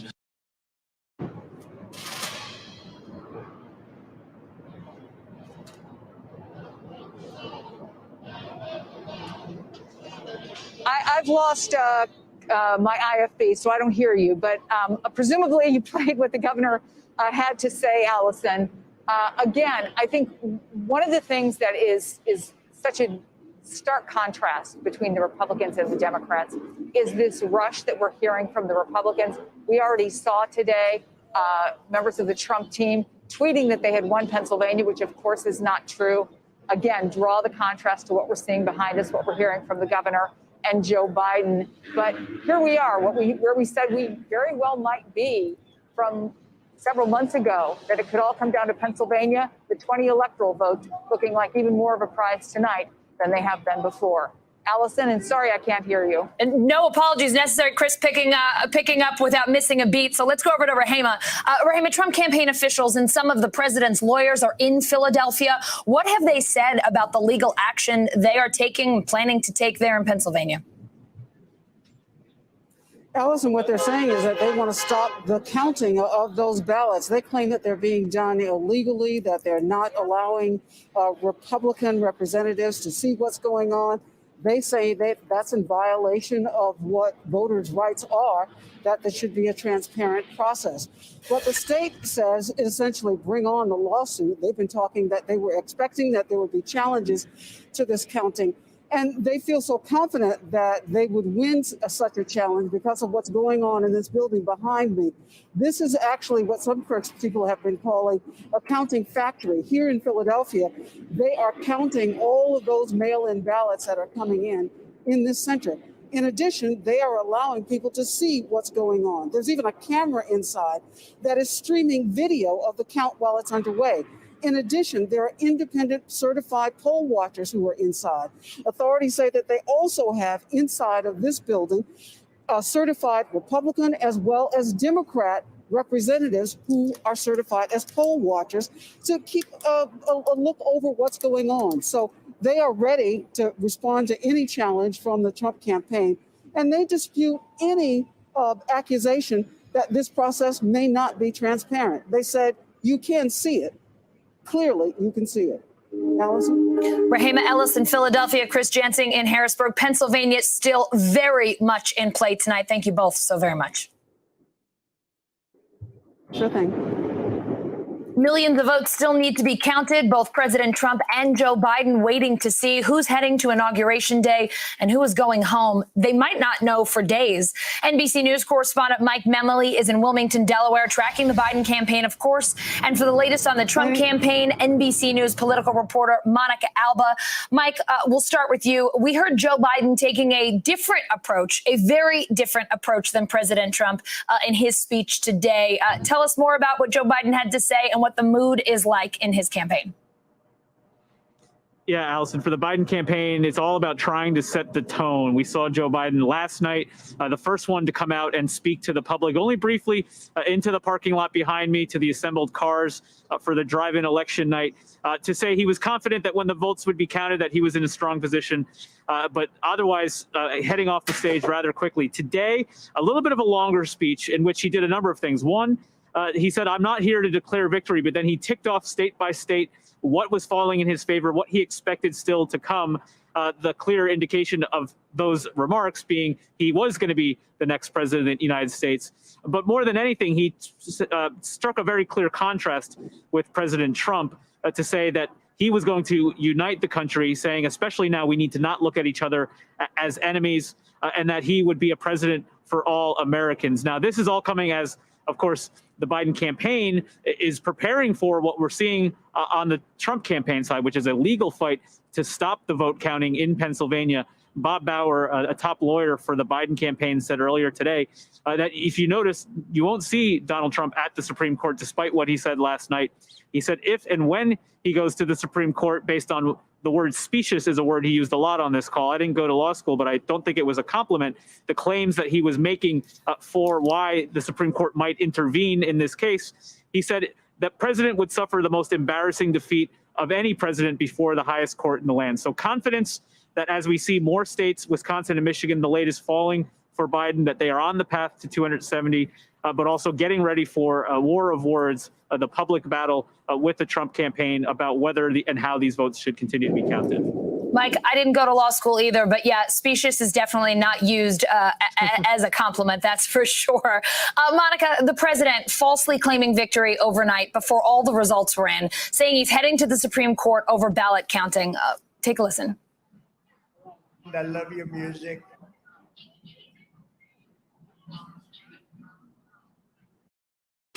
We were getting ready to win this election. Frankly, we did win this election. So we'll be going to the U.S. Supreme Court. We want all voting to stop. We don't want them to find any ballots at 4 o'clock in the morning and add them to the list. Okay? Monica, what is the Trump campaign strategy tonight, and how has it changed today? It seems like it's gone from victorious overnight to litigious this evening. That's a great way to put it, Allison. And we just got some breaking news in, which is that the White House has declared a travel photo lid, meaning we don't expect to see the president on camera in any capacity today. We've only really heard from him on his Twitter feed throughout the afternoon, making a lot of claims that the social media company has had to label as misleading or false. The president just in the last 20 minutes or so declaring himself the victor in certain states that, of course, haven't been called yet, certainly not by NBC News or other organizations, because they're simply too close to call. But you're right, Allison. Overnight, the president wanted to project some optimism. He even said the words that we have won this election again, despite millions of votes still being counted in key battleground states. And then throughout the course of the day, it turned to a much more protracted legal strategy. Now, with the Trump campaign unveiling some new legal action in key states like Michigan, like Pennsylvania, and NBC News obviously called Michigan and Wisconsin both for former Vice President Joe Biden Midwestern states that would have been important to a path to 270, but that Trump campaign aides were not feeling so optimistic about in recent weeks. Now we are learning why.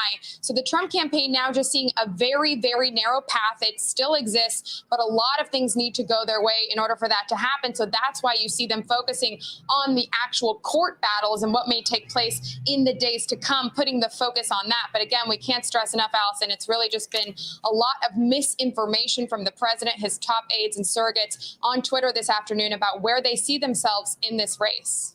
Monica, I mean, outwardly, President Trump has seemed pretty confident, or at least he did overnight. What are your sources telling you about the vibe within the campaign, for lack of a better word? And aside from legal action, do we have a sense of what they see as their best chance of getting to 270? I mean, are they just praying for Pennsylvania at this point?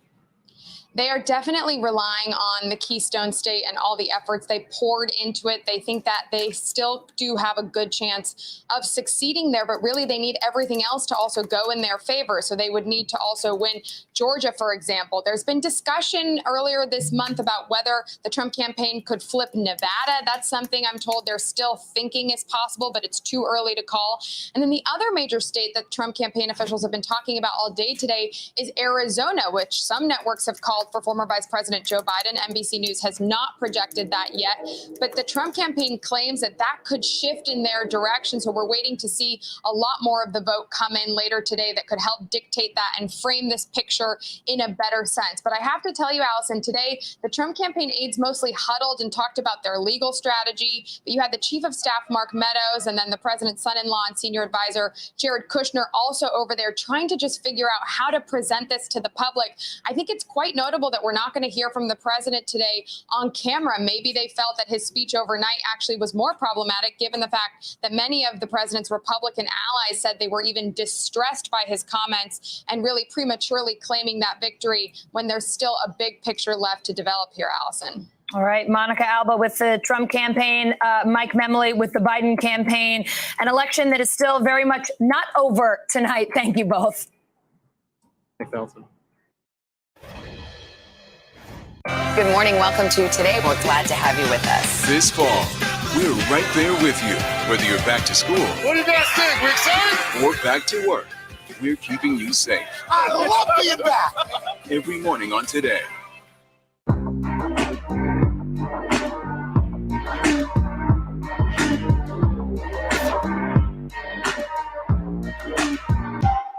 Good morning. Welcome to Today. We're glad to have you with us. This fall, we're right there with you, whether you're back to school. What do you guys think? We're excited? Or back to work. We're keeping you safe. I love being back. Every morning on Today. Police murder of unarmed black men has been an American way of death across centuries. After seeing the most comprehensive police reform bill ever introduced in Congress, I've begun to wonder if now is the time. If now is the time the protesters finally win. The Last Word with Lawrence O'Donnell, weeknights at 10 on MSNBC. You ready to go to work? I'm so ready to go to work. She's Joe Biden's choice to be next in line. But who is Kamala Harris? Join me, Joy Reid, as I explore her life's journey from Oakland to Washington on my 6-part podcast, Kamala, Next in Line. New episodes every Monday. Subscribe for free wherever you get your podcasts. A real close-knit group of nurses who pulled together when their boss needed help battling coronavirus. You're not just any patient, you're their friend. These folks saved my life. Thank God that there are people who want to run towards a pandemic as opposed to running away from a pandemic. Introducing the MSNBC Daily, featuring written perspectives by experts you know and trust for a better understanding of the stories that matter most. Check out the MSNBC Daily today at msnbc.com. You're watching NBC News Now. We've got some breaking news. Are people there concerned about what impact this could have on the election? It's news made for your streaming world.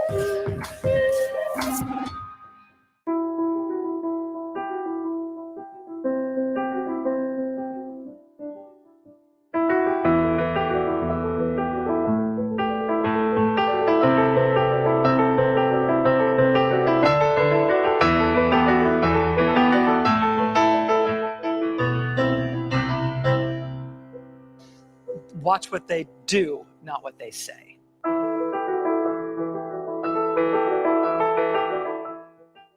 President Trump and Joe Biden hit the trail. At the center of this campaign, coronavirus. The story. The battleground blitz as we enter the final stretch of the 2020 race. From every angle. If you were sitting here talking to Joe Biden and President Trump, what would you want to tell them right now? On the ground. The winds fanning these flames are expected to last another 24 hours. And in depth. We now have 2 vaccine trials on hold. Should people be concerned? NBC Nightly News with Lester Holt. Some voters in the battleground states shocked by how this election is playing out, coming down to just over a point in Michigan, barely a point in Wisconsin. Here's what they think this tight race says about our country. I try not to put my personal feelings in it. It's going to be what it's going to be, honestly. And I'm just going to hope for the best. I'm being hopeful. I'm going to be hopeful in reference to whoever wins. If Donald Trump wins, hopefully he'll do some things differently than Joe Biden. So if Joe Biden wins, hopefully he'll do some better things than Donald Trump has done. So we'll just see what the outcome is going to be. And I just hope that whoever gets in that office that they will do right by the people. I want Trump to win so badly because I think our country is going to go downhill fast with Biden. He just doesn't do things like they should be done. He has no courage to go ahead with things that need to be done. I just don't understand this country at all. It should have been a clear victory for Joe Biden. It will be, I believe. But the fact that so many people supported the man who did not lead us during the coronavirus is outrageous. I voted for Biden, but the most important issues to me as a nation right now is I feel like all of us are we're trying to bounce back far as wise financially. So whoever can, help us recover financially, that's all that matters at the end of the day. Wisconsin is important, and we were looking really good, I think, for a while, up until kind of earlier this morning. We started looking like it's going more Biden. It shouldn't be close like that. So, well, that's Donald Trump, so we have to deal with it. That's our president. North Carolina is still too close to call tonight, with 95% of the vote in. Donald Trump leading by a razor-thin margin, but could take several more days to finish the total vote count. NBC News correspondent Tremaine Lee is in Greensboro, North Carolina, outside the headquarters of the Guilford County Election Commission. Tremaine, you've been speaking with election officials there. What's the latest on the vote count, the timing here? What are they telling you? Allison, as you mentioned, 95% of the vote is already in, but there's only tens of thousands of votes that separate Donald Trump and Joe Biden. Even with that, election officials say it will be quite some time before we have a true count. That's because 117,000 absentee mail-in ballots have yet to make their way back to the courthouses like behind me, where those ballots will be tallied. But behind me, again, there's 2,500 alone, and they expect that number to rise. Now, they won't count these ballots until November 12th. So as long as you got your mail-in ballot postmarked and sent by Election Day, 5 p.m., you have until November 12th to get them to the courthouse where they will be counted. So it's been so tight. There's a lot of anxiety here on the ground because, again, this is a swing state and it's just so close. But hopefully by the 12th or maybe 13th, election officials say we might have a true count. The 12th or maybe the 13th. All right, folks, we'll hang on a little bit longer. Tremaine, I know earlier you were speaking with voters outside the Woolworth building. It is famous for its lunch counter sit-in back in 1960. It's now the International Civil Rights Center and Museum. What were people telling you? What's the reaction to the election and what we're seeing in this country so far? Allison, that Woolworths has played such an important role in not just civil rights history, but American history. That's where 4 young men who were students at North Carolina A&T University staged a sit-in, which really sparked a nationwide movement. And when you talk to folks today, they see a clear line between what folks are pushing for today and what they fought for, including this election. It wasn't just Donald Trump and Joe Biden on the ticket. There was racial justice on the ticket. There was full justice for American citizens on the ticket. But let's hear from their mouths what they had to say about that. If they want to change racism, it's going to take everyone as a whole, This is just like a football team or a basketball team. Not just one player can win the game, but he can put up a lot of points to put his team in position to win the game. But you need the whole team to win the game. So us as a nation, we need our whole nation to change in order for us to make change. We need our whole nation. One man, one election won't make a difference. But that young man said it's important for all of us to come together. And that's what is concerning a lot of people. Here in Greensboro, which is in Guilford County, leans Democratic, many black voters, similar to Raleigh and similar to Durham. But they do wonder what's happening in the more rural red counties, what's happening in some of the suburbs. There is a level of disappointment. But again, per election officials, we won't have a true count until maybe next Thursday or Friday. So for many, especially those pulling for Joe Biden, there's still hope. Allison? All right, Tremaine Lee in North Carolina, where it still could be some time before we have final results. Thank you so much. Thank you.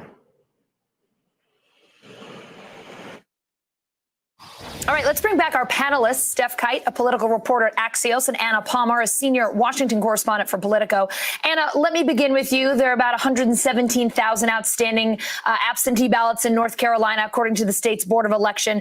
President Trump leading by less than 100,000 votes. How much of an impact could those outstanding ballots have? What are you expecting there? Yeah, I mean, certainly it's going to have an impact in terms of how much the president numbers actually end up. It's a big number, though, to make up when you look at 117,000 outstanding ballots. He's down by 76,000. That would be a pretty significant number of those ballots that would have to go to Joe Biden. Certainly, for Democrats, still hope, but they aren't counting on this. We aren't hearing today when you're talking about Joe Biden's pathway to 270. There's not a lot of talk about North Carolina. Steph, we still have not called races in a couple of key battleground states, but Biden is, as we've been telling everyone, leading in the electoral vote count at 253.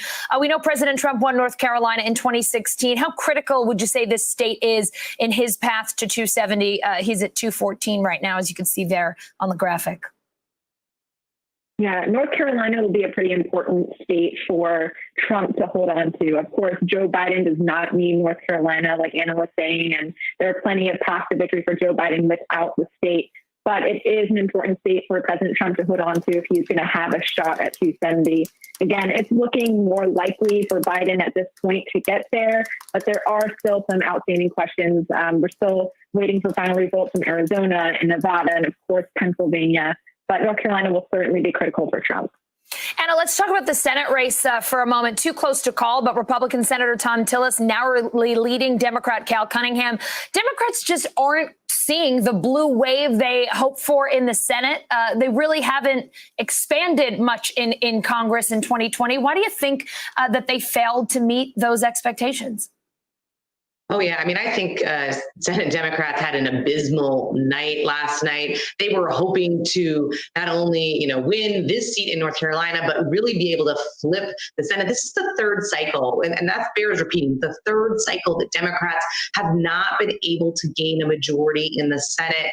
Cal Cunningham was a must win for them in North Carolina in order for them to take the majority. Obviously, when you look at what happened with Susan Collins winning in Maine, with Daines winning in Montana, there was a lot of these races that the polling was just wildly off, and Democrats had so much money to spend in a lot of these races that they just were unable to convert wins at the end of the day. And so I think there's going to be a lot of soul searching among Democrats about maybe where their messaging was, where they were spending, what the impact was that they didn't have a strong ground game because of the pandemic. But going forward, I do think you're going to have a lot of soul searching. All right, Steph, Anna, stay with us. We'll be checking back in with you in a little bit.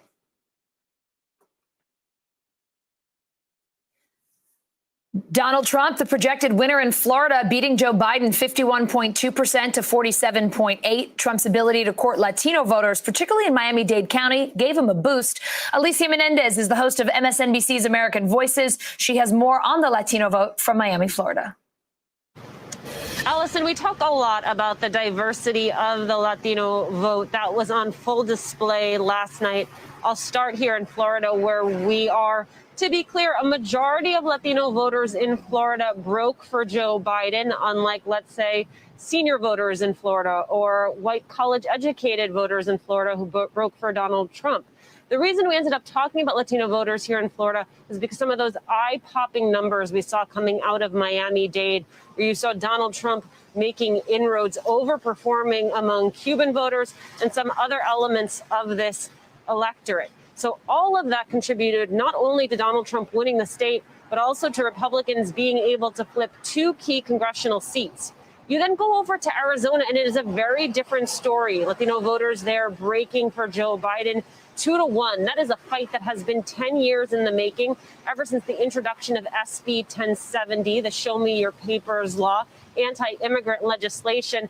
There has been organizing of the Latino community by the Latino community for the last 10 years. And you saw that bear out in the votes coming out of Arizona last night. So you take Arizona as a counterweight to what you saw in Florida, and what emerges as a much more dynamic, complex electorate than we often talk about. I'll finish with this thought, which is Texas. We heard a lot about Texas. What you ended up seeing was Joe Biden overperforming in urban centers, Dallas, Houston, with Latino voters, and actually underperforming Hillary Clinton's number somewhere like the Rio Grande Valley. So it was a very fluid, interesting evening, and both parties are going to have a lot of questions, a lot of introspection coming out of this election as it relates to the Latino vote. Allison? All right, we promised we'd bring them back, and here they are, our panel. Steph, let's go to you first here. As Alicia reported, within this diverse Latino electorate in Florida, Cuban voters really favored Trump. According to the NBC News exit poll of the early and election day voters, 56% of Cuban voters supported Trump. What do you make of that divide? What would you say the winning message was to Cuban voters to go for President Trump? You know, I think one of the winning messages, or one of the messages that I think the Trump campaign will say was effective, was just hammering on Democrats as socialists and kind of driving that home among certain communities, Hispanic communities in Florida. And the Latino vote is something that I'll be watching very closely. Obviously, Democrats were hoping to do much better among Latino voters, especially in places like Florida and areas of Texas, and that has not happened, although in Arizona they saw a little bit better success. But, you know, I cover demographic trends for Axios as well, and the Latino share of the electorate is growing substantially. And so figuring out for Democrats and Republicans how to win over those voters is going to be really important for the future of politics in the U.S. And NBC News exit polling also showed Latino voter support for the Republican Party in Florida has grown with Trump in 2020. What does this mean for Democrats? How do they win back that electorate in Florida? I think there's going to be a lot of Democrats that spend the next couple of years focused on that. I do think Florida is a little bit different. The president is from there.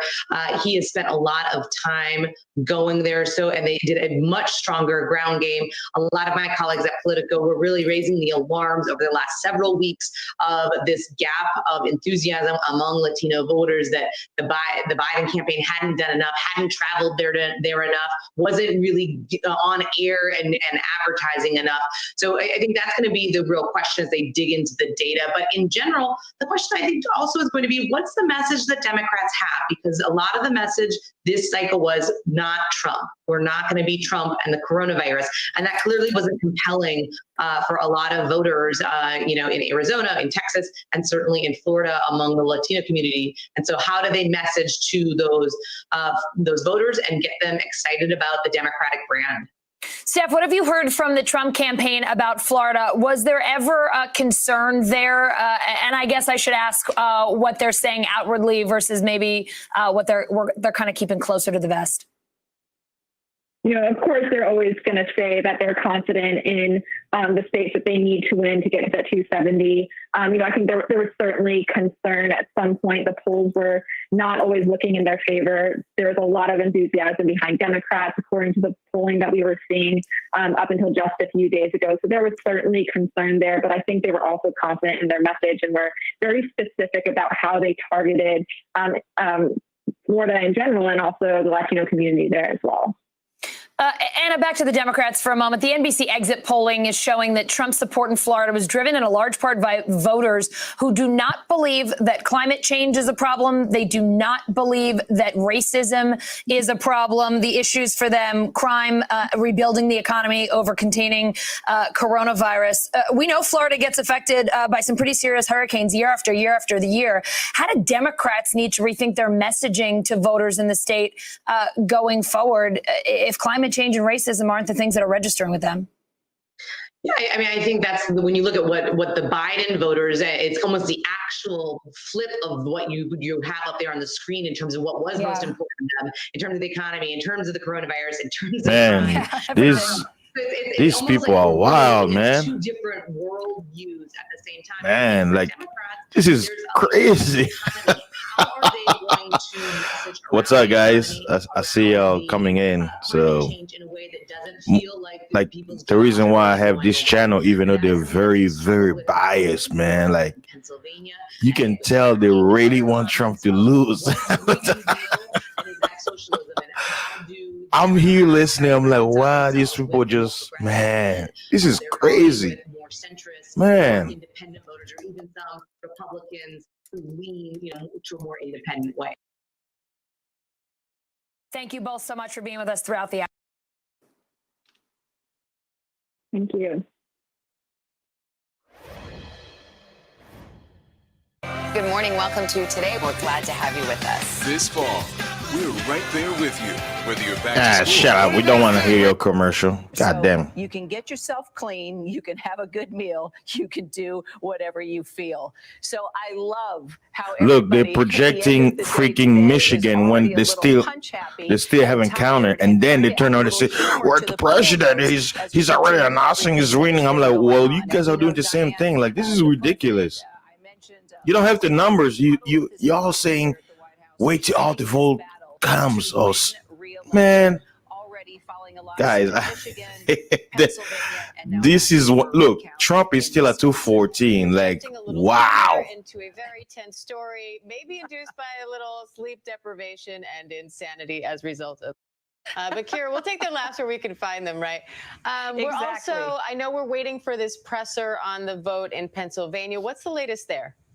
Okay, so more than likely, this is going to be a lawsuit and other that have been brought forward. But it was within the last hour that we talked about this news conference that was held with Eric Trump, the president's son. His wife was by Eric Trump's wife. I don't think Biden is going to win because all the numbers from yesterday was really projecting Trump to win. Corey Lewandowski, So, who's an advisor to we'll Trump see. on the 2020 campaign. And then one of the most colorful characters within the president's circle, his personal attorney, Rudy Giuliani, stepping up to the mic there.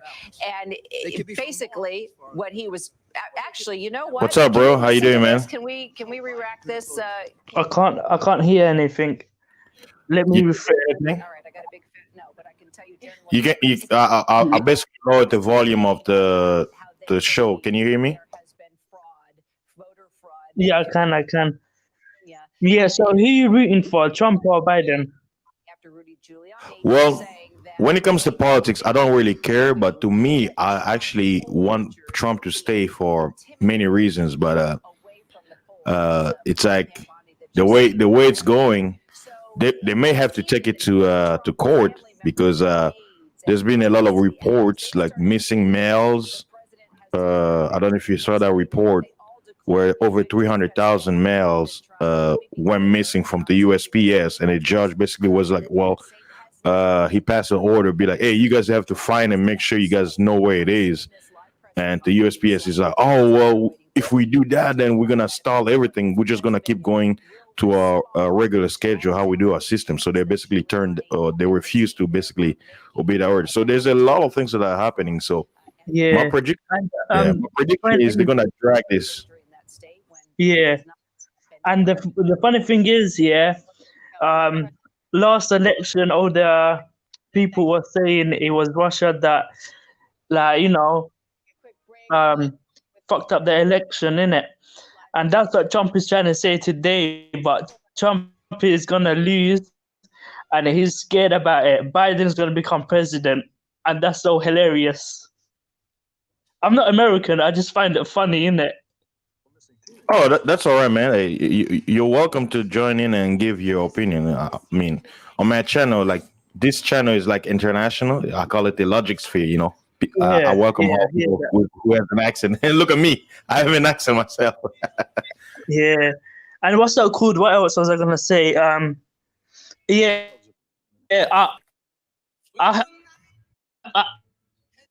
heard that if Biden wins, that apparently the report, but it's from BBC and other news sources, that's what they're saying, isn't it?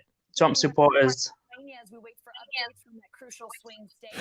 Yeah, well, there's a lot of things. Like, if you get a chance, just go on Joe Biden's website, like his campaign website, and look at some of the laws that he's willing to implement. That's why a lot of people don't want him to win.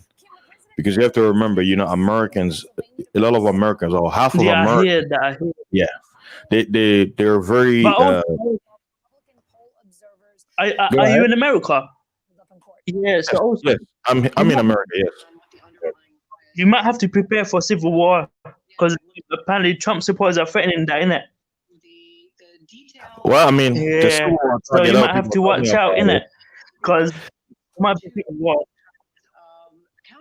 Yeah. Well, I mean, people have that feeling, but it's not gonna happen like that. When it comes, Americans are Nah, I like don't this, think it's right? gonna happen. I don't think.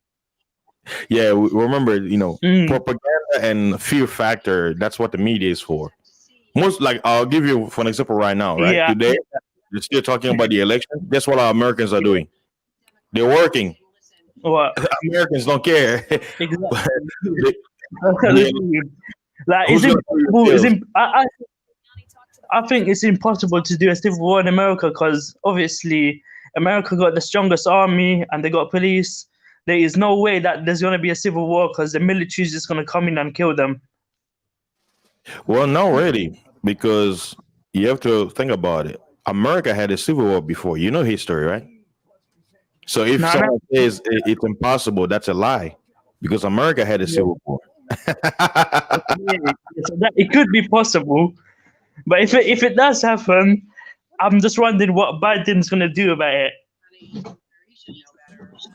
Remember, anything is possible. What's up, Manfred? Welcome to the panel. How y'all doing? I'm fine, thank you. Great. I think your volume is low. Hopefully, you can speak close to the mic. Let me mute the news. I have to go because I got work now, innit? So I'll catch you later. All right, man. Thanks for coming by. Hey, don't forget to like and subscribe. I'll see you next time. All right, Manfred. Where are you calling from? Austria. Oh, Austria. Oh, okay. Wow. Hey, welcome to the show, man. I'm surprised I'm having people from all over the world. I know I have some people who follow my channel from Anchor. So how did you find my channel, man? Yeah, YouTube, you know. Oh, okay. Hey, I guess I'm hitting the algorithm. I'm a small channel, so I'm kind of surprised I'm having people from who are finding me somehow, because you know how YouTube is. They do a lot of censoring, so I'm actually interested to find. I'm like, man, how did you find it? We're just looking for USA election and you just found my channel. USA election, and then I find your channel. Yes, it's very interesting. You make a really good job. Oh, thanks. Yeah, I basically I was playing this while I was at work, so I left my computer at home playing the election while I'm at work. Isn't that awesome? It's crazy. Yeah, but it works, you know. Yeah. Hey, So, but now that do you think Biden is winning this election? I think yes. I mean, it's like no, that's what they're projecting, but actually, no, he's not, because the remaining states that are still being counted are showing that Trump is leading. Now, like when you go into details, the way it works, like if you break down a state, in most cities, you have more Democrats. So it's like a city, it's condensed where you have a larger population, but on the countryside, most of them tend to be Republican. So what's happening is the places where it's condensed, where there's a larger population, those are where the votes are coming in, and it's kind of taking longer to count them because it's a big city, right? But in a small town, it's easier to count because it's a smaller population. yeah, I So understand. Yeah. yeah. But I only look at CNN, you know, CNN politics, and they have. Oh, bad, hey, bro. CNN is fake news. Don't. I know overseas the only news they promote is CNN, but don't trust. CNN is not trusted here in America. Just to let you know. Yeah, I know that, but I only need the map. You know, it's like how can I say? It's like what is for me? I don't understand. It's like you count, for example, Pennsylvania. For me, it's not a big state. Yeah, Pennsylvania have, I don't know how much the population of Pennsylvania is. Okay. Let me explain to you. Maybe you don't know how the like I'll make it simple because I don't want to do like a history lesson. This is how Americans system vote, because if you have democracy means whoever have the popular vote wins, right? But America has a system. Regardless if you have a popular vote, they have something they call the electoral vote, right? Those numbers that you're seeing like 200, 214, they're saying, oh, Biden is leading. Well, the way it works is whoever reaches 270 delegates or more wins the election, regardless if he's losing the popular vote or winning. But the key thing is, the more states you win, the better. Why? Because those states will have the numbers of delegates you're gonna win. So the way it works is, in some states that have a higher population, they'll have a number of delegates. To be like, it's called check and balance.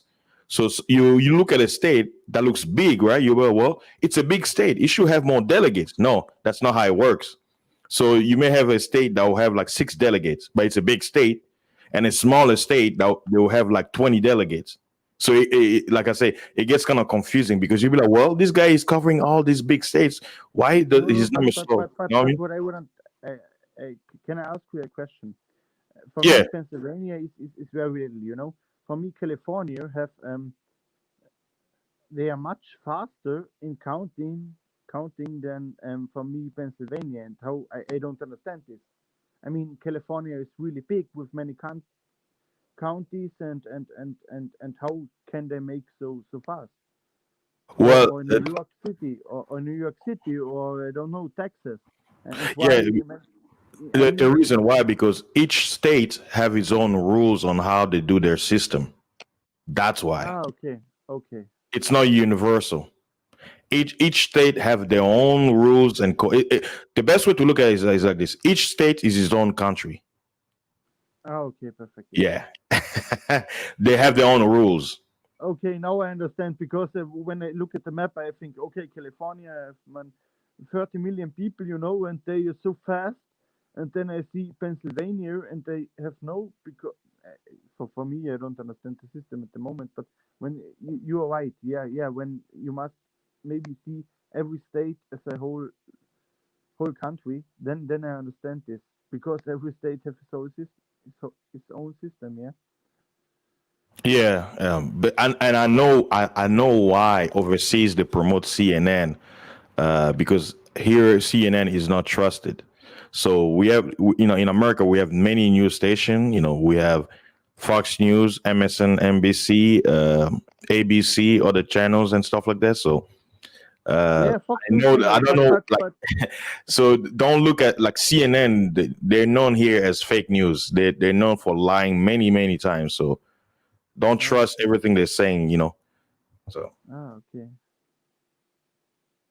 But yeah, I mean, it's very interesting. Like, if me and my dad were just talking.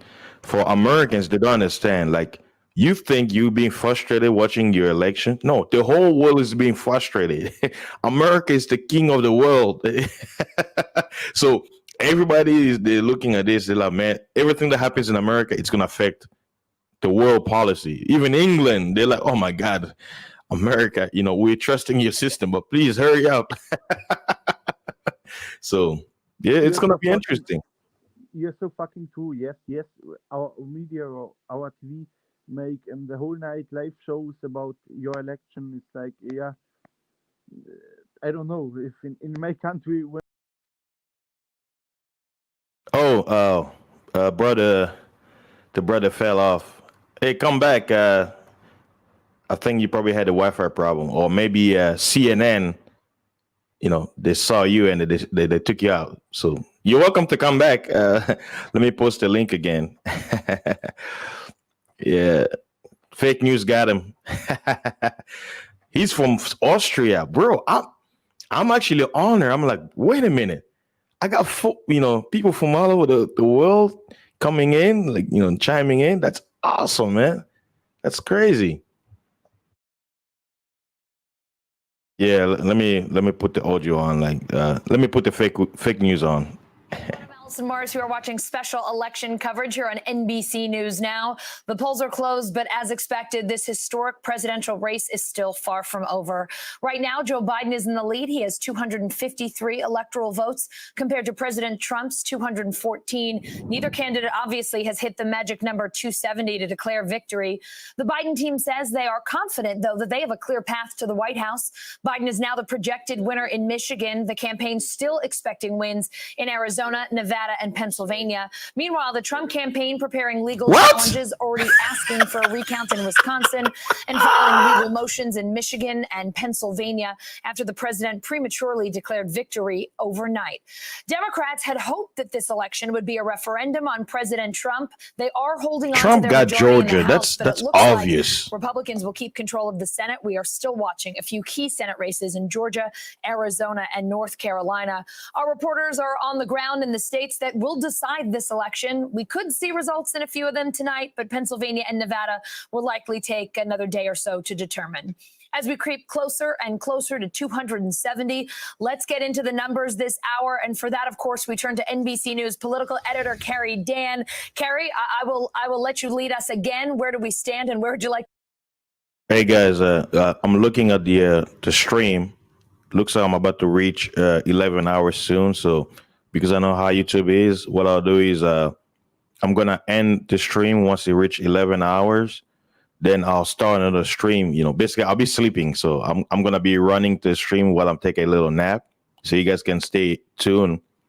But yeah, I know YouTube is kind of crazy. Like I don't want it to pass over 12 hours because the algorithm, they probably won't promote it. So we have like 23 more minutes to go, and then once I hit that, I'll close this stream and I'll start another one so you guys can stay tuned with the news. So I'm just giving you all a heads up, so that way you have an idea.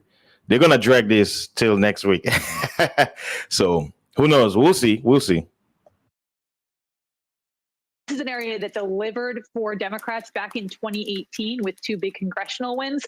And now they think there might just be, and it's going to be real close, but there might just be some outstanding vote there that's going to get Biden and close that small gap with President Trump. Let's go into move a little bit north Carolina. Here, the president also has a lead. We're characterizing this race as too close to call. Now, keep in mind, in North Carolina, mail votes can be received until the 12th of this month, so next week. That was actually a decision that was upheld by the Supreme Court last week. Those ballots have to be postmarked by Election Day, but they can be received until then. So we're going to kind of have to wait to get a handle on what's going on in North Carolina. Now, that's a state that it looks like the president has an advantage, but of course, his problem is that he needs more than just the Tar Heel states to get to 270. Let's go up to the Keystone State, Pennsylvania, which is where you're going to see a lot of activity. The president is currently leading by more than 5 points in our count. Too early to call, but a lot of mail ballots are still out. And keep in mind, Pennsylvania is a state that received 10 times as many mail ballots as they usually do.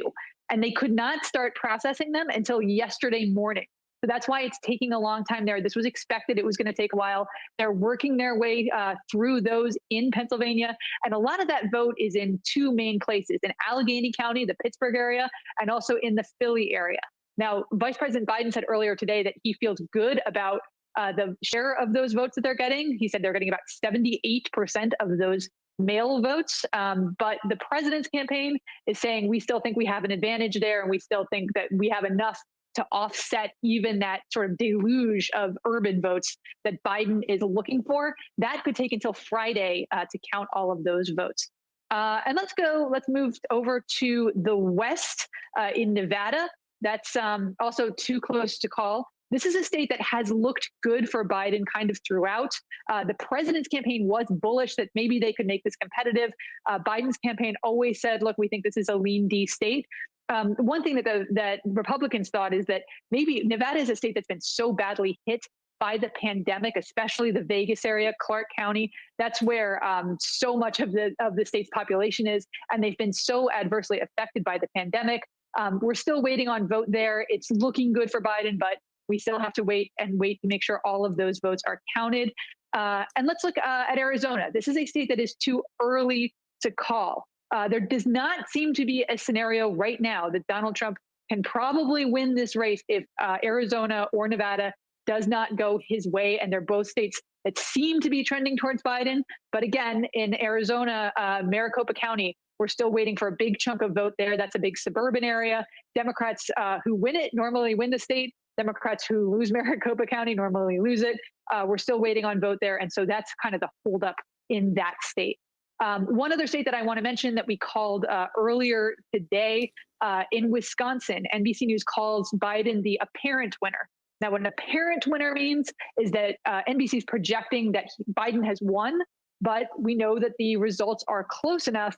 The outcome could actually be decided in some kind of recount.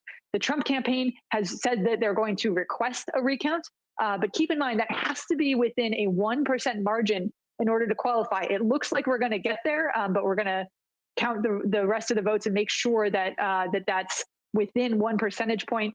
And even some Republicans in Wisconsin have noted that we've tried to do recounts before, and they normally don't change a whole lot. So the Trump campaign has got an uphill battle there.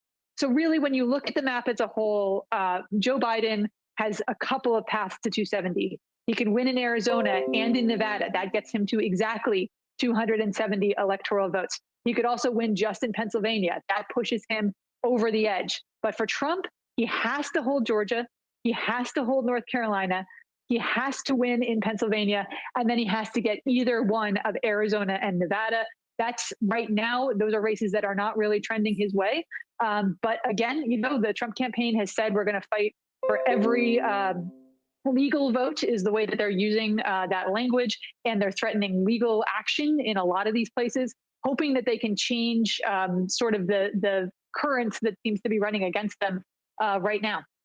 So, Carrie, we talked to you about an hour ago. It is now just after 6 o'clock on the East Coast. I imagine a lot of people have maybe settled in on their couch, pulled the cork from a bottle of wine, and are preparing for another long night, maybe a long end to the week. What do you say to folks who just still can't believe that here we are? I had to think for a second. Hey, Melvin, I just saw your message. Yeah, I know that most people that I hear, even from Europe, they don't trust the media. I don't recall if Austria is part of the EU, but I know when I talk to some of my foreign friends whose country are part of the European Union, they don't really like it, And I can understand why a lot of British people are actually excited that they're splitting up or walking away from the EU. But I mean, there's caveat, benefits. Like if you're part of the EU, there is no quote unquote border. Like you can travel to another country, but you just being part of the EU, it's easy access. You can go anywhere, But I can understand. So, and don't worry, on my channel, I welcome all people to come in and give their perspective. So. Next time you want to jump in, you're welcome. And I know you're I see you on my my other channel that I'm going live. Fasting is live, but my main channel also is Fasting is Live. So like I said earlier, you can subscribe to that one. That's where you see I have more people watching. So when I'm talking to you, from your perspective, you will see only like you think you're by yourself, but I'm looking at two channels right now. So whenever I post something, I'm not only posting on the backup channel that you're on watching from, but my main channel, which is the one where you have more people talking into. So you're welcome to check out my main channel so you can see. Who else? The Divine. Hey, welcome to the show. The Divine. I think you first time here. Yeah, I'm still on. Yeah, like Arizona, it's always been red. It's crazy. Yeah, it's a mess. Yeah. I mean, y'all are welcome to chime in if you guys want to. You're welcome to join the panel. Let's see. Okay, I'll post the link. I know some of you are probably at work or something, but yeah, y'all welcome to come and chime in and give your opinion. Maybe what I'll do is, I know once I reach 11 hours, I'm gonna end this stream and start another one, but it's probably gonna run until because I gotta go back to work at midnight. So that'll probably gonna be my last coverage of the news because I'm gonna be away I mean, I could leave the computer on, but what if the computer restarts? You're gonna have a blank screen, going for like 9 hours, 10 hours, nothing, wasted. So once I end this stream, the last stream is gonna be probably like 5 or 6 hours. That's probably gonna be when I'm taking a nap. So we'll see how this thing is going. But it seems like every news that I go to, everybody wants Trump to lose. Like, oh, we're predicting this and all that stuff. So, I mean, even people who are not quote unquote Republicans, they're like, man, this is kind of wild, because on one side of the mouth, they're saying, well, we have to wait all the votes are in. Why is Trump coming out and announcing he's winning? Well, and then they turn around and do the same thing for Biden. Oh, Biden, he's leading here. It's blue here. Oh, yeah, we're projecting he's going to win. But you know what? It's not official yet, so we have to wait. Okay, if it's not official yet, why in the hell are you projecting that he's winning, that he's going to win it? Like, on one side, you say it's not official. So why are you saying it as if it's official? Because you have viewers, right? Like, this is crazy. Man, like, this is wild. They did the same thing in 2016. I remember their looks, right? When the results were coming in favor of Trump, right? Because people remember Hillary won the popular vote, but the Electoral College went for Trump. And I think it's going to be the same thing again. But looking at the state of Georgia, it's going to Trump. It's obvious. Michigan was on its way to go to Trump. So I don't know why they're saying that Michigan is going to go to Biden. We don't know. Pennsylvania, Biden spent most of his campaign. They say he made 14 trips to Pennsylvania to campaign. Now, Pennsylvania, it's known as, one of those, it's known to lean more blue most of the time, most elections, right? But some way, somehow, they were even shocked that some of the counties that they were hoping to go blue went red. So, even look at Wisconsin, right? They say they're projecting Biden to be the winner, but guess what? We still have some votes. They say 27,000 left, right? And the gap between them is 20,000. So how in the hell are you going to announce where it's possible the remaining vote may lean towards Trump? You see what I'm saying? I'm telling you, man, they're going to drag, because remember this, the news, they want to make money. They need content. They probably are, the insiders, the leadership, they probably already know who's president. But why should we announce you to president when we can make more money? Let's drag this till the weekend. Let's drag this till next week. Let's play with people's mind. Let's raise your blood pressure, because you're gonna stay tuned. We need those views. We need more people stuck or locked into our channel. Let's pull in the Trump lovers by saying, Biden's gonna win, vice versa. Let's pull them in. Let's have their hate. Let them view us so we can get this. It's our money. This is our business. They know who got the country. But like I say, they have the reason why it's too close, and that's what it's entertainment. Think about this, guys. The news is entertainment. They have to do this. It's inevitable. They have to drag this. They have to drag this. They have to drag this. And it's interesting because when they were talking about Trump taking it to the Supreme Court, this is their language. They say, oh, if Trump did take this to the Supreme Court, game over. Why? Because it's guaranteed Trump is going to win because of this elected justice that they have there, because it's going to lean towards his side. They're going to decide. Man, I'm telling you, it's all theater. So look at this.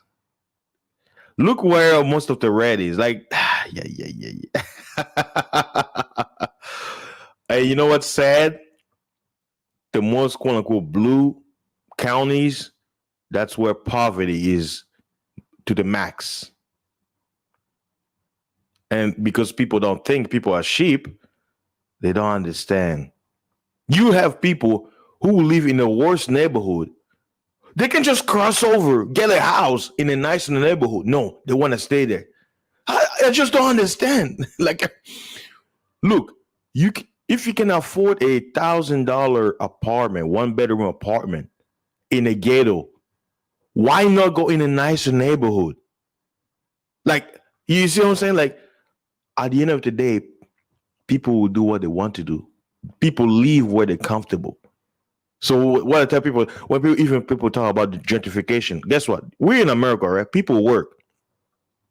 You have the right to live anywhere you want to. But you know why you live where you live?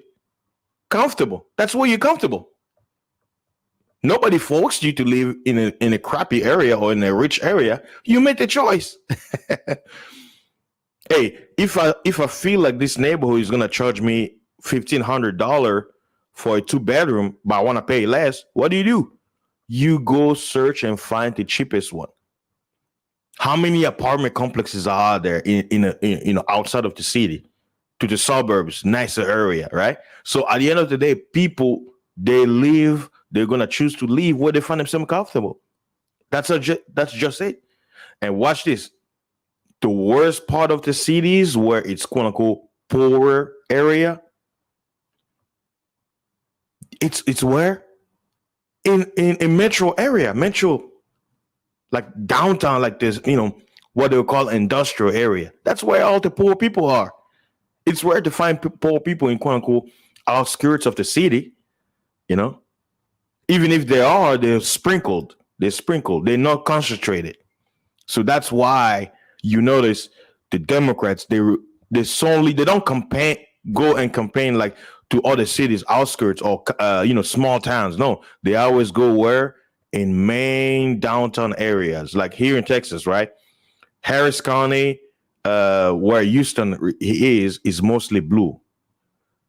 Austin, sometimes it flip-flops.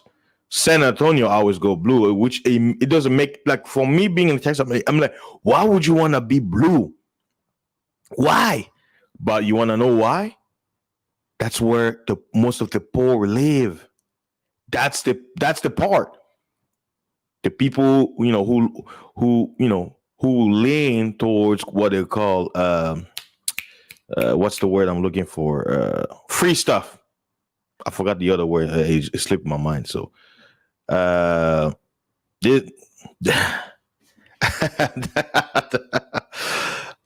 you guys enjoyed the crazy show. So I'll be right back. I got, since I just got back to work, let me go get freshen up before I hit the hay. But looks like I got 7 more minutes to reach 11 hours. So I'll be right back. You guys continue listening to the fake news. All right, I'll see you guys soon. Hold on, I'll be back. And most of the competitive Senate Republicans beat back Democratic challengers in Maine, in South Carolina, and in Texas. And so at the end of the day, Democrats have a very, very narrow path to a majority in the Senate, and it's looking like they won't be able to achieve a majority as they had anticipated. Yeah, not what they were anticipating at all. Gabby and Nick, thank you both so much for being with us. We appreciate having you here.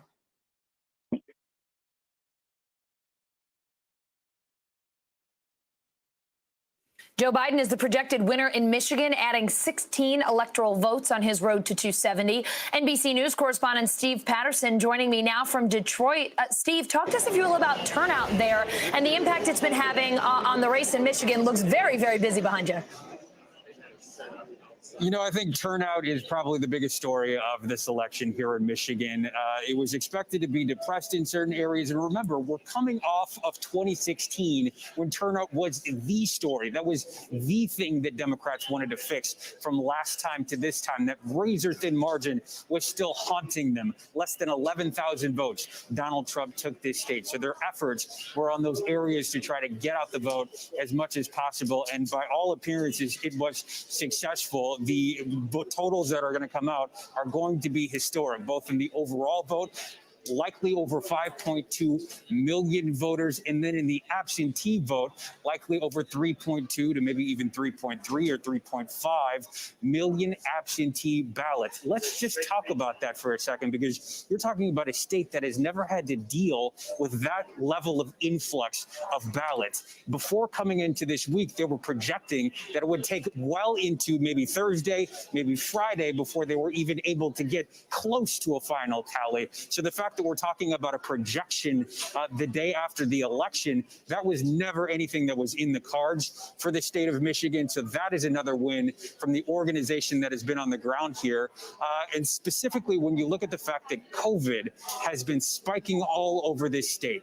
In some areas in Detroit, the average age of a poll worker, a veteran poll worker, somewhere around 70 years old. Some of those people did not have the opportunity to be poll workers because they were worried about their health. Others passed away from the virus. So there had to be a whole ramp up of staffing new election workers to come in and do the work that you see behind me to get all those ballots counted and sorted and sent out. And then when you factor that in with the get out the vote, it really was an incredible operation, both by poll workers and the Democrats who focused on those city centers.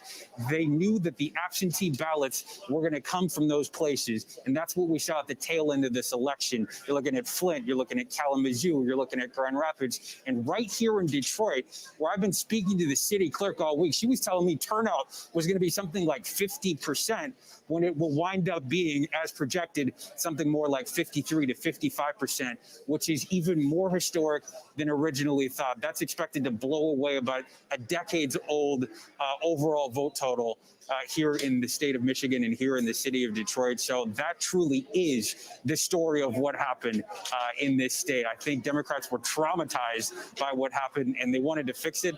And by all estimations, it seems like they did. The Secretary of State, I want to say this, still warning that the final vote probably not likely, again, until the end of the week, but they have passed the threshold where we're able to project that unofficial vote and have that projection.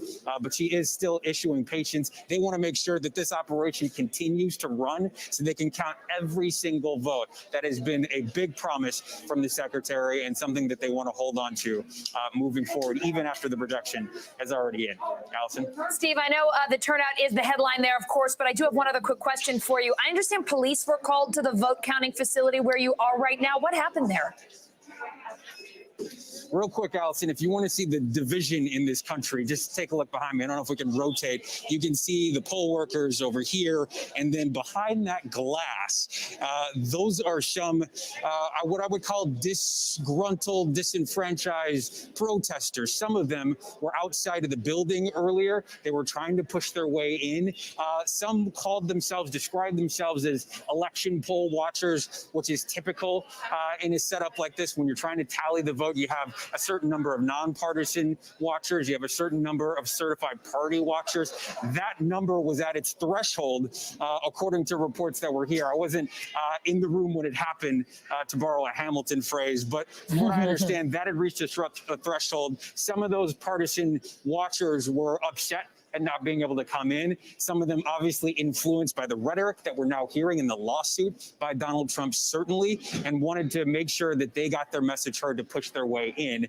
And they were met by heavy resistance. Police were called in. They were pushed back out. I'm going to send it back to you because this is going to get pretty loud pretty quick. But that's the story here, Allison. All right, Steve, thank you so much. And you still get credit even if you're in the room after it happened, for sure. Thanks, Steve. The Trump campaign also announcing legal challenges in Pennsylvania, trying to stop ballot counting there. Right now, the race in Pennsylvania is still too early to call. President Trump leading Biden with 85% of the vote in, but officials are cautioning it could take days to finish the total vote count there. Joining me now, NBC's Rahima Ellis. She's in Philadelphia, and NBC's Maura Barrett is in Pittsburgh. Rahima, first to you. Trump campaign officials announcing legal challenges there in Philly. What can you tell us about that? Well, I can tell you that here in Philadelphia today, the president's one of his sons, Eric Trump, and his president's personal attorney, Rudy Giuliani, came in to announce that they have filed a lawsuit here in Pennsylvania. And part of it, they said they wanted to stop Democratic election officials from, quote unquote, hiding the ballot counting and processing from Republican poll observers. They're saying that they're not being allowed to come in and watch what's going on. And so they are contesting what's happening. But what's happening behind me right here in Philadelphia, this is the convention center and the main location where they're counting mail-in ballots that are coming here in Philadelphia. And what they've allowed to happen here is they have a camera that's inside that is streaming the activity that's going on. They've also allowed cameramen and reporters inside to see what's going on. In addition, certified independent poll watchers and poll watchers who are certified from each party, the Democrat and Republican Party, have also been told that they are allowed to go in. So while this lawsuit has been filed by the Trump campaign, the officials here in Pennsylvania say that they are ready for it. In fact, they even expected that there would be challenges to it because they have been challenged all along the way in this process. And so far, they have been winning all of those challenges, including the one that's allowing them to count mail ballots for a 3-day extension that takes it up until Friday. Let me give you some sense of what's happening here as well. Here, just in Philadelphia alone, they have been counting 10,000 to 12,000 ballots an hour. And the word here is that not just here in Philadelphia, but also in Allegheny County, where county is going on all across the state. But in Allegheny County this afternoon, officials announced that they had about 68% of the mail ballots counted that they had received. What was at this the rate point. again? 8 Here in pages a minute? 66%. 68% in Allegheny County, the ballots are counted. And in Philadelphia, here in Philadelphia, they're saying they've got 66% of the mail-in ballots counted. Now, more ballots can be coming in up until Friday if they have been legally stamped by the 8 p.m. deadline of the closing time of the polls. And if they get in here by Friday at 5 o'clock, officials here say they're going to count them. All right, Rahima, thank you. Maura, let's go over to you and get the latest on the vote count there in Pittsburgh. What can you tell us about Allegheny County? Hey, Allison. So I'm standing inside the warehouse where Allegheny County election officials have been working hard all day to count and process these ballots. We're not allowed inside the room, but there are poll observers inside, like Rahima mentioned in Philadelphia. We're able to watch via this CCTV stream here above me. We've been watching poll workers all day process the ballots, scan them through those machines. We're told that they can process those ballots 300 pages a minute, and they've been working steadily all day, even though there was a hiccup overnight. Workers took a break around 2 a.m. overnight, came back around 10 a.m. and have been going steadily since then. We're kind of just chugging along here. We've got about 43,000 ballots to go, mail-in ballots to go here in Allegheny County. And as we've seen those mail-in ballots come in both here in Pittsburgh and across the state in Philadelphia, we've seen the margin between Trump and Biden shrink a little bit here in Pennsylvania. So like we predicted, Democratic skew in these mail-in ballots. And so that's why there's such a focus here in Pennsylvania. And the one thing I want to point out here that's really important context as to why some of these mail-in ballots are taking a little longer to put through those scanners physically. The ballots were sitting in boxes, some of them for as long as a month, folded up in their envelopes, heavily creased. So when the poll workers had to take the ballots out of the envelopes, they really had to smooth them out as much as they could before they could put them through the scanner properly. And the reason they were sitting there for so long, and this didn't happen beforehand, is because of the held up legislation that didn't allow ballot pre-processing. The state Secretary of State, election officials across the state, and voting experts all before Election Day told me that pre-processing would have prevented any of these delays that we're seeing here today. So as we hear the president rail against these quote unquote late ballots coming in, it's really just that there's been these delays in physically going through and counting them. No evidence of voter fraud. And one more thing, Allison, we've been talking about this option of ballots coming in past Election Day as long as they were sent or appear to have been sent by Election Day. Here in Allegheny County, they've seen a little bit more than 500 ballots come in today. The Secretary of State saying across the state, it's also in the hundreds that they're seeing come in. So any of these ballots that are segregated that we'll address after Friday at 5 p.m. Really won't be nearly as big as maybe some people were worried about. Allison? Maura, Rahima, you both brought it up. I mean, the overwhelming participation, the turnout, the mail-in, the ballots. It's no wonder it's going to take a while for the election officials there in Pennsylvania to get through them all. A lot to deal with. We will keep watching, and we know that you will come back to us whenever something breaks. Thank you so much.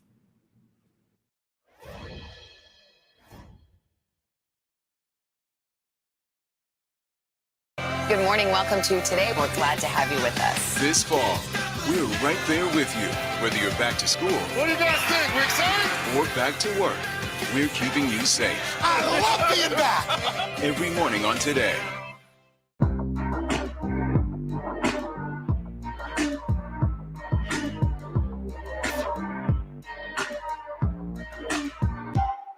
Good morning. Welcome to Today. We're glad to have you with us. This fall, we're right there with you, whether you're back to school. What do you guys think? We're excited? Or back to work.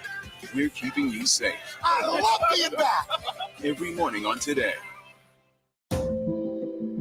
Police murder of unarmed black men has been an American way of death across centuries. After seeing the most comprehensive police reform bill ever introduced in Congress, I've begun to wonder if now is the time.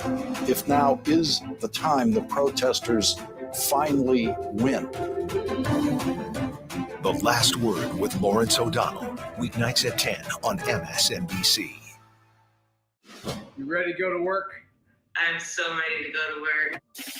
She's Joe Biden's choice to be next in line. But who is Kamala Harris? Join me, Joy Reid, as I explore her life's journey from Oakland to Washington on my 6-part podcast, Kamala, Next in Line. New episodes every Monday. Subscribe for free wherever you get your podcasts. A real close-knit group of nurses who pulled together when their boss needed help battling coronavirus. You're not just any patient, you're their friend. These folks saved my life. Thank God that there are people who want to run towards a pandemic as opposed to running away from a pandemic. Introducing the MSNBC Daily, featuring written perspectives by experts you know and trust for a better understanding of the stories that matter most. Check out the MSNBC Daily today at msnbc.com. You're watching NBC News Now. We've got some breaking news. Are people there concerned about what impact this could have on the election? It's news made for your streaming world.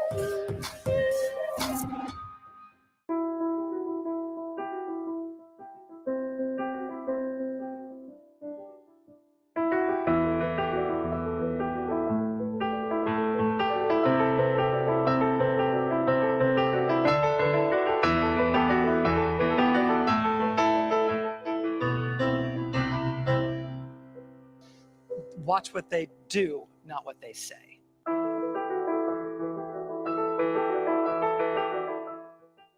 President Trump and Joe Biden hit the trail. At the center of this campaign, coronavirus. The story. The battleground blitz as we enter the final stretch of the 2020 race. From every angle. If you were sitting here talking to Joe Biden and President Trump, what would you want to tell them right now? On the ground. The wind standing these flames are expected to last another 24 hours.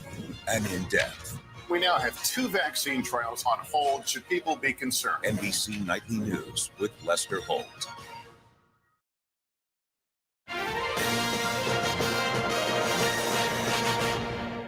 Almost 24 hours after the first polls closed and Joe Biden is ahead right now in the electoral vote count, President Trump still has a path to victory, though. His campaign already launching legal challenges while millions of votes are still being counted. NBC News correspondent Mike Memley is in Wilmington, Delaware, covering the Biden campaign. And of course, NBC News political reporter Monica Alba is tracking the Trump campaign. Mike, we'll start with you. NBC News projecting 253 electoral votes for Joe Biden. Right now, Pennsylvania is still too close to call.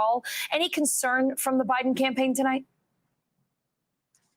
Well, Allison, I have to say, it really just hit me right now hearing you say that it's been 24 hours since the first polls closed last night. It's been a long 24 hours. But finally, from the perspective of the Biden campaign, some good news to back up what their projections of confidence had been since late last night.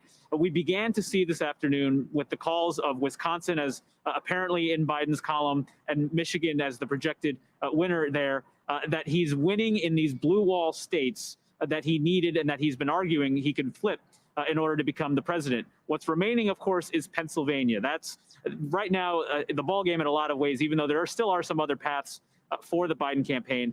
He still trails in the vote count that we have at this point. But as we know, they're continuing to count those votes, especially in heavily Democratic areas. The Biden campaign and Democrats in the Pennsylvania congressional delegation familiar with the situation there say that they still envision him ending up on top with a margin of at least about 100,000 votes.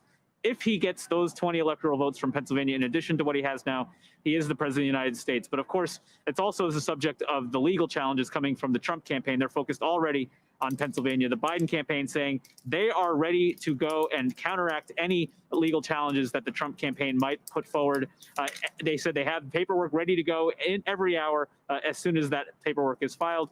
Bob Bauer, a top lawyer for the Biden campaign, saying if the president believes he can win this in the Supreme Court, he is going to face perhaps the most embarrassing defeat for a president before the highest court in the land. So a continued confidence coming from the Biden campaign at this point, Allison. Yeah, sure sounds like it, Mike. Monica, how about at the White House? They have called a photo lid, meaning we are not expecting to see the president tonight. What are you hearing inside the Trump re-election campaign about the latest projections that Joe Biden's the winner in both Michigan and Wisconsin? How is the campaign feeling tonight? It's quite a defensive posture right now, Allison, but they also remain defiant, arguing they have a very narrow path to 270 that they hope to try to attain by some of these legal battles. Now, this is something they had been telegraphing they were going to do for weeks. Of course, the president has raised the specter of widespread voter fraud without backing that up with any evidence also for months. And now this is all coming to a head. But it was notable that we got that photo lid essentially saying you're not going to see the president on camera in any way today. We shouldn't expect that. Instead, we heard from him on his Twitter feed in a lot of different messages that have now been flagged by the social media company for containing so much misinformation. And it's not just his tweets, his top surrogates and spokespeople as well, who are now trying to claim their own victories in places like Pennsylvania, where, of course, NBC News has not projected a winner in that race yet because there's so much vote left to tally and count given the mail-in balloting.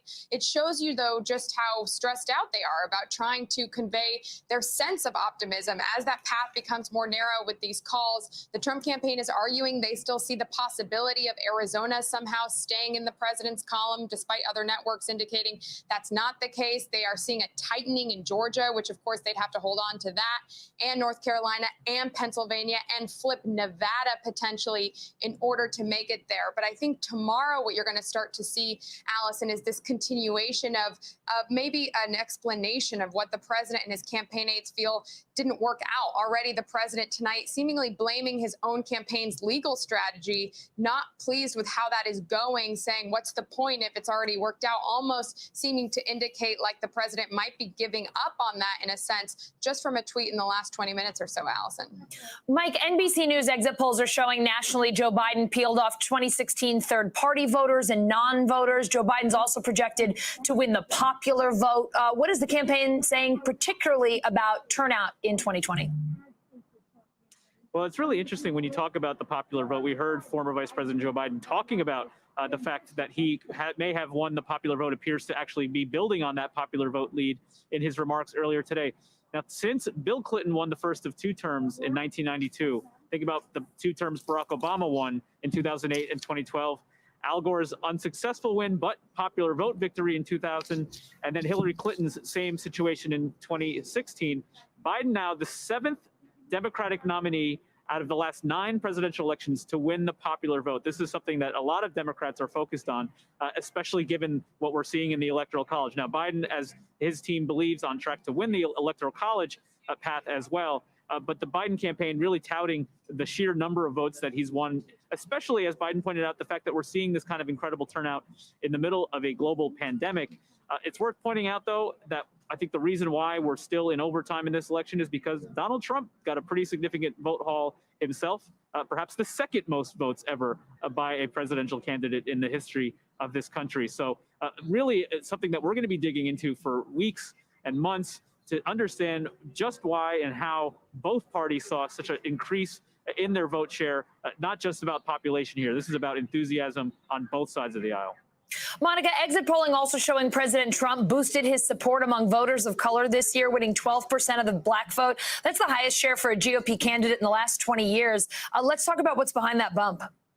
Yeah, in 2016, Allison, the president only won 8% of African-American voters, and you had his campaign constantly touting the fact that they felt they could increase that to double digits, and clearly that seems to be where this is going. They also focused a lot on trying to do outreach to Latino voters. That's something we saw that worked out for them successfully in the state of Florida, with which the president was able to win again this time.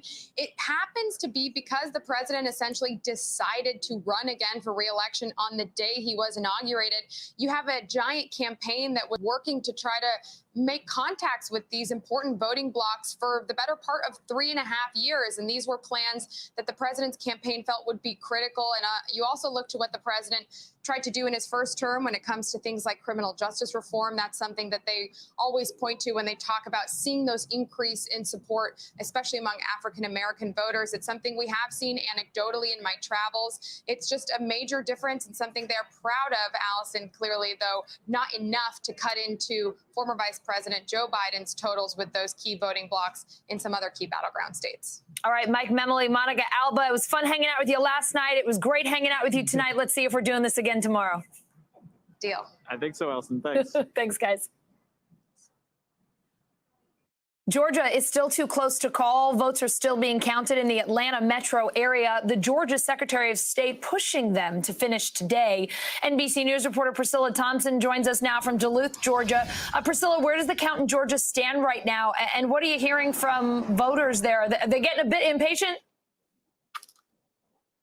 Well, Allison, voters here tell me that they want to wait. They want to make sure that they have an accurate count, and so they're okay with waiting. We've spent the day here in Gwinnett County talking to folks, but the Secretary of State, the latest numbers we have from him are that 185,000 absentee ballots still need to be counted here. And to put that into a bit of perspective, he gave that update at around 4:15 p.m.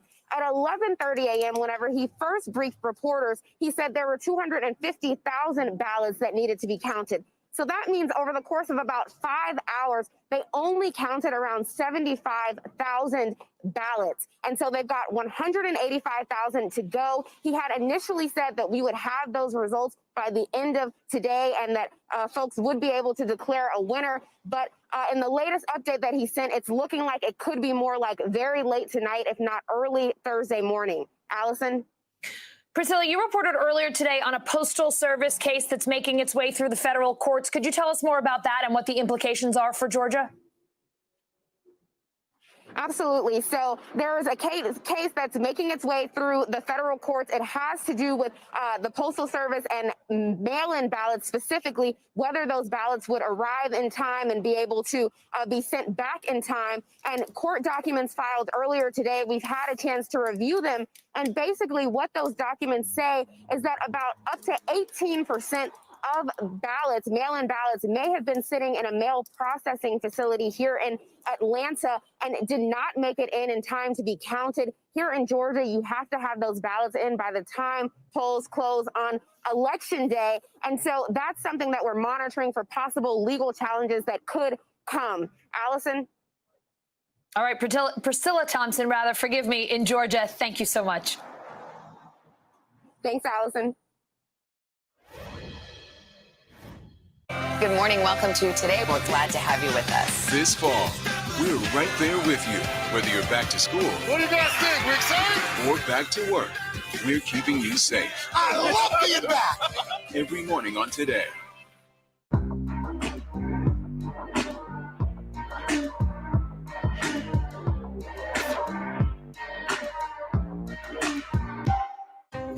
Washington feels more chaotic than ever. It's my job to ask the tough questions, left and right, and help you make sense of it all. You ready to go to work? I'm so ready to go to work. She's Joe Biden's choice to be next in line. But who is Kamala Harris? Join me, Joy Reid, as I explore her life's journey from Oakland to Washington on my 6-part podcast, Kamala Next in Line. New episodes every Monday. Subscribe for free wherever you get your podcasts. For breaking news in our changing world, download the NBC News app. President Trump and Joe Biden hit the trail. At the center of this campaign, coronavirus. The story The battleground blitz as we enter the final stretch of the 2020 race. from every angle. If you were sitting here talking to Joe Biden and President Trump, what would you want to tell them right now? On the ground. The wind standing these flames are expected to last another 24 hours. And in depth. We now have 2 vaccine trials on hold. Should people be concerned? NBC Nightly News with Lester Holt. Good morning. Welcome to Today. We're glad to have you with us. This fall, we're right there with you, whether you're back to school What do you guys think? We're excited? or back to work. We're keeping you safe. I love being back. Every morning on Today.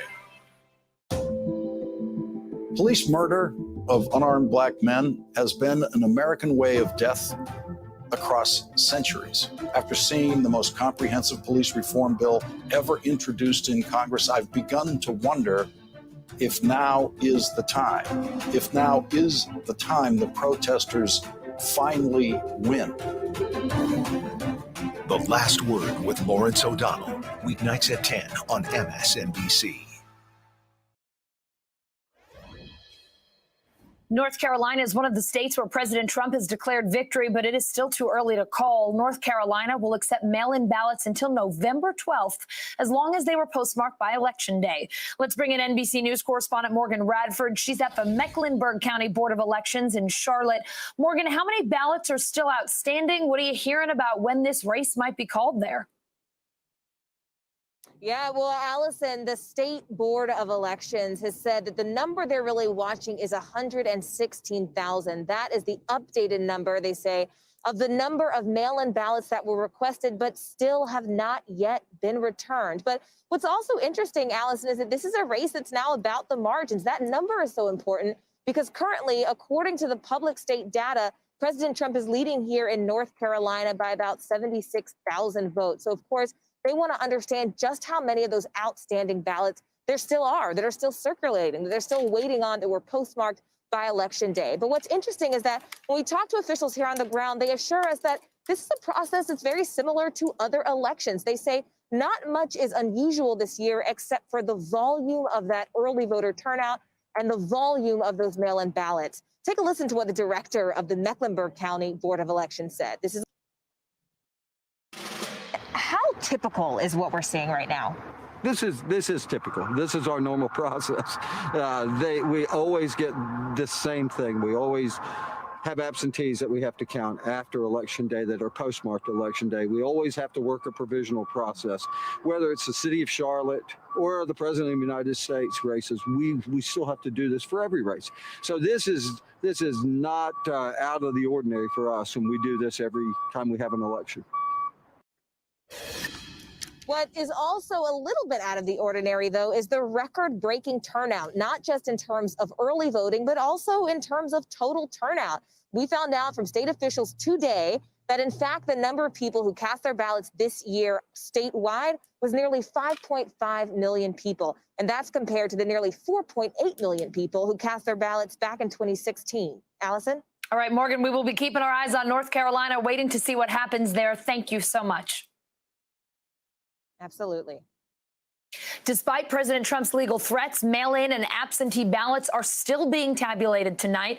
Barrett Berger joins us now. She's an NBC News legal analyst and former federal prosecutor for the Southern and Eastern District of New York. Barrett, it's so great to see you. Does the president have a way to legally stop the vote count? I know he has threatened that. He has threatened it, but he can't simply stop a state from counting ballots just by saying so. Similarly, the president also can't just go to the Supreme Court, like he said early this morning that he was promising to do. There's a process for all of this. Hey guys, I'm back. Looks like I passed the 11-hour mark. So what I'm gonna do is I'm gonna end this stream and I'm gonna start another one so you guys can keep watching. So I appreciate the support. I appreciate you guys stopping by. Stay tuned. Just wait for me to start another live. So I'm gonna end this stream and then I'll start another one right away so that you guys can jump over to the next one. All right, I'll see you guys soon. Thanks.